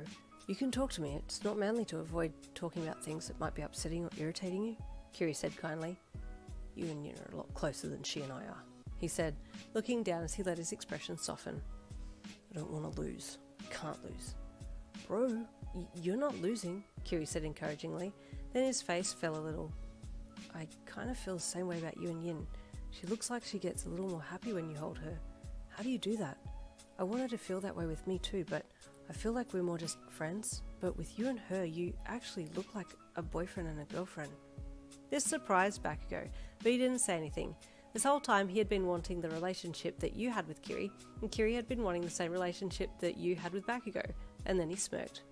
Dumbass. Which is less likely to wobble? Chair with 2 legs, stool with 3, or chair with 4? Bakugo asked. Chair with 4, Kiri said brightly. No, Bakugo snapped. Stool with 3. Okay, Kiri replied, looking confused. Humans are complicated. We have different relationships with each other, like how I dislike you less than damn Deku, Bakugo offered. Oh, thanks bro, I like you too, Kiri replied brightly, golden retriever vibes on show. Kiri's brightness, in attitude not IQ, stunned Bakugo for a second, and he paused to accept the blinding light shining from Kiri's pure heart before continuing. He needs you as her support, her friend, someone she knows who will support her all the way, he said. But with me, I'm tough on her, but she knows that I'll have her back. She's got to keep up with me, push herself. You'll hold her hand and tell her she's going to be okay, and I'll smack her on the ass and tell her to drop and give me one more push-up before we get dinner. This is how our three-legged stool works. If one leg's lacking, the others will give support, Bakugo said, crossing his arms across his chest proudly, and smirking at Kiri, who was just standing there with wide-eyed awe. Wow, bro. That's so smart. You're so good at everything, Kiri said with utter conviction, and as much as Bakugo didn't want to admit it, he kinda needed this from Kiri too. Having always been insecure with a coating of overconfidence, Bakugo never thought he would find someone who would accept him as he was. He had found something in Yin, but also something in Kiri too. As much as he didn't want to admit it, he needed this red ball of sunshine and happiness more than he needed the yellow sun in the sky. He smirked as he stood there. We really do need each other, he mused softly to himself. Sorry bro, I didn't hear you, Kiri said with a warm smile. Nothing, E. Thanks. Bakugo grunted with a shake of his head. Thanks? You thanked me? Kiri asked with surprise, his mouth falling open. Why did you thank me, bro? I haven't done anything. You have. Now let me out, I want to go to bed, Bakugo grumped, stifling a yawn as he said it. Oh, okay bro. Thank you for coming over. I'll see you tomorrow, yeah? Kiri said as he opened the door for his friend. Yeah, night E. Bakugo replied as he walked out the door and off down the hall. Kiri slept well that night, you slept well that night, and Bakugo slept well that night. It had been a good day. The next afternoon, you had your gym gear on, gym bag over one shoulder, and you were waiting in the lobby of Heights Alliance for Kiri. He exited the lift and smiled at you. Hey Yin, you look good, he said with a grin as he approached you for a hug. You smiled and hugged him back, whispering into his ear as you held him. Thanks, Squishy, you said softly, making his cheeks dust pink. You ready to do arms today? Kiri asked after he'd composed himself. Am I ever ready to do any workout? You asked in a teasing voice. It'll be fun, okay? We can practice pull-ups, Kiri said brightly. I don't know if this is going to be a newsflash, but I literally cannot do a pull-up. How am I supposed to pull this, you pointed to yourself, up? I'm going to show you, okay? He said as he let go of the hug, and you both headed for the doors and off down to the bus stop. You chatted lightly on the trip there, and even held hands on the bus, but then let go once you got off and entered the gym together. Thankfully, no knee, so you didn't have any awkward interactions, and Kiri took you over to the bar section at the gym. Okay, so, he said, getting some things out of his bag. We're going to start with assisted pull-ups, so I can see where you're at. You watched curiously as he pulled some bands out of his bag and threw them over the bar and set them up as a kind of step that you could put your foot through. Okay, so you're going to do just like this, he said, putting his foot through the loop and then doing a little jump to grab the bar, then effortlessly did 5 pull-ups with his bulging muscles stealing the show and making you salivate internally. Yeah? He asked as he dropped back down and took his foot from the loop. Nope, you replied playfully. Come on, he cajoled. I know you got this. Hang on, I'll get a step and I'll help you through it, okay? Okay, you sighed, looking back up at the bar that you were supposedly supposed to pull yourself up from. Kiri was back in a second with a step for you, and you got up onto it and set yourself up with the instructions from him. Okay, now, I'm going to hold your hips and you pull up and I'll help, so you're not swinging all over the place, he offered. I don't know how this is going to work, but okay, he replied.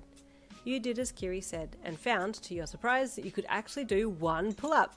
Okay, granted, the foot in the sling helped, and Kiri holding onto you and stabilizing you did, but you did it. Way to go, Yin. That was so manly. What if we try a band that's not as tight? He asked, walking to his bag to get another band out instead. Stop pulling stuff out of that bag, E. There's nothing easy hiding in that bag, you teased. Oh, come on, he cajoled. I'll tell you what, you do 2 pull-ups with this next band, and I'll do anything you want, okay?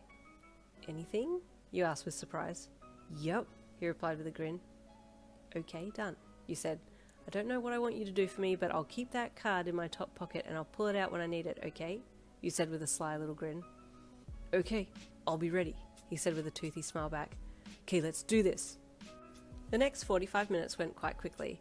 Kiri was very attentive to your needs and supported you the best he could, and then you got to sit and watch the gun show as he did his rep after rep after rep, light sweat beading on his biceps as he pushed himself to the limits. "Come on, E, you can do it," he said earnestly as he pulled himself up and called out 90. 10 more, you can do it," you encouraged from where you were sitting on the floor in front of the bar. 91, he grunted, his veins bulging across his forearms. "That's it. Come on, 92, give me a 2, you said. 3, he hissed, gritting his teeth as he struggled to pull himself up. "Don't you dare give up on me, E. 3, you demanded.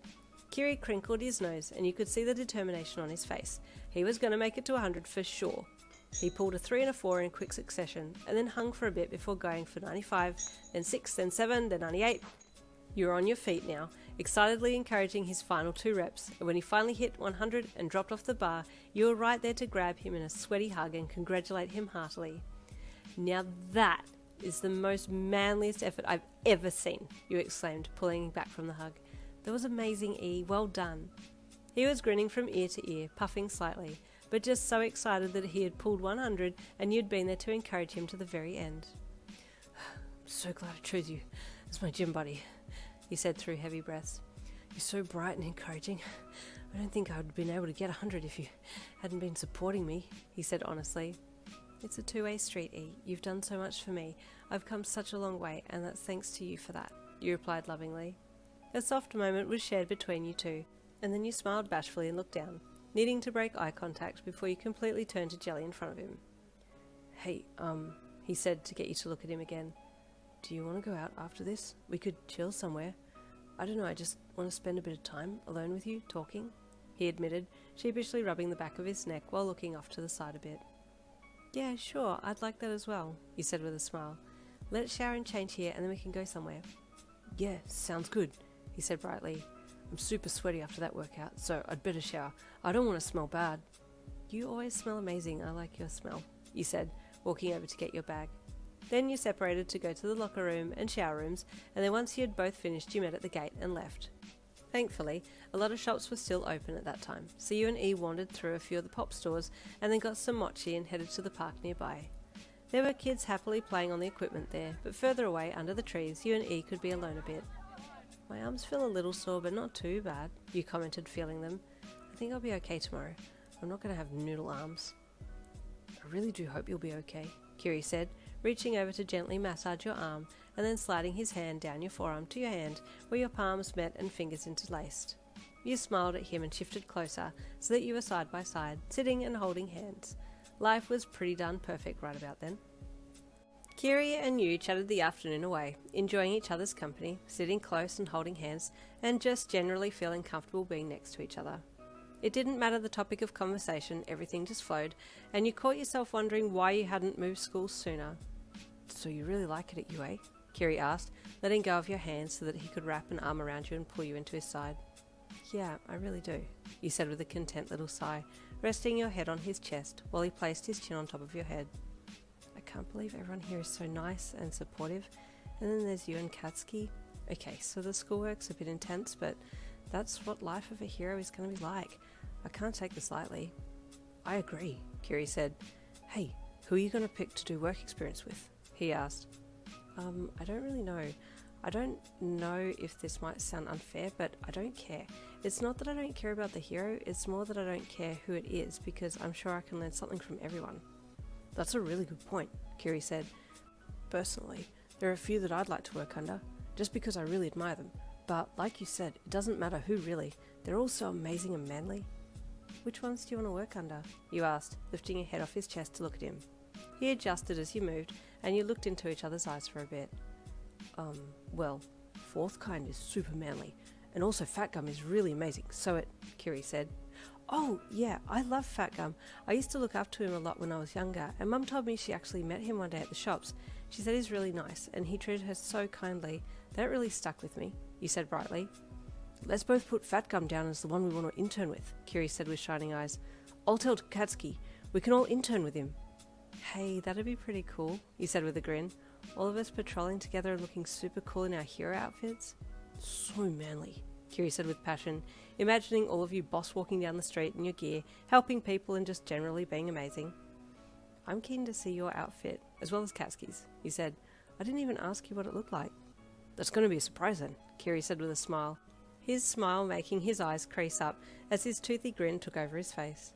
I can't wait to see your reaction.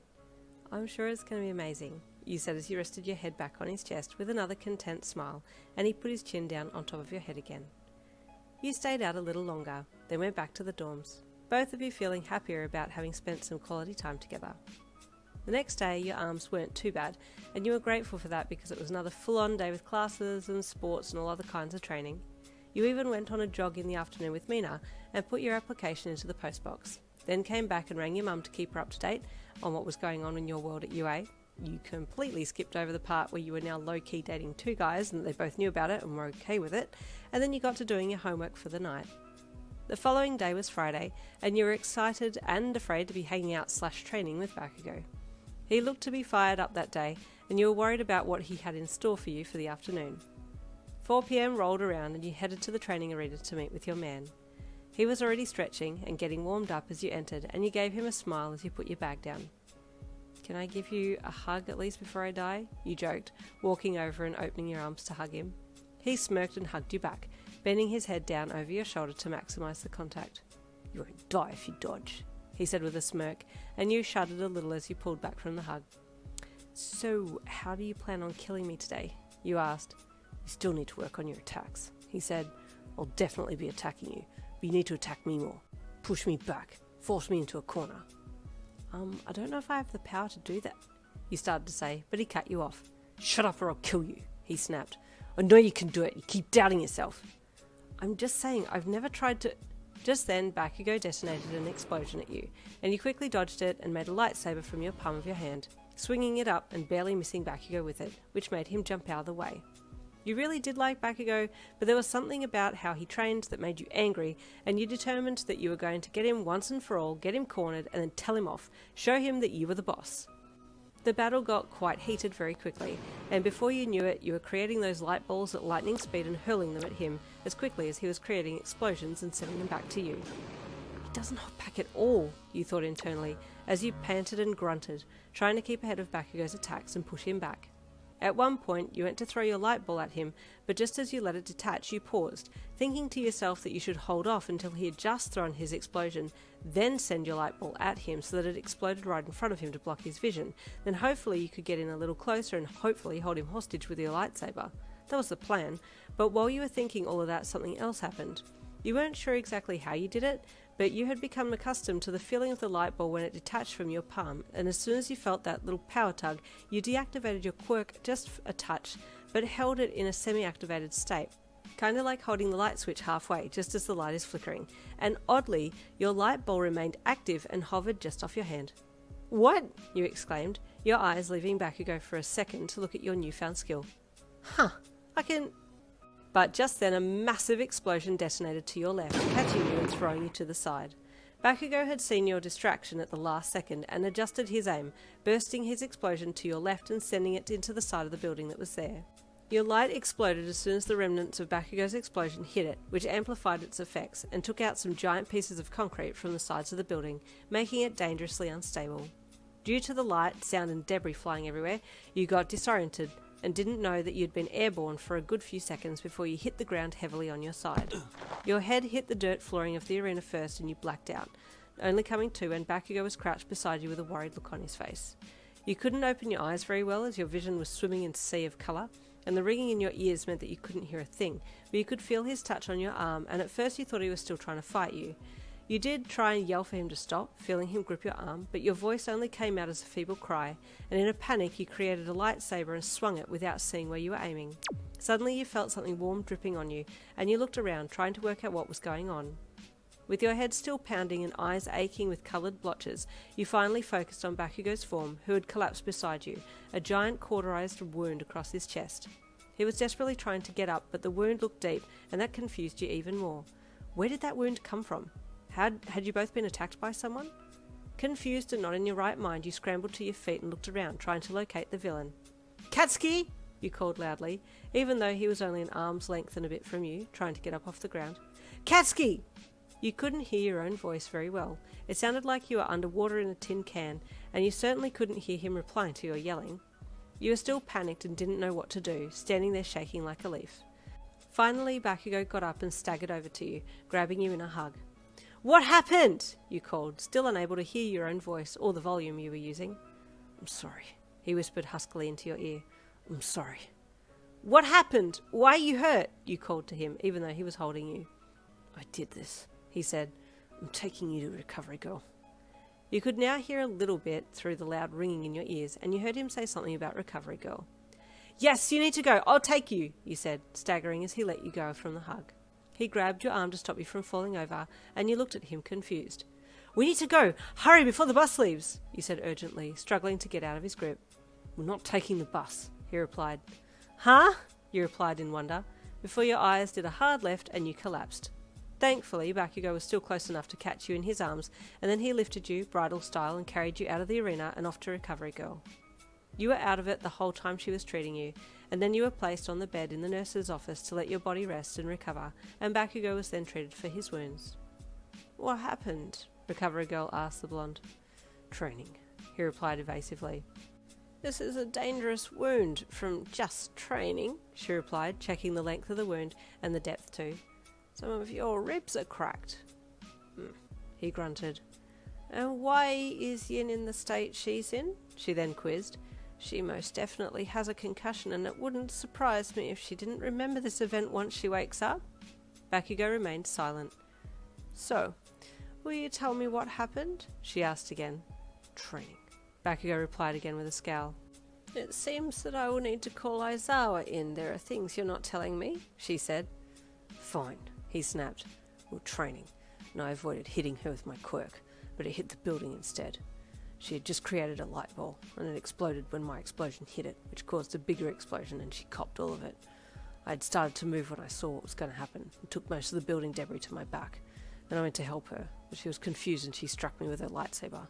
She didn't know she'd done it. She had her eyes closed. I didn't even see her make it. It was that quick. And then now we're here," he said. "That's a lot of power for such a quick quirk burst," Recovery Girl commented, finally giving Bakugo the healing kiss across his chest.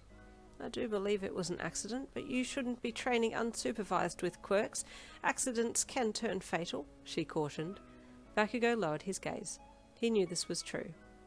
It was 4 hours later when you woke up and rolled your head to the left and looked at the curtains drawn around the bed, and then rolled your head to the right side and looked in the bed beside you. Bakugo was lying there, and you lifted your head a little with surprise. "What happened?" you asked him in a raspy voice. "Why are we here?" "We needed healing from Recovery Girl," he said. "Why though?" you asked, furrowing your brows. "Does she not remember?" he thought. "Do you remember anything?" he asked. "Anything of what?" you asked. "Of today," he replied. Yeah, you said slowly as you thought. "We had, school, and I was gonna meet you for training. Did we train? What happened? Did we get hurt?" "Yes," he grunted. "Are you okay?" you asked. "What happened?" "I hit the building with my quirk and it hit you. Then you hit me with your quirk and it ended badly," he said, keeping things brief. "Oh," you said, furrowing your brows. "I don't remember anything." Bakugo sat up slowly, revealing his bandaged torso to you, only his black shorts on. You swallowed as you looked over at him. Mans was fine. He turned and got off the bed, and then came over to yours and knelt one knee onto your bed, putting one hand over you and leaning down over your body. "Katsuki?" you asked as he gently lowered himself down to hug you. You wrapped your arms around his back and held him, unsure of why he was suddenly being soft. "You okay?" you asked with concern. "I won't do that anymore," he said softly, and you just scrunched your nose with confusion again. What was going on? I don't know what you're talking about, but I'm sure we can work it out," you replied, still loving the cuddle. Just then the office door clicked open and Bakugo sat back, getting off the bed just before the curtain was drawn back and Aizawa and Recovery Girl were standing there. Aizawa looked mildly pissed, but you had no idea why. You were the one who was hurt. Why did he look so mad? "Bakugo, a word," Aizawa said, jerking his head for your blonde boyfriend to follow him. Bakugo just tensed his jaws silently and followed Aizawa off out of the room, hands shoved into his pockets like he usually did. "What's going on? No one's telling me anything," you said to Recovery Girl. Do you remember anything, Yin? She asked you. Anything of what? Bakugo said we were training, but I don't know anything else except we both got hit and now I'm here, you said honestly. Yes, you were training and the training sounded like it got a little intense, Recovery Girl said. You have a concussion, Yin, and Bakugo is getting a stern talking to since he does remember everything that happened and is therefore the more responsible one in the matter. But if we were both training, then it's equal responsibility, isn't it? Can I talk to Aizawa too? I don't want Bakugo to take all the blame, you said, trying to sit up. Aizawa will come and talk to you here. For now, just rest, she said, indicating that you should lie down again. You complied and lay back down, waiting for Aizawa to come back in. Bakugo got sent back to his room after he'd spoken with Aizawa, and then Aizawa came and talked to you, so you didn't get to see Bakugo again after he left. Yin, Aizawa said as he stepped into the room again, drawing the curtains back before closing them and pulling up a chair beside your bed. Do you remember anything about the training that you did with Bakugo a few hours ago? No, sir. Sorry, I don't, you replied sadly. I only know what I've been told. Aizawa nodded. Are you aware of the damage Bakugo has sustained from your quirk? He added. Your heart sank. No, sir. I'm sorry, sir, you said quietly. I don't remember doing anything, so I don't know what I did. Bakugo sustained a sizable wound across his chest that also cracked 3 ribs, he stated, and you paled. He says you activated your quirk so fast he didn't see it and couldn't evade it. Sir, I'm really sorry. I didn't intend to hurt him, I promise. Bakugo and I are friends. I'm really sorry. I know sorry doesn't cut it, but... Let me speak, Aizawa said, holding up his hand to stop you from talking. When you first came here, your quirk was very subpar, power and application-wise, but what Bakugo described to me was very different to what I have witnessed with my own eyes. I will give you 2 days to recover, and then I will arrange for a quirk evaluator to come in. A quirk evaluator? You asked. What will they do? They're going to assess your power output. Your quirk has the capacity to be very dangerous, and if you're unaware of how powerful you are, this could mean fatalities. We need to know your capabilities so that we can work with you to help you control and manage your power, he said. You almost laughed. Powerful? You asked. Aizawa, sir, I can tell you right now, I'm not powerful at all. I don't think an evaluation is necessary. I will, and they will be the judge of that, Yin. For now, rest. Bakugo is aware of what he did, and I believe he feels remorse for the situation that unfolded. In future, you are both banned from training without supervision. You were about to object, but then thought better of it. Yes, sir, you said softly. He nodded and got up from the chair, and then left the room. You let out a perplexed sigh and rested back. You really wanted to know what exactly happened. Aizawa left then, and went back to the staff room. An incident of this caliber had to be written up in an incident report, and he had to call the quirk evaluator too. Hey, the zombie walks! President Mike teased as Aizawa entered the staff room. What's got you up and moving? An incident in the training arena. Both students were badly hurt, but are okay now, he replied blandly. Who? Midnight asked from her desk, looking up over the top of her glasses at him. Yin and Bakugo, Aizawa said. What happened? President Mike asked. Unsure, but Yin's quirk seems to have grown stronger and she damaged Bakugo pretty badly. She was not in her right mind when she did it, but he didn't have time to evade her attack, Aizawa said. Bakugo couldn't evade it? Midnight asked. The Bakugo Katsuki? Yes, that one, Aizawa replied. Where did it happen? President Mike asked. In Training Arena 4, Aizawa replied. I'll go down later to see if I can assess what happened. The camera's alive in Arena 4, President Mike said brightly. You can watch it back. Aizawa looked up from his papers at him. They are? He asked. Yes, they got fixed just in time for training exercises with Class 1B. Where have you been? The blonde teacher teased. In his sleeping bag, Midnight quipped with a smirk. Aizawa just stood up silently and left the staff room, making the other two look at each other before jumping up and running after him. Wait, hold up! President Mike called as he caught up to his friend. Where are you going? To watch the tape, Aizawa replied. I want to see too, Midnight said as she stepped up to the left, and the trio continued on to the arena together. It was easy to see where you and Bakugo had been training, as there were scorch and explosion marks everywhere, but they bypassed the scene and headed for the main viewing room where the CCTV footage could be watched. Aizawa pulled the big iron doors open and stepped in with the two others behind him, eager to see what had happened during your and Bakugo's training.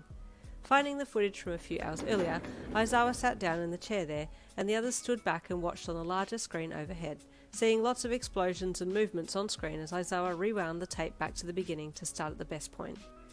"There he is," Midnight said as she saw Bakugou enter the arena and start stretching.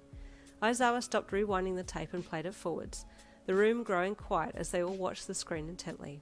They saw you enter and walk over to Bakugou and hug him. Midnight raised an eyebrow.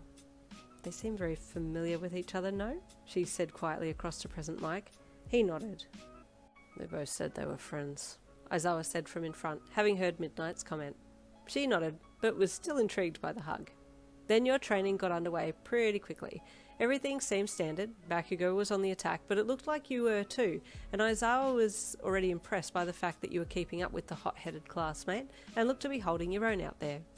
"She's come a long way," he thought as he kept watch of the screen. As the fight got further along, he saw for a split second the moment where you suspended your own light orb and saw you look down just as Bakugou threw an explosion just to your left. "Ah," he thought, "she got distracted and let her guard down." But then he also saw that Bakugou had seen your concentration waver too, and had already started to run towards you as his explosion connected with the building and sent debris everywhere, which hit your light source, and that's when the screens went fuzzy and ridiculously bright for a second as the place was overtaken by a combination of your quirks detonating. "Wow!" Present Mike said when he saw just how big the explosion had been. "Yeah," Aizawa replied to his exclamation. "I'm surprised neither of them died in that one," Midnight added in. "That was far bigger than normal," Present Mike said. "How dense is Yin's light quirk? Has she stored some kinetic energy in it?" But his questions went unanswered, as on screen, Bakugou was now at your side trying to help you up. Then in the next second he was knocked back and had a gaping wound across his chest. "Wait, play that back," Midnight said, peering intently at the screen. "Did you see her move? I didn't see her move." "I didn't either," Present Mike agreed. Aizawa paused the footage and rewound it, playing it again at normal speed. "Can you slow it down?" Midnight asked, still staring at the screen. Aizawa rewound it again and slowed it to half speed, zooming in a little as well to narrow the focal point.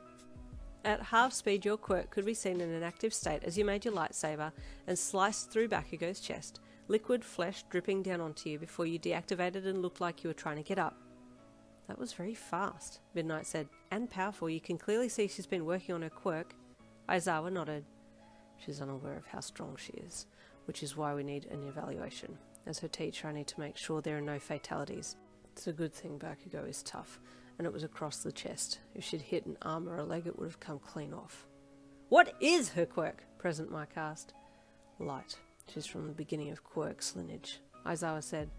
"But at first all she could do was make her palms glow. She can now make a saber from her palms and detach her light from her palms. And if I rewind back here," he said, quickly rewinding to the part where you had the light ball floating in your palm of your hand. "She can suspend her light now too, which I assume is quite a difficult maneuver. I don't think she is aware that she can do that. She may have forgotten that due to the concussion. I think it would be good for her to have some specialised light quirk training so she understands how her quirk works," Aizawa said. "She didn't appear to be too interested in herself or her quirk when she started here, but evidently things have changed." "Is that what happened? She got distracted by her new skill?" Midnight asked, gesturing to the screen, "and didn't pay attention to Bakugou's attack?" "It appears to be that way. I do believe that this was indeed an accident, so neither will be disciplined, but I've banned them from training alone." "I can see why now," she said. "I wouldn't trust those two alone full stop now, especially after that hug. That was not a friends-only hug." "Really?" Present Mike asked with surprise. "I'm not here to gossip about my students," Aizawa said, taking a copy of the scene on USB and then standing up to leave. "Is that it?" Present Mike asked. "I was expecting more." "No, I have to fill out paperwork and call the evaluator," Aizawa said blandly as he turned and made his way from the room, which made the other two scramble after him. Bakugou had initially gone back to his room, but he couldn't rest. The image of his explosion heading right towards you, as you looked down to the light in your palm, kept making his guts twist. "If she just hadn't looked down," he seethed, pacing back and forth in his room before slamming his fist against the wall. "Damn it!" he shouted out loud. He just wanted to run back to the nurse's office and grab you in a hug, apologise as many times as needed to make time reverse and for you to be okay pre-concussion. But he knew that wasn't how it worked, and he was pissed that it was because of him that you were in there. Pacing back and forth in his room wasn't helping anyone, so he left, heading straight for the room of someone he knew that would be able to help him, Kirishima.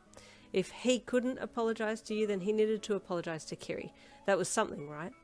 Pounding his fists on Kiri's door, he stood there impatiently until the redhead came to the door to see who was breaking it down. "Oh, hey bro, come in. I thought you were training with Yin," Kiri said brightly, opening the door for Bakugo to enter. "She's in Recovery Girl's office," Bakugo said sharply. His sharpness directed at himself, not Kiri. Your red-headed boyfriend knew something bad had happened immediately and froze. "What happened?" he asked in a worried voice, still motionless by the door. "We were training, and the remnants of my quirk hit her and..." Bakugo started. "You what?" Kiri snapped, his emotions jumping from chill to murder in a split second. "She'd been keeping up. She got distracted. If she..." Bakugo tried to defend the situation, but the look on Kiri's face made the blonde pause. He had balled his fists up and his quirk had activated under the anger and stress that he was feeling. His arms started to harden. Bakugo couldn't see how much of Kiri's torso had been quirk activated, but there were parts of his neck now that were starting to turn hard too, and that made him look even angrier. "You don't get it, do you?" Kiri snapped, half of his face hardening as he spoke. "You tell me that you'll blast me if anything happens to Yin, but what about you? Do you think that you can just treat her like this and I won't come for you?" Bakugo scowled and clicked his tongue to his teeth. He knew Kiri was correct. "You did this to her," he shouted. "You don't deserve to be by her side if you're going to see her hurt like this, and then come running to me and not stay by her side." This was all true, and Bakugo knew it. "Stay out of my way!" Kiri shouted again as he turned and ran, sprinting out of the room and heading for Recovery Girl's office. With his quirk still activated, his shirt caught on the jagged edges of his body and ripped his clothes slightly, adding to his angry look. Naturally, Bakugo was now hot on his tail and chased him out of the building and across to the school grounds, both of them weaving their way through the halls to get to the office as quickly as possible. "Yin!" Kiri called as he reached the office. You heard him outside the door and rolled your heads towards the door, but you couldn't see because of the curtain. "Yeah, I'm here," you called out. Kiri threw the door open, then curtains, and ran in, with Bakugo behind him. "Are you okay?" he asked worriedly. "What happened? Are you hurt bad?" Honestly, I don't know what happened," you said sadly, looking from him to Bakugo behind him. "I just woke up here. Bakugo said that we were training, and then I didn't dodge an explosion or something, and..." "I've told you to go easy on her!" Kiri snapped, spinning around to face Bakugo. "She's strong! Stronger than me!" Bakugo shouted back. Your eyes flew open. "Wait, did you just say stronger than you?" "I don't think so," you laughed. "I'm still in bed here and you're up already. I'm not strong." "See this?" Bakugo pointed to his chest that had the large bandage across it. "Your quirk did this. You cracked 3 of my ribs and cut me from here to here." He measured with his fingers, drawing the line of his fresh scar that was hidden under the bandage. "Wait, what?" Kiri asked with surprise. "What do you mean?" "It was so fast I didn't see it," Bakugo said with a scowl, looking at Kiri. "You're strong, Yin." He then added, looking at you. Well, Aizawa did say something about needing a quirk evaluation," you replied. "I don't know what's going on." "Well, for now, you're not training.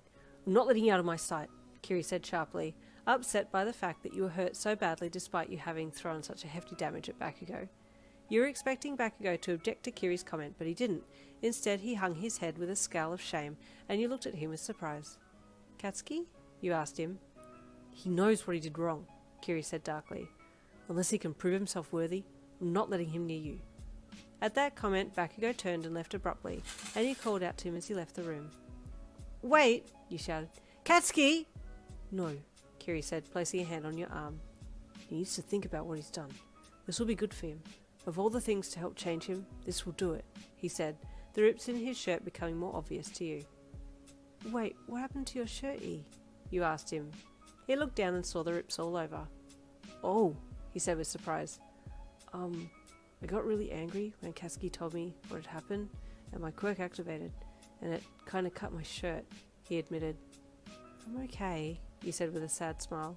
"You don't need to be angry, it was an accident." "Accident or no accident, the fact is that you're hurt. I don't like it when you're hurt. It's not manly," he said with a worried look on his face. "I can't rest when I know you're hurt. Recovery Girl kissed me better, so I promise I'm okay. I just don't remember what happened, that's all," he said with a somewhat sad smile. "But don't worry, I don't think it's anything that I really need to remember." Kiri nodded and reached out to take your hand in his, and then he lifted it to his mouth and kissed you gently on the back of your hand. "I'll stay with you," he said, patting your hand and then looking around for somewhere to sit. That's when he saw the chair that Aizawa had been sitting in before and reached over to pull it over. Oh, Aizawa did say that I needed some specialised training after the evaluation, you said, remembering that he had spoken to you about your quirk. I don't really know what happened to make him say it, but he said my quirk had gotten stronger and I needed an evaluation and then possible training. That's a good thing, right?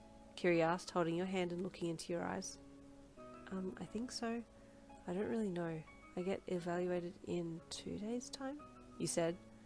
Okay, I'll look forward to hearing more about it, he said with a sharp tooth grin. Later that night, after Kiri had left, you were allowed to leave, with the instruction to rest for the next 2 days, and you picked yourself up on wobbly feet and then made your way back to Heights Alliance. It had been a huge afternoon for you, and you had a lot on your mind, but you felt mostly bad for Bakugou and wanted to see him and tell him it was okay. You knew he was super soft underneath it all, and you didn't want him to be blaming himself for what happened. Walking around the side of the Heights Alliance building, you looked up to the window that you had guessed was his, just by the knowledge of the layout of the land.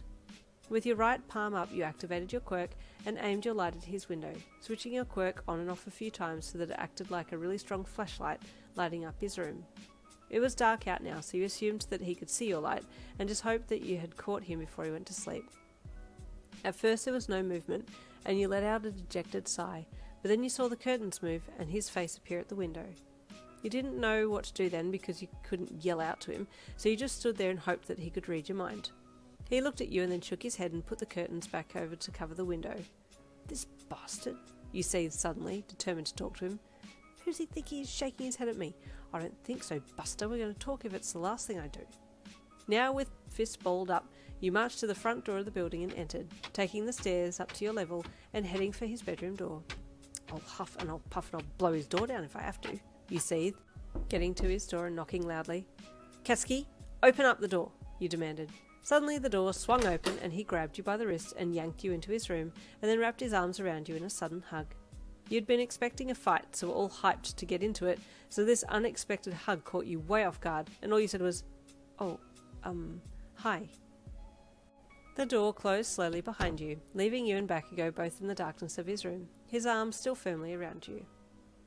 I had to see you, you whispered into him, reaching your arms back around his back to hug him back. He held you tighter, not saying anything, just holding you. I'm okay, you said softly. I'm not hurt. I don't blame you for anything. I blame me, he grunted, still refusing to let you go. Don't, you said softly. Let's not get stuck into this. It's in the past. I'm fine. Are you okay? I'm fine, he replied grumpily. See? Okay, you're fine, so let's move on from this, you said, trying to make him feel better. He's right, though. I don't deserve to be by your side, Bakugou said, his hug tightening around you. Listen, he's just being protective. You would have said the same thing if it was in the reverse. In fact, E would have been in the nurse's bed beside me if you'd gotten to him. I think he got off pretty lightly, you said with a smile into his chest. I need to prove myself, Bakugou grunted. Prove I can be a worthy boyfriend. You already are. Stop this negative talk.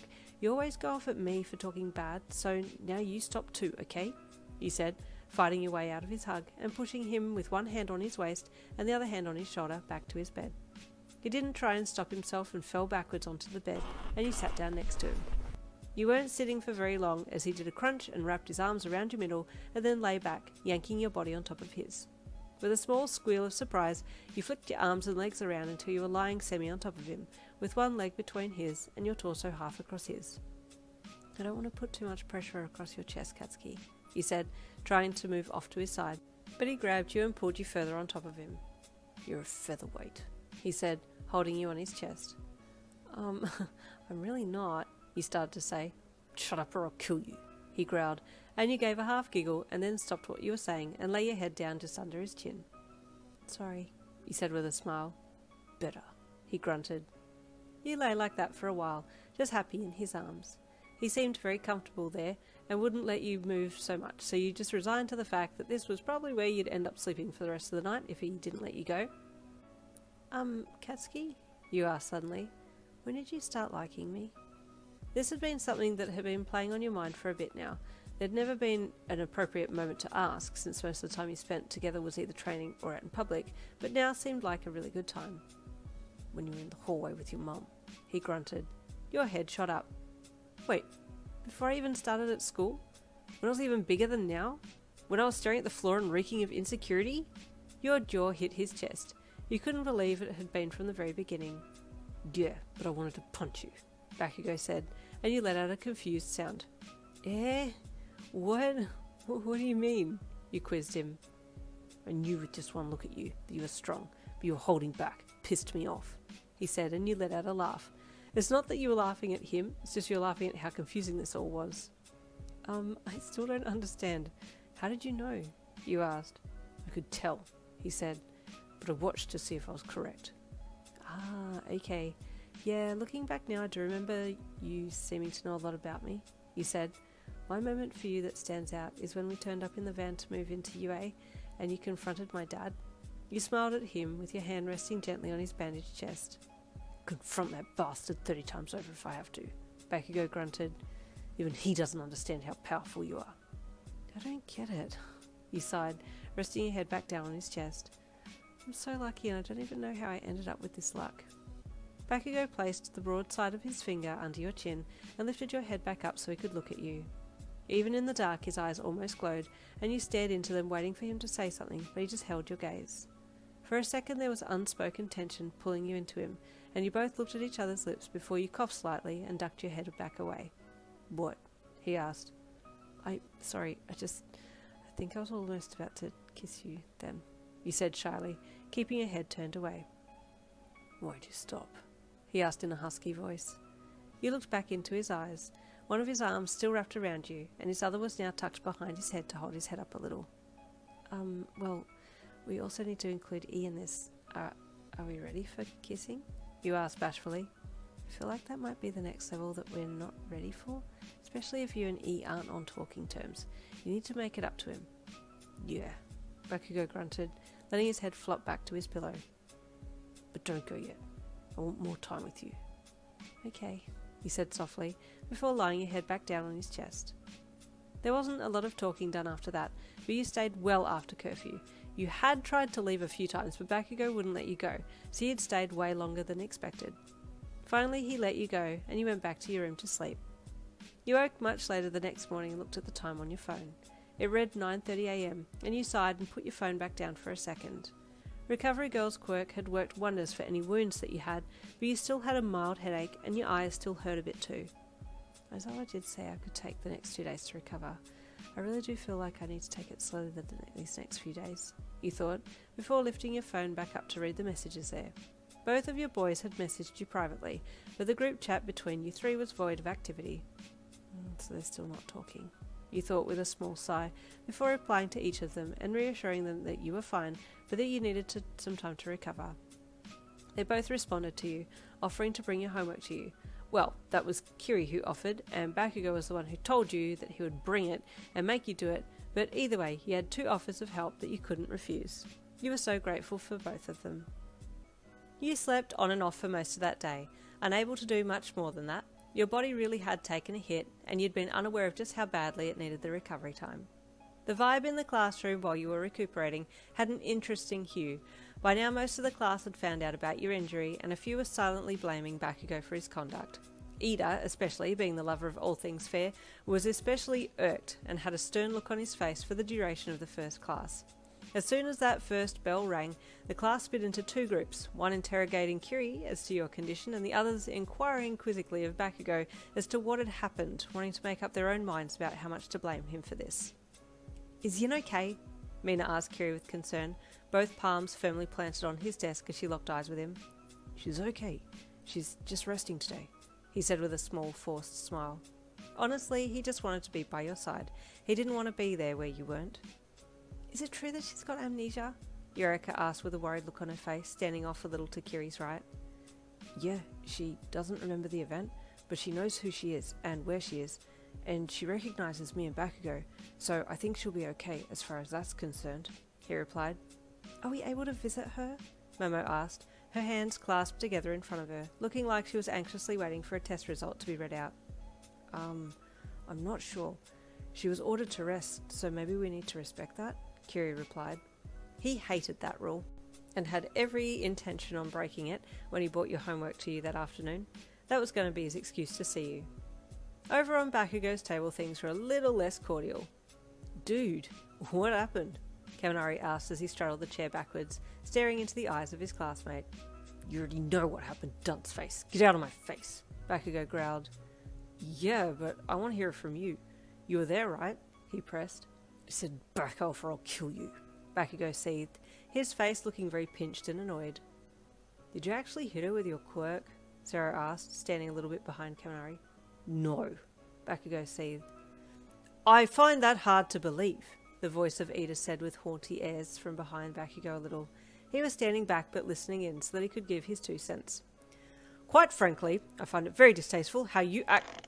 Before he could finish his sentence, though, Bakugou had jumped up and swung around, then grabbed him by the collar of his shirt and pulled his face inches from his. Listen here, Four Eyes. You weren't there. You don't know what happened. Now sit down before I blast your ass in the next week, Bakugou growled, his palms crackling menacingly. Ida cleared his throat and adjusted his glasses, but otherwise remained silent as Bakugou shoved him back a bit and then let go. Listen up, you extras! Bakugou suddenly shouted loudly into the room, gaining the attention of everyone that he already had gained the attention of when he lashed out at Ida. You're all dumb! Stop telling me what I already know. If you keep talking about things you don't understand, I'm going to kill you all. I know it's my fault, now shut up! Kiri had been watching Bakugou's face closely as he ranted, and could see that his fellow classmate and friend was on the verge of tears. This was hurting him as much as it was hurting Kiri, and the redhead had compassion for him. It's not Bakugou's fault, the redhead suddenly said, jumping up to defend the blonde. Shut up, E! Bakugou barked. No, Kiri said back, turning his attention on the rest of the class. What happened happened. It was an accident. Yin's been working very hard on herself and her quirk, and sometimes when you work hard, you just get into situations that could be dangerous. We all know this. It's not anything new. Just because Bakugou was there doesn't mean it's his fault. I know we're all feeling a little helpless, and that we want Yin to be okay. We want to turn back time and be able to be there to save her or stop her. No one understands that better than I do. He hung his head. But don't blame anyone. She's going to be okay, and she's going to be stronger than before. So let's face this day with a smile, for her sake, and welcome her back warmly when she's ready, yes? A lull hung over the listeners, and then suddenly everyone's faces brightened. Yes, Eureka said brightly. We're heroes in training, right? Nothing keeps us down, plus ultra! She raised her fist to the sky, filling everyone with confidence and spurring them to act. Plus ultra, Momo replied, copying her actions, which then caught on like wildfire amongst the rest of the class. At that point the bell for second class rang, and there ended the rally in your favour, and everyone took their seats. Around 3:30 p.m, both Kiri and Bakugou showed up at your door. You opened it and looked at them both. I'm not accepting any homework or visitors until I know you've both spoken and worked things out, you said pointedly. Kiri gave you a small smile and bashfully looked down. Yeah, it's been sorted, he said shyly. You looked at Bakugou for a confirmation. Yeah, he grunted. It's fine. You didn't quite believe them, but thought that they both looked like they needed a hug, so stepped back to invite them in.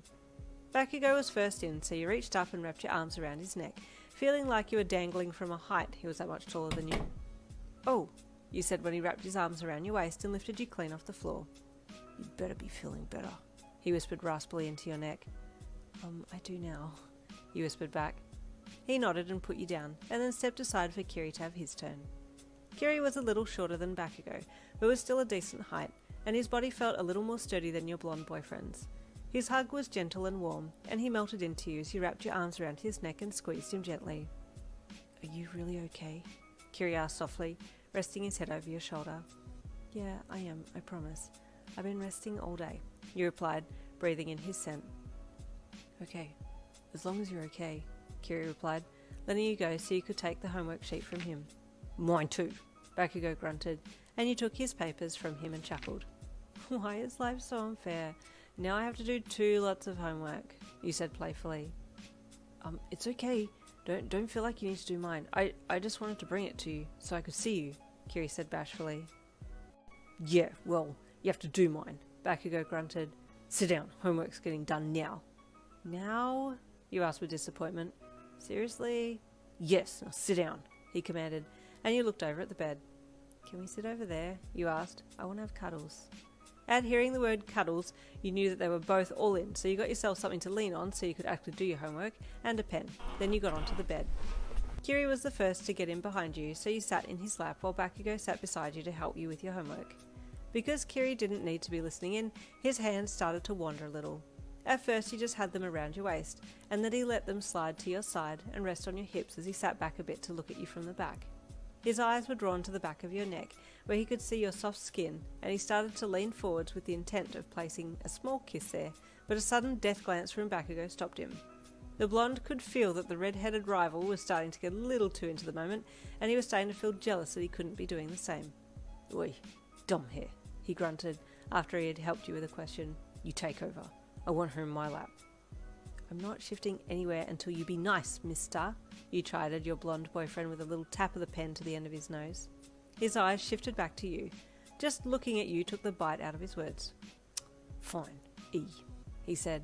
Much better, you said with a smile. Okay, I'm coming over, here comes the heifer lump, you joked. Your joke being met by Bakugo, who just grabbed you and literally almost lifted you off Kiri's lap and sat you down in his. You're a featherweight, he rasped into your left ear, his nose and lips pressing into the side of your neck. You could feel your whole left side had turned to putty now, goosebumps running down your left arm. Bakugo noticed your reaction and smirked. I've got her where I want her, he thought, as he let his hands sit on your hips, fingers digging in slightly. You had a very hard time concentrating as Kiri then very sweetly tried to get you to answer the next question. I'm sorry, what? You asked as Bakugo's hands slipped to the tops of your thighs. I said, when working out quirk maximum, you times your heart rate by hertz and +2, and then that will give you the... Kiri said, watching you stare into his eyes blankly. He could tell you weren't there. Yin? He asked. You blinked a few times and then came back to the present. Sorry, what? You asked again. Sorry, I can't...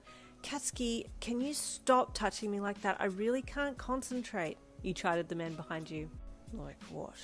He asked, his lips glossing over the exposed part of the back of your neck. That, you stated. Bro, that's not fair. You know I wanted to do that, but the look you gave me stopped me, Kiri pouted. Guys, you begged, squealing when Kiri knelt up and leant over, pressing his lips to the side of your neck. Back off, this is my area, Bakugo growled. Guys, this is actually my body, you said pointedly. It's mine, Bakugo rasped, one of his hands slipping to the front of your hips so he could pull your body back into his a bit more. I want to turn too, Kiri pouted. Okay, you said, fighting to get off Bakugo's lap, then off the bed so you could stand and tell them off. Listen, I really like the two of you, but you're making it hard for me to concentrate on homework, and if you don't stop, I... As you spoke, you could feel your body suddenly becoming weak, and your arms felt very heavy. Then the room started to close in on you, and darkness started to creep into the outskirts of your vision. Suddenly, two sets of strong arms grabbed you, and you were laid down on the bed again. Raise her legs, you heard Kiri command, and Bakugo replied with his usual don't tell me what to do line. Yin, are you okay? Kiri asked gently, and you looked around to locate him. You hummed in an airy voice. Yeah, sorry. I don't know what happened. You passed out, Bakugo growled. Have you eaten today? You shook your head slowly. No, I've been in bed all day, you admitted. Idiot, Bakugo grunted. That's not good at all, Yin. You need to eat, especially now since your body's trying to recover, Kiri said with a worried look on his face. You nodded your head, but how are you supposed to do that? If you stood up, you're going to pass out. How are you going to make dinner? Stay here, Bakugo snapped, marching to your door.